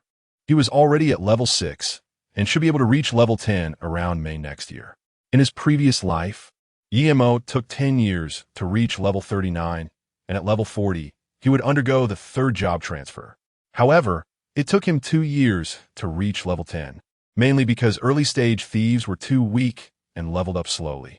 But this life was different. With his level, he was not just far ahead of other professions, but at least among the top.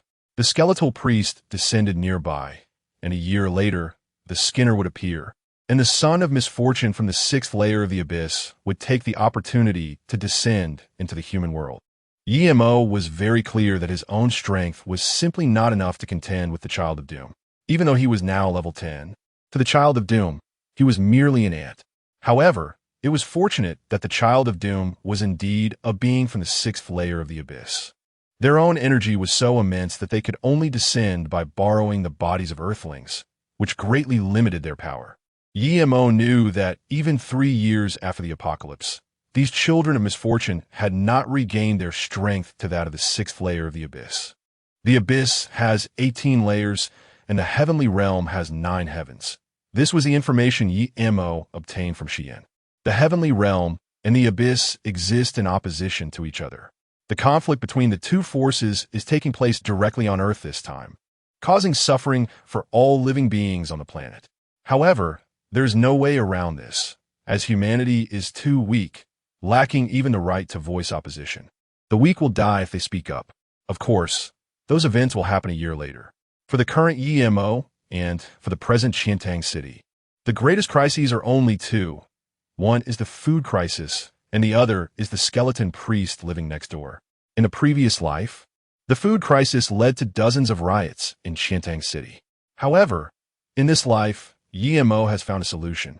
Food can be purchased from the Rune Monument, but unless someone reaches level 10, no one has the authority to do so. The Rune Monument stores the lowest grade food seeds from the heavenly realm, which are said to be used for feeding livestock once they grow, extremely unpalatable. But being unpalatable is still better than starving to death. Yemo estimated that the growth cycle of the seeds would take about a month, and if he wanted to plant them on a large scale, it would likely take at least 6 months. During this time, there would still be people dying from hunger, but at least large-scale deaths and conflicts would not occur. In his heart, Yemo had already regarded Qiantang City as his own city, and naturally, he did not wish to see it become broken and desolate. With my contribution points and level, I should be able to apply for a side job at the Magic Rune Steel. Thievery is Yemo's main profession, but in his previous life, he also had another identity, that of a blacksmith. Unfortunately, he was too busy leveling up in his last life and did not study forging skills properly, which he deeply regretted. Some weapons, if forged at the Magic Rune Steel, would be exorbitantly priced. However, if one sought out a blacksmith, the cost would be relatively lower, and they could also customize the weapons according to their preferences, unlike the rigid offerings from the Magic Rune Steel. Monster hunters are a respected profession, and blacksmiths are also a respected side job. In addition to blacksmiths, there are potion makers, inscriptionists, jewelers, and architects. Although these professions may not be very popular in the early stages, as the apocalypse gradually stabilizes, people will increasingly realize the need for these talents. This is a world that completely overturns traditional concepts. While traditional science is useful, its impact is minimal in the end, and the construction of society can no longer do without these side professions. Some monster hunters naturally dislike killing and fighting, often seeking a peaceful city to develop their side businesses, which provides stable income without safety concerns, making it a good choice. EMO naturally would not choose comfort, but having many skills is never a burden. Sometimes when he goes out, these skills can have unexpected effects. Blacksmith, alchemist, jeweler, architect, runesmith. With 5 major secondary professions, EMO feels quite troubled and doesn't know which one to choose. In his previous life, although he was a blacksmith, he wasn't very proficient in it. Xian, what do you think would be a good secondary profession for me to choose? EMO has reached level 6 and has accumulated over 10,000 contribution points, so he is naturally qualified to apply for a secondary profession at the Magic Rune Monument. Xian pondered for a moment, casually pushing aside the corpse of a green goblin on the ground with her longbow, and said, "The 5 major professions each have their strengths, but most of those who choose the alchemist, rune master, or jeweler are mages and healers. You can choose between architect and blacksmith. The divine envoy does not have a secondary profession, so Xian doesn't have that worry. What she needs is to keep getting stronger. However, EMO must become a master-level figure in a certain field in this life.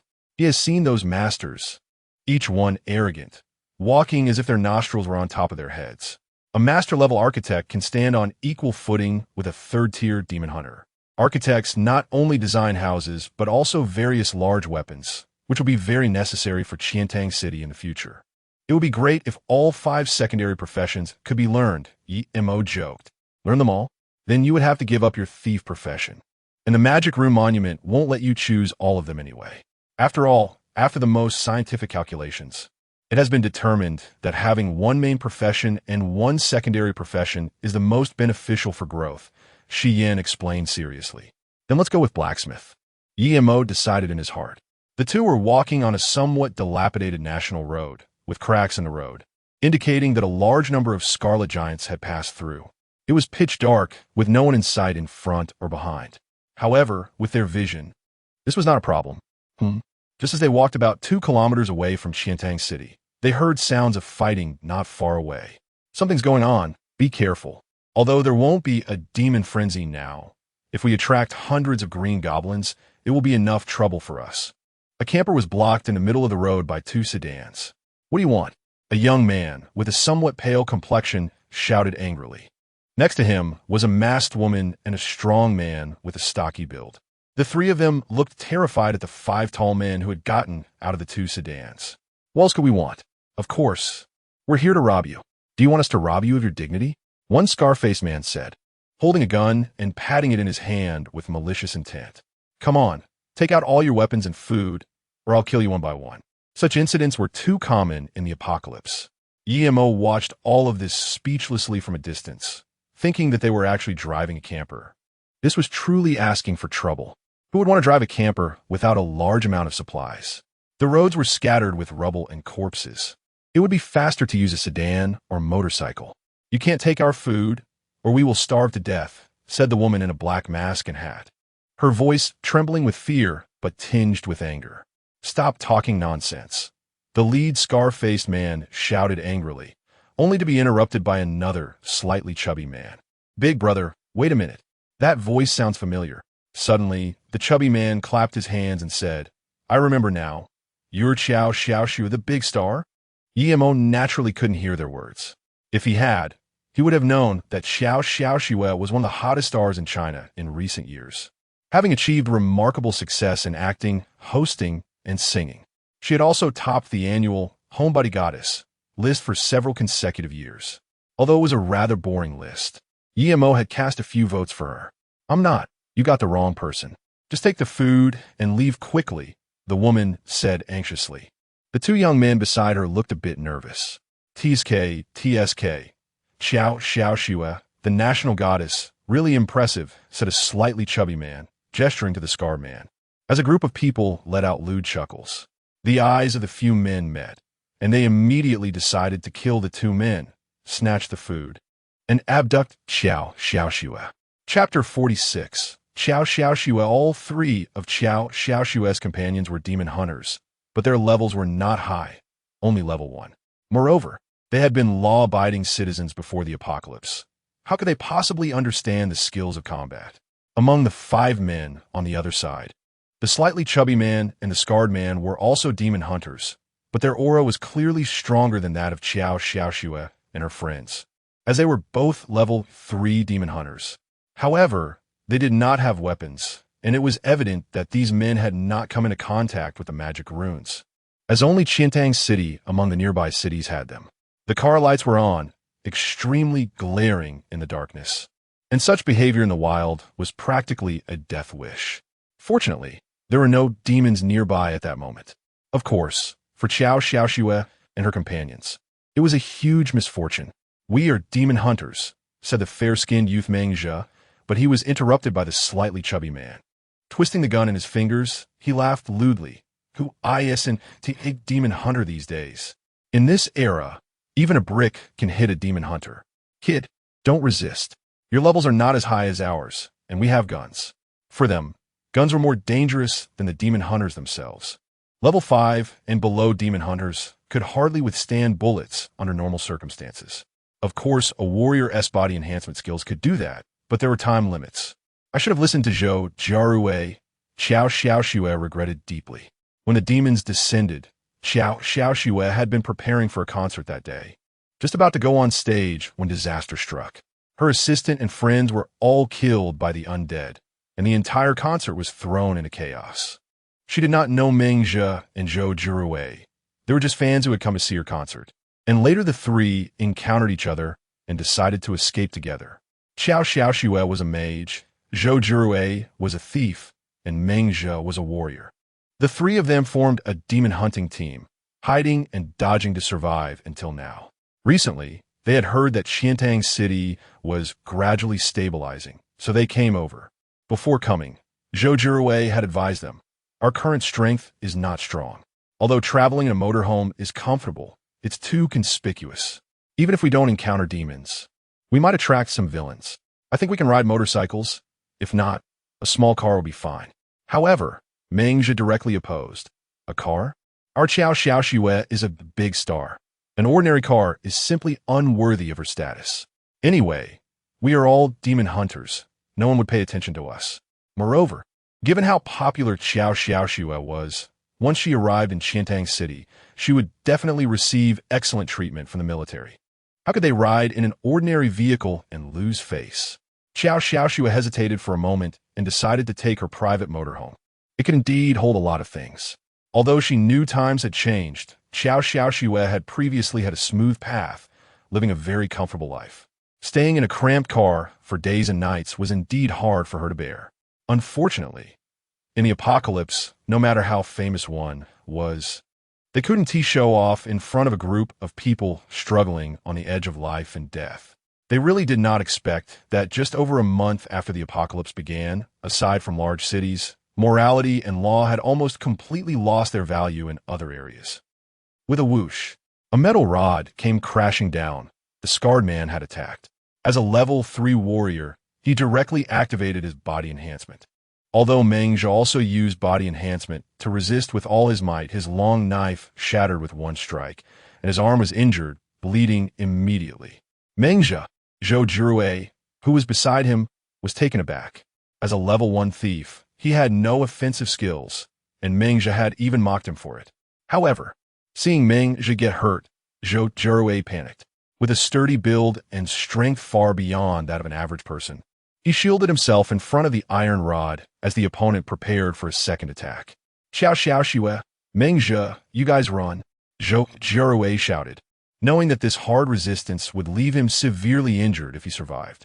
Xiao Xiaoxue's expression changed. They had come to Qiantang City to join the military, but Zhou Jiarue, "Let us go, Xiaoxue." Meng Zhe pulled Xiao Xiaoxue, wanting to escape, but the opponent's attack suddenly changed direction, sweeping fiercely towards Meng Zhe's head. Yimo and Xian slowly crept to within 10 meters of a group of people. With their strength and professional bonuses, it was naturally impossible for them to be discovered. "Aren't you going to help?" Xian glanced at her master, who looked lazy, and knew that he had no intention of intervening. What's there to help with? Such things happen everywhere, and both sides are fighting for survival. If I help one side, the other side might die. There are too many instances of this. Yimo is not a saint. If it were someone he knew, he would intervene, but for mere strangers, he has no such leisure. Xiao Xiaoxue, the big star. Just as they were about to leave, Emo intermittently caught some snippets of conversation. He suddenly activated his supreme perspective. Is it really her? Emo's body stiffened. An acquaintance? Xian raised an eyebrow. A beauty. As soon as the words left his mouth, Emo's figure vanished from Xian's sight. Gu Cheng once said, "The night gave me black eyes, and I used them to seek beauty." Suddenly, a phantom burst forth from the ground, fast as lightning, piercing straight through the head of the scarred man. Big brother. Who? Under the glare of car lights and flashlights, the remaining people widened their eyes in shock as the scarred man's head was sent flying into the air, blood still gushing from his neck, a truly horrifying scene. The remaining 4 tall men felt a chill run down their spines. The slightly plump man. At the moment the scar man died, turned and fled, but after only 3 or 4 steps, he clutched his throat tightly, stammered a couple of times, and died. As for the remaining 3 ordinary people, they fell silently to the ground, each with a crimson line of blood on their necks. Run! Quick, run! Zhou Jiarui shouted hoarsely. He was still unaware of what was happening behind him, but suddenly he saw a head roll in front of him. Turning around, he saw, under the blinding car lights, 5 corpses lying on the ground. Dead? What is going on? This. Zhou Jiarui couldn't believe it. And the other 2 who had just narrowly escaped death also gaped in shock. Who saved them? Are you okay? A voice slowly emerged from the darkness, followed by a figure stepping out. To be precise, he was accompanied by a blonde exotic beauty. It had to be said that Xian was far more dazzling than Emo. Although she was a step behind Emo, the gazes of Xiao Xiaoxue and the others were all fixated on Xian, who was carrying a golden longbow. It was the first time Xiao Xiaoxue had seen such a uniquely charming woman. She exuded a distinct aura of dominance, though cold. One could sense a hint of warmth in her eyes, a woman with a sharp tongue but a soft heart. Xiao Xiaoxue was already beautiful enough during the earlier sprint. Her mask had accidentally fallen off, revealing a stunning face. She and Xian were completely different types. Emo was encountering Xiao Xiaoxue up close for the first time. She seemed like a princess who was born to be cherished and held in the palm of someone's hand. And no man could help but feel a protective instinct towards her, except for those who were completely insane. The 2 beautiful women stood here, looking at each other, and Emo could sense the hostility in the air. However, in the next moment, Xiao Xiaoxue broke into a smile. Thank you both for saving me. Please, don't be so polite. Emo smiled, feeling a good impression of Zhou Jiarui. He recalled the times he was bullied in the orphanage, when Yang O and Chun Zifeng protected him fiercely, not allowing him to get hurt. As for Meng Zhe, he was simply forgotten. Yamoth, and this is my friend Xian. You must be the famous Xiao, right? Emo, in a gentlemanly manner, picked up the hat that Xiao Xiaoxue had dropped and handed it to her. Yes, I am Xiao Xiaoxue. Xiao Xiaoxue took the hat and cautiously stepped back 2 steps, as the other person's gaze made her feel very uncomfortable. Emo's pupils shimmered slightly, incredibly deep, but in Xian's eyes, this guy was simply using a top-notch perspective. Sir, your eyeballs are about to fall out, Xian reminded quietly. I'm doing serious business. Is it big? Smaller than yours? Thud. Emo flew again. Xiao Xiaoxue looked at the Emo who had pounced to the ground, somewhat confused. You're going to Qiantang City, and we're on the way. Let's go together. Xian said lightly. The person lying on the ground touched the swollen bump on his head and muttered helplessly, It's unfair. I was really doing something important. There seems to be something on Xiao Xiaoxue. Of course, the ultimate perspective directly penetrated through her clothes. Ahem. This has to be blamed on this skill. In the Qiantang City Military District, all military personnel above the rank of colonel were in a meeting. The atmosphere was somewhat strange. Zhang Yu sat at the front, and there seemed to be a dispute below. The locator had found the person we sent out. It was that Emo. The demon tide had not been unleashed, and I don't know the reason. But if we say it must have been Emo who accomplished it, it probably cannot be easily determined. Yes, he has advanced too many ranks from civilian to second lieutenant. Even if it was his achievement, it doesn't necessarily mean he should be promoted again. I think there is no problem. As long as it can be confirmed that it was Emo who accomplished it, then this achievement cannot be taken away by anyone. Special times, special treatment. Isn't it just a military restructuring? A lieutenant can at least command 1,000 troops. You guys are all dressed up and hypocritical. Suddenly, a cold yet charming voice echoed in the conference room, and everyone's eyes turned to look. Chapter 47, Demon Hunter Guild. Everyone fell silent. Because what the other party said was not wrong. The apocalypse had arrived, and the old order had completely collapsed. Even in the military, many systems were no longer applicable. News from the capital indicated a nationwide military restructuring. After all, currently, the only forces capable of resisting the abyssal demons were the demon hunters and the military. Moreover, many demon hunters also chose to join the military. Furthermore, unlike before, the combat power of the demon hunters was becoming increasingly strong. People could hardly imagine that perhaps one day, individual combat power would surpass all limitations. Perhaps in the near future, powerful demon hunters would become almost godlike existences. Therefore, if one could control a demon hunter army now, it would undoubtedly be an extremely powerful force. These generals were naturally unwilling to share their power with a suddenly appearing, inexplicable person. If it were confirmed that the demon tide was indeed broken by Emo, then Emo was very likely to be promoted from second lieutenant to lieutenant, gaining an independent army of 1,000 men. Among this 1,000-man army, at least 20 demon hunters would be assigned. And these generals certainly wouldn't just watch as their excellent demon hunters were distributed away. Are you all mute? Am I wrong? The female brigadier raised her eyebrows, exuding dominance. She originally came from a poor background, and during the short time, more and more government officials began to enter the military and obtain high positions, which made the military district increasingly chaotic. She sympathized with Emo. Anyone could see that this was an almost doomed mission, with an exceptionally high probability of death. Now that the signal source had reappeared and the timing of the demon's collapse was just at this moment, everything was too coincidental. This is a hero. And what about this group of people? Just because they are afraid of getting too few excellent demon hunters for themselves, they want to coldly handle this matter directly. Changgu, what do you know as a woman? We need to consider the bigger picture to maintain stability, do you understand? If the matter of the demon tide gets out, do you know how big the impact will be? A man with a thin face and a full beard was also banging on the table and shouting. He was the only one here brave enough to speak loudly to Brigadier Changgu, because he was also a brigadier, and want to give him the lieutenant rank. But on what grounds? Will the other soldiers accept it? Besides, the real situation has not even been confirmed, Lin Hui rebutted. He was Chang Ji's sworn enemy. Because of outside rumors, his ability to lead troops was said to be inferior to that of a woman. Therefore, he had to rebut everything the other party agreed to. Changgu was so angry that sparks seemed to be about to fly from her eyes. She had seen Emo's information and knew he was a rare talent. Seeing Lin Hui's expression, Changgu couldn't help but mock. Yes, the fleeing general. You were impressive. You managed to escape all the way in battle and became a brigadier. You. Enough.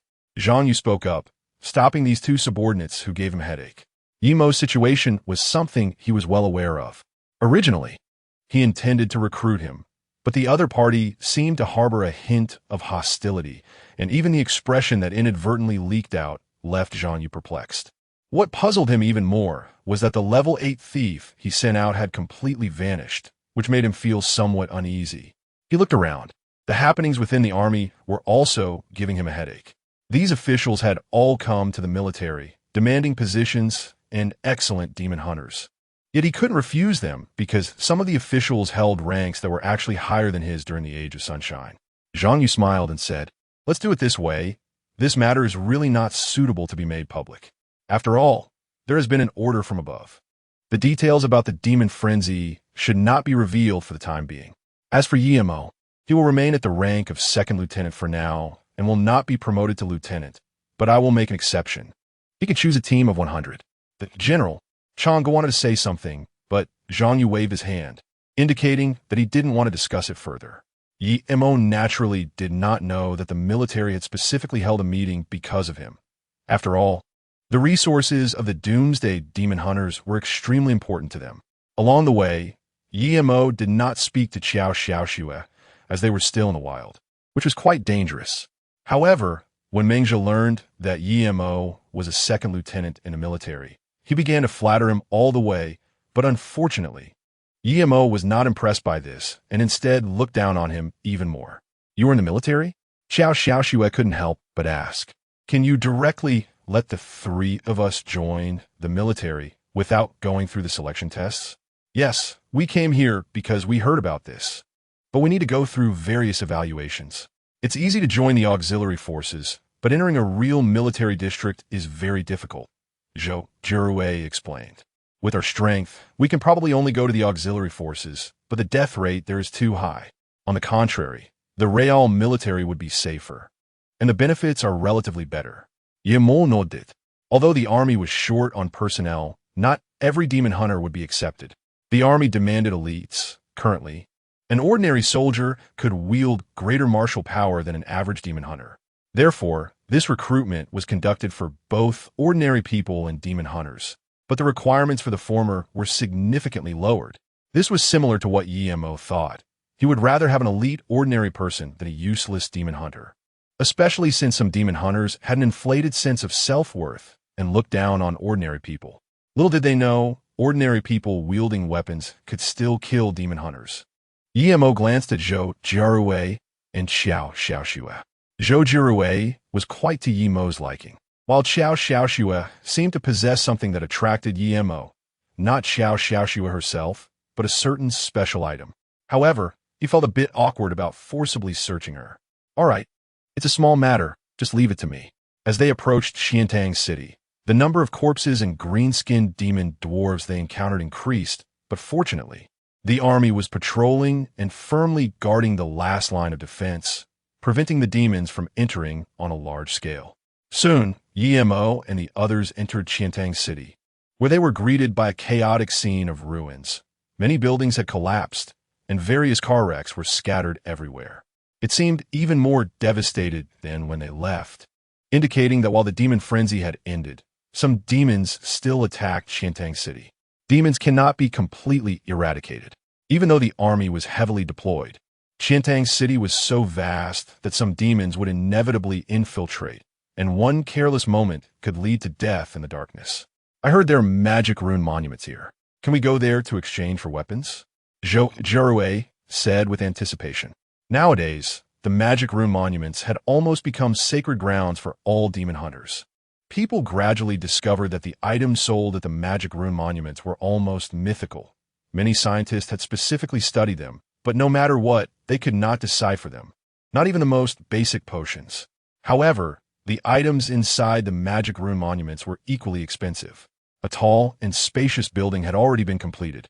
This was the Demon Hunter Guild, where many demon hunters gathered to share insights, exchange items, or form teams to go hunting. The magic rune monument was also inside. A large number of demon hunter troops were stationed here, making it quite safe. Even if demons entered, their strength would be suppressed by half. I didn't expect it to be built so quickly, Yimo remarked. In my previous life, wherever there was a magic rune monument, there would be a demon hunter guild. Inside, the place was brightly lit, with groups of demon hunters gathering together. There were even services providing food and drinks, but they required a lot of contribution points. And nowadays, very few demon hunters had contribution points to enjoy such luxurious services. Most people were still eating the military's daily fixed rations. The people gathered here would be the main force of humanity's future. That's amazing. I thought I would never see such a scene again. Xiaoxue and the others were deeply moved. After all, anyone who had experienced over a month of darkness would be unable to hold back tears upon seeing such a sight. Recently, the Demon Hunter Guild had been exceptionally lively because the army was about to start recruiting personnel. Xiaozhe. Suddenly, a surprised voice came from nearby. Mengzhe turned around and instantly beamed with joy. Uncle, it's you. I knew you would be here. A soldier approached not far away, looking a bit weathered and bald. But when he saw Mengzhe, a smile filled his face. Yimo and the others also looked over. Great, you're alive. I knew you would find your way here. Are these a few of your friends? Yes, these are my friends. Mengzhe pulled Xiaoxue over, directly ignoring the other two. This is my second uncle, Xiaoxue. He is a lieutenant and can get us directly into the military camp. Second uncle, this is your colleague. He is a second lieutenant Meng just said casually. The balding middle-aged man took a glance and thought Xiao Xiaoxua looked somewhat familiar, but suddenly saw Yimo and froze. Chapter 48. The fall of Jiangsheng. The balding soldier immediately noticed Yimo. Now that he heard the other party was a second lieutenant. He thought for a long time and still hadn't seen this face in the military. Standing next to Yimo, Zhou Jirue said Uncle Meng. We encountered some thugs on the way, and this officer, Yimo, saved our lives. Yimo? Meng Luogang frowned. With his connections in the military, he had never heard of that name. Moreover, with the recent military reforms, anyone below the rank of lieutenant could not have an independent army. Therefore, the difficulty of moving from second lieutenant to lieutenant was likely many times greater than before. He estimated that this young man in front of him would probably be stuck at the second lieutenant level for life. Mengzhi glanced at Yimo, but did not speak. He had come to Qiantang City knowing that his second uncle was in the military and held a relatively high rank. Throughout the journey, Mengzhi had flattered Yimo because he saw that he was a second lieutenant, but now, observing Meng Luogang's expression, it seemed that this second lieutenant rank was of no use at all, so he automatically looked down on Yimo. Oh, saved you? Meng Luogang also glanced at Mengzhi, and upon seeing his expression, his face changed, and he smiled at Yimo, saying, Thank you, brother. How about this? To show my gratitude, I will pay you 1,000 contribution points. No need. Yimo shook his head. He also sensed the change in the other person's expression and instinctively thought of the military reforms.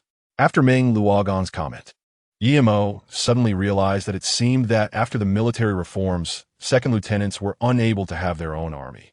Yimo did not remove the signal locator on him. Previously, there was no signal next to the Scarlet Ceremony altar. But now Zhang Yu definitely knows he is still alive.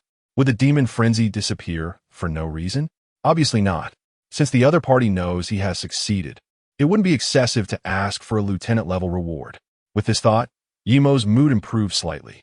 He looked at Xiaoxua, and the others, smiling. Since that's the case, let's part ways here. I hope you all can pass the assessment smoothly.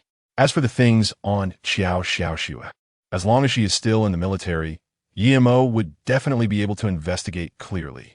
Mengzhi beside him had a somewhat proud expression, but Yimo ignored him completely and left directly. Within the range of the demon pattern steel, he had as many as 60,000 contribution points in his hand, and he feared that no single demon hunter had as many contribution points as he did now. Yimo opened the special panel in front of him, where there was an interface for applying for a side job. Beep, beep, beep. Identity verification in progress. Data verification in progress. Qualification met. Please choose a side job. Please choose a side job. Blacksmith. Yimo said without hesitation. The host's choice. Host selection successful. Congratulations to the host for becoming an apprentice blacksmith, apprentice architect, apprentice alchemist, apprentice inscriptionist, and apprentice jeweler. Did I hear that right? 5 side professions. Yimo quickly opened the character attributes panel and looked at the section for side professions. Blacksmith. In turn, become a powerful blacksmith and forge your own legendary weapons. Architect. In turn, an architect plus a fortress will be an invincible existence. Alchemist. Didn't they say you could only choose one side profession? So many professions? What is this? A master of all professions? Yemontak was stunt. Just as Xiyin said, this was not a good thing.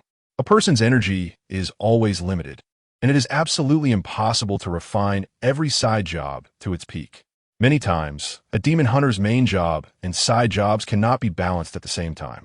This is also why many demon hunters give up their main jobs and focus solely on their side jobs. 5 professions? Even Yimo felt overwhelmed. Back in the rental apartment in Mingyue community, Yimo found that Xiyin was no longer there, leaving behind a note saying she had gone to hunt demons. Having such a diligent follower was also a good thing for Yimo. The room was filled with food. When a famine struck, these supplies would sell for a fortune. 5 professions? Forget it. Let's focus on cultivating one for now. Yimo slowly closed his eyes, and a scroll named Beginner Forging Technique instantly appeared in his mind. Confirm learning? Learning. This is a basic skill provided for every profession, and if one wants to learn other skills, they must go to the Magic Inscription Monument to purchase them. The Beginner Forging Technique is difficult to learn, generally, It takes nearly a month to record all the information. Fortunately, in his previous life, Yemo was already an apprentice blacksmith, so the beginner forging technique was relatively simple for him. Now, it was just a matter of going through the motions. Learning successful, the host has mastered the beginner forging technique. Should I try the beginner architecture technique as well? Yemo pondered for a moment, then gritted his teeth and opened the scroll. 3 minutes later, host learning successful. Beginner potion making, learning successful. Beginner jewelry appraisal, learning successful. Beginner inscription, learning successful. So easy? Impossible. No. He quickly realized that his talent wasn't exceptionally high, but while learning the secondary professions, something seemed to flash in his mind, and all the knowledge was instantly imprinted in his brain. He took out the broken stone from his pocket, and it unexpectedly emitted a cool glow. It really is it. The magic inscription monument has strict limitations. One cannot apply for 5 secondary professions, but now, it had bypassed the rules and forcibly succeeded in the application, making Yemo feel as if he was assisted by a divine power during the learning process. What kind of stone is this? His heart trembled as Yemo finally understood what kind of treasure he had found. If others knew about such a thing, he would probably have to flee to the abyss. Upgrading the 5 secondary professions to a certain level is not easier than being a demon hunter. As in his previous life, a master-level blacksmith could be comparable to a 3rd-tier demon hunter, or even hold a higher status. After all, many demon hunters would seek his help. And what if all 5 secondary professions were upgraded to master level? Yemo didn't dare to think about it. For example, in forging, to progress from an intern to a forging apprentice, one must successfully forge 10 weapons of level 5 or above. So Yemo wasn't in a hurry. He didn't want to buy materials just to forge. At this moment, he still needed to focus on leveling up his demon hunter. First, he would reach level 10 before starting to invest in his side training.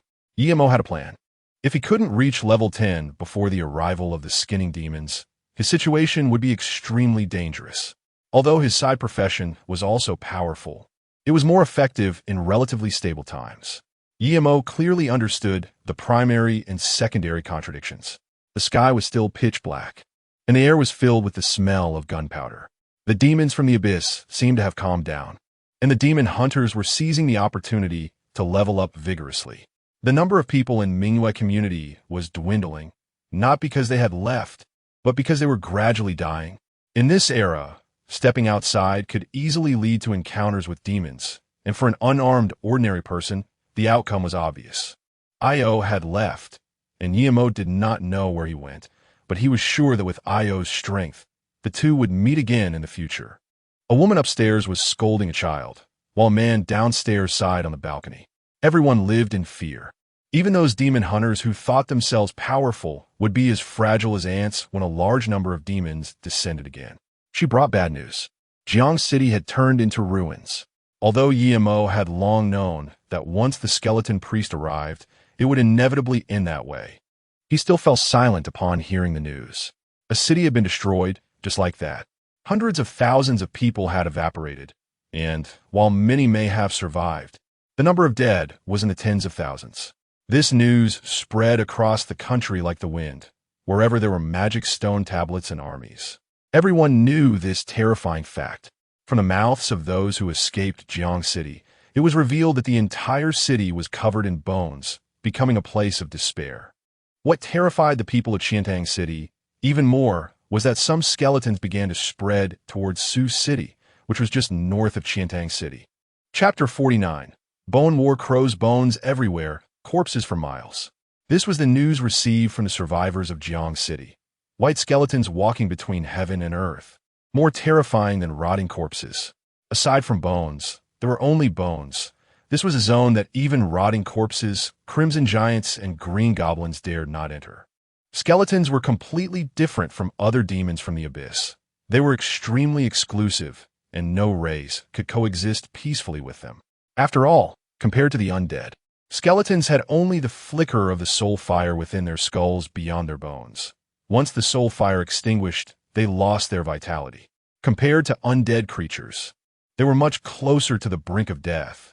Even one could say they were already dead. No one knew what had happened in Jiang City until the capital gathered some contribution points and purchased information from the magic stone tablet, discovering that this was a skeleton priest from the third layer of the abyss with a level as high as 15. Level 15. For Huaxia, this was a catastrophic level. Aside from using a nuclear bomb, people didn't know what method could solve this skeleton priest. However, some remained optimistic.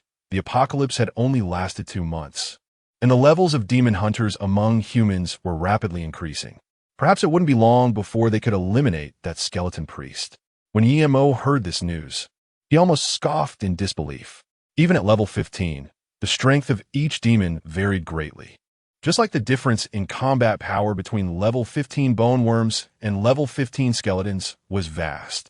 Moreover, the difference in levels between skeletons and skeleton priests was unknown. Even among demon hunters, there were huge differences in strength at the same level. Skill points did not represent everything. The storm had not fully brewed yet. Many still held onto a fluke, believing that the skeleton priest was not too powerful, and perhaps by the time it descended upon Qiantang City, there would already be several level 10 demon hunters present. A group of level 10 demon hunters plus the army. Could they not defeat a single skeleton? The sky was dark, and thunderclouds rumbled. This was a thunderstorm created by the merging of time and space. Thunder was a good thing, because once the thunder disappeared, it meant that this passage was completely stabilized, and at that point, humanity could choose to collectively commit suicide. He, Mo, was merely a pawn to be used in times of crisis in Zhang Yu's eyes. Just over 10 days ago, level 5 demon hunters were scarce, and Mo, a level 5 thief, was used to stop the demon tide. But now, while there weren't many level 5 demon hunters in Qiantang City, there were not exactly few either, and the lethality of a thief was really too low compared to other professions. Cold storage? I probably couldn't even ask him for a lieutenant. However, did you think I had no way out? Mo sneered, planning to visit the military camp today. He was not an ordinary person. It was not acceptable for him to be bullied like that. Moreover, with Emo's achievements, it would not be excessive to ask for another 10,000 contribution points. After all, once a level 5 demon frenzy was triggered, the entire Qiantang City would likely fall. It started to rain heavily outside. The sky was dark and gloomy, with rain pouring down, washing over this ruin-like city. Some corpses lay on the ground, unable to be processed in time, casually discarded. There were few pedestrians on the road, and occasionally some patrol vehicles passed by, but most of the soldiers on them were lethargic. Such days were truly unbearable. The rain dripped off the black raincoat as an armored vehicle sped past, its wheels splashing through a puddle and dousing Emo. Emo did not move. Nor did he dodge. He pushed aside the brim of his hat, and his eyes, shimmering with a dim light, appeared exceptionally deep in the darkness. Lin Xinya had said that Emo's most attractive feature was his eyes. They contained too many stories and too many emotions, making one unable to resist the urge to peek into his heart, and thus continuously fall into this enigmatic whirlpool. On this quiet night, a seafood advertisement sign swayed in the wind and rain, creaking softly. Emo stood in place, his expression serious. He sensed a peculiar smell, faint yet distinguishable to his trained nose from the post-apocalyptic training. Moreover, he had also learned basic potion making, which not only taught him about potions, but also enhanced other physical abilities, such as his sense of smell. As a potion maker, he needed to identify various herbs, making their noses more sensitive than a dog's. Even master potion makers could discern a person's profession and skills through their scent. The blacksmithing profession also granted Emo a boost in strength, as without strength, a blacksmith couldn't handle those terrifying metals. These additional enhancements were why many demon hunters sought to apply for secondary occupations. Unfortunately, they could only apply for one, whereas Emo had as many as 5. Once he grew, he would be astonishingly remarkable. Although the supreme perspective was powerful, Emo generally used it only against demon hunters or familiar abyss demons, as some abyss demons had unique abilities that could easily be detected if used. This was an old alley, not wide enough for more than an armored vehicle to pass through. Although the houses on either side of the alley were dim, most were inhabited due to the proximity to the military district. It was now 3 in the afternoon, but due to the heavy rain, the clouds had thickened. Yemo's figure slowly walked through the rain, with Xian following him from a distance.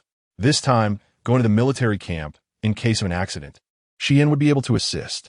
Moreover, Xian was a natural archer, and at this moment, she also sensed something was off and restrained her aura. Creak! As Yemo passed by the seafood advertisement, his nose twitched slightly, and his ears trembled. The smell of decay? A rotting corpse? A faint odor of rot lingered in the air, but unlike a corpse, the smell from the other party was more complex, as if they were a creature that specifically fed on rotten flesh. Wait a minute. Yemo's mind flashed. The smell of decay, the skeletal priest bones.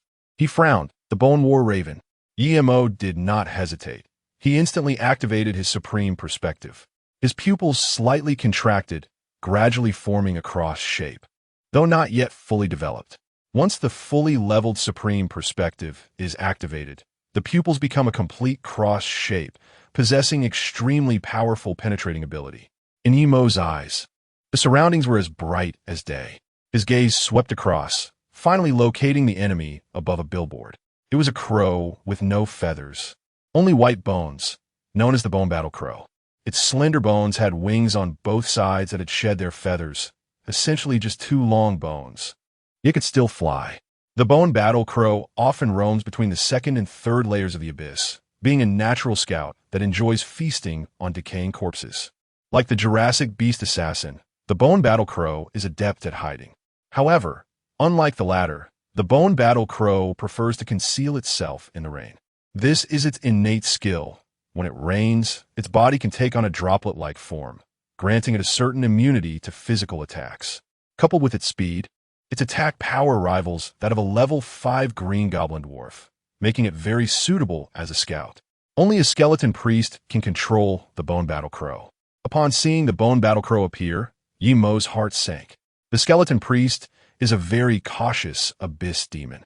In the third layer of the abyss, some dead bodies are thrown into the bone transformation pool, and after several days of soaking, flesh and veins are dissolved, after which there is a certain chance of transforming into a bone skeleton. Bone skeletons exist similarly to green goblin dwarfs, but lack intelligence, possessing only instinct, making them easy to kill. Thus, the instinct of bone skeletons is caution. They live carefully, and after a long time, among millions of bone skeletons, only one will evolve into a bone skeleton priest. Consequently, skeleton priests are extremely cautious. Whenever a skeleton priest arrives in a new location, they will first dispatch a certain number of bone battle crows to scout. It seems they have quickly set their sights on a magic rune monument in Xiantang City. Yemo felt somewhat helpless. Just days after the first wave of a level 5 demon zombie had left, another more troublesome skeleton priest had arrived. Whoosh! The bone battle crow surveyed for a while before flapping its sharp wings and disappearing into the vast night. It was the bone battle crow. Can it be tracked? Yemo waved at Xian. When it comes to tracking, archers are more skilled than thieves, as they have a wider field of vision. While the skeletal war crow can maintain its body in a droplet form when moving in a small area during the rain, it cannot do so while flying. Xian nodded gently. As long as they could find the other party's trace, tracking would be easy for her. The two of them immediately decided not to go to the military camp, but cautiously proceeded in another direction. Yemo tracked the Bone War Ravens because they had a base where dozens of Bone War Ravens gathered intelligence from various places. What they needed to do now was to take down the old nest of the Bone War Ravens nearby. To Yemo's surprise, these Bone War Ravens were quite bold, as they had set their base in a loft near the Magic Room Monument. Yemo slowly took out the flying blade and quietly approached. Xian was also experienced, choosing the most suitable spot and preparing to strike. Below the attic was an abandoned Japanese restaurant, with broken dishes scattered all over the floor. Through exceptional vision, Yemo saw through the ceiling and counted. There were only 7 skeletal war crows here. It seemed that the skeletal priest had no intention of attacking yet. Suddenly, in the middle of the skeletal war crows, he detected an unusual energy fluctuation. Chapter 50 occurs from the skeletal war crows? A woman? Or a demon hunter? With Yemo's current strength, he easily discerned the opponent's appearance. A woman was trapped in the midst of the skeletal war crows, unable to move. This was the skeletal battle formation, a trap that could be used to ensnare enemies with just 3 skeletal war crows. The greatest power of this skeletal battle formation, similar to the martial skill's 7-star step, would reach its maximum if performed by 7 people together. One should never underestimate these weak abyss demons. The skeletal war crows before him were definitely no more than level 5, while that woman was at least a level 5 demon hunter wielding a long spear, likely a gun knight. Logically speaking, a level 5 gun knight should easily overpower a single skeletal war crow, but unfortunately, she was facing at least 3 or more skeletal war crows. With just 3, they could execute the skeletal battle formation. The woman's low growls could be heard from above. The binding power of the skeletal battle formation was terrifying, and once caught, without a means of countering it, one would become a target. However, what puzzled Emo was that the skeletal war crows had no intention of killing her. Camouflage clothing? Is this someone from the military? This was indeed something the skeletal priest would do. Emo slowly crept into the attic, making no sound. The thieves and the bone war crows served as scouts, which was akin to a thief sneaking into another thief's home. Emo was very cautious. Of course, if he had learned the skill of shadow stealth now, he wouldn't have to be so careful. At this moment, all his actions were based on the experiences from his previous life. As for that woman, if she could be saved, then save her. If not, then that would be it. After Emo entered the room, Xian came to a nearby utility pole and lightly jumped up, silently landing on it. The strong wind and heavy rain nearly drowned out the sound of her jump. The utility pole was nearly 20 meters away from the loft. In good weather, Xian could accurately shoot within 100 meters, but unfortunately, the current weather conditions severely affected visibility. 20 meters was the safest distance for a guaranteed kill. Xian crouched on the utility pole, her gaze firm, her pupils momentarily transforming into a shape similar to that of an eagle's eye. She drew 3 arrows from the quiver on her back, separated them with 3 fingers, and then knocked them onto the bowstring simultaneously. The quiver of the archer was made from special materials and could be considered a weapon. Despite its small exterior, the interior had undergone spatial processing, allowing an ordinary quiver to store dozens of arrows. On Earth, demon hunters had to reach level 8 and accept specific tasks to activate it. However, the dimensional space that Xian was currently in stored corpse, the corpse of an 8th level black-robed thief. Emo reached the attic. The weather outside was harsh, which affected the performance of the archers but also distracted the bone war crows. The woman stood in the middle, controlled by the bone war array formed by 6 bone war crows, unable to move for a short period of time. However, this also alleviated Emo's concerns. The bone war array of the bone war crows could only be used once and required a rest of 24 hours afterward, so he didn't have to worry about being trapped. The only offensive skill that Emo currently possesses is the double strike. Double strike. Emo's figure quickly emerged from the corridor. He was over 5 meters away from the bone war crow, but this was his limit. If he had shadow stealth, he was confident he could approach the opponent without being detected. His knees bent slightly, and with his left hand bracing against the ground, he moved like a venomous snake, darting out from the dark passage. The flying blade cut through the air with almost no sound, proving the power of the dagger. Crack!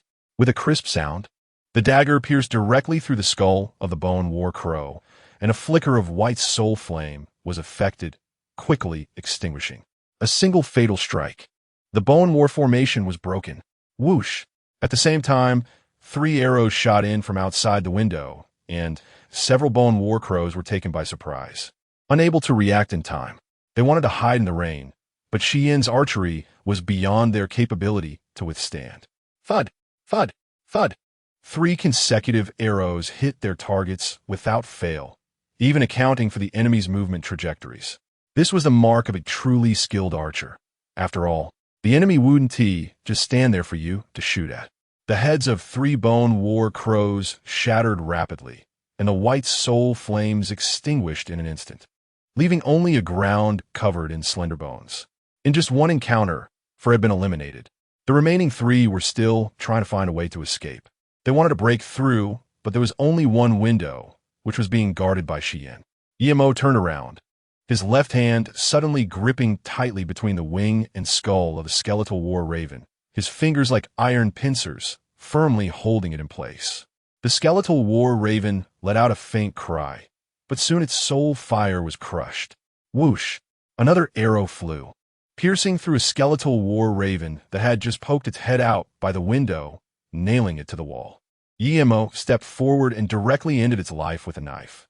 There was only one last one left, but it made sense without the skeletal battle formation. The skeletal war raven was no match for the overwhelmingly powerful gun knight. The attic fell silent again, devoid of blood, which was a good thing. In his previous life, Emo had liked killing skeletal demons without worrying about being covered in foul-smelling liquid. The tight camouflage outfit struggled to conceal her curvaceous and graceful figure, and her delicate face showed no signs of fear, but rather a hint of determination. Her short hair, cut to ear length, highlighted her spirited demeanor. Yet there was an aura of a mature woman about her. It was like the fruits of autumn, crystal clear, vibrant in color, bearing traces of time and a touch of allure, with dew gently flowing over them, evoking endless imagination. However, the woman staggered 2 steps, one hand rubbing her temple while the other held her long gun, and she slumped down against the wall. Cursed! Emo quickly assessed the opponent's condition. This is a feature of the Bone Battle formation, which has a certain chance to trigger a curse from the Bone Battle Crow. The curse from the Bone Battle Crow. The cursed target will become completely weak and paralyzed for a certain period of time. Montag was Astonis hit. In his previous life, he had also been trapped in the Bone Battle Array, but the chance of triggering the curse from the Bone Battle Crow was about 1 in 1,000. This woman was truly unfortunate. Once cursed, if not treated promptly and accurately, she would have to spend the rest of her life in bed. However, this woman was also lucky. With his exceptional vision, Emo clearly knew how to treat this curse. Emo stepped forward, the sky dimming, and the woman was in a daze, her consciousness gradually becoming blurred. He steeled himself, directly laying the woman down on the ground, reaching out to unbutton her clothes. The woman instantly felt a rush of heat, as if she were about to faint, her face pale, but she still had some strength left, and pushed Emo away, angrily saying, "What do you want to do?" It seemed like something was wrong. Emo quickly explained, "You have been cursed by the Bone War Crow. If it's not dealt with, your life will be ruined." "Are you serious?" "Really?" The woman seemed convinced by Emo's sincere gaze, and resigned, she closed her eyes. In fact, she truly had no strength left. Emo licked his lips and took a deep breath. The source of the curse came from between the twin peaks. As long as he used a dagger to sever a bloodline inside, the curse would be broken. When Emo's hand touched the woman's body, she couldn't help but let out a soft gasp, her eyelashes trembling, and her cheeks turning incredibly red. "Hurry up." As she spoke, even her voice trembled. Emo almost had a nosebleed. "Sister, it's a dark and lonely night with just a man and a woman. Can you please not be so ambiguous? Is this a curse from the Bone War Crow?" "No. For Emo, this is simply a benefit from the Bone War Crow. Don't be afraid. I'm not a good person." Emo felt a bit dry in his mouth. "No, that's wrong. I'm a bad person." After Xian dealt with a few Bone War Crows, she squatted on a telephone pole to observe the surroundings. Once she confirmed there was no danger, she quietly sneaked into the attic. However, she saw Emo was about to do something to a defenseless woman lying on the ground. Xian was furious. She took her longbow off her back and instantly shot it over. "Bastard rogue, prepare to die." "Listen to me, it's not what you think." "Stop. Help." The night was enchanting. Chang'e looked out from the attic with an unfriendly expression. She had sensed something was wrong earlier, which is why she had followed, but she didn't expect to fall into the trap of the Bone War Crows. Although she was saved her body, of course, in the end, that man did not succeed. Another girl helped to resolve her curse, but she was still touched by that man in that sensitive area. She naturally recognized him and knew him well. Yemuth. "Heh." A dangerous smile crossed Chang'e's face, but the flush on her cheeks had yet to fade. Chapter 51. Compromise you, how should I say you're good? Luckily, I'm agile, otherwise my happiness below would be gone. Emo said, still shaken, as he rushed towards the military district. Who would have thought that Xian would be so ruthless? Aiming straight for his lower half with her longbow. If he hadn't dodged quickly. Xian looked at him oddly. "My lord, just imagine. On a dark and windy night, with just a man and a woman. and the other party lying on the ground while you show a lewd expression and your hands are touching someone else's chest, how could I not think too much? Emo was speechless, heartbroken, and distressed. Sir, that woman seems to be wearing camouflage. She must be from the army. Could she be a high-ranking general? I see her skills are not bad. Emo scratched his head and said, really? The army shouldn't have such high-ranking female generals, right? It must be a new female soldier who just joined recently. Emo didn't think much about it. In fact, in his previous life, he didn't have much contact with the military and always preferred to be free and independent, so he didn't know many people. The heavy rain had stopped, coming quickly and leaving just as fast. Emo knew that this was not a naturally occurring rain, but rather caused by a group of abyss creatures called rain frogs. They could gather a large amount of rainwater in a short period, creating a torrential downpour, which, combined with the bone war crows, facilitated their infiltration. Unfortunately for them, they encountered Emo. The skeleton priest was already eyeing Qiantang City, and it seemed that our leveling up needed to be quicker. Emo said. Xiang nodded. Given their strength, even if they truly reached level 15, they might not be able to match the skeleton priest head-on. Of course, not all battles had to be resolved with force. The combat in this world was filled with diversity, and if they could exchange some precious items from the magic rune steel, they might even be able to instantaneously kill the skeleton priest. However, such items came at an extremely terrifying cost. This time, Emo and Xiang had wiped out a nest of bone war crows, which should make the skeleton priest a bit more cautious, delaying the attack on Qiantang City for a while longer. Moreover, based on Emo's experience, the skeleton priest would find it difficult to bring a large number of skeletons from the abyss to Earth, so it could only create them on Earth. To create skeletons, a skeleton spawning pool had to be built, which would allow it to establish its own skeleton army. However, this was a massive project. In his previous life, he had only seen one skeleton spawning pool on Earth. In the military district, on a spacious open area, several cans were placed on a large rock, and Yishio and Wang Xiaochun were holding slender branches, paying their respects. The captain died so tragically, he sacrificed himself for the greater good. Yishio murmured, looking despondent. Wang Xiaochun, may good people find peace in the underworld. Yuan Yu. Thud, thud, thud. Ma Chaohui was repeatedly swinging a heavy stone mill. As an archer, he needed considerable arm strength, so he kept training his arms. If Xiang followed the path of precise strikes and rapid shooting, Ma Chaohui was on the path of heavy shooting, and it was likely that the weapon he learned in the future would lean toward crossbows. When Emo approached, he heard these babbling nonsense and coughed a few times. The few of them pretended to be surprised. Yishio had a face full of tears, yet not a single drop fell. He opened his arms to Emo, but ended up hugging empty air. Heaven has eyes, Wang Xiaochun replied. In fact, Yishio and the others had long known about Emo's situation, as they had all participated in this mission. Although it had been abandoned halfway, seeing Emo successfully complete, it naturally brought them great joy. Emo discovered something strange. Ever since he entered the military district, he felt that something was off, and this oddity largely stemmed from the reform of the military system.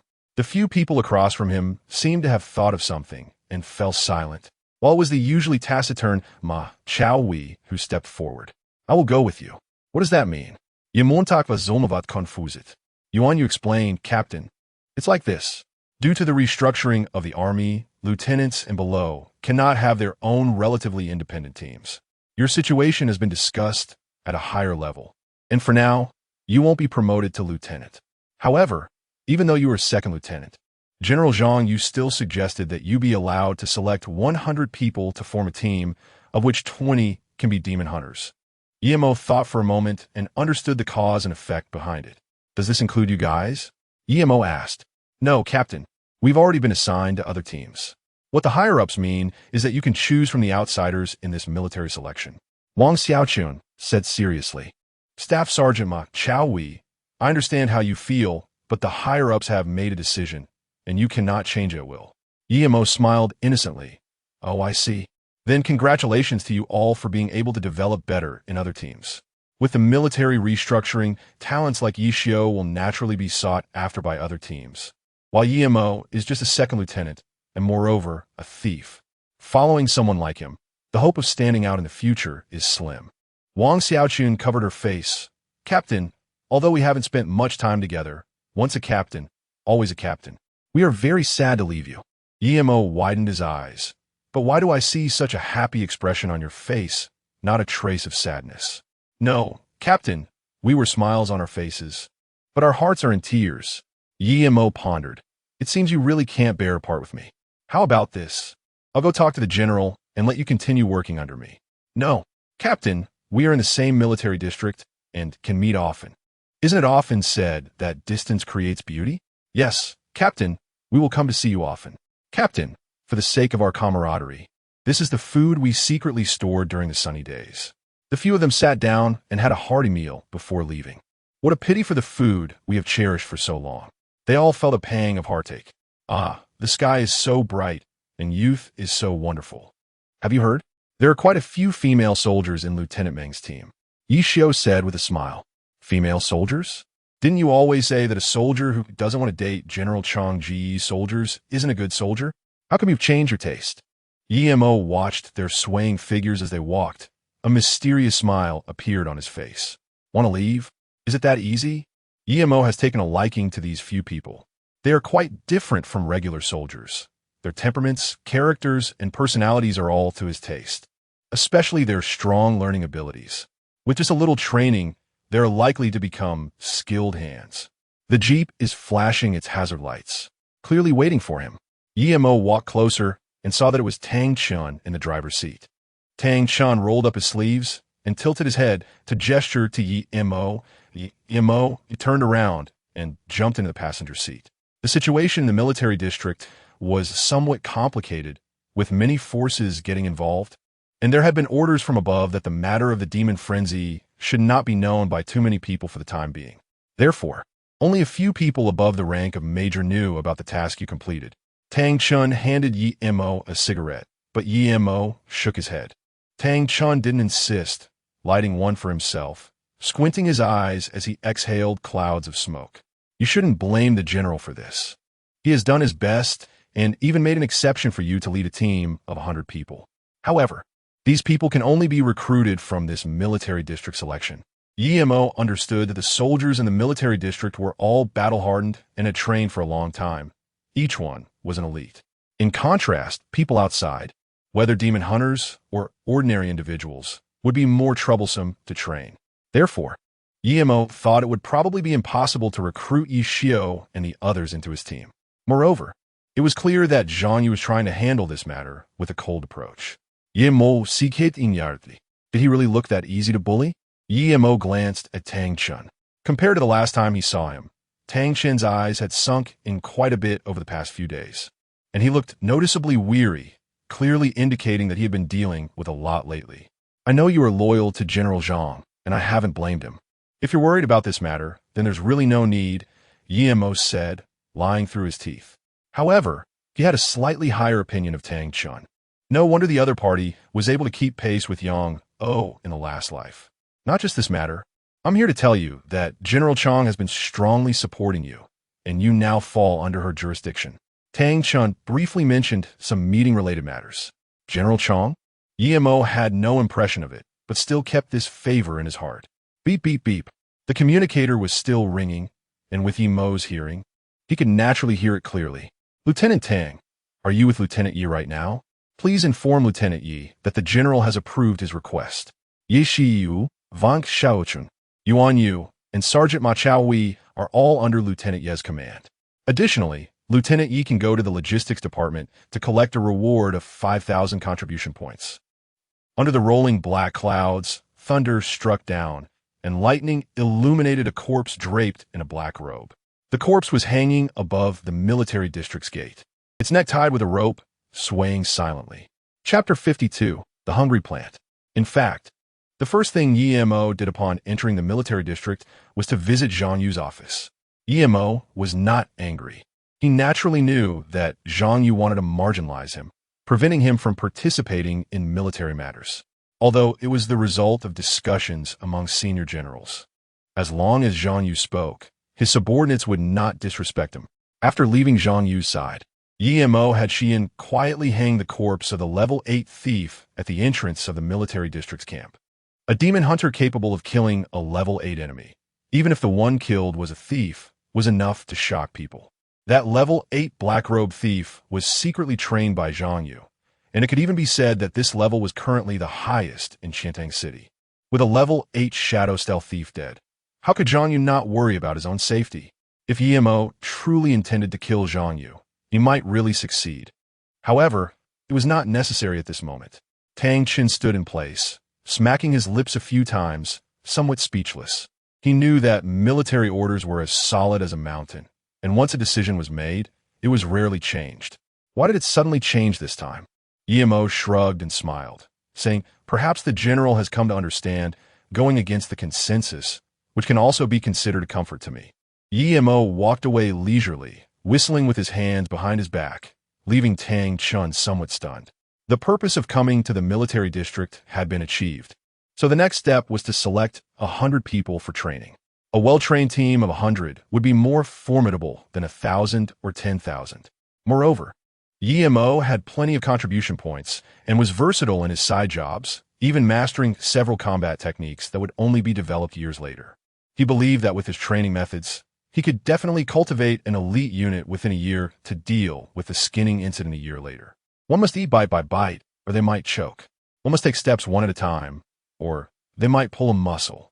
As for Yi Xiu and the others, Yimo similet vikidli. It was still daytime, so the military district was brightly lit using artificial light sources. The logistics department was a sector that even those living in the apocalypse, including demon hunters, envied and coveted greatly. They controlled almost all the resources in Qiantang City and held numerous contribution points. Furthermore, this department was easygoing, did not require going out, and posed no life-threatening dangers. When Yimo arrived, the logistics department was still relatively quiet, with only a few people coming and going. Hey, old classmate, it's rare to see you here. Lu Jiaqing, seeing her long-lost old classmate, was naturally overjoyed and immediately stood up, her brows raised, full of a different expression. She felt grateful. If it weren't for Yimo, she might still be wandering outside, barely getting by. You've become even more beautiful after just a few days. Yimo greeted with a smile. Lu Jiaqing was quite lucky. If it were now, even Tang Shan would find it difficult to arrange for someone to enter the army. The two exchanged pleasantries until Xiao Fei finished her tasks nearby. It's you, you bad person.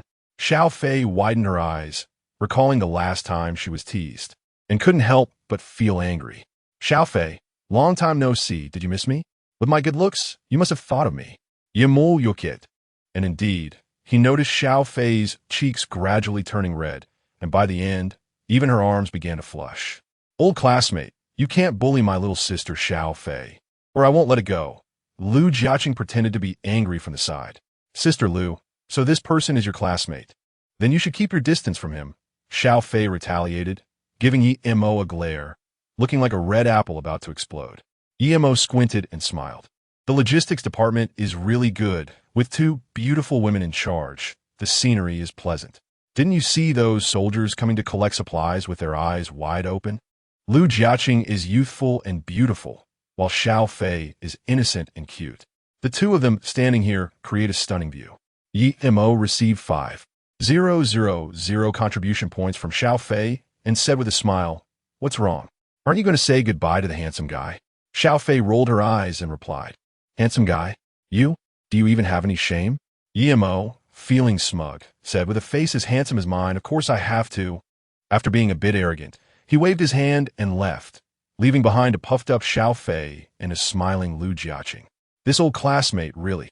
Her gaze lingered on Yimo's retreating figure, her beautiful phoenix eyes sparkling with joy, but also with helplessness and a hint of subtle loss. "Sister Lu, he's already gone. Stop staring at your crush," Xiao Fei teased. "Crush?" Lu Jiaqing shook her head repeatedly, her ears turning red. "He's just my classmate. You little girl. So clever, but what are you thinking all day? Still saying he's not your crush. Your eyes are about to fall out." Xiao Fei pretended to be serious and said, "Sister Lu, you're so beautiful, but your taste is lacking." Lu Jiaqing huffed a couple of times. "Don't talk about me, what about you?" You don't even blush when others tease you, but when this old classmate shows up, you turn red. I say, have you reached the age of having a crush? Nonsense. She blushed again. Lu Jiaqing and Xiao Fei, both originally beautiful girls, were now playfully teasing each other, their laughter filling the air. A soldier who came in to get supplies stood at the door, dumbfounded. Beep, beep, beep. New mission. Please check. New mission? Emo couldn't help but feel a headache. He hoped it wasn't a mandatory task. He just wanted to rest for a few days.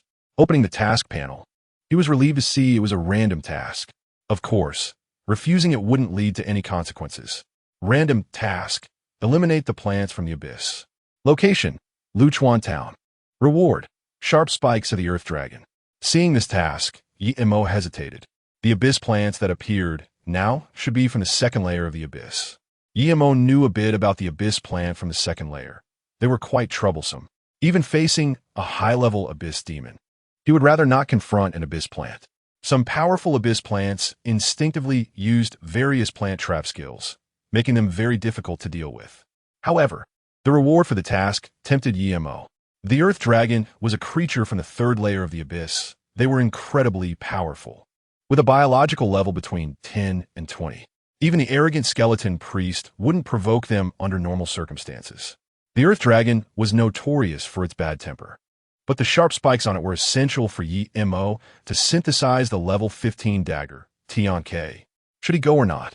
Emo pondered for a moment, and then suddenly froze when he saw the location.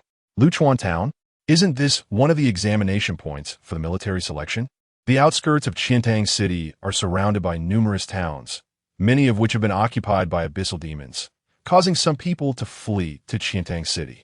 This military selection involved sending a group of people to several small towns to kill abyssal demons, and Luchuan Town was one of them. If the abyssal plants are in Luchuan Town, it is likely that the people there will face collective annihilation. Emo smacked his lips. The abyssal plants had never appeared before, and the army had no contingency plan for them. These monsters, capable of large-scale attacks, could definitely wipe out the humans in that area. However, after a moment of thought, Emo recalled another nearly forgotten event from his memory. The famine. It was at this moment he remembered that in his previous life, the famine in Qiantang City was caused by a certain event. The army had enough supplies to last for another 2 months, but when the hunger plants from the second layer of the abyss arrived, they quickly caused the food in several towns around Qiantang City to rot. Without food, the humans could only migrate en masse to Qiantang City, which led to a rapid food shortage and a large-scale famine. The appearance of the abyssal plants in Luchuan Town was merely a sign. The real trouble was the hunger plants that would follow. In his previous life, the sudden emergence of hunger plants caused nearly 1 million deaths in the southern regions of China. Hunger plants.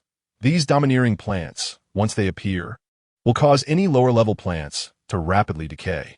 Hunger plants are not high-level. Generally, their biological level does not exceed level 5. But a level 5 biological entity can easily kill all plants on Earth. Within a certain range, whether living plants or harvested crops, everything will rot, which is also their way of feeding. The main body of hunger plants is very fragile, making it difficult to pass through the passage between the abyss and Earth. Emo speculated that they likely arrived on Earth by relying on other plants. The appearance of the plants in Luchuan Town was undoubtedly an opportunity. If possible, Emo certainly would not allow such hunger plants to spread widely. The suffering of living beings and the sight of frozen bones on the road were scenarios he had seen too many times, especially in the southern regions, where hunger plants first appeared and humans had no countermeasure for the initial months. Sometimes, weak demons can often bring about greater destruction. Emo accepted this task. He first went to the Magic Inscription Monument, spending nearly 3,000 contribution points to buy some combat supplies. After pondering for a while, he finally handed over a letter that he had spent several hours writing to the Magic Inscription Monument. This communication required 5,000 contribution points, and Emo clicked confirm without hesitation. The letter disappeared before his eyes, its destination being the distant capital city, and the recipient was a girl named Lin Qianya. Chapter 53. An expensive love letter. Darkness and blood covered the world, and people lived in constant fear and anxiety. However, even in such turbulent times, Some individuals seemed to be born different. In a cozy room, tiny lights flickered, and on the bed and floor were scattered dolls unique to girls. As if a princess was being spoiled by countless admirers. Outside the window, it was pitch black. Lin Qinya looked at the sky and sighed deeply. She remembered her childhood in the orphanage. Although she had no parents or elders, it was the happiest time of her life because that person existed. Were the apocalypse? Was the abyss? What is death? These concepts felt far removed from her. She was protected in the very center of the capital, surrounded by armored vehicles and demon hunters. Thieves and archers hid in the shadows, closely monitoring their surroundings, making it nearly impossible for even an insect to fly in. She even lived within the protective range of the magic inscription monument. Even if abyssal demons truly attacked, their power would be halved. However, the magic inscription monument in the capital had long been upgraded to level 3 because of the presence of a national lord, Lin Langtian, covering an area of 1 kilometer. The title of national lord was quite strange, but who could argue with the heavenly decree? Weaker humans naturally would not resist. Moreover, when the old order collapsed, humanity actually craved a new order rather than living in chaos, so these rules were gradually accepted. The number of physicians was simply too small. Additionally, with recent reports of physicians going missing in the capital, both Lin Langtian and others were very concerned about Lin Qinya's safety. Xiaoming, when can I go out? Lin Qinya pouted. Since the arrival of the abyss, she had never left the protective zone and had never seen those demons, making her feel bored. Essentially, she was not a docile girl. Xiaoming, equally bored, sat beside her and said, Miss, if you go out now, I bet you will be blocked by a bunch of so-called young talents. They are scarier than demons. Each one seems to want to eat you alive. But I can't just stay here forever. Lin Qinya's eyes widened, and she seemed to come alive. Suddenly, she froze, as if she had heard some news. Beep, beep, beep. An item was being transported. The recipient was confirmed, and the transfer was successful. A letter? Lin Qinya and Xiaoming looked at the letter that appeared out of nowhere, somewhat dazed. Who sent the letter? It should be noted that a casual transfer costs 5,000 contribution points. Even the military would not dare to be so extravagant. Could it be a mistake by some military unit? Brother AMO, is that you? Although she had not opened it yet. Just looking at the crumpled envelope made Lin Qinya feel a sudden sensation in her heart. Like a pilgrim, she laid the envelope flat on the table and then used a small knife to carefully cut it open. Inside was a wrinkled piece of white paper with a strong and vigorous handwriting. On page 9, flow 8, the Song People's Mansion music opens to flip. Xiaoming looked at the string of words in confusion. Miss, what is this? A military code? However, when she looked up, she saw her mistress displaying a strange smile. Fool! Remove the first character, skip 2 characters, then remove the next character, skip 3 characters, and so on. Lin Qinya knocked on Xiaoming's head. It hurts, miss. Page 98, Song People Music Mansion opens to flip. Still don't understand? Is this someone's prank, miss? You're so dumb. Read it backwards. Flip open the Song People Music on page 89. Xiaoming jumped up in surprise. Miss, someone asked you to open this. But how could someone spend 5,000 contribution points just to convey this message? To Xiaoming, it seemed utterly unbelievable, because even Major Yang did not have so many contribution points privately. Lin Qinya ignored Xiaoming. These were codes they played with when they were young, so she understood them well.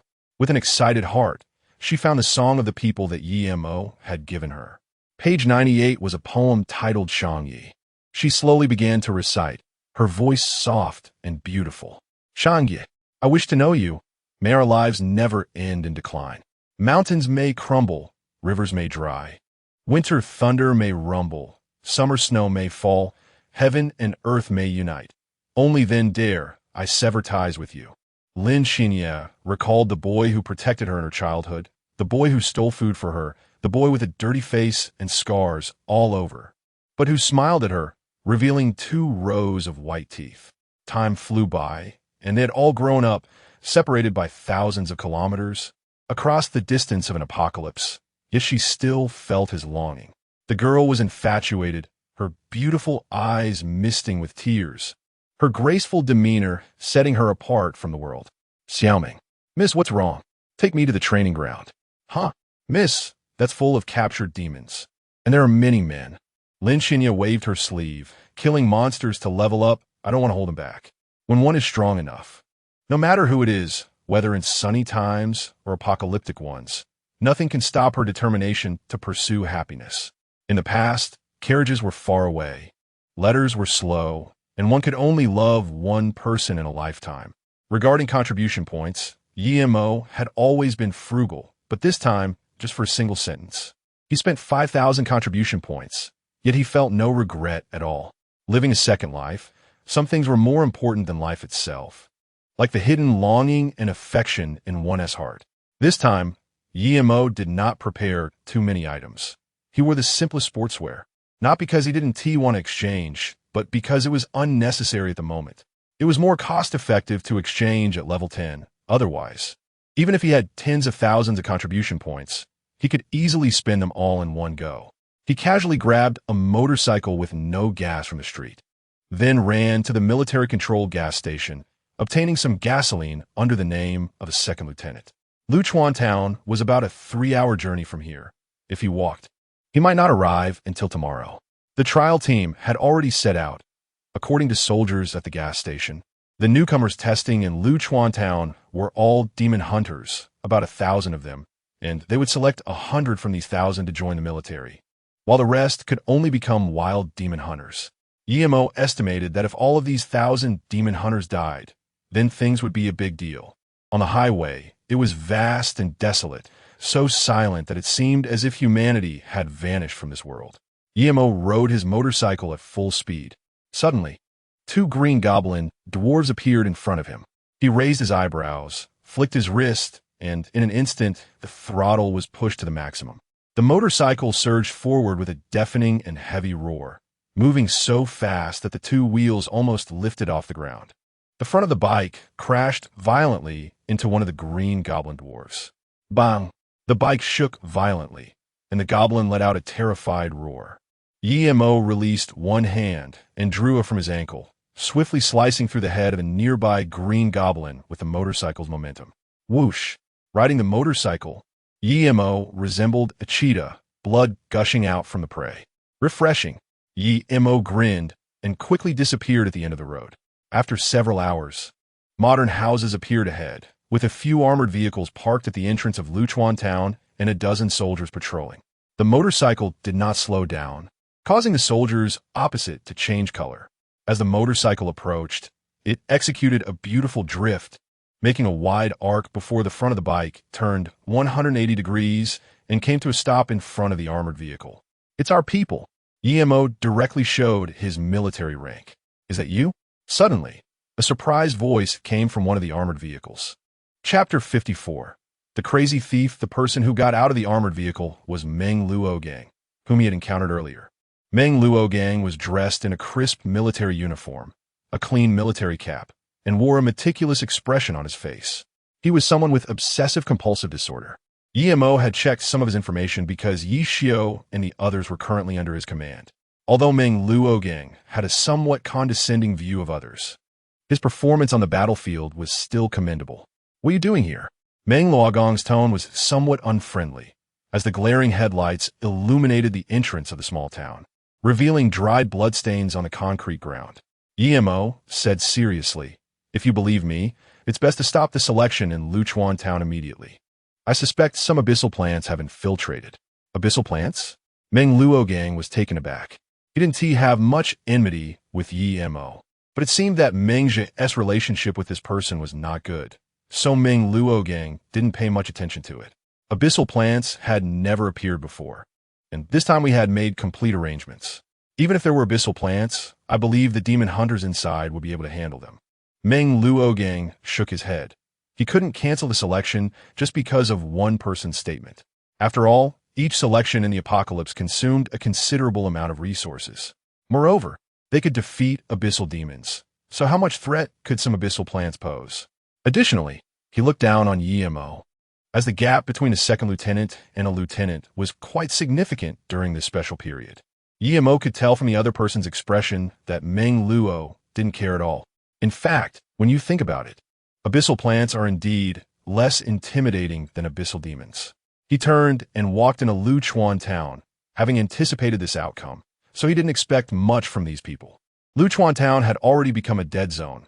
Many towns around Qiantang City had turned into dead zones as well. There were completely no humans living there. Only abyssal demons everywhere. Once you entered, there was no way to escape. Locations like Luchuan Town had a moderate number of demons, making them suitable for military selection. Luchuan Town was relatively large, and with 1,000 people inside, one could hardly see a trace of anyone. Emo did not know exactly what kind of abyssal plants they were, so he could only explore little by little, conducting a map-like search. The people who entered the trial this time were mostly demon hunters below level 3, except for the healers. As long as healers identified themselves, they could become one of the important members within the army. Emo speculated that this plant from the second layer of the abyss had a biological level of at least level 5. Even Emo would feel a bit of a headache, let alone those novice demon hunters. A level 10 demon hunter, even without going out to hunt, could still manage basic survival for a family without much difficulty. As they grew older, they would sit under artificial light, sipping a bit of synthetic liquor, bragging about glorious past events to the next generation. This was already quite a happy life. Many more demon hunters had died during adventures. Luchuan Town was a small town surrounded by mountains on 3 sides, making transportation inconvenient. Apart from a few main roads, the town was filled with small paths. The assessment period was 3 days. Within these 3 days, if one could kill 20 rotten corpses or 15 green goblins, they would pass the assessment. The smell of rotten corpses? Emo crossed a bridge where cars were jammed together. Through the broken windows of the vehicles, there were decaying bodies, their faces filled with rotten flesh, still bearing the fear from their lives. Emo's nose is very sensitive, so he can distinguish the smell of rotten and decaying corpses. According to his estimate, there are at least 10 rotten corpses nearby, but they are not his target as their level is too low. No, this footprint. In the darkness, Emo activated his exceptional perspective and climbed to the top of a big Mercedes-Benz. The roof had completely deformed, and there were 4 vague footprints on it. Judging by the situation at the scene, the other party must have left not long ago. Darkhound? Emo discovered a clump of black hair with a dog scent left on the car roof. He cautiously explored a little further and found some footprints, then tracked them back. In fact, whether it's thieves, archers, or other demon hunters, even ordinary people must master the skill of tracking in the wild. However, thieves and archers have special skills that make it easier for them. In his previous life, Emo had conducted in-depth research on the abyssal demons he encountered. So sometimes he could identify the type of abyssal demon just by scent, footprints, and hair. These abilities did not come from demon hunter skills. They were primarily based on experience. The number should not be small, at least 30. Emo licked his somewhat dry lips. The wind on the bridge was a bit strong, tousling his messy hair. Having not had a haircut for a long time, his bangs drooped down and fluttered in the breeze. In the river floated bloated, decaying corpses, and the river wind was filled with the smell of blood and rot, a scent that made Emo's battle instincts tremble again. He was a thief eager for combat. This time he came to Luchuan Town, partly for the mission involving abyssal plants, and partly to level up. The stronger the demon, the more contribution points and experience points one could gain. Although experience points were not quantified, Emo could roughly calculate it. He was currently at level 6, and to reach level 7, if calculated based on level 5 Darkhounds, he would need at least 100 of them. And that was because Darkhounds were relatively powerful demons from the second layer of the abyss. Simply killing level 5 or lower corpses was already too inefficient. There should be a gathering place for Darkhounds nearby. He would target them first. Perhaps he could follow the leads to find the abyssal plants. Darkhounds had a biological level ranging from level 3 to level 10, and they exhibited pack behavior, often acting together. There were members responsible for defense, some for offense, and even scouts in the team. Therefore, although the biological level of creatures in the second layer of the abyss was not high, and there were rarely Darkhounds exceeding level 8, not many abyssal demons dared to provoke them. The main reasons were their unity, ferocity, and fearlessness of death. The unknown challenge excited Emo immensely, and his ultimate perspective was always on, wary of traps from abyssal plants. It wasn't until he walked for several hundred meters that he finally found the lair of the dark hounds. It was an abandoned and relatively luxurious residential area, with a huge artificial hill in the community where 30 dark hounds were nestled, and a few were scouting the surroundings. Near the artificial hill were several gnawed bones, the blood still fresh, indicating they were the bodies of competitors. EMO hid beside a flip truck not far from the residential area, using his exceptional vision to see everything clearly inside. Although the dark hounds were cruel, they were inherently timid. If they encountered a stronger enemy and had a chance to escape, they would definitely choose to retreat. They were about 1 meter long, with a white skeletal armor extending along their backs down to their tails, which served as their powerful offensive weapon.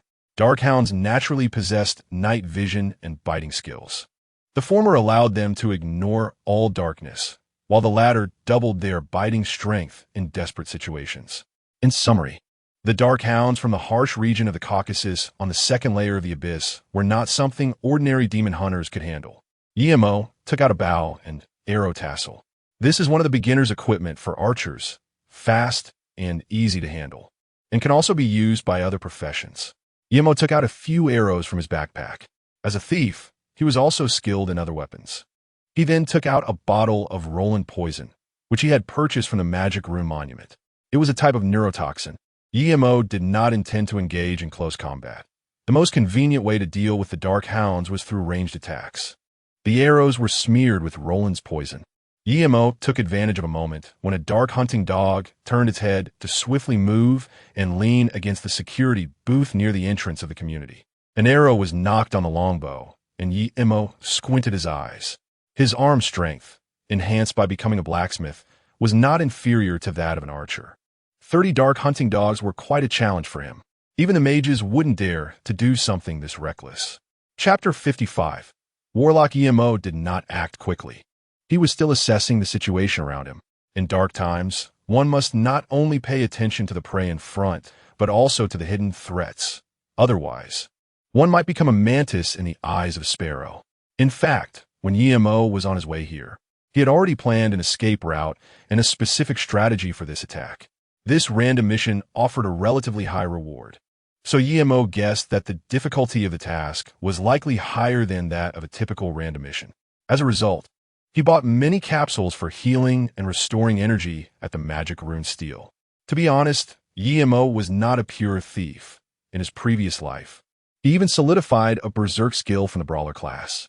For many demon hunters, having more skills is not necessarily better, nor is it better for them to be more complex. Firstly, skill points are limited, and secondly, the skills of a profession mostly complement each other. However, EMO still solidified the brawler's berserk skill, which, combined with double strike and thief skills, led to the creation of a unique rage-thieving style after he pioneered the trap flow. Many who previously looked down on EMO were left dumbfounded. EMO always remembered a saying from the director of the orphanage. The reason humanity can progress is that young people never listen to the words of the elderly. As a result, in his previous life, EMO learned various skills, including the use of knives, sticks, guns, swords, and all 18 martial arts. One should never underestimate these skills.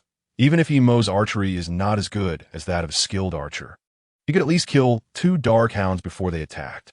EMO observed for a while longer, as he was eager to identify the Darkhound Warlock hidden among the ordinary Darkhounds. Darkhound Warlock. This is a type of demon from the second layer of the Abyss with a creature level that can reach up to 20. They inherently possess the ability to cast the Darkness Shroud spell, and their higher intelligence compared to ordinary Darkhounds makes them even better at concealing themselves.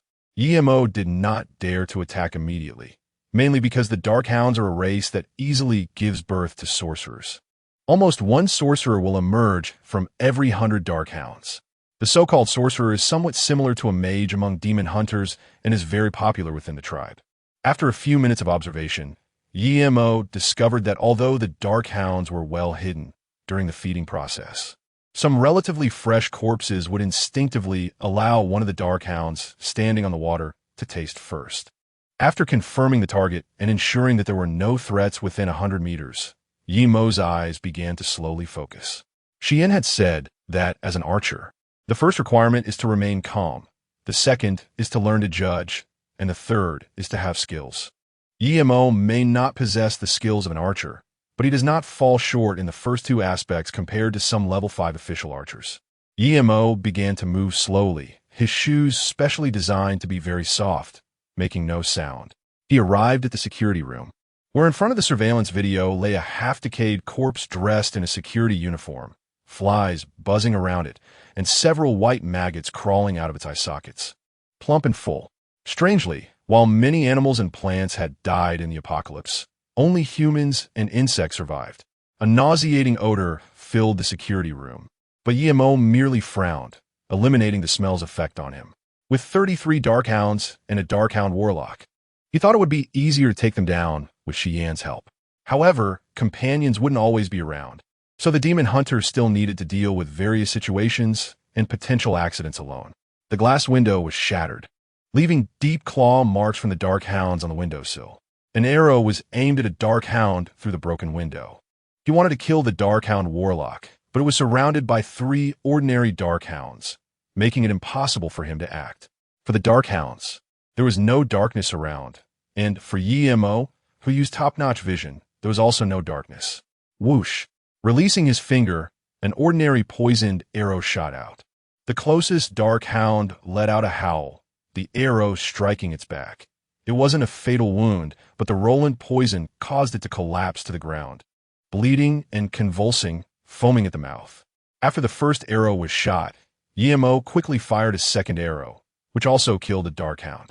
Everything happened within 3 seconds, so by the time the Darkhounds reacted, 2 of their companions were already dead.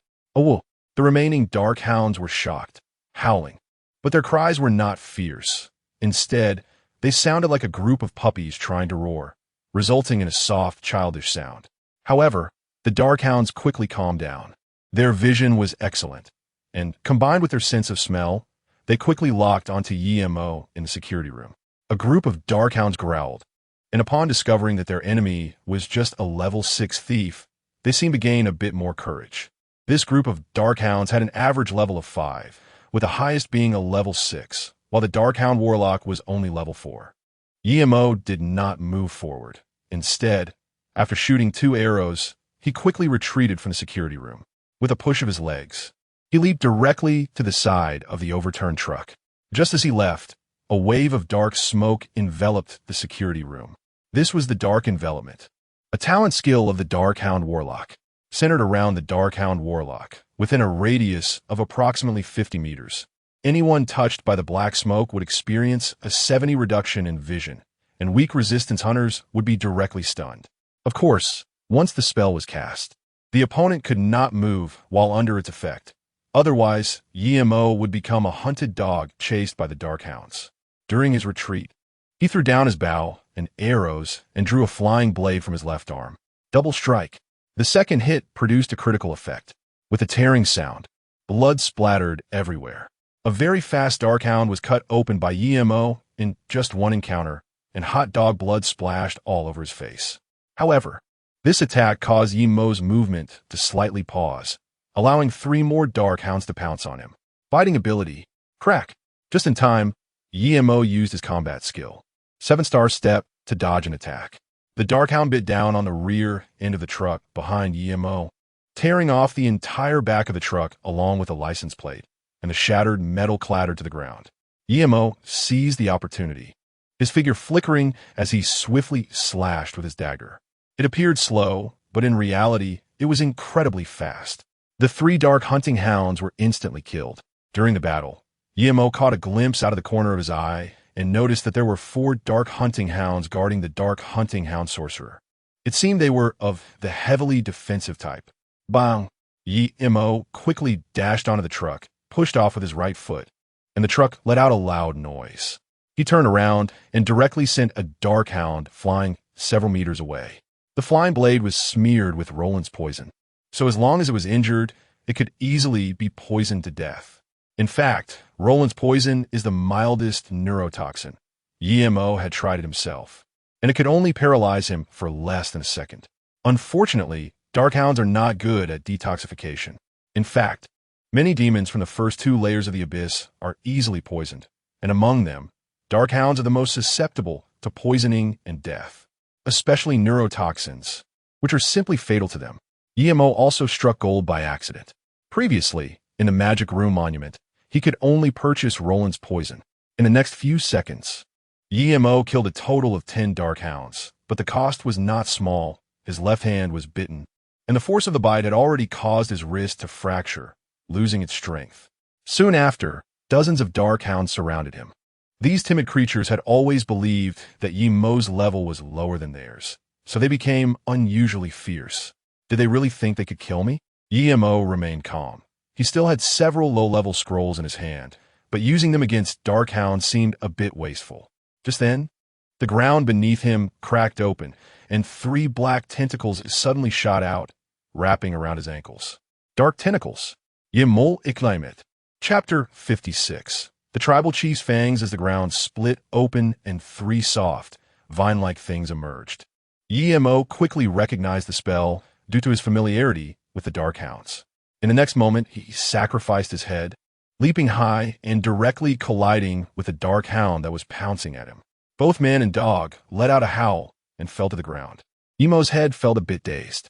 Although he had collided with the abdomen of the dark hound, the immense impact still made him feel quite uncomfortable. Fortunately, he had luckily avoided the disgusting spell of dark tentacles. Disgusting is not a derogatory term.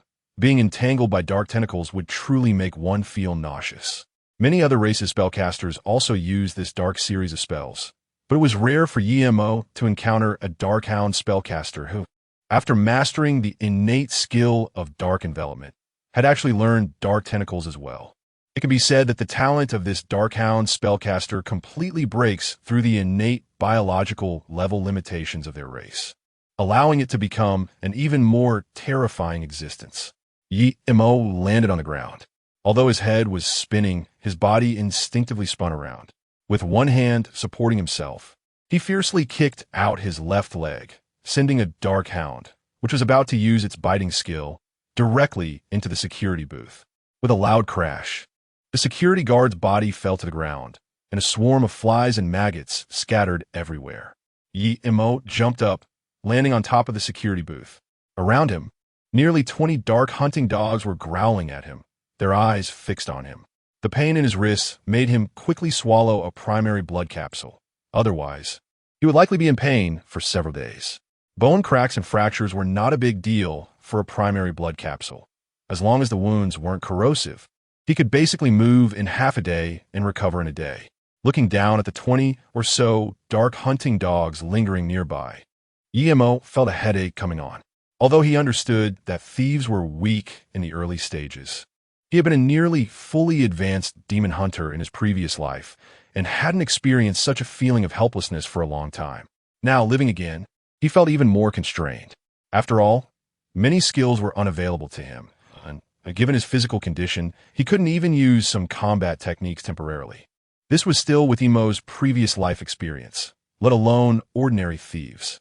Of course, the late-stage rise of thieves was also quite good, but that mage guy was tough from start to finish. His energy was already insufficient. A level 6 demon hunter, especially a thief, wouldn't have much energy in their sea of consciousness. After consecutively using several double strikes, Emo found his stamina and spirit somewhat depleted. After all, this wasn't a game, and he could feel fatigue, especially when facing 30 opponents. Being able to fight to this extent was not in vain for his 10 years of experience in his previous life. The dark hunting dogs were not difficult to kill. As long as Emo could hit them, they were doomed. The main issue was still the number. With a dark hunting dog warlock present, it's no wonder the other side didn't run away earlier. However, at this moment, the dark hunting dog warlock that had released 2 spells clearly couldn't cast spells again in a short period. Emo observed their formation. They were attempting to escape. Emo had no intention of letting them escape. After all, this was a huge amount of experience points. If another wave came, he could level up to level 7, and with a bit more effort, directly to level 8. Level 8's Shadow Stealth was the skill Emo craved. Swish! He quickly took out a scroll from his backpack, and with a slight tremor of his palm, it shattered. Ash's technique.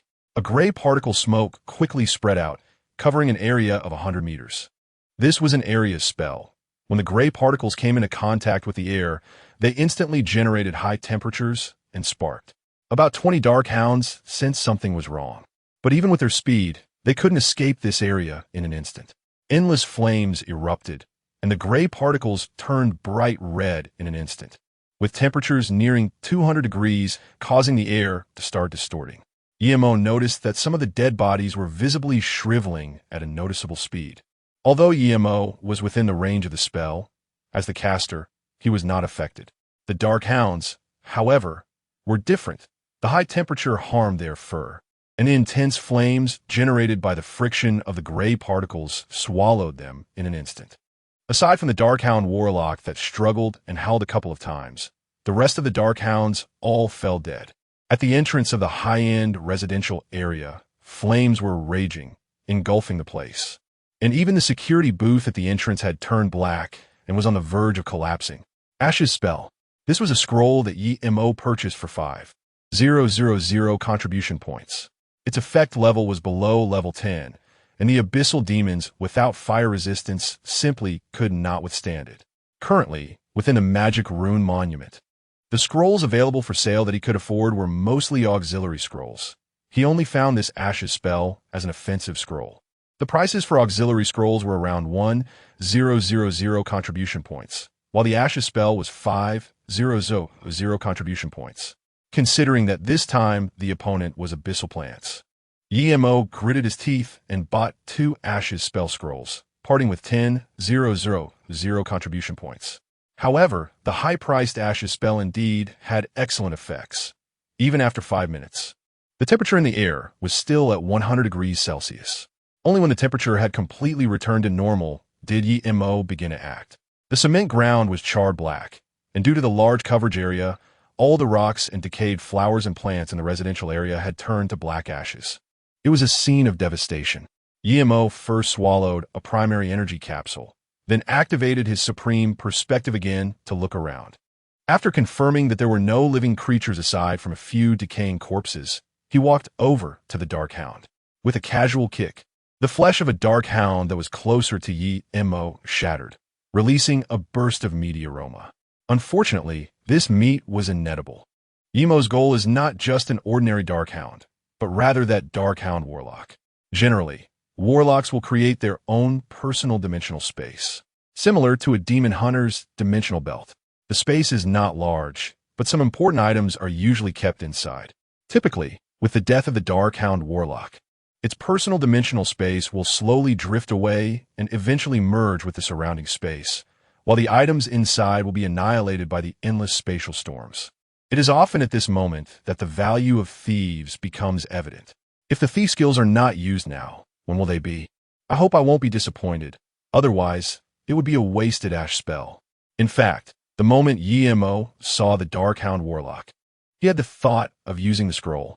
As a Warlock, his intelligence is naturally not low, and EMO also wanted to find some quite valuable abyssal items among them. Thief skills activated. EMO's palm emitted a special frequency, and, on the surface, there was no change at all. After all, no thief wants to shine while stealing. They're not like those luxurious mages whose every spell is dazzling. Whoosh! With a swift motion, he extended his hand, and it was completely silent, then struck beside the corpse of the Darkhound Warlock. There was a loud clang, and a pile of items was pulled out by EMO. This was a very weak Warlock, so its space was less than half a cubic meter. EMO took a look and found only some fresh chunks of meat covered in bloodstains. Suddenly, he paused slightly and pulled out a long, crescent-shaped tooth from the meat. He wiped the bloody tooth on his sleeve and finally saw its full appearance. Introductory alchemy and introductory inscription often involve some special materials. And after pondering for a moment, EMO arrived at an answer. The tusk of a tribal chief.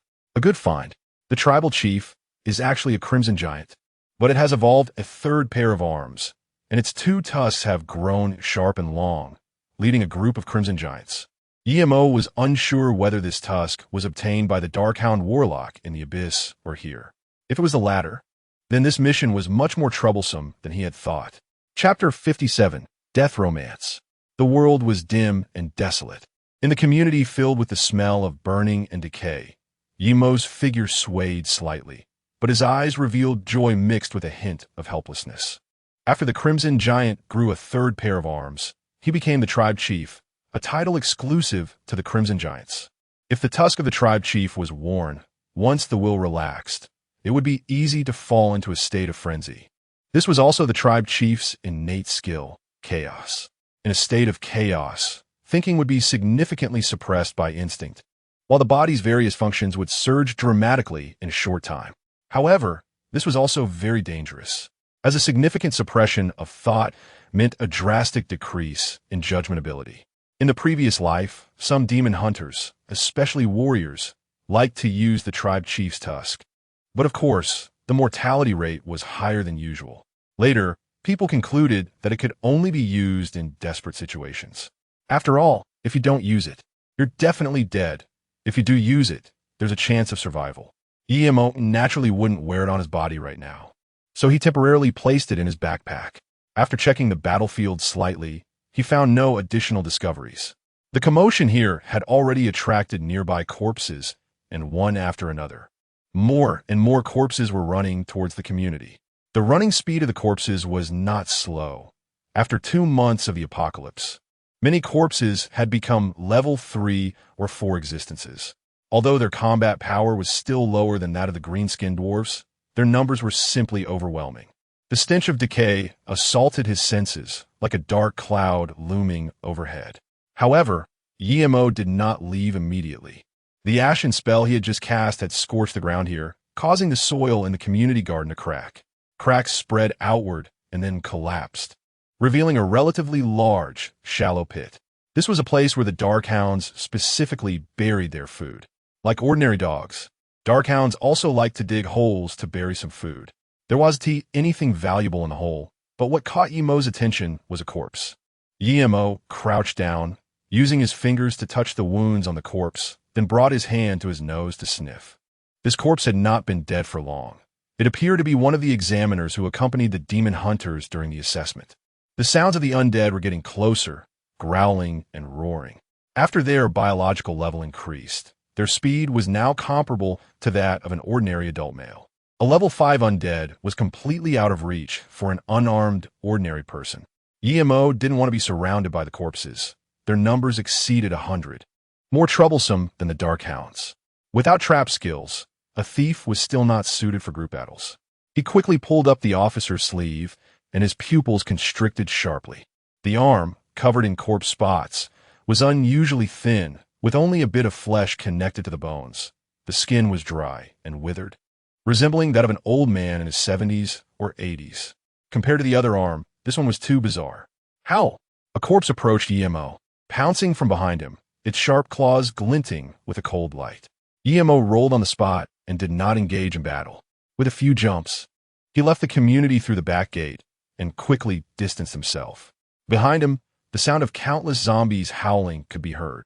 Emo found a sedan and locked himself inside, closely monitoring the surroundings. He was not far from the upscale community he had just left. The death of a soldier was not surprising.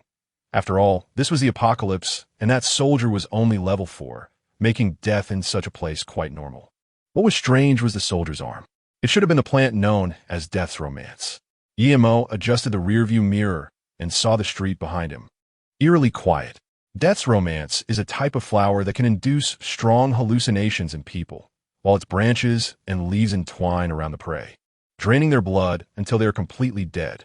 During the entire process, the flower displays a dazzling red color, and its petals emit a glow, appearing extremely beautiful and alluring. Hence the name Death's Romance. Emo estimated that the reason the corpse appeared there was likely due to the Darkhound encountering the Death Romance, with both vying for the body, ultimately resulting in the Darkhound's victory. The movement speed of abyssal plants is generally not fast, so Emo figured that the opponent must still be nearby. If he could find the Death Romance, he might discover the yet-to-sprout hunger plants. He began to quietly hide in the car, observing the surroundings through the various glass mirrors. If it was a plant like the Death Romance, then its innate trap would surely be a visual strangulation illusion-type trap. Calculating based on the Death Romance's level of 6, the trap's range should be within 5 meters. And once activated, it would expand to a 20-meter radius. The injury on his hand still throbbed, and he couldn't use his left hand with high intensity in the following process, which greatly limited Yemo's strength. He leaned back in the driver's seat, his eyes slightly narrowed. Humanity's understanding of abyssal demons was still too limited. This incident in Luchuan Town, even without the appearance of abyssal plants, was enough to annihilate 1,000 demon hunters with the presence of the sorcerer's dark hound and the potential existence of a tribal chief. Suddenly, a sharp cry for help shattered the tranquility of the area, and the corpses still wandering in the high-end community rushed towards the source of the sound. Yemo hesitated for a moment, turned the key still in the car, and the sedan sped away. It was the dead of night on the first day of the assessment, outside Luchuan Town, where a dozen armored vehicles stood ready, nearly 30 soldiers, each an elite, even all level 5 demon hunters. Meng Luo Gang stood still, his attire still clean and neat. He had a cleanliness obsession. After taking off his military cap, his hair was perfectly in place, making it hard to imagine such a person becoming a soldier. He occasionally glanced at his watch, the time passing slower than he had anticipated. Staying here felt truly torturous. He wasn't worried about what would happen to Yemo inside. After all, he had already tried to stop him, and if the other party didn't listen, it was no concern of his if they died. What he worried about was Mengzhe. Second team, please report the situation. The first day's time was nearly up, and Meng Luo Gang picked up the communicator to ask. This is the second team, reporting no issues. The death toll is within controllable limits, and the types of demons are within the intelligence parameters. They had divided the entire Luchuan Town into 4 areas, each supervised by 3 level 4 demon hunters. If any problems arose, they would report up. After all, no one knew if a new abyss demon would suddenly drop from the sky. Moreover, the highest level abyss demon in this small town would definitely not exceed level 6. Everything was within controllable limits. Their army aimed to use these existing battlefields to train top-tier demon hunters. Third team. This is the third team, reporting no anomalies. Fourth team. Silence. There was still no sound from the other side. The surrounding soldiers turned to look. 3 level 4 demon hunters, all skilled in the army, could survive even against a level 6 Crimson Giant and could notify them here, but the fourth team had completely disappeared without any sound. The night was terrifyingly quiet, with only static crackling from the intercom. Meng Luogong's heart sank, and he had a bad premonition. However, even worse things happened. This is the fifth team. We are under attack by a group of Crimson Giants. We are with several contestants. The fifth team. Wasn't this within Mengzhe's area? Mengzhe was his only relative. Nothing could happen to him. What is going on? Hang in there. I'm coming over right away. Meng Luo Gang felt a bit flustered. Ah! A scream suddenly came from the communicator, followed by a crash as the other party's communicator seemed to have fallen to the ground, losing contact. In the darkness of Luchuan Town, it was like a beast, opening its bloody maw, devouring humanity. Chapter 58. Reunion. The air was filled with a tense atmosphere. Yemo stepped on the gas, and the speed soared to over 100. The vehicle sped down the street, crushing various corpses. If that voice he heard earlier was correct, it should belong to Qiao Xiaoxue. Despite her small stature, Qiao Xiaoxue's voice was exceptionally clear and powerful, carrying a strong, penetrating quality. Within her voice, there was a sense of freedom, ideals, and dreams, which was why Yemo and many others liked her. After a brief interaction, Yemo noticed that this big star, Qiao, had some princess syndrome and a peculiar temper, although she tried hard to conceal it in front of others.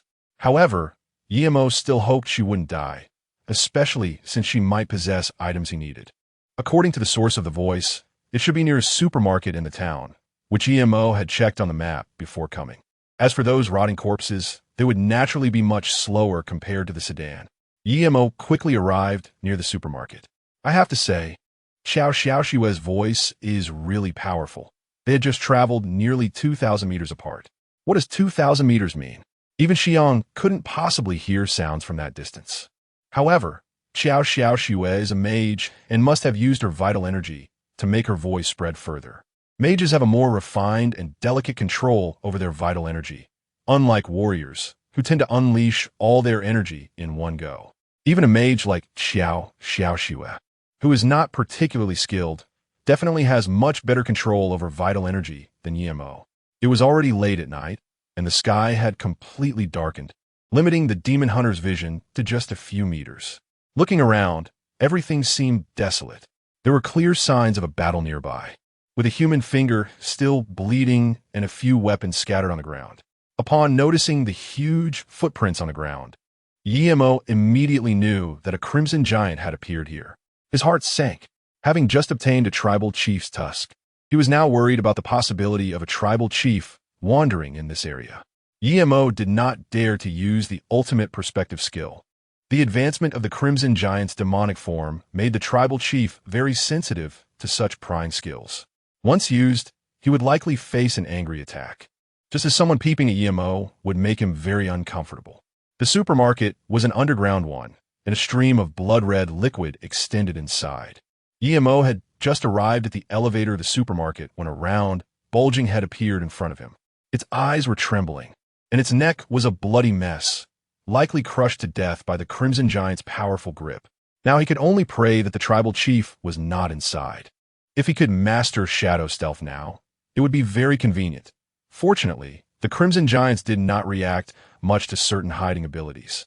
Sometimes, their eyes could barely see prey even 10 meters away, but their hearing was exceptionally sensitive, so as long as he did not make any noise, getting close to them should not be too difficult. Yemo cautiously slipped inside. 10 crimson giants surrounded the door of the supermarket storage room, their strong and powerful arms constantly pounding, with terrified and sharp screams coming from within. Fortunately, the door was very thick, and even with the strength of the crimson giants, they couldn't break it open for the time being. However, what frustrated Yemo was that there was an old-looking crimson giant with wrinkled skin, which indicated that it was quite aged, and age meant a certain level of intelligence. It seemed that the deaths of the previous people were the result of this elderly crimson giant's wisdom. Yemo walked from the supermarket and discovered no less than 10 corpses. A normal crimson giant, they were about 200 years old, which is twice that of an ordinary person. Ample time had granted them enough wisdom, often approaching that of a normal adult human. There's a saying, even a pig, if it lives for 1,000 years, can become a spirit, let alone a crimson giant. The luckiest part was that there were no tribal chiefs here. Otherwise, Yemo would have fled faster than a rabbit. The Abyss demons killed humans to gain rewards from the Abyss ruler. Of course, the Abyss ruler was their highest belief, while the Mad Lord of the first layer was their direct faith. Since a large portion of the monsters in the first layer of the Abyss worshipped the Mad Lord, it also led to them inherently containing elements of rage. Moreover, in his previous life, Yemo had heard a saying that the broader the territory, the greater the chance of genius being born within a race. So when these Abyss demons discovered Earth, it was like when people discovered the Americas back in the day. An unclaimed land is the easiest way to get rich. Bang, bang, bang. Arms were rotating, and the nearby space was relatively small, making it somewhat difficult for the Crimson Giant to exert its strength. However, if this continued, the trembling iron door would eventually be doomed. Yemo activated his ultimate perspective. In the storage room, there were a total of 5 people. 3 of them were his acquaintances, Xiao Xiaoxua, Zhou Jurui, and Meng Zhe, while the other 2 appeared to be officers. They were set up by the elderly Crimson Giant, resulting in at least 20 demon hunters and 1 officer dead in this area. There were 12 Crimson Giants, and their highest level was estimated to be no more than level 7. Yemo took a few steps back and quietly took out the half bottle of Roland poison. Since he couldn't use the archer's quiver, he didn't carry many arrows, only 10. He had used 2 against the Dark Hounds, leaving him with 8 now. However, that was more than enough. Yemo estimated that he could at most take down 2 more Crimson Giants. He furrowed his brows and aimed his bow and arrow at the elderly Crimson Giant. Whoosh! The arrow flew through the shelves. The elderly Crimson Giant suddenly let out a tragic scream. It was already very old, and although it was wearing a leather outfit, Yemo directly hit its head. The neurotoxin instantly permeated its brain, causing it to fall to the ground dead. The other Crimson Giants were momentarily stunned, before quickly reacting. In their anger, flames erupted from their bodies. EMO quickly shot another arrow, then took out a flying blade and charged forward. However, facing the Crimson Giant was much more challenging than facing the Darkhounds. The space here was not too large, with various shelves messily toppled on the ground, making it difficult for the Crimson Giant to move. Of course, the most important thing was that the angry Crimson Giant would not run away. Yi Mafei leaped up. As a thief, he had always felt that he was playing the role of a warrior. Using the 7-star step, he skillfully dodged a wave of flames, and the flying blade in his hand slashed down. The blade struck the arm of a giant crimson creature, directly severing it with a double hit. Roar! The Crimson Giant was enraged, but unfortunately, it suddenly lifted 4 arms struck against the ceiling, causing cement to rain down. Such a space made it difficult for them to move freely. Swish! EMO was skillful and at ease. The best way to deal with the Crimson Giant was to use the 7-star step to engage in close combat. The enraged and irrational Crimson Giant would not notice that its 4 arms often struck its own body. Bang! His level unexpectedly rose to level 7. He frowned as he looked at the corpse of the elderly Crimson Giant, only to realize that it was actually a level 10 Crimson Giant. Due to its old age and declining physical condition, EMO had not noticed it before. This was a pleasant surprise. The deformed door of the storage room finally opened, and an officer peeked out. When he saw the corpses on the ground and EMO, his eyes were filled with shock. One person had killed a dozen Crimson Giants? Soon after, Xiao Xiaoxue and a few others also came out. Upon seeing EMO, all 3 showed expressions of astonishment. Meng Zhi stared at EMO, unable to believe that he had once again been saved by him. As for Xiao Xiaoxue, there was a hint of relief on her otherwise disheveled face. Zhou Jirui's eyes were mostly filled with joy. Brother Yi, Zhou Jirui was about to greet him when EMO suddenly raised his hand, signaling him to remain silent. Rumbling, the ground nearby began to shake violently. Something was about to emerge. Chapter 59. The Great Purge. The tremors alerted EMO to the activation of a trap skill. Death's romantic visual strangulation. This was a trap skill with a 20-meter area of effect. Once ensnared, one could only escape by relying on sheer willpower. With such a commotion, EMO estimated that someone had already triggered this trap.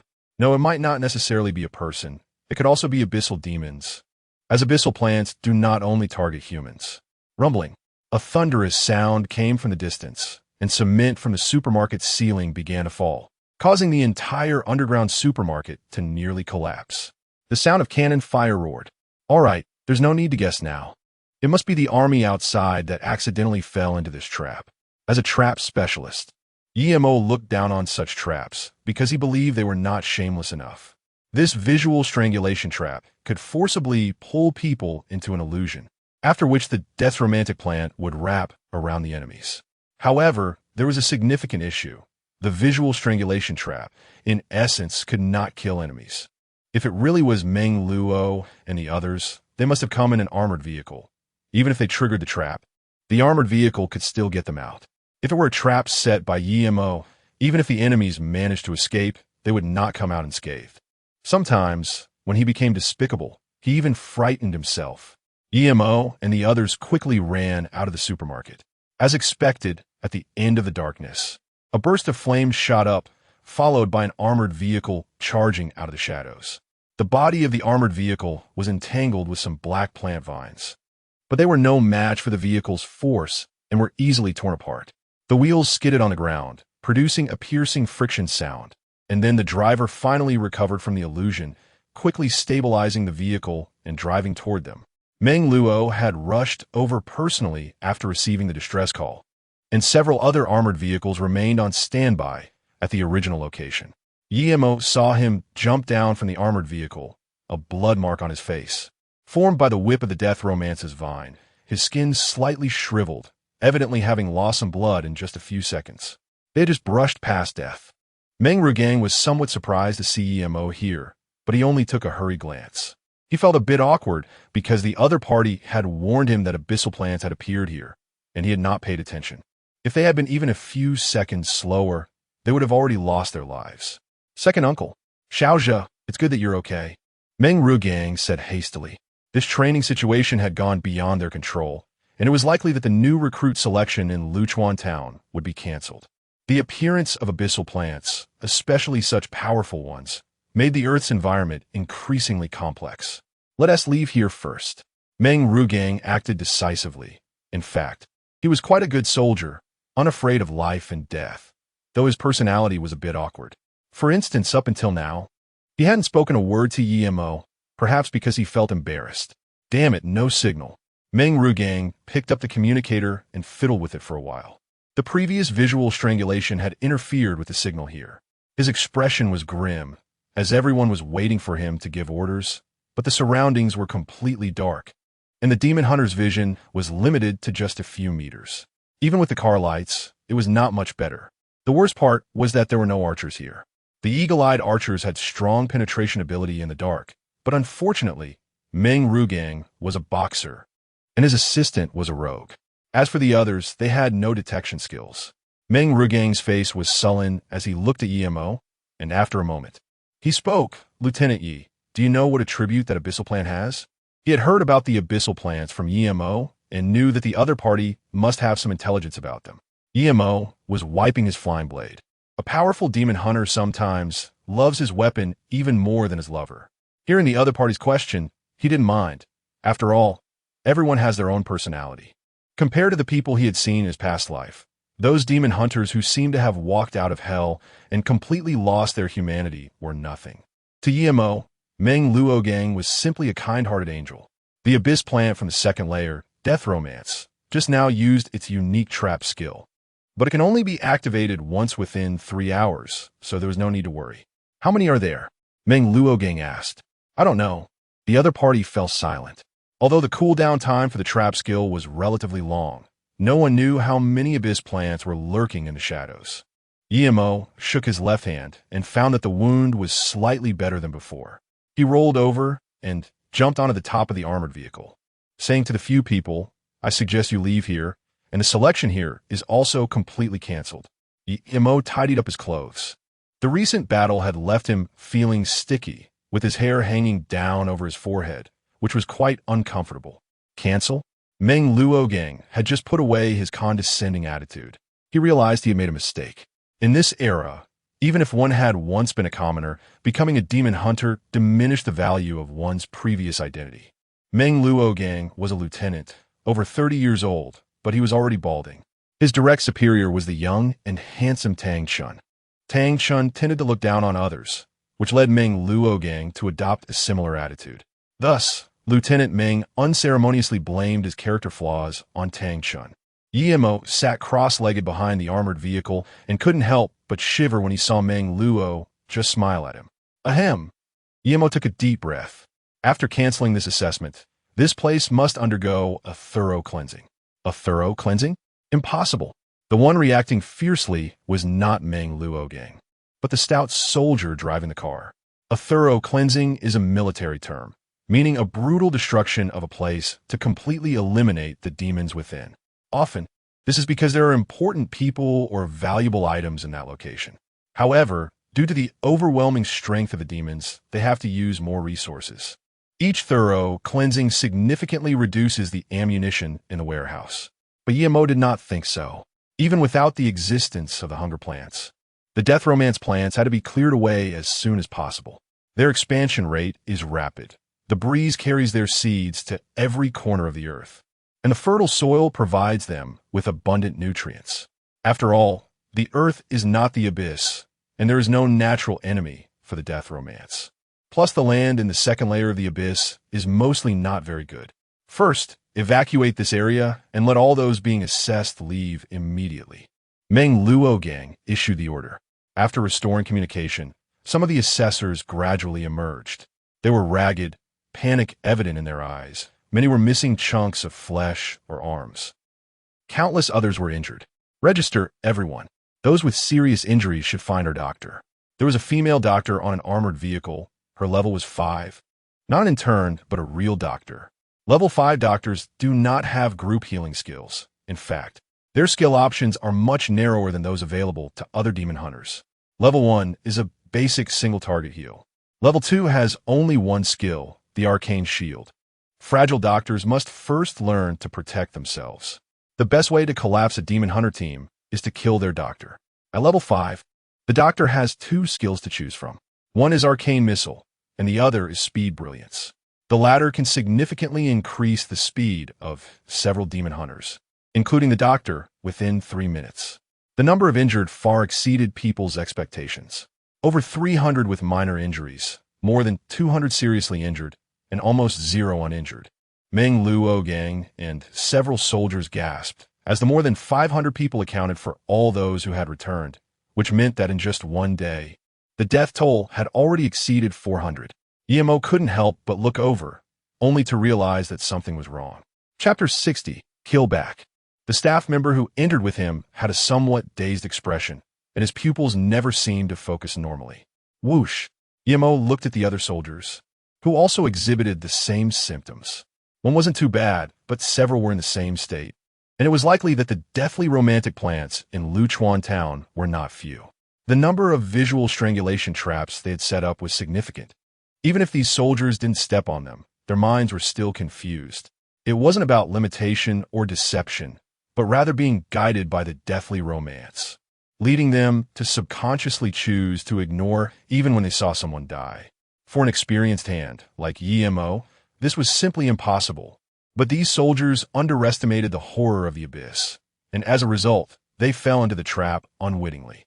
As for those hunters led by their consciousness, they all died. Where are you? I'm asking you. Where are the people I entrusted to you?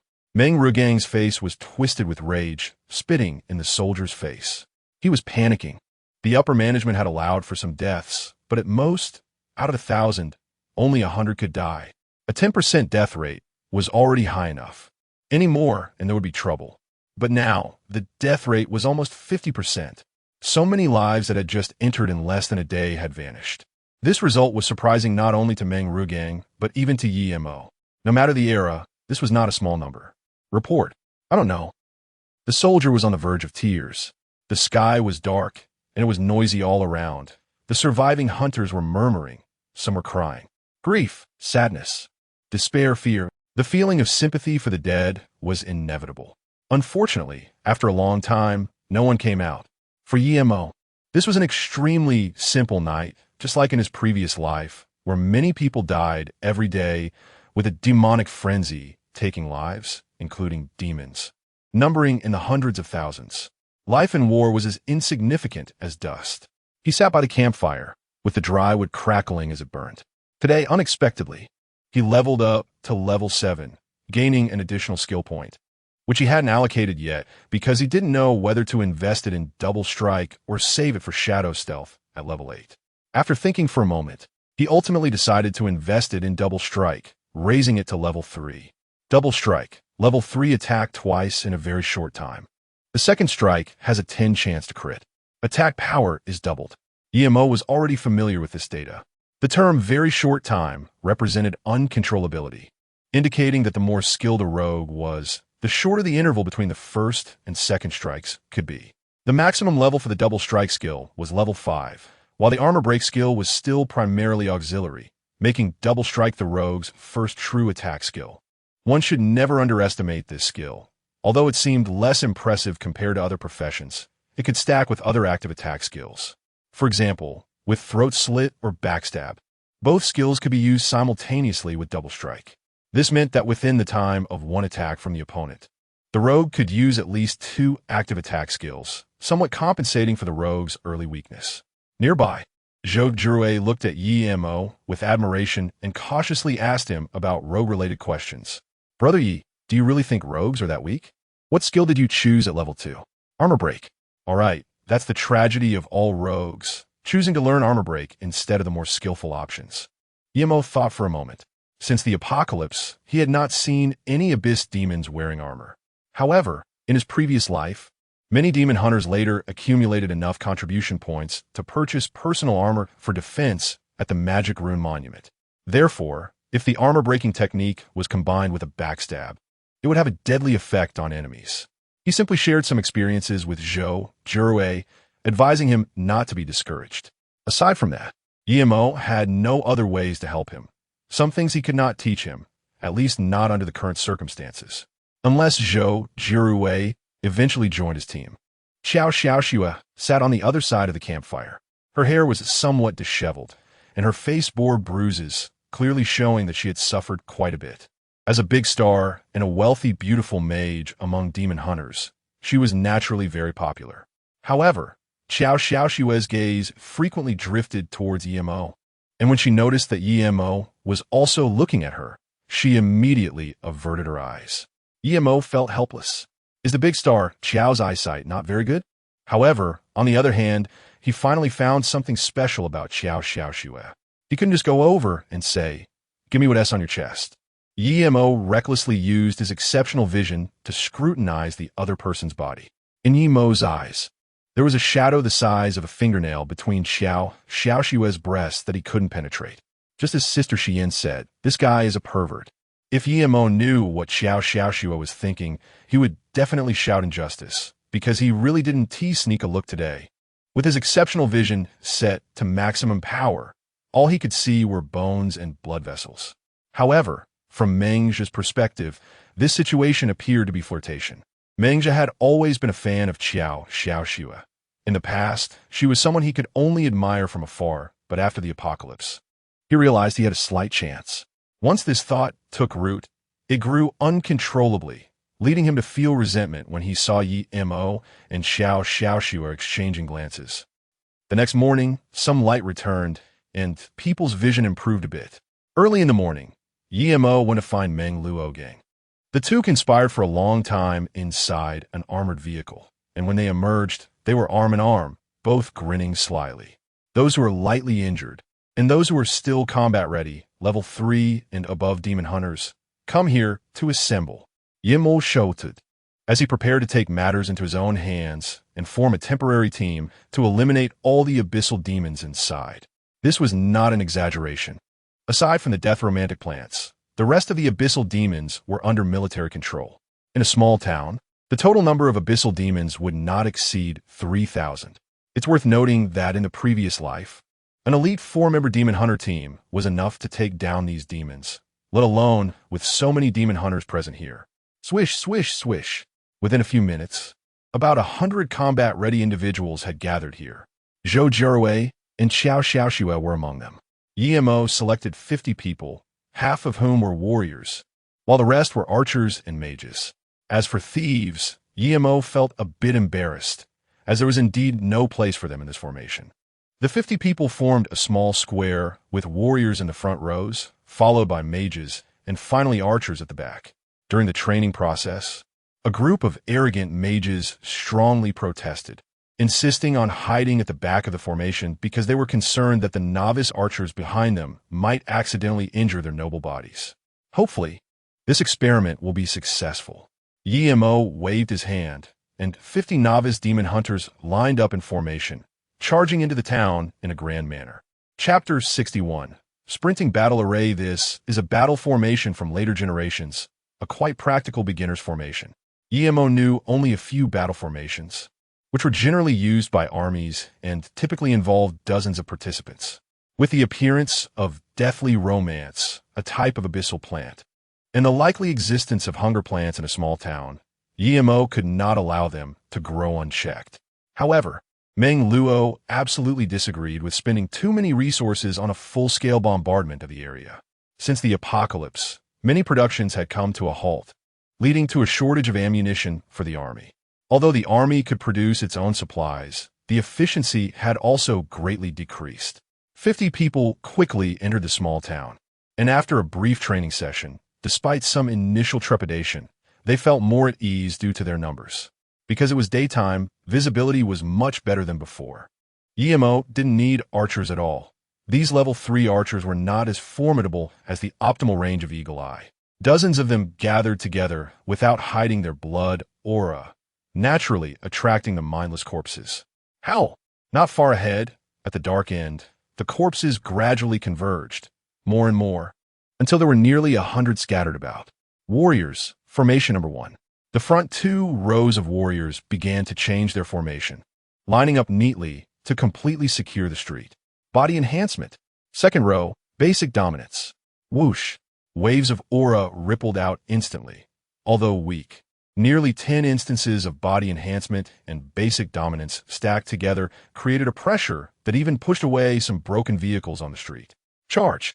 Behind the two warriors, a mage followed. Arcane shield. Whoosh, whoosh, whoosh.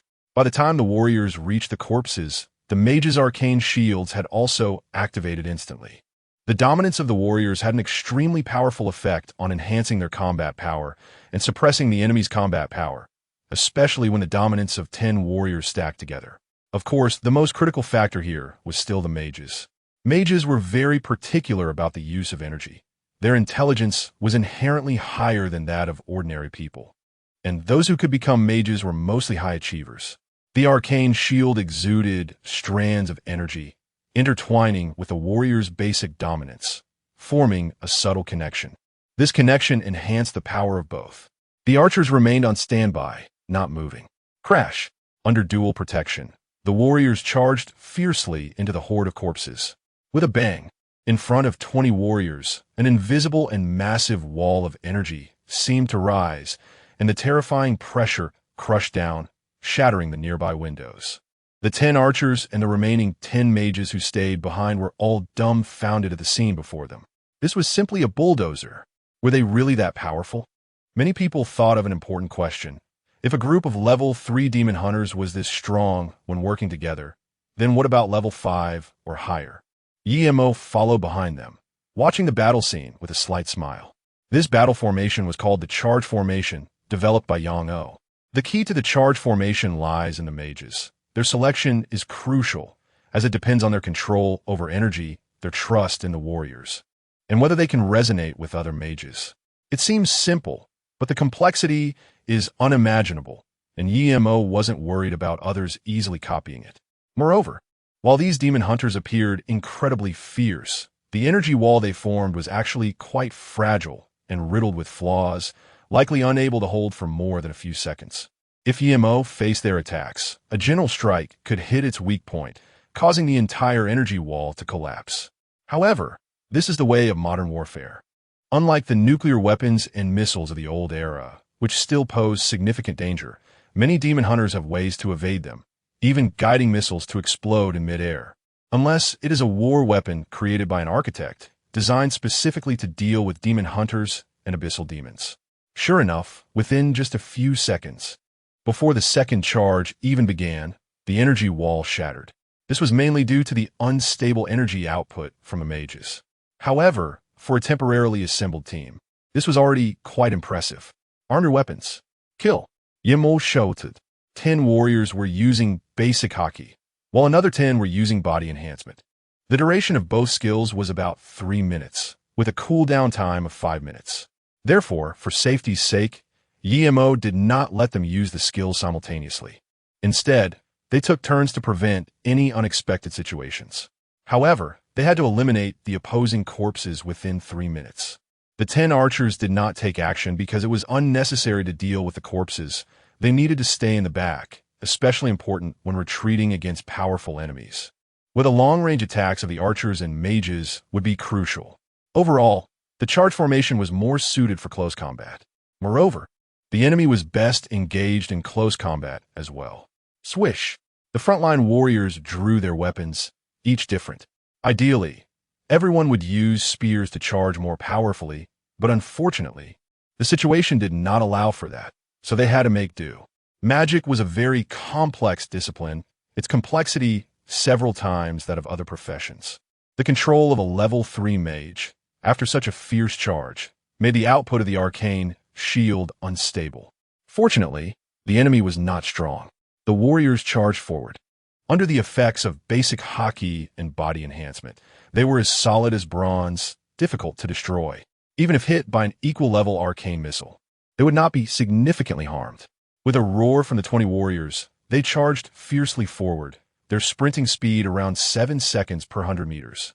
The powerful impact, combined with their weapons, pierced through the corpses one by one. It was a one-sided slaughter. One side coordinated well, while the other acted purely on instinct, resulting in an overwhelming defeat. Soon, over 100 corpses were killed within 3 minutes. Yemo killed a few undead corpses that charged in from the side, then shouted, "Reform the formation." Most of the warriors had simple minds, but there were also decisive ones, some even smarter than the mages. Who would have thought we were this strong? Indeed, just now I felt like I could do anything. The demon hunters were discussing among themselves, especially the warriors at the front, who felt the most deeply. At that moment, they realized they were not fighting alone. The sky was nearing noon, although dim. At least the demon hunters could see clearly around them.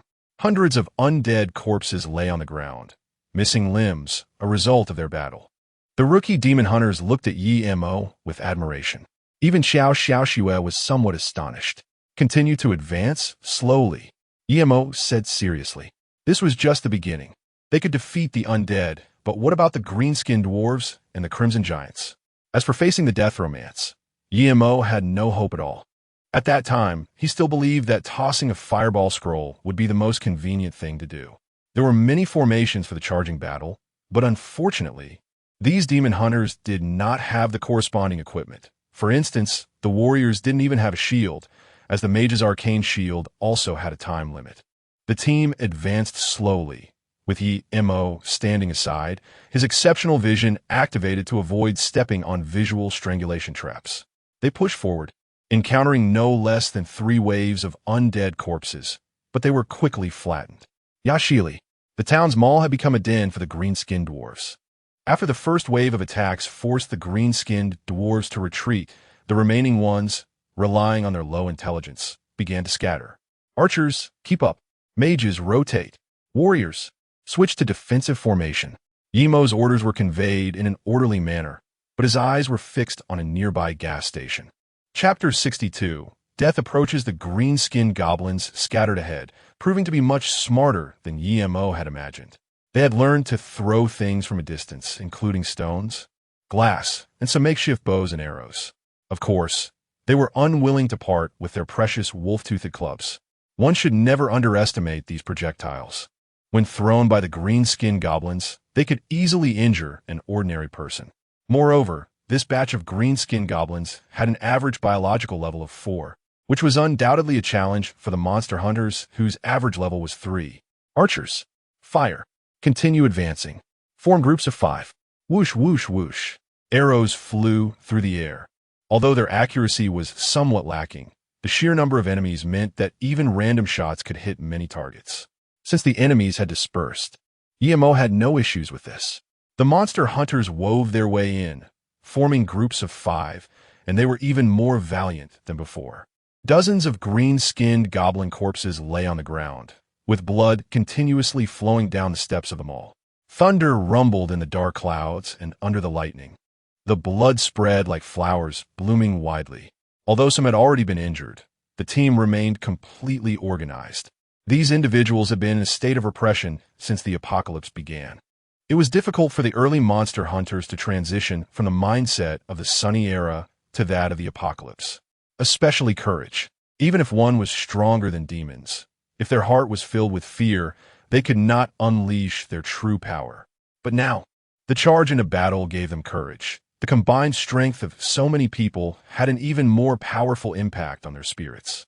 Unfortunately, there were no warriors who had chosen the skill Braveheart at level 2 here.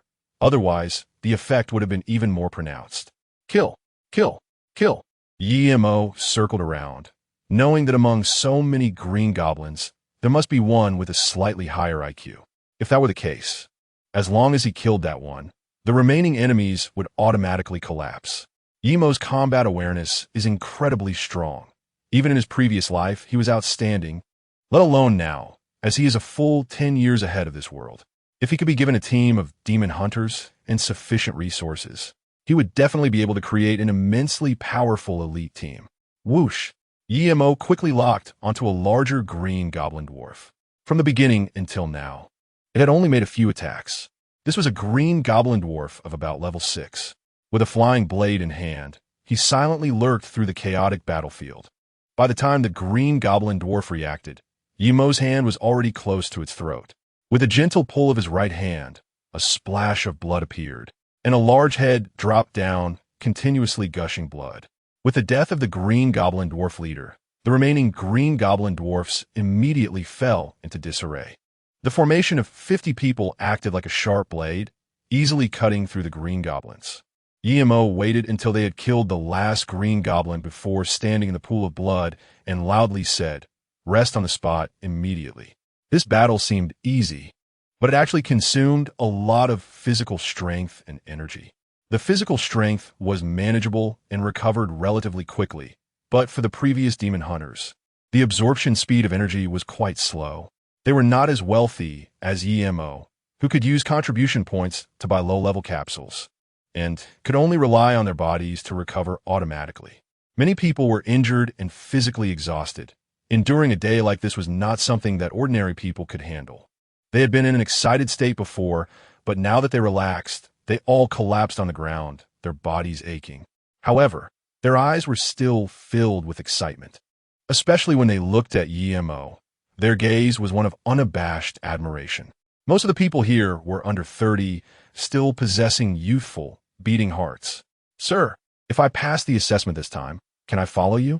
A young man in his 20s, covered in blood, with sweat blurring his eyes, wiped them vigorously, his gaze firm. "Wait, ye sir is a second lieutenant. I heard that only lieutenants have the qualification to lead a team." "What? No way." The crowd began to discuss among themselves, and Emo didn't say much. His gaze was focused on the surroundings. The movement speed of the abyss plants was generally slow, but the concealment of the death romance was very good. Emo didn't know if the seeds of the hunger plants had come along, but if the death romance were to spread, it would be quite a trouble. The perfect perspective looked around, its penetrating power even allowing Emo to see what was inside the soil. The surroundings were still empty. However, Emo believed that the death romance had killed so many demon hunters before, definitely out of the need for evolution. Otherwise, it wouldn't take such a huge risk. Now that so many demon hunters were gathered here, he didn't believe the other side wouldn't be tempted. Although there was some low-level intelligence, instinct still outweighed intelligence. Emo didn't know how many abyssal plants there were, but he roughly estimated there should be 4, and their biological level would not exceed level 7. Engaging in a struggle with abyssal plants of the same level was an unwise choice, especially since the most feared attacks in a sprint formation were those of the entangling type. Formations and combat techniques are the crystallization of human wisdom. In a few years, this method of combat will be widely applied in the military. The sky darkened again, and some luminous insects flew in swarms in the night sky. These were glowworms from the first layer of the abyss, similar to fireflies on Earth, but they had slight toxins. As long as they weren't attacked, it was fine. A group of glowworms passed through the sky, colorful and varied, creating what looked like a bridge over the ruins. Everyone was very tired, and after eating some rations distributed by the army, they gradually fell asleep, snoring softly. In fact, this was very dangerous in the wild. Emo never allowed himself to fall into a deep sleep.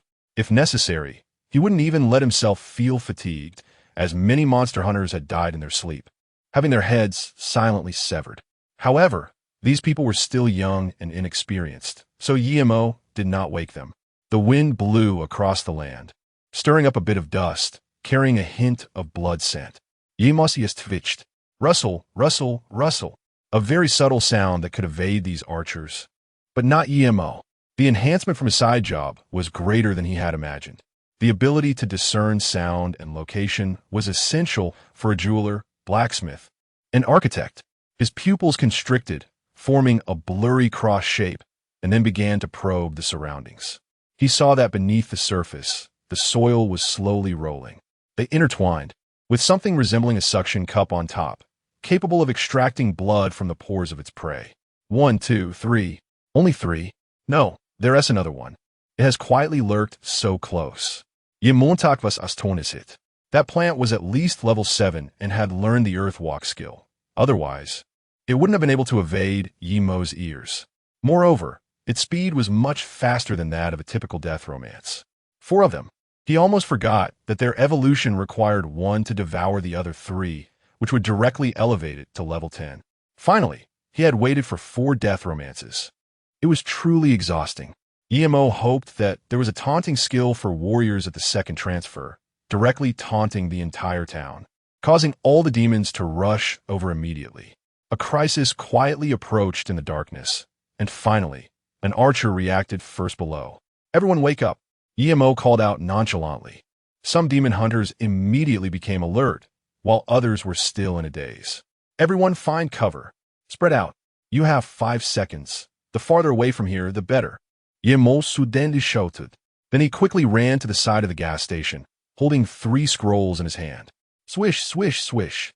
At that moment, under the terrified gaze of the crowd, black branches pierced through the ground. EMO grinned. With a flick of his wrist, a scroll shattered. The first one, Chapter 63, Explosion.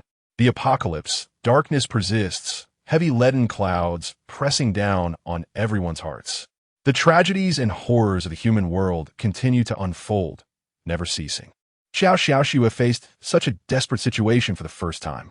Dozens of black vines, as thick as an adult's wrist, suddenly broke through the thick soil and hard cement ground, shooting up into the sky. Each black vine was 10 meters long, with a few scattered leaves. Yet as the leaves trembled, they emitted a sound similar to a mouse's screech. This was indeed not a pleasant plant.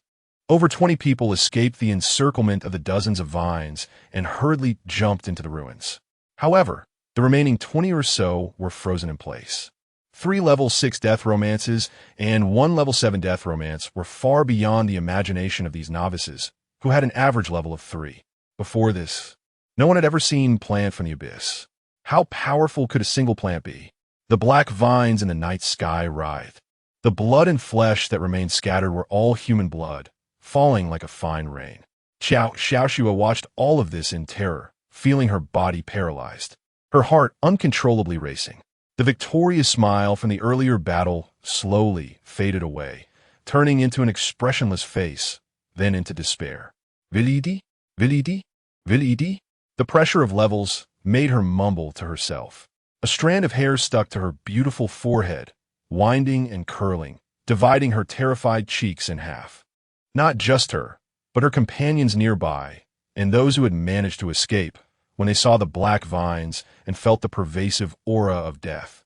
The noise abruptly ceased. Is there still hope? They had never experienced this feeling, an uncontrollable death spreading from within.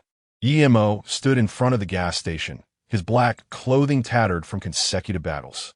There was a hint of fatigue between his brows, but his pupils shone brightly. With the strength of these few death romances, setting up a visual strangulation trap would take at least half an hour, so they couldn't set it up here. Moreover, with the supreme perspective at such a close distance, one could easily spot the traps. The reason Xiaoxue and the others felt fear and stood frozen in place was due to the immense level difference between them and the death romances, as well as the inherent illusion abilities of the death romances themselves, which constantly spread an emotion-enhancing substance. Thus, the fear in Xiao's mind was infinitely amplified, leading to despair.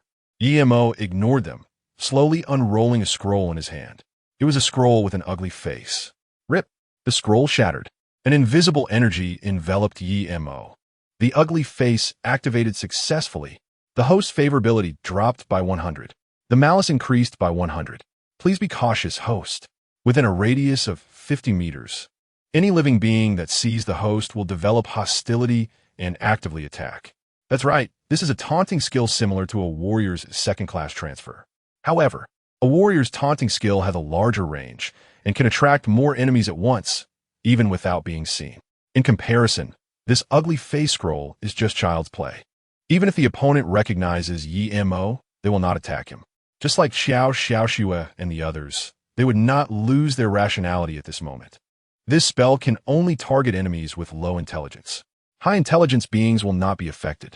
The death romance vines suddenly paused in midair, and after sensing the malice and taunt released by EMO, dozens of vines turned toward him simultaneously. EMO's exceptional perception was always on, searching on death romance. This abyssal plant primarily consisted of vines, with a main body that was merely an oval sphere the size of an egg, allowing it to maneuver through the soil. In fact, compared to other abyssal plants, death romance had a relatively fast movement speed. EMO had seen many abyssal plants that could only move a few meters over the course of several years. However, those types of abyssal plants were massive in size. And when one plant extended and slowly grew, it could turn into a forest, making it more dangerous than the smaller death romance. Director Yi, run quickly. Be careful. Was he sacrificing himself to let everyone escape? Xiao Xiaoxue was stunned. Everyone felt a bit of a lump in their throats. No one believed that anyone could survive such an attack. The overwhelming black vines descended, blood scattered like rain, and under those vines, countless lives were buried. The thick smell of blood spread farther and farther, attracting many corpses in the town to howl. Director Yi, a mage who'd been kicked by Yi Mo, shouted loudly, his voice hoarse. Huh? What do you want? If Yi Mo knew their thoughts, he would certainly be speechless. He wasn't that noble, okay? He was just after experience points and task rewards, and he had anticipated this level of danger long ago, even preparing for it. After all, he was a man who had been chased by trolls. How could he be afraid of such a small scene? Swish! 3 black vines flew towards him at high speed. They were fast, about twice the sprinting speed of an average person, and even more agile. Clang! Yi Mo gripped the flying blade tightly and retreated backwards. In an instant, 3 vine-like tendrils shot towards him, appearing to freeze momentarily under his powerful dynamic vision. The dagger slashed through. Double strike. The immense force capable of shattering rock directly severed one of the tendrils. Immediately after, a second tendril lunged toward his throat. Yi Mo twisted his head, and with his other hand, accurately struck the tendril with a regular dagger, causing its trajectory to deviate and narrowly grazing his neck. His left hand was still injured, and the massive impact sent a sharp pain through his wrist. After the strike, the dagger slipped from his grasp. The last tendril was unavoidable. Yi Mo took the hit directly on his right arm. Thud! The intense pain radiating from his arm made him frown slightly, and a spray of blood erupted. However, Yi Mo used the momentum to retreat inside the gas station. His pupils remained in a blurred star shape. The main body of the underground death romance was moving slowly. Its tendrils were about 10 meters long, so to attack Yi Mo, they had to advance. Their usual hunting method involved traps, but this time, eager to evolve and devour their opponent, they struck without hesitation. Closer. Yi Mo smiled faintly, the corners of his mouth still stained with crimson blood. Second one. Tier. Low-level fire resistance activated successfully. The host's immunity to flames has doubled within 3 minutes. Whoosh, whoosh, whoosh. At that moment, one vine after another broke through the walls of the gas station, piercing through. The sound of the wind howled. Yi Mo's expression remained unchanged. The third one. The scroll shattered. This was the last scroll worth 5,000 contribution points, the Ashes technique. According to calculations, there shouldn't be any mistakes. Since he was the caster, the Ashes technique wouldn't harm Yi Mo unless he foolishly removed his protection. So he only needed to deal with the flames of the gas station. The Ashes technique was successfully used. Unfortunately, it was too late. The high temperature directly ignited the gasoline inside the gas station, followed by a second explosion of gray particles. Boom! Xiao Xiaoxue, like everyone else, stared blankly at the gas station. A small mushroom cloud rose from the ground. In that moment, the sea of fire soared, and for an instant, it seemed that the surroundings had lost their sound. A few seconds later, the violent explosion sounds followed one after another, creating powerful air currents due to the temperature difference in a small area. Dust filled the sky, rising slowly, then suddenly began to swirl wildly. Nearby houses had their windows shattered one by one, and cars that were still intact emitted piercing cries before being directly overturned by the air currents. Chapter 64. Like a god descending to the mortal realm, the flames were still spreading, and amidst the soaring and dense blood-red flames, the gas station collapsed with a roar. Everyone's hearts tightened. Is Officer Yi still alive? Someone whispered. The flames illuminated his face, young and tender, yet covered in wounds. He must still be alive. Xiao Xiaoxue said firmly. Even she didn't know why, at this moment, she was filled with immense anticipation that he could walk out of the sea of fire. 3 times. Including this time, Yi Mo had saved her 3 times. Her gaze was filled with pain, stripping away the superficial glamour. This was the most sincere emotion. Suddenly, Xiao Xiaoxue's pupils constricted. From the sea of fire, a figure staggered out.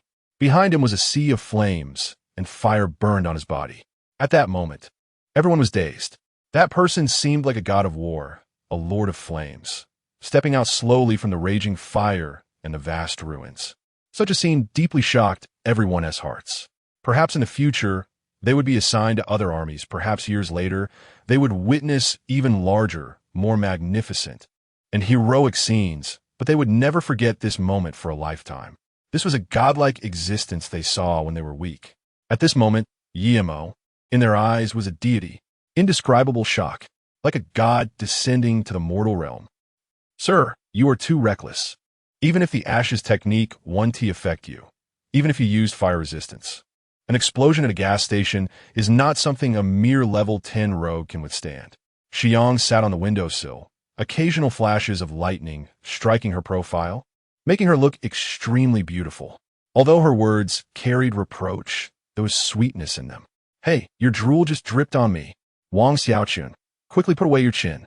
Yemo was wrapped in bandages from head to toe, unable to move, with only his two eyes exposed, rolling around chaotically.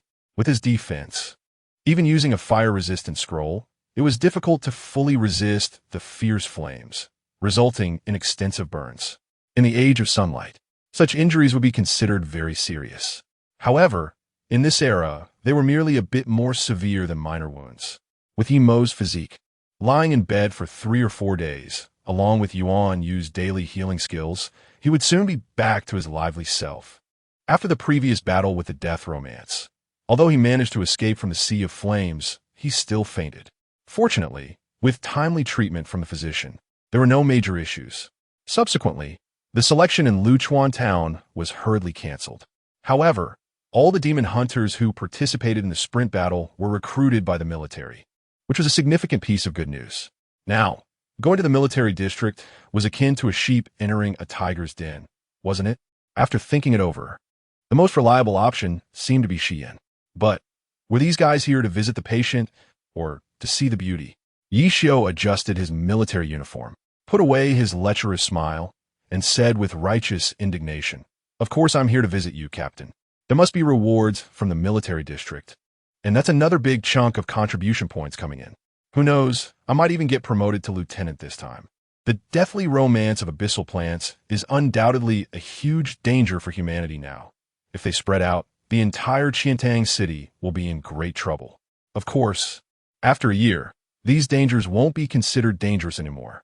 The house was a bit cramped, with several big men squeezed together, feeling somewhat crowded. Above, something was pressing down. Yuan Yu was casting healing magic while saying, without looking up, "What? That's impossible. Such a great achievement is enough to be promoted to lieutenant." Yi Xiu and the others were taken aback. The information I received from an old comrade indicated that this time's operation not only had no merit, but also came with faults. The captain had entered the assessment area without reason, disturbing the order of the examination, and then organized the demon hunters to attack Luchuan town, which added to his crimes. It was already fortunate that he wasn't demoted. Lieutenant Meng Luo was also penalized with a month's worth of supplies deducted due to the high number of casualties at the assessment site. After speaking, Yuan Yu looked at Yi Mo oddly and asked, "Captain, did you offend someone?" Under General Zhang Yu, the army is divided into 3 factions. One faction is led by General Changge, who is your direct superior and shouldn't make things difficult for you. The second faction is led by General Lin Hui, who has always been at odds with General Changge. The third faction consists of government personnel who have recently joined the army. Yuan Yu's analysis was thorough. However, Yi Mo sneered inwardly. He had not offended anyone, just the biggest one. Suppression? If there is suppression, then so be it. After all, he didn't lack those contribution points. Moreover, with the supplies he currently had, it would be a challenge to train a 100-person team, let alone 1,000. Yi Mo looked at Ma Chaowei, who was standing straight. Only his expression was serious.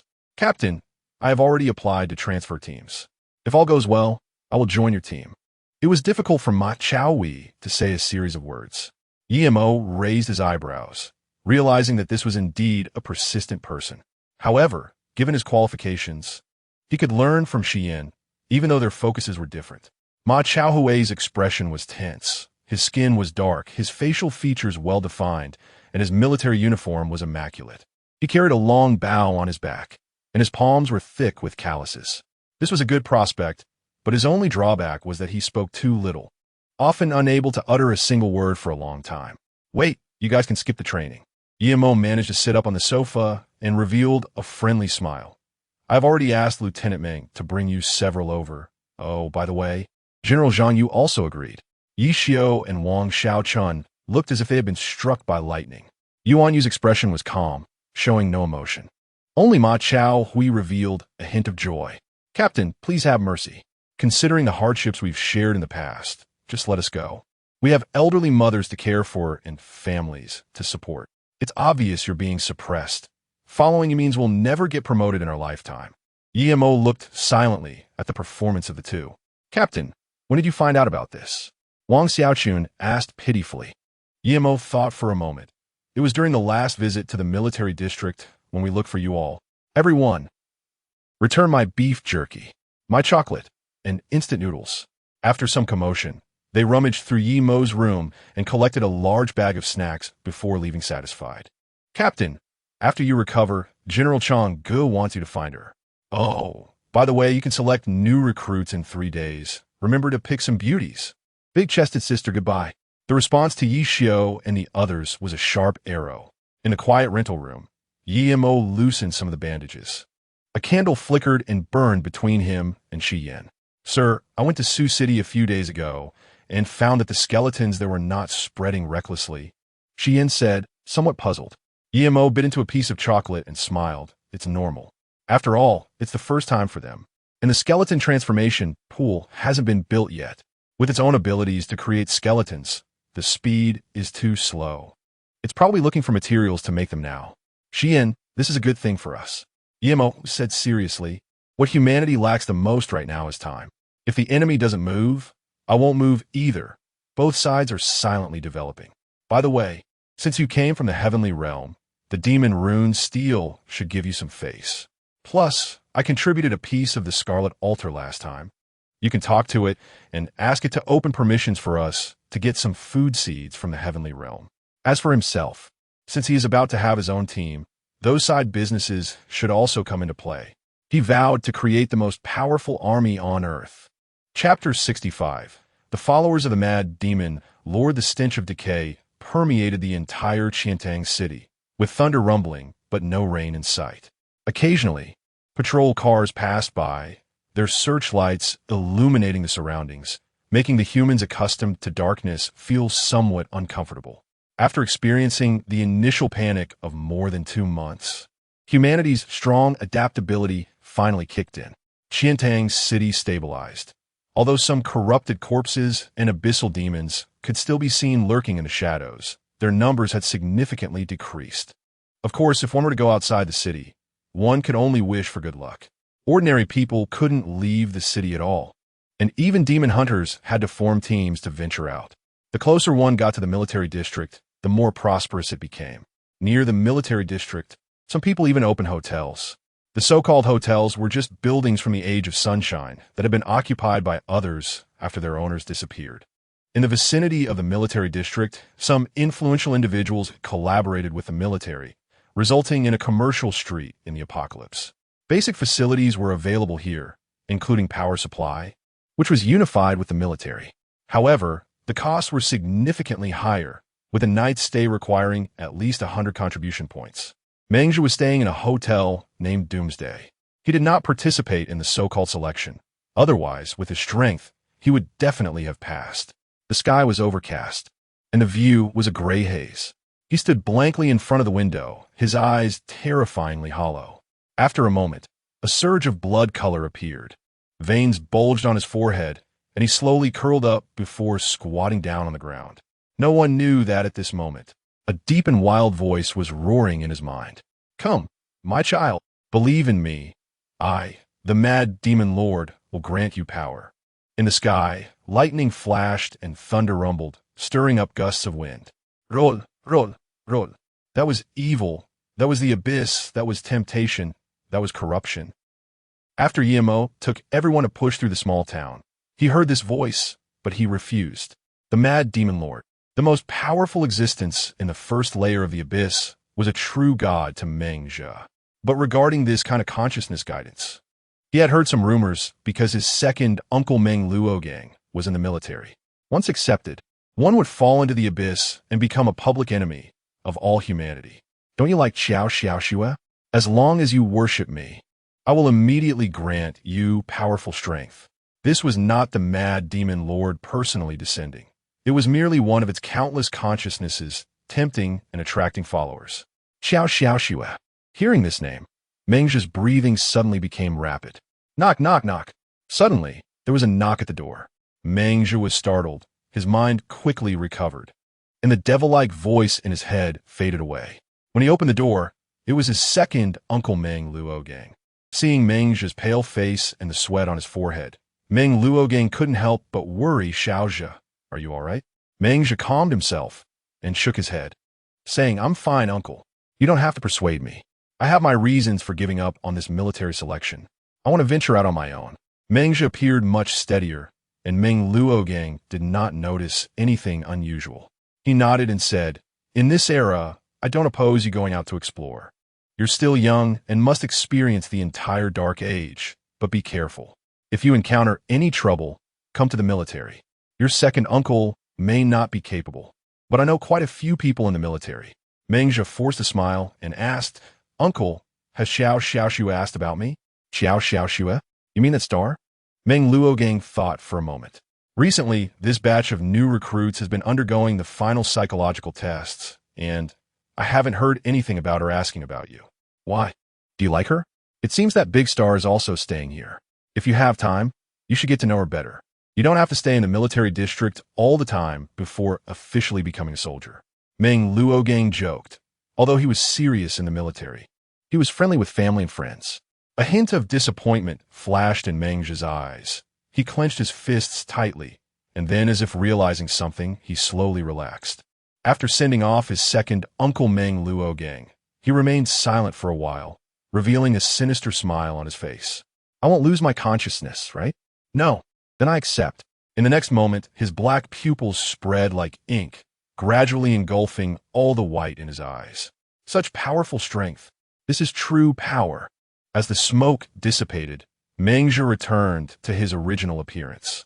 He looked at himself in the mirror, and he looked exactly the same as before, with no change in consciousness. Only now, he would be an enemy of humanity. His heart would be loyal to the abyss, worshipping the mad demon lord. Of course, his camp belonged to the abyss dominator. But gaining such powerful strength in a short time really comes without a cost. In the manager's office of the Doomsday Hotel, two men sat facing each other. Manager Wang, I think the girl who came into your hotel recently is not bad. She seems to be that big star, Xiao Xiao Xue. A fat man spoke, his clothing clean and tidy. In this era, being well-dressed meant that the person was a demon hunter, and their strength was definitely not weak. Wang Zhuqiang picked up a glass of red wine. You fancy that girl? Old Chun, I must warn you, most of the people who have checked in recently are from the military selection. Don't cause me any big trouble. The overweight Chunda poured himself a glass of red wine, tasted it, and smiled. This business isn't your first time doing it. You know that these are what those officials want to vent their desires, not me. 2,000 contribution points. Wang Zhuqiang rubbed the large gold ring on his thumb, contemplating for a moment. 2,000?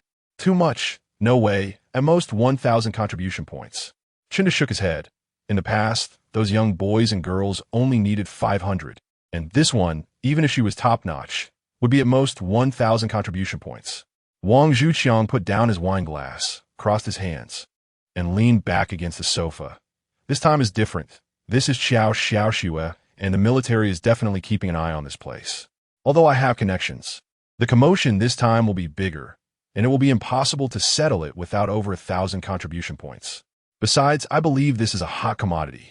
Once you flip it, you can probably sell it for 3,000 contribution points, making more than I do. The overweight Chunda hesitated for a while and said, all right, deal. Pay half of the contribution points first. After I get it, I'll pay the other half, but we agreed that you must help me settle things with the military. No problem. Happy cooperation. This is the key to Xiao Xue's room. I've heard the other party is a mage, so you need to be careful and avoid making any noise, Wang Zhuqiang said in a low voice. Chunda left the room silently with a smile. He was a thief who wasn't a good person even before the apocalypse, and now engaging in such activities was natural for him. The sky was still somewhat bright, and Chinda didn't plan to act now. Waiting until midnight was the best time. He checked his surroundings and confirmed that no one was following him before hurriedly turning into an alley, in a place unknown to others. His pupils and sclera turned pitch black. These are the followers of the Mad Lord. How? Someone asked in a low voice from the darkness. A newcomer. The organization has many rules that must be followed, and also, you must not expose yourself. Otherwise, we all die. Opposite him, under the black robe, Mengji's face was pale and eerie, with pure black eyes like an abyss. Chapter 66. Danger in October. Qiantang City should have been sunny, with a gentle breeze. But now, when people looked up, they saw only death and fear. Occasionally, lightning illuminated a haggard and twisted city, and even the bustling center couldn't hide the desolation. The thunder tonight was particularly loud. In a room on the 12th floor of the Apocalypse Hotel, Xiao Xiaoxue was lying on the bed, bored and holding a pillow. The lights flickered due to unstable voltage, seemingly in sync with the thunder outside.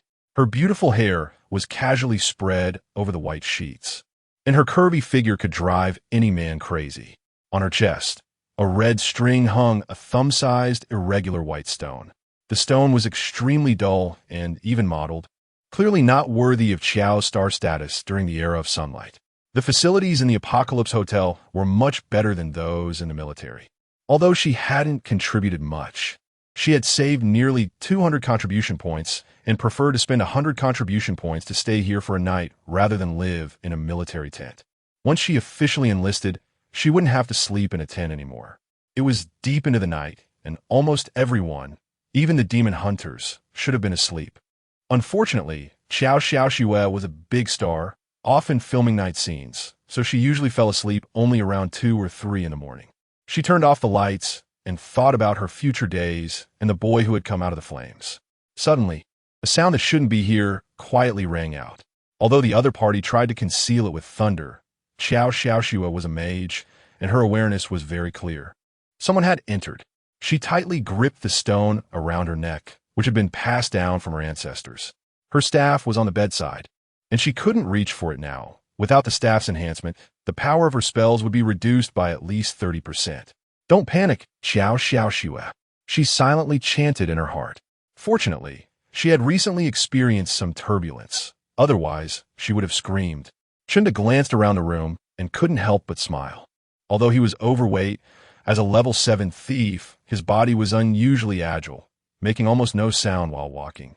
The girl's room had a unique fragrance, and his eyes brightened. This was a good catch.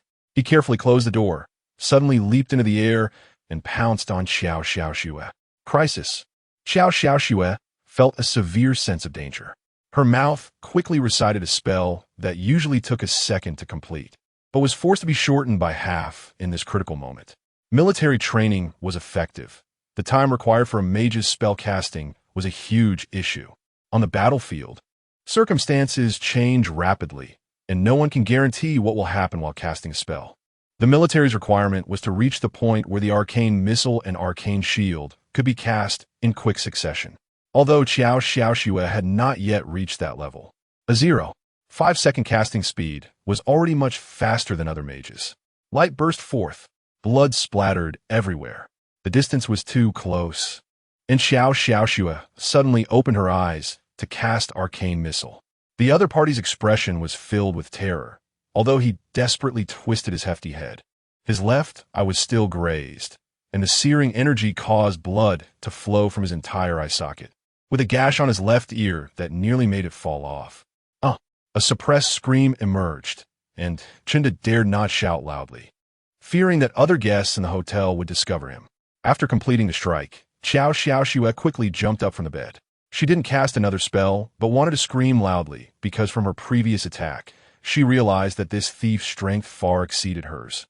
Evident from his resistance to the arcane missile, a mage's voice, shouted with vital energy, could definitely wake everyone in the hotel. Unfortunately, the next moment, Xiao Xiaoxue suddenly discovered that no matter how wide she opened her mouth or how hard she tried, her voice wouldn't come out. Silence spell. Chunda covered his bleeding eye with one hand while grabbing Xiaoshue's hair with the other, pressing her firmly down onto the bed. The pain from her hair being pulled was excruciating, but her voice remained trapped in her throat. "You filthy bitch! How dare you injure me?" Chunda was furious. His overweight body made the bed creak. He originally wanted to let her go cleanly, but now he decided to have his fun first. Tears filled Xiaoshue's eyes as she struggled desperately. A mute mage was no different from an ordinary person, especially since she was a woman. Taking advantage of his inattention, she bit down hard on Chunda's palm. Shen dues grippe luzund. Xiaoshue ran frantically towards the door. It was only a few steps away, just a few steps, and she could leave the room. "You dare to bite me." Chunda's hefty hand once again caught Xiaoshue, then pressed her head and slammed it against the wall. A dull thud echoed. A red blood mark immediately appeared on the white wall. "Help me. Can someone save me?" Her limbs began to weaken, and the other party seemed to have used something. At this moment, she couldn't even mobilize her vital energy. Her pupils dilated, and her hands and feet flailed helplessly, trying to grasp something, but the other party simply lifted her into the air. Woo-woo. Tears streamed down her face, and her clothes were more than half torn, exposing a glimpse of her snowy white shoulder and flat abdomen.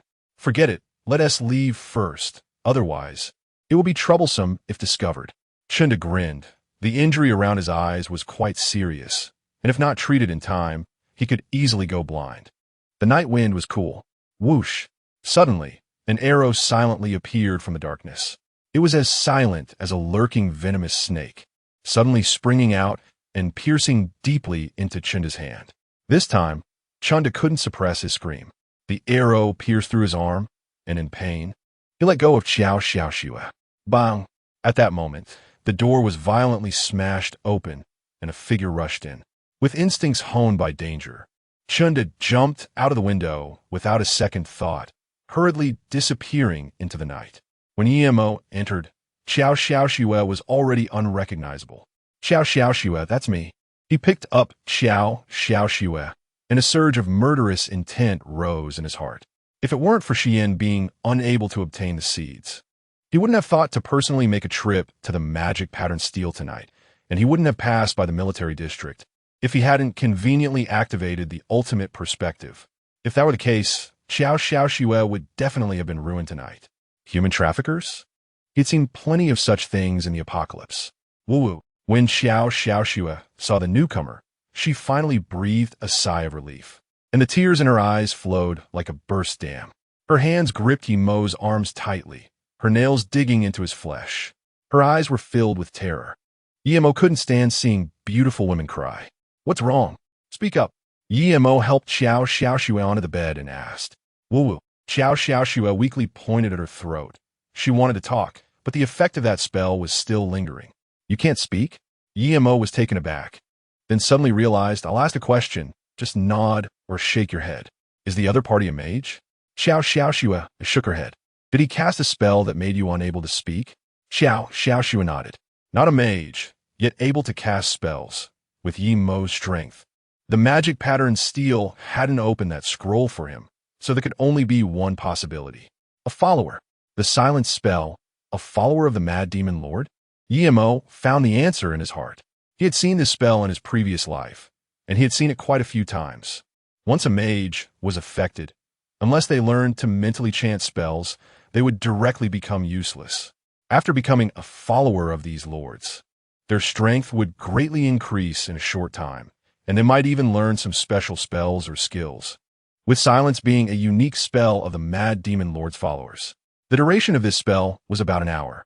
After Yemo comforted Xiaoshue to sleep, he waited for the police to arrive, led by a familiar face, Zhang Hucheng, the director Yemo had saved.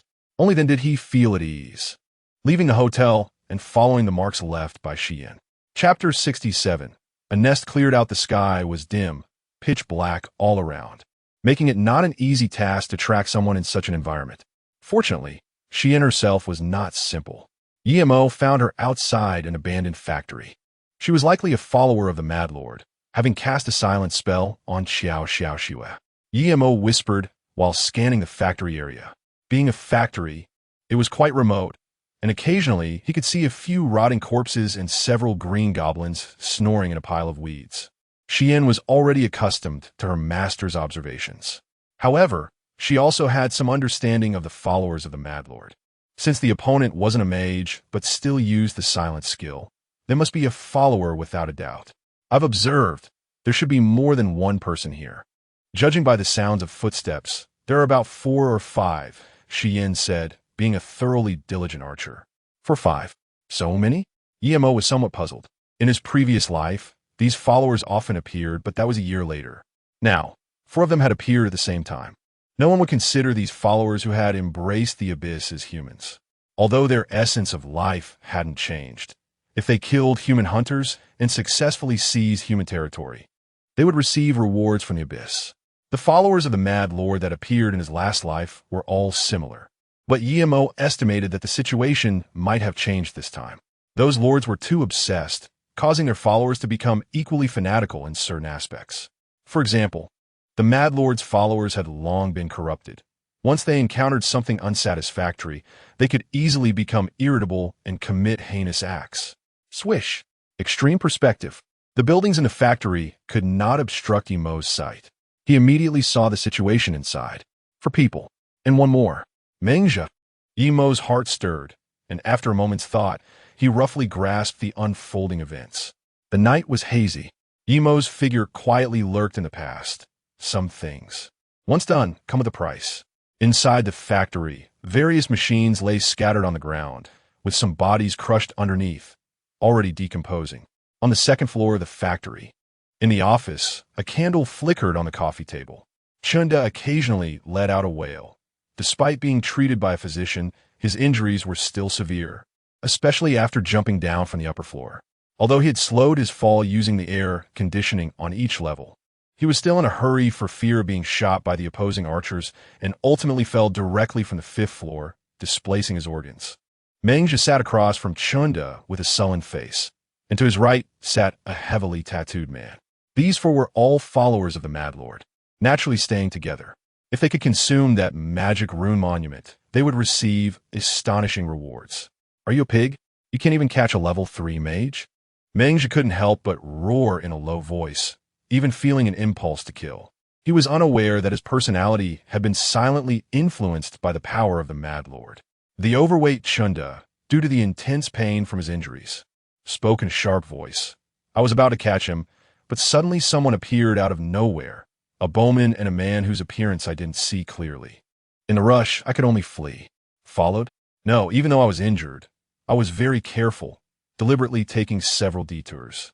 And I'm sensitive to being spied on, unless the opponent is a master. The tattooed man interrupted him, frowning and coldly saying, so that means you're not sure yourself.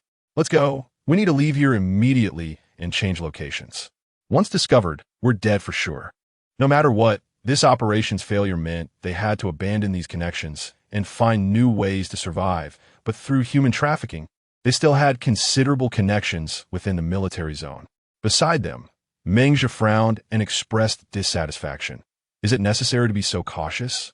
Even if someone follows us. All 4 of us are level 7. No monster hunter can match us, and that girl is still not in hand. Newcomer. The tattooed man stood up. I don't care what you think. Just do as I say, or even if you were a companion, Suddenly his body shook, and the grim expression on his face froze. He looked down and saw an arrow embedded directly in his heart. Due to the speed, even blood did not appear. Everyone sensed something was wrong, and in the next moment, the tattooed man's body swayed and then fell straight down. There's an archer. That archer has come after us. Chunda shouted in terror. The fear that the archer instilled in him was profound, only realizing it when he was shot. Pull the curtains. Be on guard. The death of one person made the remaining 3 tense up. Facing an archer hidden in the darkness, even Mengja's heart was pounding.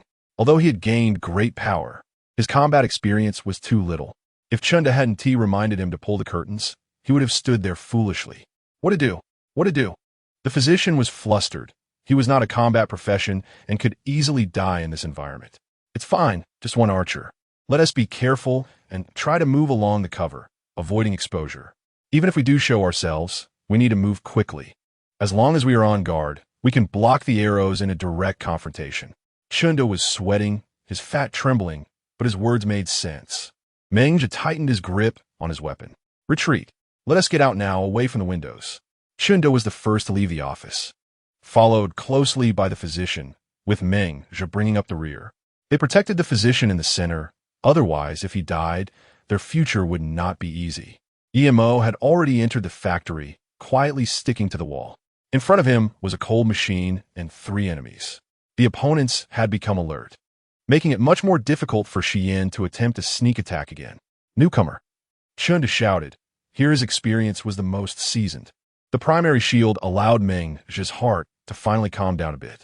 At least he wouldn't be killed in one shot by an arrow. Moreover, the primary could block some attacks. There were still 3 left, a thief, a healer, and a warrior.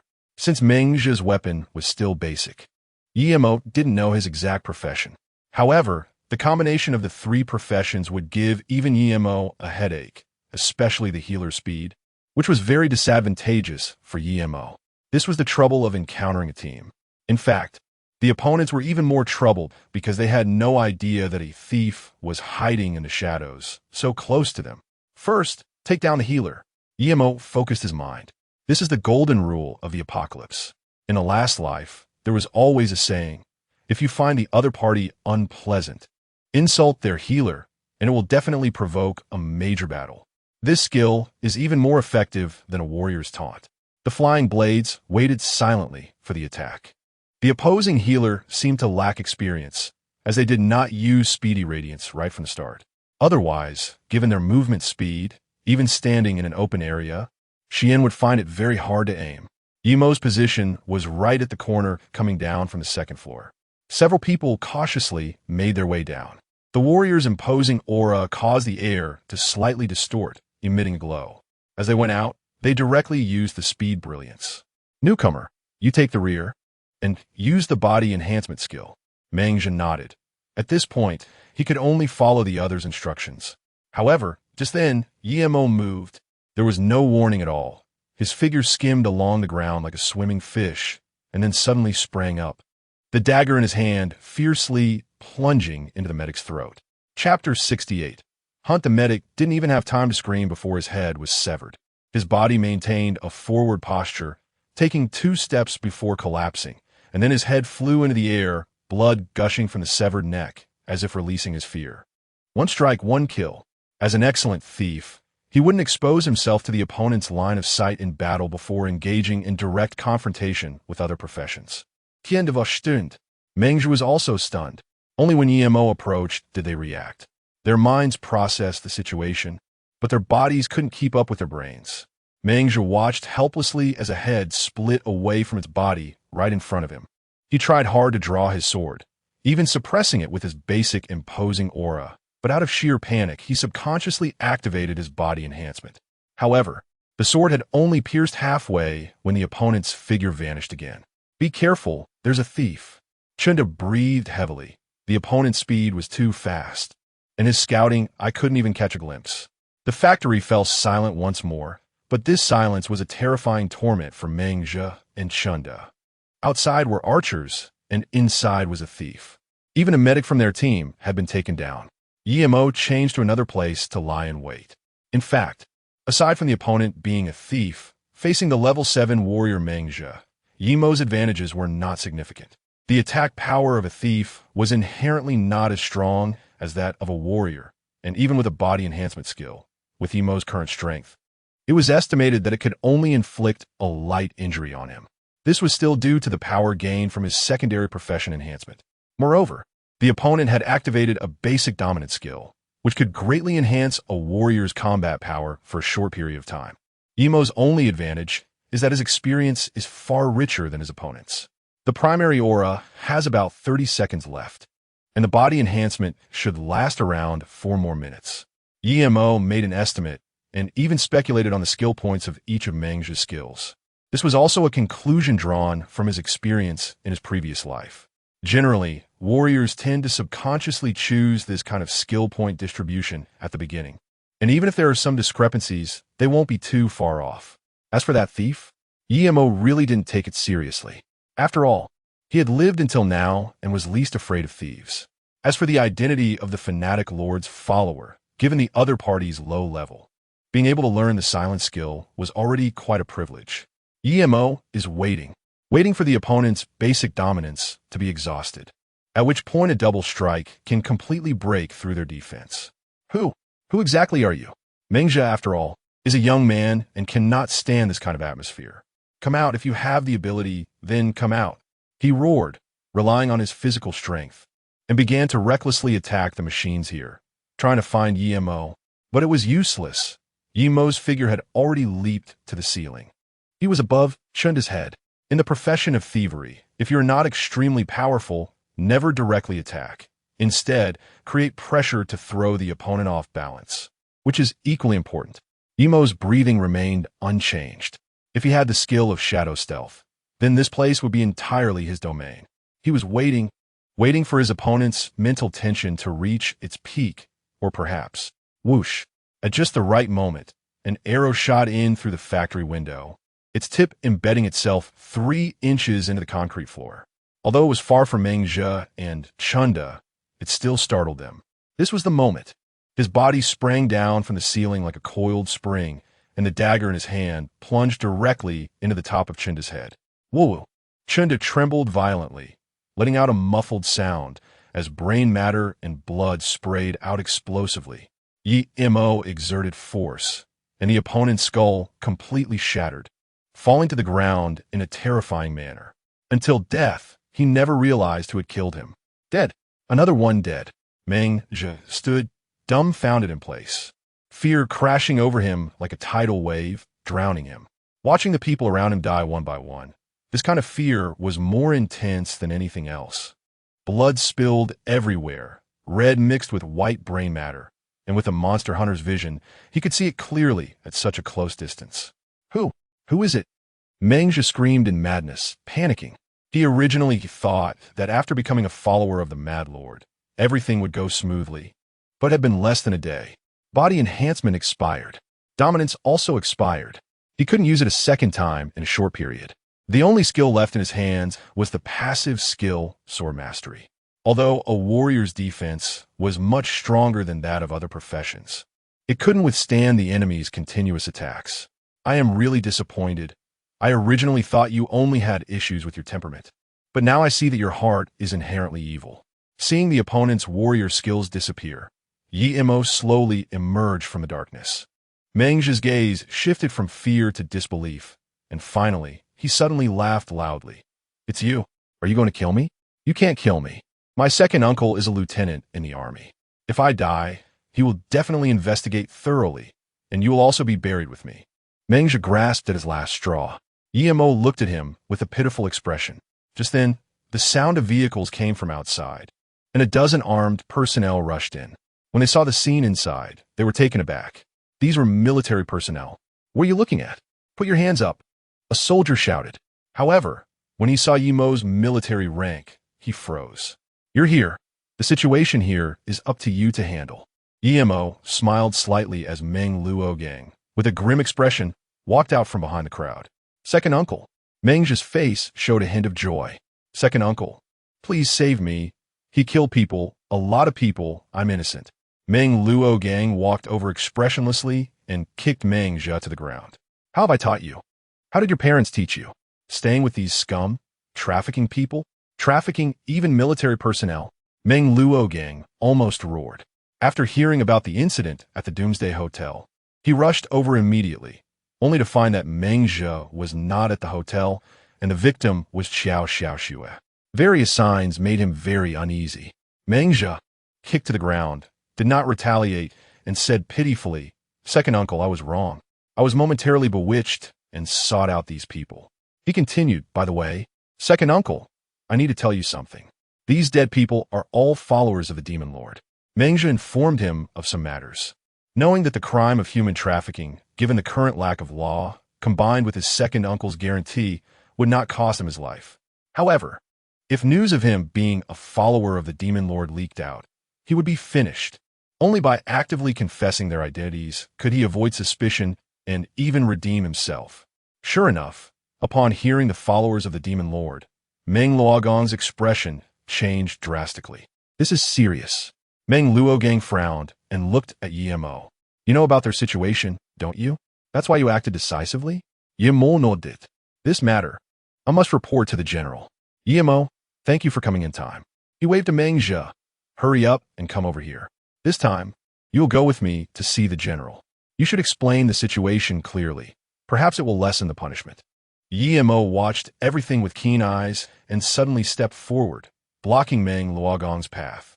Lieutenant Meng, what if your nephew is also a follower of the Mad Lord? Lieutenant Yi, you're slandering. Meng Zhe feigned anger.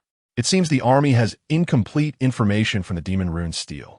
He glared at Meng Zhe, his eyes filled with killing intent. Chapter 69. Token of affection? What does that mean? A trace of worry flashed in Meng Zhe's eyes, but after thinking it over, he realized that while alive, he could conceal the skull emblem, and since he hadn't used any silent spells, he shouldn't be recognized. With this thought, a hint of provocation crept into his gaze. Meng Luogang also frowned and looked at Yimo. He no longer held the previous animosity towards Yimo, especially after that day when they discussed a new type of battle formation on the armored vehicle, the power of which he had witnessed firsthand in Luchuan Town. It was simply powerful, particularly when Yimo nearly sacrificed his life to destroy the abyssal plant. Such a feat completely earned his respect. Therefore, in front of Yimo, he hardly used his rank to exert pressure. But this time, Meng Zhe was his only nephew. Yimo looked at Meng Luogang and explained, "You may not know this, but these believers can hide themselves while they are alive, only unable to hide when they die. However, there is another way to identify them." Yimo paused here. As long as you take them to the magic pattern steel, even though they have contribution points, those points are useless to them. They cannot purchase supplies at the magic pattern steel, and once they attempt to buy something, they will be discovered by the steel. Meng Luogang. If you want to completely clear Meng Zhe's name, then take him there to see. As soon as Yimo's words fell, Meng Zhe's face turned completely pale.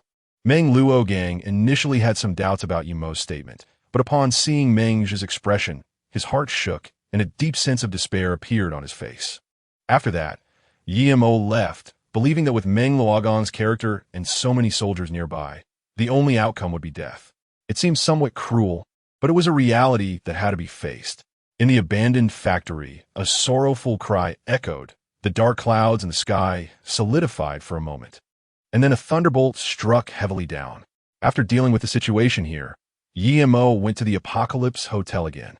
The hotel owner had been arrested due to the incident, and during the questioning process, multiple cases were uncovered, even involving several high-ranking figures in the military, which alarmed the upper echelons. Yimo had no interest in these matters. After slaying 2 level 7 Madlord cultists, he gained enough experience points, and with just a bit more demon hunting, he could smoothly level up to level 8. This was an unexpected gain, as he had originally thought it would take at least another month or two. Of course, this month or two also included dealing with mundane matters, as no one could solely focus on hunting abyss demons in the wild. Furthermore, many times, abyss demons acted collectively, making extermination not easy. Xiao Xiaoxua had already woken up and regained her voice, though she still bore a hint of fatigue. Anyone would feel unwell in such a situation. That's how it was. You can rest assured now, no one will have their eyes on you, but you should still be careful. If in the future, you have the conditions to sleep alone outside, it's best to buy some trap-type scrolls. However, I remember that mages will have alert skills in the future. Yimol instructed. Regarding the big star Qiao, if he had encountered her in his previous life during the apocalypse, he might have gone crazy for her. After all, 10 years ago, he was also a fan of Qiao Xiaoxue. However, after experiencing 10 years of apocalypse, the people and things that could make his heart flutter have become fewer and fewer, and even he sometimes doubts whether he has lost some of his emotions. Qiao Xiaoxue listened earnestly, her hair in a messy state, staring directly at Yimo, and suddenly spoke up. Yimo, could I trouble you with one thing? Could you help me cut my hair? Yimo was taken aback. The girl's long black hair had been growing for many years, and Qiao Xiaoxue's hair was beautiful, exuding a gentle charm. Isn't it said that women with long hair have short horizons? Seeing Yimo's puzzled expression, Xiao Xiaoxua chuckled and joked. I was thinking that if it weren't for my hair before, I could have escaped for sure. Now I might as well just cut it. All right, if it's cut, then it's cut. No matter what, Xiao the superstar always looks good, Yimo said with a smile, then took out a dagger, gently stroking her hair as he cut it off strand by strand. The lights were dim, and with no one around, the young man and woman sat on the bed, creating a different kind of intimacy. Xiao Xiaoxue's face turned completely red, feeling the other person's breath right by her ear. Although they had not touched, the man's warm breath was palpable. For the first time, a boy was so close to her, and he was the one who had saved her 4 times. Su Xian saved Bai Nyangzi once, and Bai Nyangzi returned the favor by offering herself. So if she had been saved 4 times, did that mean? Just thinking about this made Xiao Xiaoxue's heart race uncontrollably. Moreover, this wasn't the era of sunshine anymore. Her identity as a superstar was of no use. If she could find a good man to marry and live a safe life, that would be perfect. Xiao Xiaoxua looked at Yimo, who was seriously cutting her hair. Through the mirror, Yimo's features are not the delicate kind. Separately, they don't seem handsome, but together they become more intriguing the more you look at them. Especially his focused gaze, which easily draws people in. Snap! The hair fell into Yimo's hands. This wasn't his first time cutting a girl's hair, as he used to cut Lin Xinya's hair when they were kids. However, if he knew at this moment about Xiao Damingxing's little thoughts, he would probably spit out a mouthful of blood. Ambiguous? Is there? He knows that although it looks like it's just the 2 of them here, sitting across from a windowsill is Xian, whose sharp eyes can easily spot any slight movement and could knock him away in an instant. At this moment, the hair is just hanging right in front of him. How should he ask for it? Or should he wait and use his stealth skills to take it without anyone noticing? After a moment, he still couldn't think of a way. After all, he and Xiao Xiaoxue are not strangers anymore. It feels awkward to make a move on someone familiar. Yimo sighed. What's wrong? Is it not good looking? Xiao Xiaoxue looked at herself in the mirror and, upon hearing Yimo's sigh, hurriedly asked, thinking that he found her unattractive. She didn't even realize that she actually cared about a boy's opinion of her. Yimo quickly shook his head. Short-haired Xiao Xiaoxue had a unique charm, with a blend of fragility and a strong, feminine resilience. Especially after this incident, her princess syndrome seemed to have diminished a lot. However, he still didn't know how to ask for that stone. Moreover, it seemed to have no use for her either. What about your stone? Yimo thought for a moment and finally spoke up. Xiao Xiaoxue was taken aback, then looked down at the mottled stone and explained, This was given to me by my mom, and my mom got it from my grandma. It had been passed down through generations like this. Yimo-tan, stop. It would be better not to ask. Now what? How am I supposed to deal with someone else's ancestral belongings? Yimo wished he could slap himself a few times for being so talkative. Xiao Xiaoxue took off a stone and suddenly stuffed it into Yimo's hand, saying, You've saved me so many times, and I have nothing good to give you. This stone is for you. Although it has no value, it at least has commemorative significance. My mom says it can ensure a lifetime of safety. Yimo opened his mouth in surprise, realizing that he had gotten it so easily. He hadn't even said a few words before Xiao Xiaoxue pushed him out of the room. I'm going to sleep now. See you another day. Bang! The door closed, and Xiao Xiaoxue leaned weakly against the door, her fair cheeks slightly flushed, resembling an apple in the dew. She rubbed her hot cheeks with her jade-like hands, her voice barely audible as she murmured, So embarrassing. So embarrassing. This was her token of affection. He had gotten that one, which was the size of an egg, but this one was even smaller. Yimo placed 2 stones close together. Chapter 70. Hunger. When the 2 stones were approaching each other earlier, there was no chemical reaction. Even when he and Xiao Xiaoxue got closer, it had no effect at all. But at this moment, the 2 stones finally touched. The stone he obtained from Xiao Xiaoxue was mottled in color, with a small hole in the middle, but now, this stone emitted a faint glow, like a firefly in the night sky. Under the enveloping light, the stone, only the size of a thumb, trembled, and the mottled color gradually faded away, revealing a pure white surface inside, and the small hole slowly merged as well. For a moment, Yimo thought it had come to life, even feeling that this stone should belong to a special life form like the magic pattern steel. But that was too strange. A broken magic pattern steel could definitely not survive. Once the stone completed its transformation, Both stones emitted a faint light, their glows intertwining, warm and pure like milk. After a moment, the two stones completely fused together. Their size seemed to increase from the size of an egg to that of a palm, which puzzled Emo, as only a thumb-sized fragment had fused. Unknown. It was still unknown. He was astonished, standing in the darkness, feeling somewhat confused, and surprisingly, nothing special had happened. Montag verstattet. After all, he was someone who had lived 2 lives, and he quickly calmed down. After merging the fragments, certain marvelous things would definitely happen, but they would certainly not be bad. In any case, if it were bad, he couldn't avoid it. Everything has a soul. The humans of the Age of Sunshine do not believe this saying because it has not been scientifically verified, but in the Age of Darkness, this matter was confirmed. The skeletal abyss demons live by relying on souls. There's a spark of soul fire in their skulls, which is the soul that remains in the body after a person dies. Hunger. He was very hungry right now. This hunger did not come from his stomach, but from his soul. The hunger at the soul level was quite uncomfortable. Emo's head felt extremely heavy, and it even began to ache, sweat pouring down as he bent over, squatting in place with his hands holding his head. Generally, demon hunters cannot autonomously strengthen their souls. The souls of mages are relatively powerful, which also lead to their strong thinking abilities, allowing them to cast incredibly complex spells. The souls of other demon hunters are somewhat stronger than ordinary people, but the difference is not significant. Demon hunters killing demons absolutely cannot strengthen their souls. But now Emo had no choice but to try anything as a last resort. He raced quickly through the streets at night, knowing that Chien had not followed him, likely busy with her own matters. In fact, the two of them often did their own things, only teaming up when necessary. Whoosh!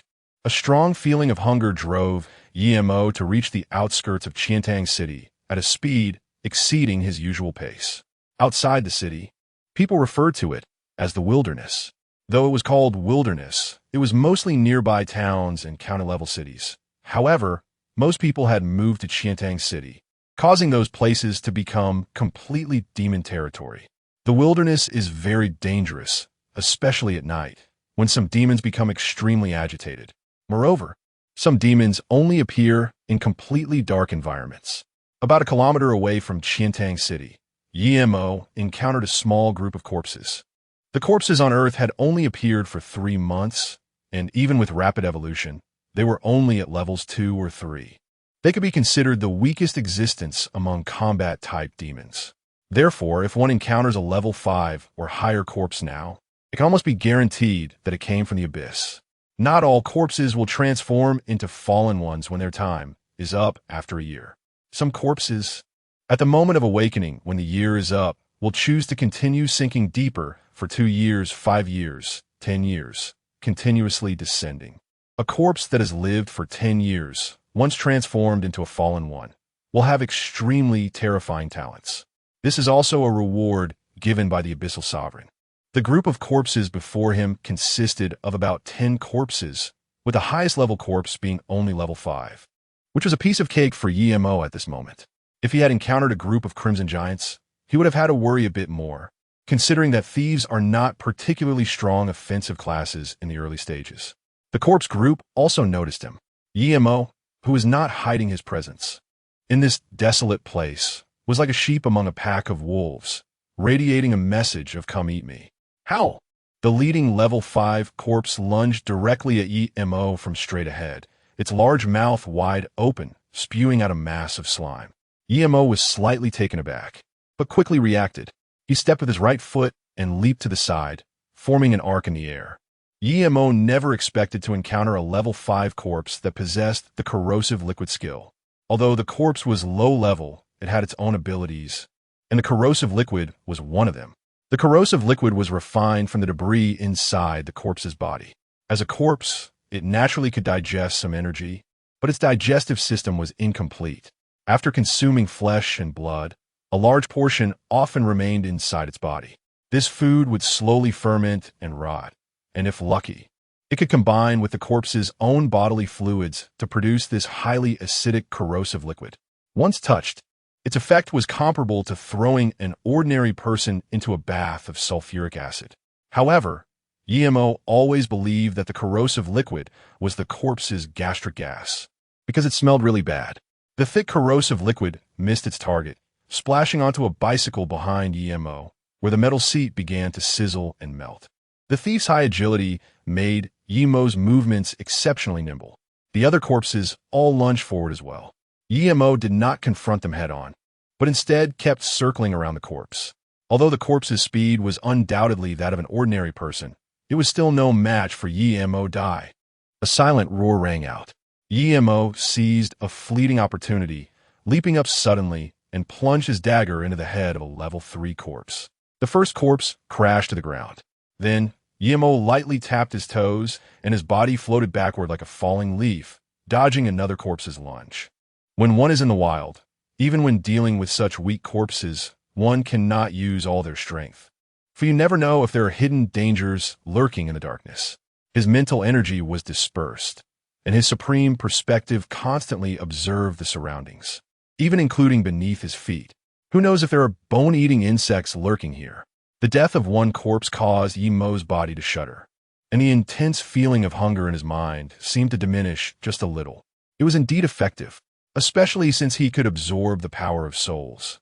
Once his soul became powerful, casting spell scrolls or erase scrolls would be as effortless as it was for the masters. He regained his focus and once again waited for the right moment to strike. About 3 minutes later, these corpses, oozing black liquid, lay on the ground. Chapter 71. Shadow Plane. Congratulations, host. You have reached level 8. Host name, EMO Faction. 6 Paths of Gods and Demons. Human. Level 8. Occupation. Thief. Occupation skills. Supreme Perspective. Level 2. Nimble Hands. Level 3. Double Strike. Level 3. Master Thief. Level 1. Assignable skill points. 2 contribution points. 53, 789 special skills. Celestial Net Array, low-tier version. Side occupations. Blacksmith, intern. Architect, intern. Alchemist, intern. Inscriptionist, intern. Jeweler, intern. Quests. 0. EMO looked at the skill section. Since he had already gained 2 skill points to allocate, it meant that there were no special additional skills this time either. In fact, the probability of such special additional skills appearing was already very low, and obtaining an excellent perspective skill at level 1 was quite unexpected. Without the excellent perspective, his previous journey would not have been so smooth. However, having extra skill points was a huge benefit for EMO. Heaven knows how long he struggled with skill point allocation in his previous life. Now, at level 8, he had 3 more skill points than most demon hunters. At level 8, the rogue had 2 available skills. One was Shadow Stealth. Shadow Stealth. Long-term lurking in the darkness, waiting for a moment of brilliance to explode. As a rogue, how could he give up this skill? However, it is important to note that once he entered the state of Shadow Stealth, he could not use any other skills. Je Montag was pleased. This was an essential skill for all thieves. Without this skill, one wouldn't even dare to call themselves a thief. Even if they didn't choose the thief skill at level 8, it would still appear at level 10 or later. Another skill at level 8 was also quite practical, Phantom Dodge. It increased evasive abilities, doubled movement speed for a short time, and created phantom duplicates. EMO hadn't learned this skill in his previous life, but he had seen other thieves use it. Both the sudden burst of movement speed and the confusing duplicates were incredibly powerful.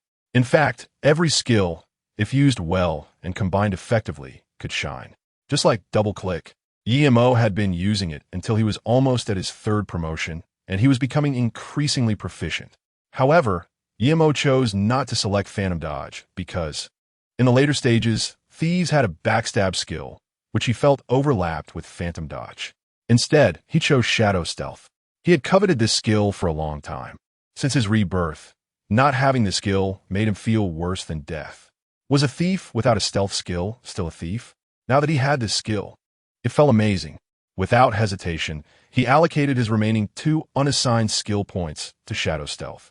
EMO finally felt relieved. It was like having been constipated for a long time and suddenly feeling completely unblocked one day. Shadow Stealth also maxed out at level 5. Shadow Stealth, level 2. Enter the shadows, reducing movement speed by 50. In a stealth state, active skills cannot be used. Once used, the stealth skill ends. This skill has no cooldown and no time limit for usage. Even if you stealth for 10 days or half a month, as long as your internal energy keeps up, there is no problem at all. Of course, the biggest drawback of this skill is that before reaching max level, the speed in stealth state is half of normal speed, and attacking will forcibly end the stealth. Moreover, this skill is not invincible. On one hand, it depends on the thief's own level. Like the level 8 thief EMO encountered before, their level of shadow stealth could only fool novice players. On the other hand, encountering demon hunters like Xian was quite dangerous, and some skills for mages could also break stealth. In short, this was not an invincible skill, but it remained an important skill for thieves. Where there is darkness, where there are shadows, that is the realm of this skill. And now, as the whole world fell into darkness, this skill became invisibly powerful. Shadow Stealth. Activate. Emo's heart stirred, and soon after, the surrounding world began to distort strangely, as if a layer of illusionary world had appeared. In the next moment, Emo slipped into the shadow realm. This was an ethereal realm, devoid of any living beings, as there was no air or resources. Ordinary creatures could not enter this realm. Only those with similar skills could do so. Emo completely disappeared from the office at this moment. From the outside, it was pitch dark, with no sign of anyone. It was in darkness. However, if one were to look in the light, they would see a shadow on the ground. The enemy can attack the shadow, allowing the attack to directly reach the shadow plane and hit the real body. So this skill can be very dangerous at times and requires a great deal of experience.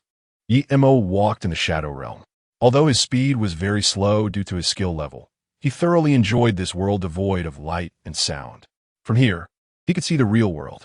He cautiously crept out, controlling his breathing and even his heartbeat, because the true shadow realm is difficult to enter. The place he was in now was at most a contact point between the real world and the shadows, making it easy for his bodily functions to be detected by the outside world. Rustling. When he reached downstairs, a bone worm poked its head out from the ruins. Emo lurked in the past, and when he was 1 meter away from the opponent, the bone worm still had no detection. Very good. His experience and intuition had not yet faded. The flying blade flashed. Suddenly, a brilliant light shot out from the darkness behind the bone worm. The dagger pierced through the head of the bone worm, and instantly, the worm dropped down like a broken stick, dead beyond recovery. Meanwhile, the hunger of the soul seemed to lessen a bit. After killing 10 corpses and 1 level 4 bone worm, that intense urge to self-harm finally disappeared. Emo stood still, extracting cartilage from the corpse worm. This cartilage was essential for crafting the dagger Tianke. To make Tianke, one needed 100 pieces of corpse worm cartilage, a sharp spike from a ground dragon, and a feather from a sky demon bird. The latter two were the hardest to obtain.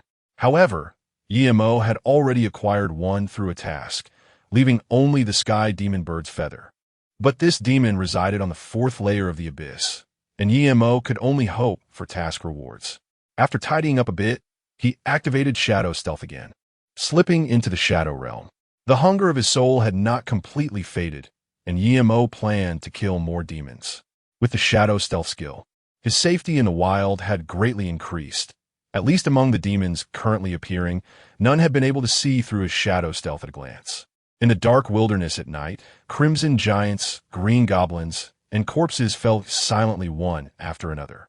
He was the killer in the darkness, the grim reaper at midnight, reaping one life after another. It wasn't until the air began to shimmer that Emo stopped his attacks. At this moment, he felt not tired, but rather invigorated due to the strengthening of his soul. The clouds today seemed thinner, as if a few rays of faint sunlight could be felt, creating a dreamy and magnificent atmosphere. The hunger of his soul was gone, and he felt that his senses and thoughts were much clearer. If he were to control the Shuo Tiankuan array now, it probably wouldn't be as clumsy as before. Despite a night of slaughter, there was not a drop of blood on his clothes. During the process of lurking in the shadows, too strong a scent could easily alert enemies. He smiled calmly, just about to leave when suddenly his expression changed and the smile froze on his face. At his feet, a tiny green plant, no larger than 1 centimeter, swayed freely in the stinking wind. Chapter 72. Primordial Stone Carvings. The green plant was tender and dripping, with two thin leaves on its fragile stem. This was a plant that was very common even before the apocalypse, commonly referred to as a weed. However, Yimo's expression immediately stiffened upon seeing it, even more so than when facing a skeletal priest. Finally, it had appeared. He sighed deeply. The morning breeze was not hot, but carried a hint of coolness. Yet this coolness penetrated Yimo's bones, making him shiver involuntarily despite his composure. Within a radius of at least 500 meters around a hunger plant, there would be no lower-level plants, not even harvested fruits or grains. They posed no threat to other beings, and even had little defense. A strong wind or a stone could very likely take their lives. In the abyss, they could not exert any effect, as most plants that were stronger than them. But on Earth, if they were allowed to spread, it would undoubtedly be a top-level disaster. In fact, when Yimo saw the first hunger plant, it already indicated that at least hundreds of hunger plant seeds had sprouted. Crisis. The horrific scenes of bone fields in certain places from his past life slowly resurfaced in his memory. He had two things to do now. First, notify the army to eliminate any sighting of this plant immediately. Second, he needed to visit the magic rune stele. That detestable stele had not opened permissions for him in advance. Yimo knew that the magic pattern monument was like a computer, with many things preset and unchangeable. But there were also some aspects that it had the authority to modify. Qian's personality was not suitable for negotiation, so Yimo had to go himself. However, before he arrived at the military camp, he ran into Zheng Guocheng, who was personally patrolling. Nowadays, there were no police in Qiantang City, but Zheng Guocheng and some police officers still belonged to a special department within a military district. They were specifically responsible for patrolling and resolving disputes. Since the emergence of demon hunters, disputes in the city had been increasing. Previously, because of Qiao Xiaoshua's incident, he had caught a glimpse, but now, upon seeing Zheng Guocheng again, Yimo realized that the man in his 40s had his temples filled with white hair like frost.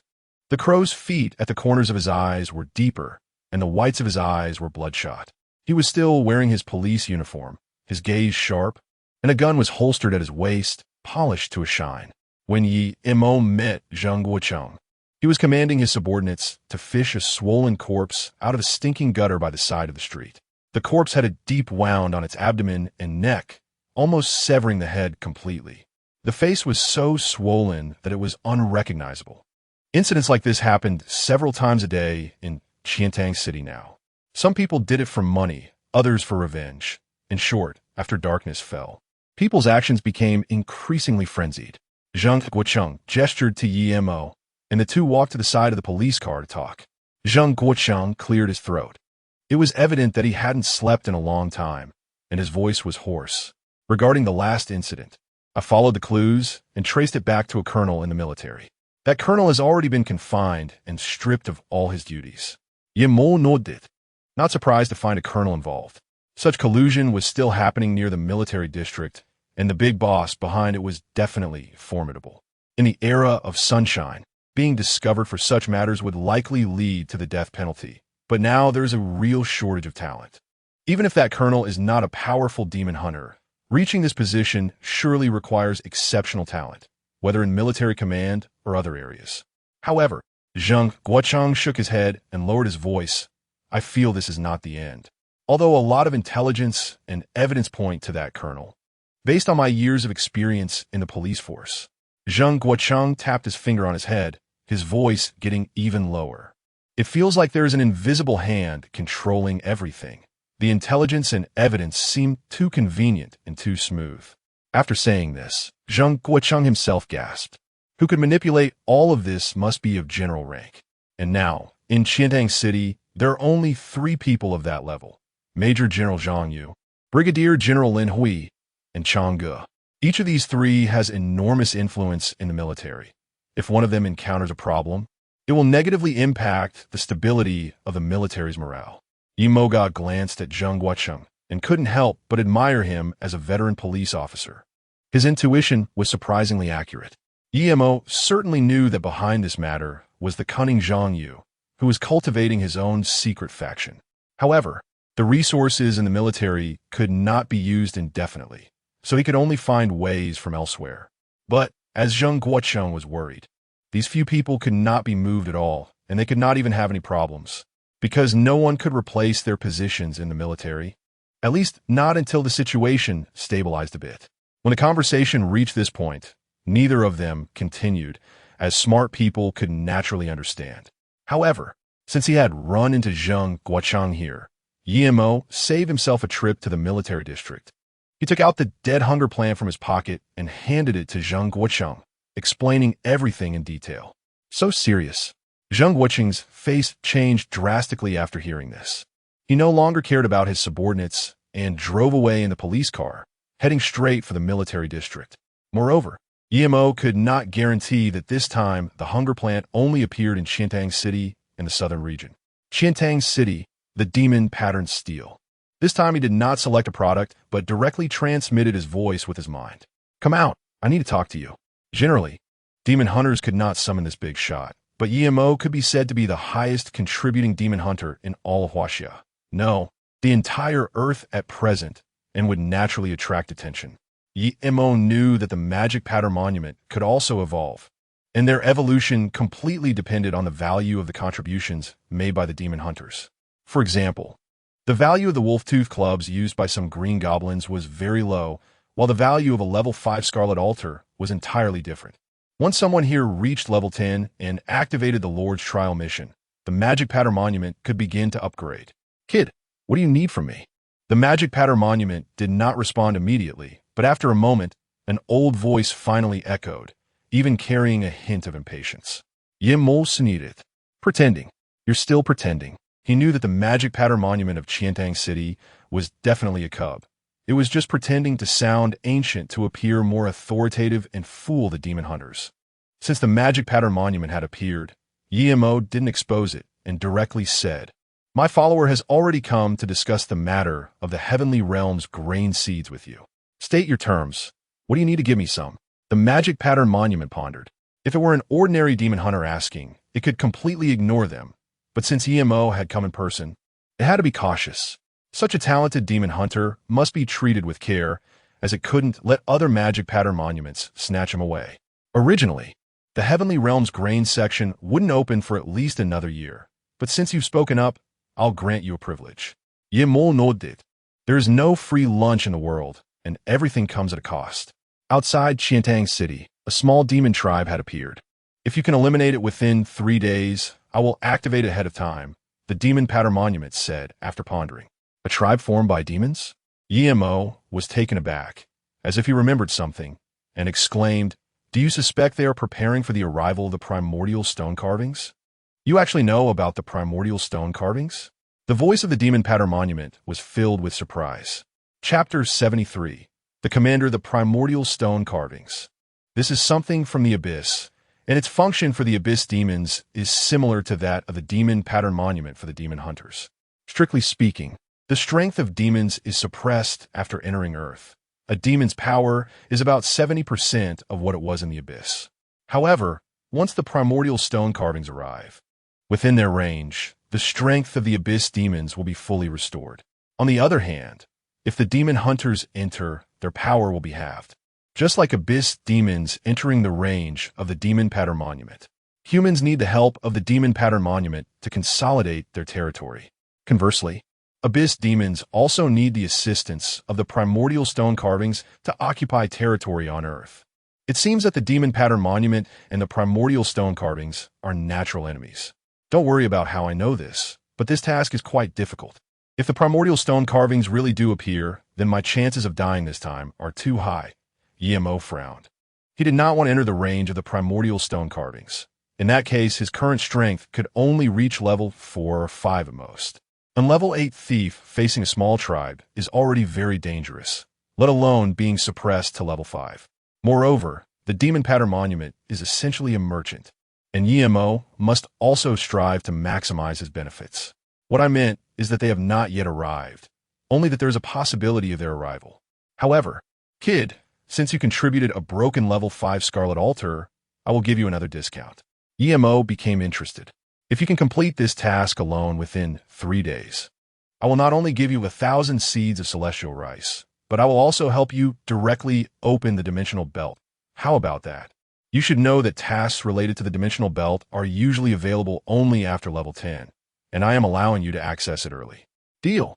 Without a second thought, Yemo nodded in agreement, knowing that this was the greatest favor the magic rune monument had granted him. Other demon hunters didn't even have the qualification to speak with it. The magic rune monument didn't tell Yemo what kind of abyssal demon it was, but Yemo estimated that it definitely wouldn't be above level 10. Otherwise, no demon hunter would be able to succeed in the challenge. And the magic rune monument wouldn't have proposed this task. Besides, in the past, there were never any hints before tasks. Unexpected events in the wild were more common, making it impossible to have a perfect plan. After purchasing some defensive scrolls from the magic rune monument, Yemo tidied up his backpack and set off on the road out of the city. Driving a jeep borrowed from a nearby military unit, the sky was dim, with mountains, water, and sky connected as Yemo sped away. Time was running out. Did I forget something? On the jeep, Yemo scratched his head, struggling to remember. In the combat department of the military district at training ground, four figures were gazing out. Today was the time to select new recruits, and the lieutenants from other teams were eager to arrive before dawn to pick the top talents. But what about their lieutenant team leader? Not even Shadow had appeared. Were they supposed to become hollow commanders? That would be a joke, right? Stay calm, little leaf. Sit down and have a piece of beef jerky. This is a rare good thing. Wang Xiaochun stretched lazily, leaning against the railing with a gold coin in his mouth. Even though he knew that gold coins were useless after the apocalypse, he just liked shiny things. Stay calm? How could he stay calm? Be careful. Little Leaf is about to explode. Yuan Yu, who had been daydreaming, quickly poked the laid-back Wang Xiaochun. The two instantly became alert. And even the nearby Ma, Chao Hui stopped drawing his bow. Yi Xiao gritted his teeth and, with a few unreliable companions behind him, strode aggressively towards the new recruits' camp. Years later, Yi Xiao would still regret that impulsive decision. Engudiamol, that guy was simply a reckless manager, and in the end, almost drove himself to death. However, at this moment, they wouldn't think that as time passed and years rolled on, some people would leave, new ones would join, and some would die. Yet they would always follow him. In the military district prison, various prisoners were held, including powerful demon hunters and cruel ordinary people. Soldiers patrolled continuously. These demon hunters possessed great power, and the military had not yet developed anything to suppress their abilities, so they could only rely on absolute force to maintain order. Wang Zhuqiang, the owner of the Doomsday Hotel, sat alone in a sealed cell. Wang Zhuqiang was also a demon hunter and a level 5 mage at that. He hid his strength in hopes that when such a situation arose, others would misjudge his capabilities, creating an opportunity for escape. Unfortunately, the defenses here were too tight. After trying, he ultimately had to give up helplessly. Once a mage reaches level 5, they begin to specialize because the skills of a mage are too complex. Without specialization, it would be detrimental to a mage's growth and planning. After specialization, mages are divided into 5 elements: metal, wood, water, fire, and earth. Wang Zhuqiang was a level 5 fire mage. The lights in the cell flickered uncomfortably, and Wang Zhuqiang wore a face of despair. He had connections in this line of work, but he heard even his backer had been captured. Damn it, it's all that fat guy's fault for making such a big commotion. He angrily chewed on the dry rations, not knowing what they were made of, cursing continuously. Staying here, he probably wouldn't be able to get out for a lifetime unless the entire Chantang city fell. However, just as he was about to fall asleep, a voice suddenly entered his mind. Do you want to get out? Don't speak, just nod or shake your head. Wang Zhuqiang was startled, cold sweat bursting out. But as a businessman in the gray area, he quickly regained his composure. He nodded. Of course, who wouldn't he want to get out? However, as a businessman, he knew the other party must have conditions. As long as you help me capture a guy named Yemo alive, I will let you out. Remember, I want him alive. You can cut off his hands and feet, but he must be alive. The voice had a hint of malice. Wang Zhuqiang didn't know who it was, but he recognized the name Yemo. This person had ruined his hotel and his life. He hated Chunda and equally hated Yemo. Even in the era of sunlight, Wang Zhuqiang would have found someone to deal with him, let alone now. He nodded again. This time, the other party fell silent, but the next moment, the hard concrete floor beneath Wang Zhuqiang's feet began to bubble, becoming softer, as if it had turned into a swamp, and he sank into it. Looking around at the dim surroundings, he shivered and quickly lowered his head, disappearing quietly into the darkness.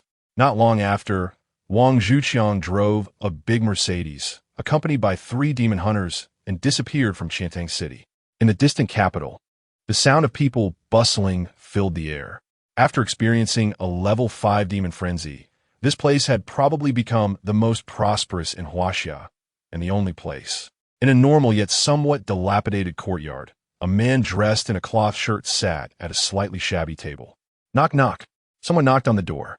Come in, the man said, his voice strong, putting down the book in his hand and looking towards the door. Commander, the corpses in the north have been cleared. Please give further instructions.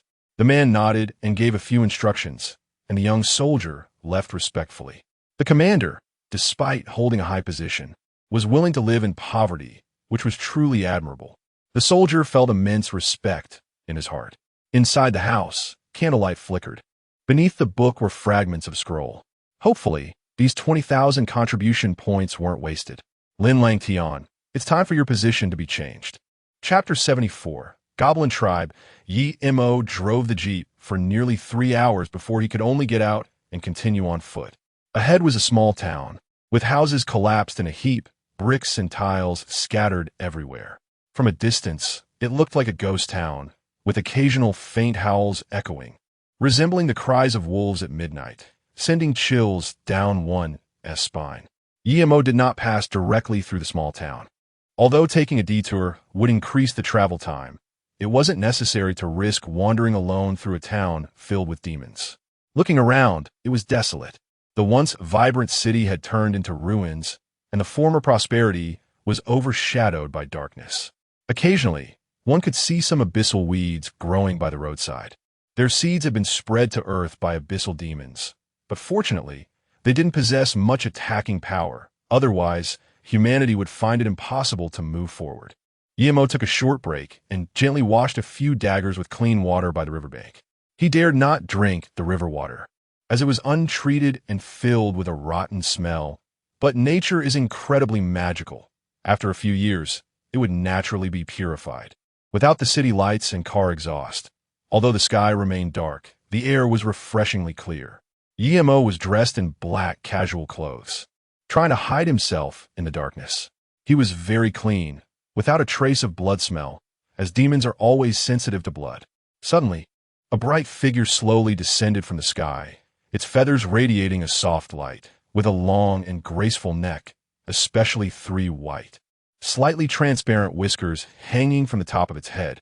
Bai, Yi Mo whispered, not expecting to see a creature from the heavenly realm now.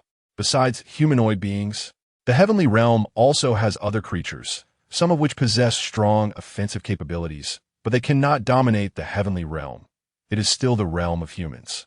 Bai, a creature from the first heaven of the heavenly realm, despises all things dirty, especially water. The place it inhabits will have its water source purified. Bai resembles a swan, but its body is slightly longer, and it has simple magical attack abilities. Of course, as long as it is not provoked, it is fine. This is a cleanliness-obsessed creature of the heavenly realm, generally attacking only decaying corpses or abyssal demons. It looked at Yi Mo with a proud glance, its eyes reflecting disdain for dirty things, and then a layer of white light rippled beneath it, causing the nearby water source to gradually lose its foul smell. Yi Montauk was speechless. Although he held no hostility towards the beings of the celestial realm, he didn't have much fondness for them either. These beings seemed to be born with an air of superiority. In his previous life, he had encountered many of them, some of whom he had directly killed, gaining a fair amount of experience points. There was no communication between the two sides, and it was quite normal to encounter beings from the celestial realm in the days to come, usually passing each other by. Of course, if he came across the more aggressive ones, he could also slay them. The celestial realm would not oppose this. Just like the monsters in the abyss often fought among themselves, this was originally a world of survival of the fittest. Bai soon left. flying off to an unknown destination. EMO did not act recklessly. That by E was at least level 8, and it could fly, making a confrontation quite troublesome. Do not be deceived by Yi's docility. Most of them belong to the Star-Lord faction, and among the Bai Yi in the first layer of the celestial realm, most believed in the goddess of war. However, this had nothing to do with humans, unless there were deities spreading faith above. EMO and his companions were merely part of the 6 paths of gods and demons or the Star-Lord faction, with no beliefs of their own. Even in his previous life, humans understood very little about this. EMO found it difficult to speculate on the structure of the celestial realm and the abyss. What he needed to do now was to follow the rules and live well, for only the strong could set the rules. After resting for a moment, EMO began to explore along the route provided by the mission. It was not until noon the next day that he arrived at the mission location, which was a county-level city. There were definitely people still living in the city, but they were scattered. The mission site was located on the outskirts of the city, where plants known as sword lilies from the abyss were growing abundantly. They could grow to a height of 1 meter in 3 days, and within a few weeks, the tallest sword lilies could reach several meters. In front of EMO, this patch of sword lilies looked like a small forest. Most abyssal plants had no offensive capabilities, but the sword lilies were still quite sharp. Just breaking off one could serve as a weapon. Their growth did not rely on sunlight. EMO directly entered a state of shadow stealth. Since the opponent was a tribe, it meant there were at least hundreds of them. EMO noticed that the sword lilies here showed signs of being cut down, and he smelled a strong scent of dog from nearby.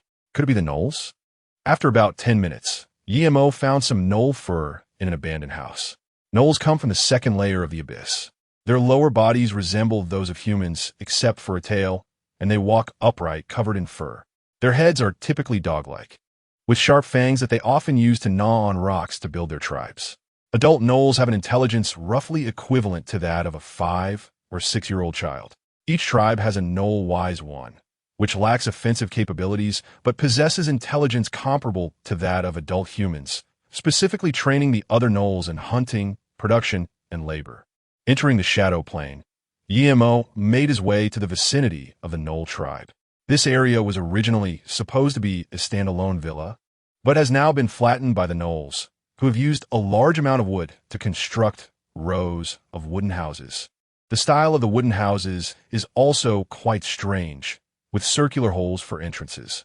EMO estimated that there should be about 100 to 120 gnolls based on the number of wooden huts. In the tribe, there are elderly gnolls as well as pups, which means they were forced to come to Earth. Due to the instability of the spatial passage, many abyss demons sometimes get accidentally pulled in. Generally, those who come voluntarily are young, strong, and aggressive. A few gnolls in the tribe are sharpening wooden spears, while others are crafting bows and arrows. There is a fence surrounding the area, and 3 gnolls are patrolling the surroundings. Darkness does not greatly affect gnolls, as their noses are exceptionally sensitive, and because of this, EMO did not dare to sneak in. Excluding the elderly, weak, sick, and young, it is estimated that there are fewer than 30 gnolls capable of fighting, and among them, a dozen have gone out hunting. In fact, these gnolls are also pitiable. Their entire tribe was swept away and brought to Earth, and many places are not suitable for them, with very few weapons available. Of course, gnolls are quite cruel to humans as well. The tribe is filled with human remains, and several gnoll pups are kicking a dried human head like a ball, which is quite disturbing to watch. Every time EMO goes out, he always brings a powerful offensive scroll, just in case. This time, he also brought an Ashes spell scroll. However, even among mages, he is not one to be so extravagant, casually using a scroll. Of course, under normal circumstances, EMO prefers to rely on his own strength to defeat his opponents rather than using scrolls. The contribution points he earned from the level 5 Crimson Altar are meant to arm his own team, so he doesn't want to spend extra on this. EMO was lurking beside a sword lily with a dagger across his chest, emerging from the shadow plane. The magic pattern steel was not wrong. If a tribe continued to grow, it was very likely to summon the primal stone carvings. EMO tightened his grip on the dagger. The gnolls were wearing poor quality leather, a product unique to the abyss, which had decent defense and blocked the vital areas. EMO can only deliver a fatal blow to them by avoiding the range of leather. Chapter 75. Abyss Warrior Yi-Mo never believed that a thief must wield a dagger, lurking in the shadows to assassinate enemies. There are many ways to fight, and repeating the same method can easily lead to a mental rut. The dagger is coated with a relatively weak neurotoxin, as there are no other poisons available at the magic rune stone. However, thieves have a skill in toxin crafting, allowing them to use simple materials to refine deadly toxins themselves, which should be applied to daggers or other weapons. In battle, as long as the enemy is slightly injured, there's a risk of death. This method of combat is looked down upon by warriors, but Yi-Mo doesn't care about those muscle-bound fighters. He often used poison in his previous life. Thieves are not suited for prolonged battles, and those warriors speak without understanding the pain. Whoosh! A kobold approached, standing about 1.6 meters tall. An ordinary person seeing a kobold for the first time might laugh, as its shape is quite strange. However, Yi-Mo remained unfazed. The kobolds here are roughly level 3 to 7, with a kobold pup being level 3 at birth. When the kobold was 3 meters away from Yi-Mo, its sensitive nose seemed to catch a scent, and its 2 brown ears began to twitch. But Yi-Mo was very fast. He sprang out from the sword lily bushes, driving the dagger toward the kobold's eye. The kobold instinctively used its wooden spear to block, letting out a roar from the other side. Yi-Mo did not dodge. The powerful inertia doubled the force of his attack, and the flying blade in his hand easily pierced through the opponent's wooden spear. However, Yi-Mo did not expect that the reaction of this goblin would be so quick. In battle, his eyes were exceptionally sharp, reflecting a crazy yet calm light, and he himself did not even notice that such a gaze could intimidate his enemies. The dagger plunged into the goblin's throat, and the goblin let out a couple of whimpers, its tail thrashing violently beneath it.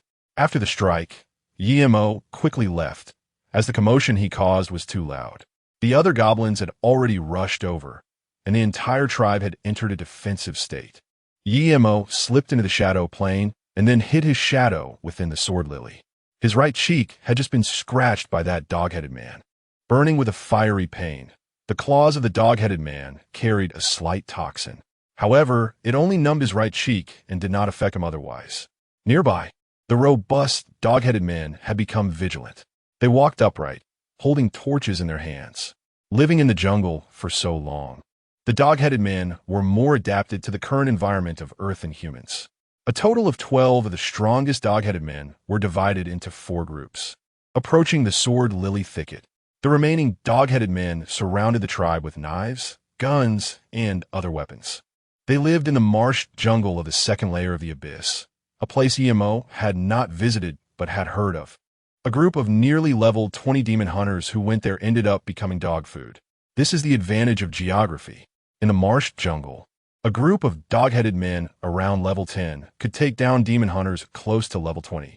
Dog-headed men are inherently ferocious, with wolf genes in their bones, especially high in speed and agility, which was also the reason Yi-Mo got caught just now.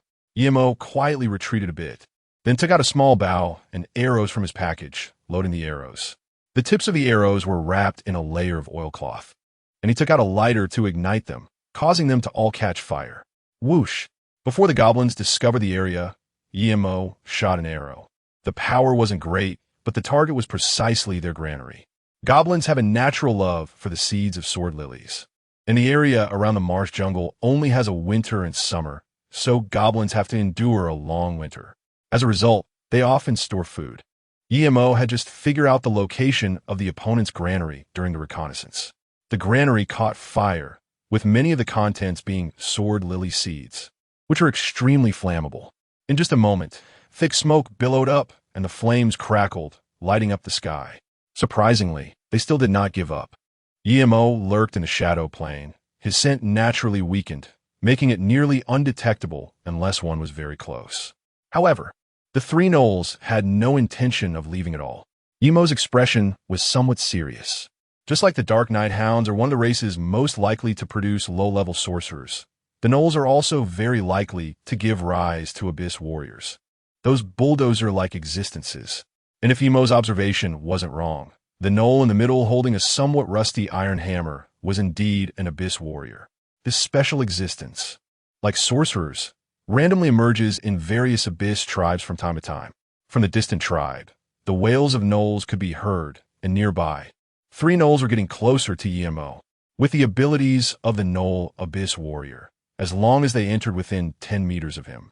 Descent on Emo would definitely be detected. There was no choice left. Emo drew out 2 daggers, kicked off with his feet, and swung the 2 daggers downwards. The dog-headed man, who was a bit farther away, was instantly targeted, and 2 bloody marks appeared on his head. Bang! A crude iron hammer swept through the air. The strength of the Abyss Warrior was immense. A level 5 Abyss Warrior was estimated to have strength comparable to that of a level 7 Demon Hunter Gun Knight. Emo's hands exerted a fierce force, driving 2 ordinary daggers deep into the head of the dog-headed creature. Then, using the rebound force, he directly abandoned the daggers and suddenly retreated. The rusty hammer smashed violently onto the ground, causing the surrounding soil to fracture instantly, radiating towards Emo in a fan-shaped pattern. Swish, swish, swish. The sword lilies all collapsed, severed by the invisible force. Damn, this isn't fair. I encounter a sorcerer who knows 2 spells, and now a deep abyss warrior who has also learned the Earth Split skill. Earth Split is a unique skill of low-level deep abyss warriors and is also a type of area attack. Emo had originally retreated about 3 meters, but the coverage of this skill was at least 5 meters, just as his feet touched the ground. He had to roll back and swiftly pass through the sword lily thicket. The sharp sword lilies cut into his skin, and blood immediately seeped out. Fortunately, the opponent's skill range ultimately stopped right at the edge of Emo's shoe, with the sole of his left foot being sliced off without injuring the flesh. Damn, what bad luck. Emo cursed under his breath and quickly activated Shadow Stealth, moving through the Shadow Realm. Being alone in the wild was indeed very difficult, especially when one was facing off against a tribe alone. Even the smallest tribe could have a warlock or abyss warrior suddenly popping up at any moment. Emo quickly supplemented with a primary blood capsule, although the sword lily was not poisonous. The numerous wounds on its body made it easy for the muscles to be affected during movement. Emo didn't dare to breathe. After the blood on his body stopped flowing for a moment, he immediately launched an attack. The cooldown for the Abyss Warrior's Earthquake was at least 30 seconds. Emo would not let it recover. Assassinate. The gnolls near the Abyssal Warrior were no match for Emo. With his full concentration, Emo's strength was incredibly formidable. Double strike. He chopped off half of the opponent's shoulder along with the longsword in their hand. The opponent was very strong, causing Emo to stagger back a couple of steps, but thanks to the boost from his side job, his strength was not much weaker than that of a warrior of the same level. Whoosh! After stabilizing his body, he directly lunged forward. The gnolls had relatively high agility due to their naturally long and lean muscles, but the Abyssal Warrior focused on strength, which significantly reduced the gnoll's agility. Emo's left hand gently pushed aside the opponent's iron hammer, and then with a kick of his right foot, he charged into the embrace of the dog-headed man. A nauseating smell of dog musk hitting him in the face. Without hesitation, his dagger plunged fiercely into the opponent's heart. And although it was separated by a layer of leather, the impact caused the leather to burst apart. Crack, crack, crack! A series of sounds erupted. The sound of the flying blade shattering the dog-headed man's ribcage. Emo let out a low growl and, together with the dog-headed Abyss Warrior, fell to the ground. The heart of the opponent was different from that of a human. It was surrounded by a layer of resilient white skeletal membrane, and only outside that membrane was the sternum. One hand was not enough, so Emo gripped the dagger with his other hand as well, pressing down hard with all his weight. Blood spurted out. The dog-headed creature, which was struggling madly on the ground, paused its limbs in the air and then slowly collapsed. A large amount of blood flowed out, splattering onto Emo's face, body, and the ground. The pale green sword lily was stained by the blood, looking particularly gruesome. As the wind blew, the air was filled with the smell of blood. In the distance, the fire gradually weakened, while in another direction, the angry roars of dog-headed creatures going out to hunt could be heard. Emo didn't rest. Now was actually the best time for a sneak attack. He staggered to his feet, clutching the wound on his abdomen. During the earlier impact, the claw of that gnoll had pierced his abdomen, but fortunately, the wound wasn't deep. He took out some bandages from his backpack and, enduring the intense pain, applied some anti-inflammatory ointment to the wound. He could see the blood and flesh inside the wound, and with Yemo's vision, he could even glimpse the movement of his intestines. His jaw was clenched tightly, and his muscles were tense. If this injury wasn't treated in time, it would become very troublesome. At this moment, having a physician around would have made things extremely simple. Unfortunately, Yemo was alone. He swallowed another primary blood capsule, and his pale face regained some color. This injury wasn't serious. Yemo had encountered many more critical situations. After moving a bit and getting used to the pain, he entered the shadow dimension again. 3 more gnolls came running quickly in this direction. Due to their size, the sword lily blocked their line of sight, but the strong smell of blood immediately led them to the scene. Upon seeing their companion's tragic death, especially the corpse of the gnoll abyss warrior, the 3 gnolls howled to the sky and cried out in grief. Yemo could hear the sorrow within, a feeling identical to that of a human witnessing the death of a loved one. Unfortunately, the abyss and earth are adversaries. Mercy towards enemies is cruelty towards oneself. The wind is crying, the sword orchids are dim, and the killing intent is solidified. The place is filled with a stench of blood, which ironically makes it easier for the blood-soaked Yemo to move stealthily. One dog-headed man is clearing away the bodies of its companions, while the other 2 are watching the surroundings, their eyes revealing a murderous intent, their teeth sharp and terrifying, with large drops of saliva dripping from between their fangs. Yemo tightened his muscles, keeping his whole body in a state of excitement and tension. 3 meters was the closest distance. Getting any closer would make it easy to be discovered. In the Shadow Realm, it wasn't easy to evade the opponent's attacks. Although his physical condition wasn't great, Yemo's spirit was highly energized, perhaps because the fire of his soul was continuously growing stronger. At times like this, his mind was particularly active. He lunged from the shadows at the gnoll who was busy clearing the bodies of his companions. The gnoll sensed something. In the split second when their bodies crossed, Yemo suddenly dropped to his knees sliding about a meter on the ground due to inertia, narrowly avoiding the gnoll's sharp claws. Then, he swiftly turned his hand back, and the dagger moved like a flickering flame, performing a sleight of hand as it cut through the gnoll's ankle from below. The gnoll let out a scream, lost its balance, and fell onto the corpse of its companion. Thud! Roar! The gnoll's fangs lunged toward Yemo's head. Yemo forcefully pushed his hands against the ground and slammed his head back. When a person attacks the opponent, the force is at its maximum when it reaches the enemy's body. If it is intercepted midway, it naturally cannot exert its full strength. Yemo knew he couldn't avoid it, so he might as well risk injury to save his life. The back of his head collided hard with the opponent's teeth, and from the violent impact, he felt as if his head was about to shatter. However, the dog-headed man also suffered quite a bit, ultimately ending up in a pool of blood. Yemo rolled over and kicked out with all his strength, hitting the opponent in the eye. Supporting himself with the opponent's red pupil, he flicked the flying blade, which directly pierced into the opponent's eye socket. The last dog-headed man seemed to be stunned by this brutal human fighting method. Not only did it not attack, but it also dropped to all fours and fled in a hurry. Yemo was somewhat taken aback.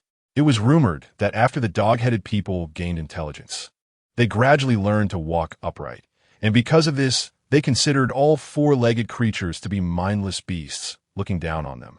However, Yemo did not expect that this dog-headed person would instinctively flee on all fours out of fear.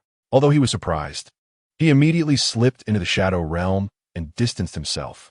At this moment, his body was no longer suitable for combat, especially since the dog-headed people would soon realize what was happening and begin large-scale searches. One should never underestimate them. The tracking abilities of the dog-headed people were definitely not inferior to those of archers. Yemo didn't dare to stay, relying on the shadow dimension. He left Jinlan and then stealthily traveled for a kilometer, finding a residential area and turning in. He sat on the balcony of a house. The room inside was already empty, with no food, various bedding, plastic, and paper boxes strewn all over the floor, and in some places, there was a thick layer of dust, indicating that the owner had left a long time ago. He activated his premium perspective to check the surroundings. and after confirming there was no danger, he relaxed, slumping against the wall of the balcony, the blood on his back leaving a glaring crimson stain on the white wall. Emo estimated that he had several holes in his head, even injuring his skull. Every slight movement caused him to feel pain almost to the point of fainting. Fortunately, after his soul became stronger, his willpower became even more resilient. Amidst the excruciating pain, he managed to treat his wounds and took a primary energy capsule and 2 primary blood capsules before finally drifting into a drowsy sleep. Before losing consciousness, he kept cursing the magic pattern monument in his heart. He had been tricked by the magic pattern monument this time.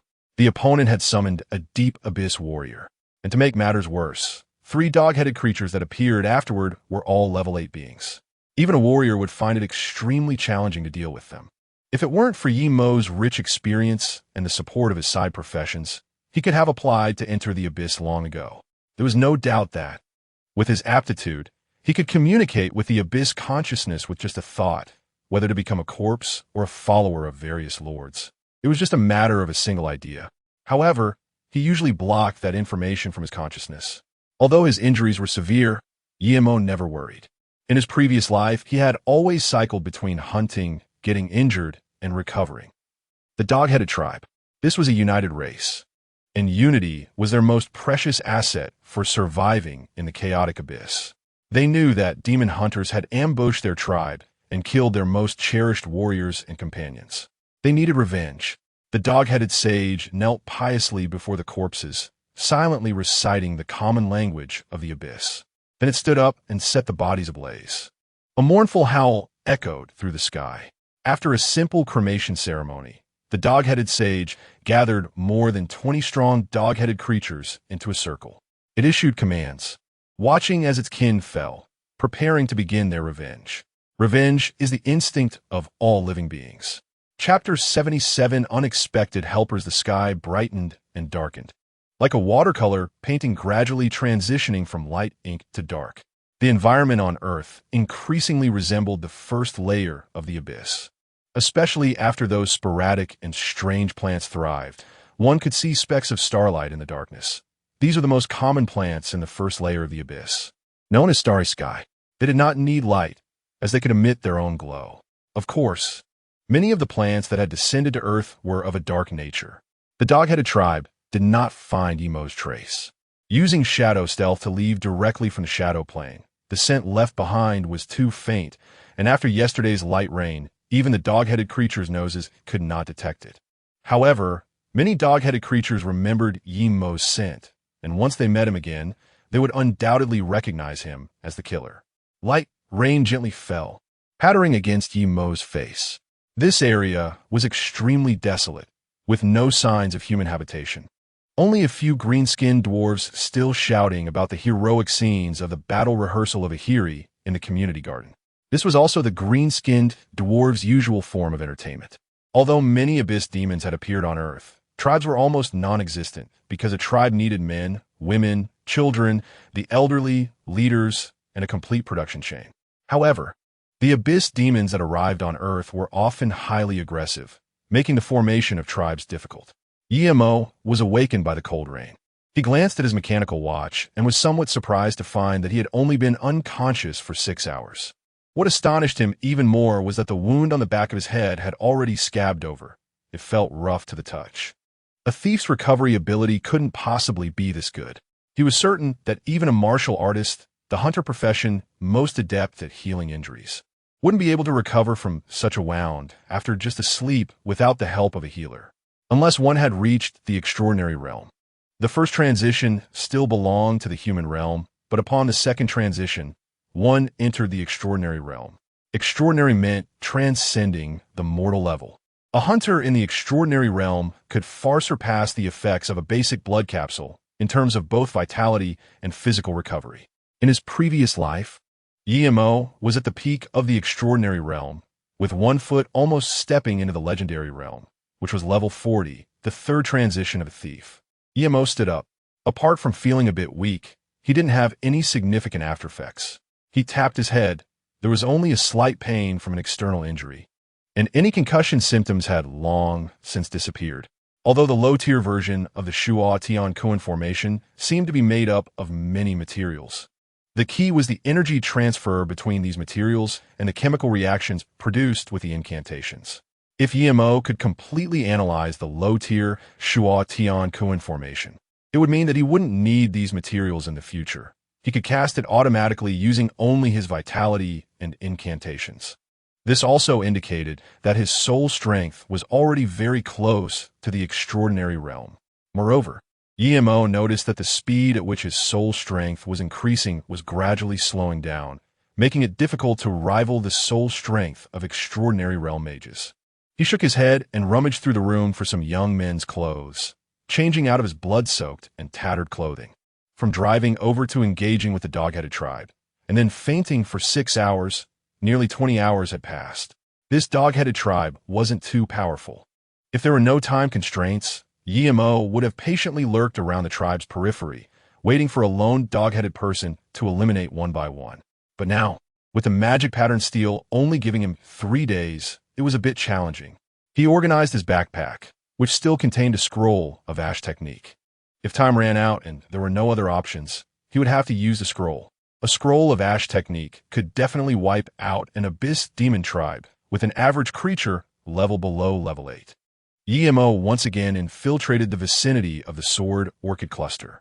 The dog-headed people's tribe had clearly strengthened their defenses, with a significant increase in the number of patrols. Large, makeshift ballistae were set up on the massive boulders that had been moved into position. These ballistae were comparable to war machines in terms of power, boasting impressive destructive capabilities and simple operation. Even heavily armored gun riders would meet their doom if hit. There was once a gun rider who didn't believe this, relying on his enhanced physique and maxed-out aura, who charged forward on his war mount. However, he didn't even reach the gates of the opposing tribe before being turned into a sieve. Large war machines posed a fatal threat to heavy cavalry. Yimo was still in the shadow dimension, but seeing the scene outside gave him a headache. Although the guards of the dog-headed tribe were not at a sophisticated level, they still made it difficult for him to take action. It seemed that the other side had estimated Yimo's strength. Now 4 dog-headed people were patrolling together, with a 3-meter gap between them, which not only expanded the patrol area, but also ensured their safety, making it hard for Yimo to launch a successful ambush. Of course, if his attack power were stronger, or if he could fully master shadow stealth, he wouldn't have this headache. Suddenly, there was a commotion in the dog-headed tribe. Massive crossbows began to move, aiming at the sky, and each dog-headed person prepared a rudimentary, small bow, and arrow. A sharp whistle came from the distant sky, and soon after, a magnificent and pure white bird soared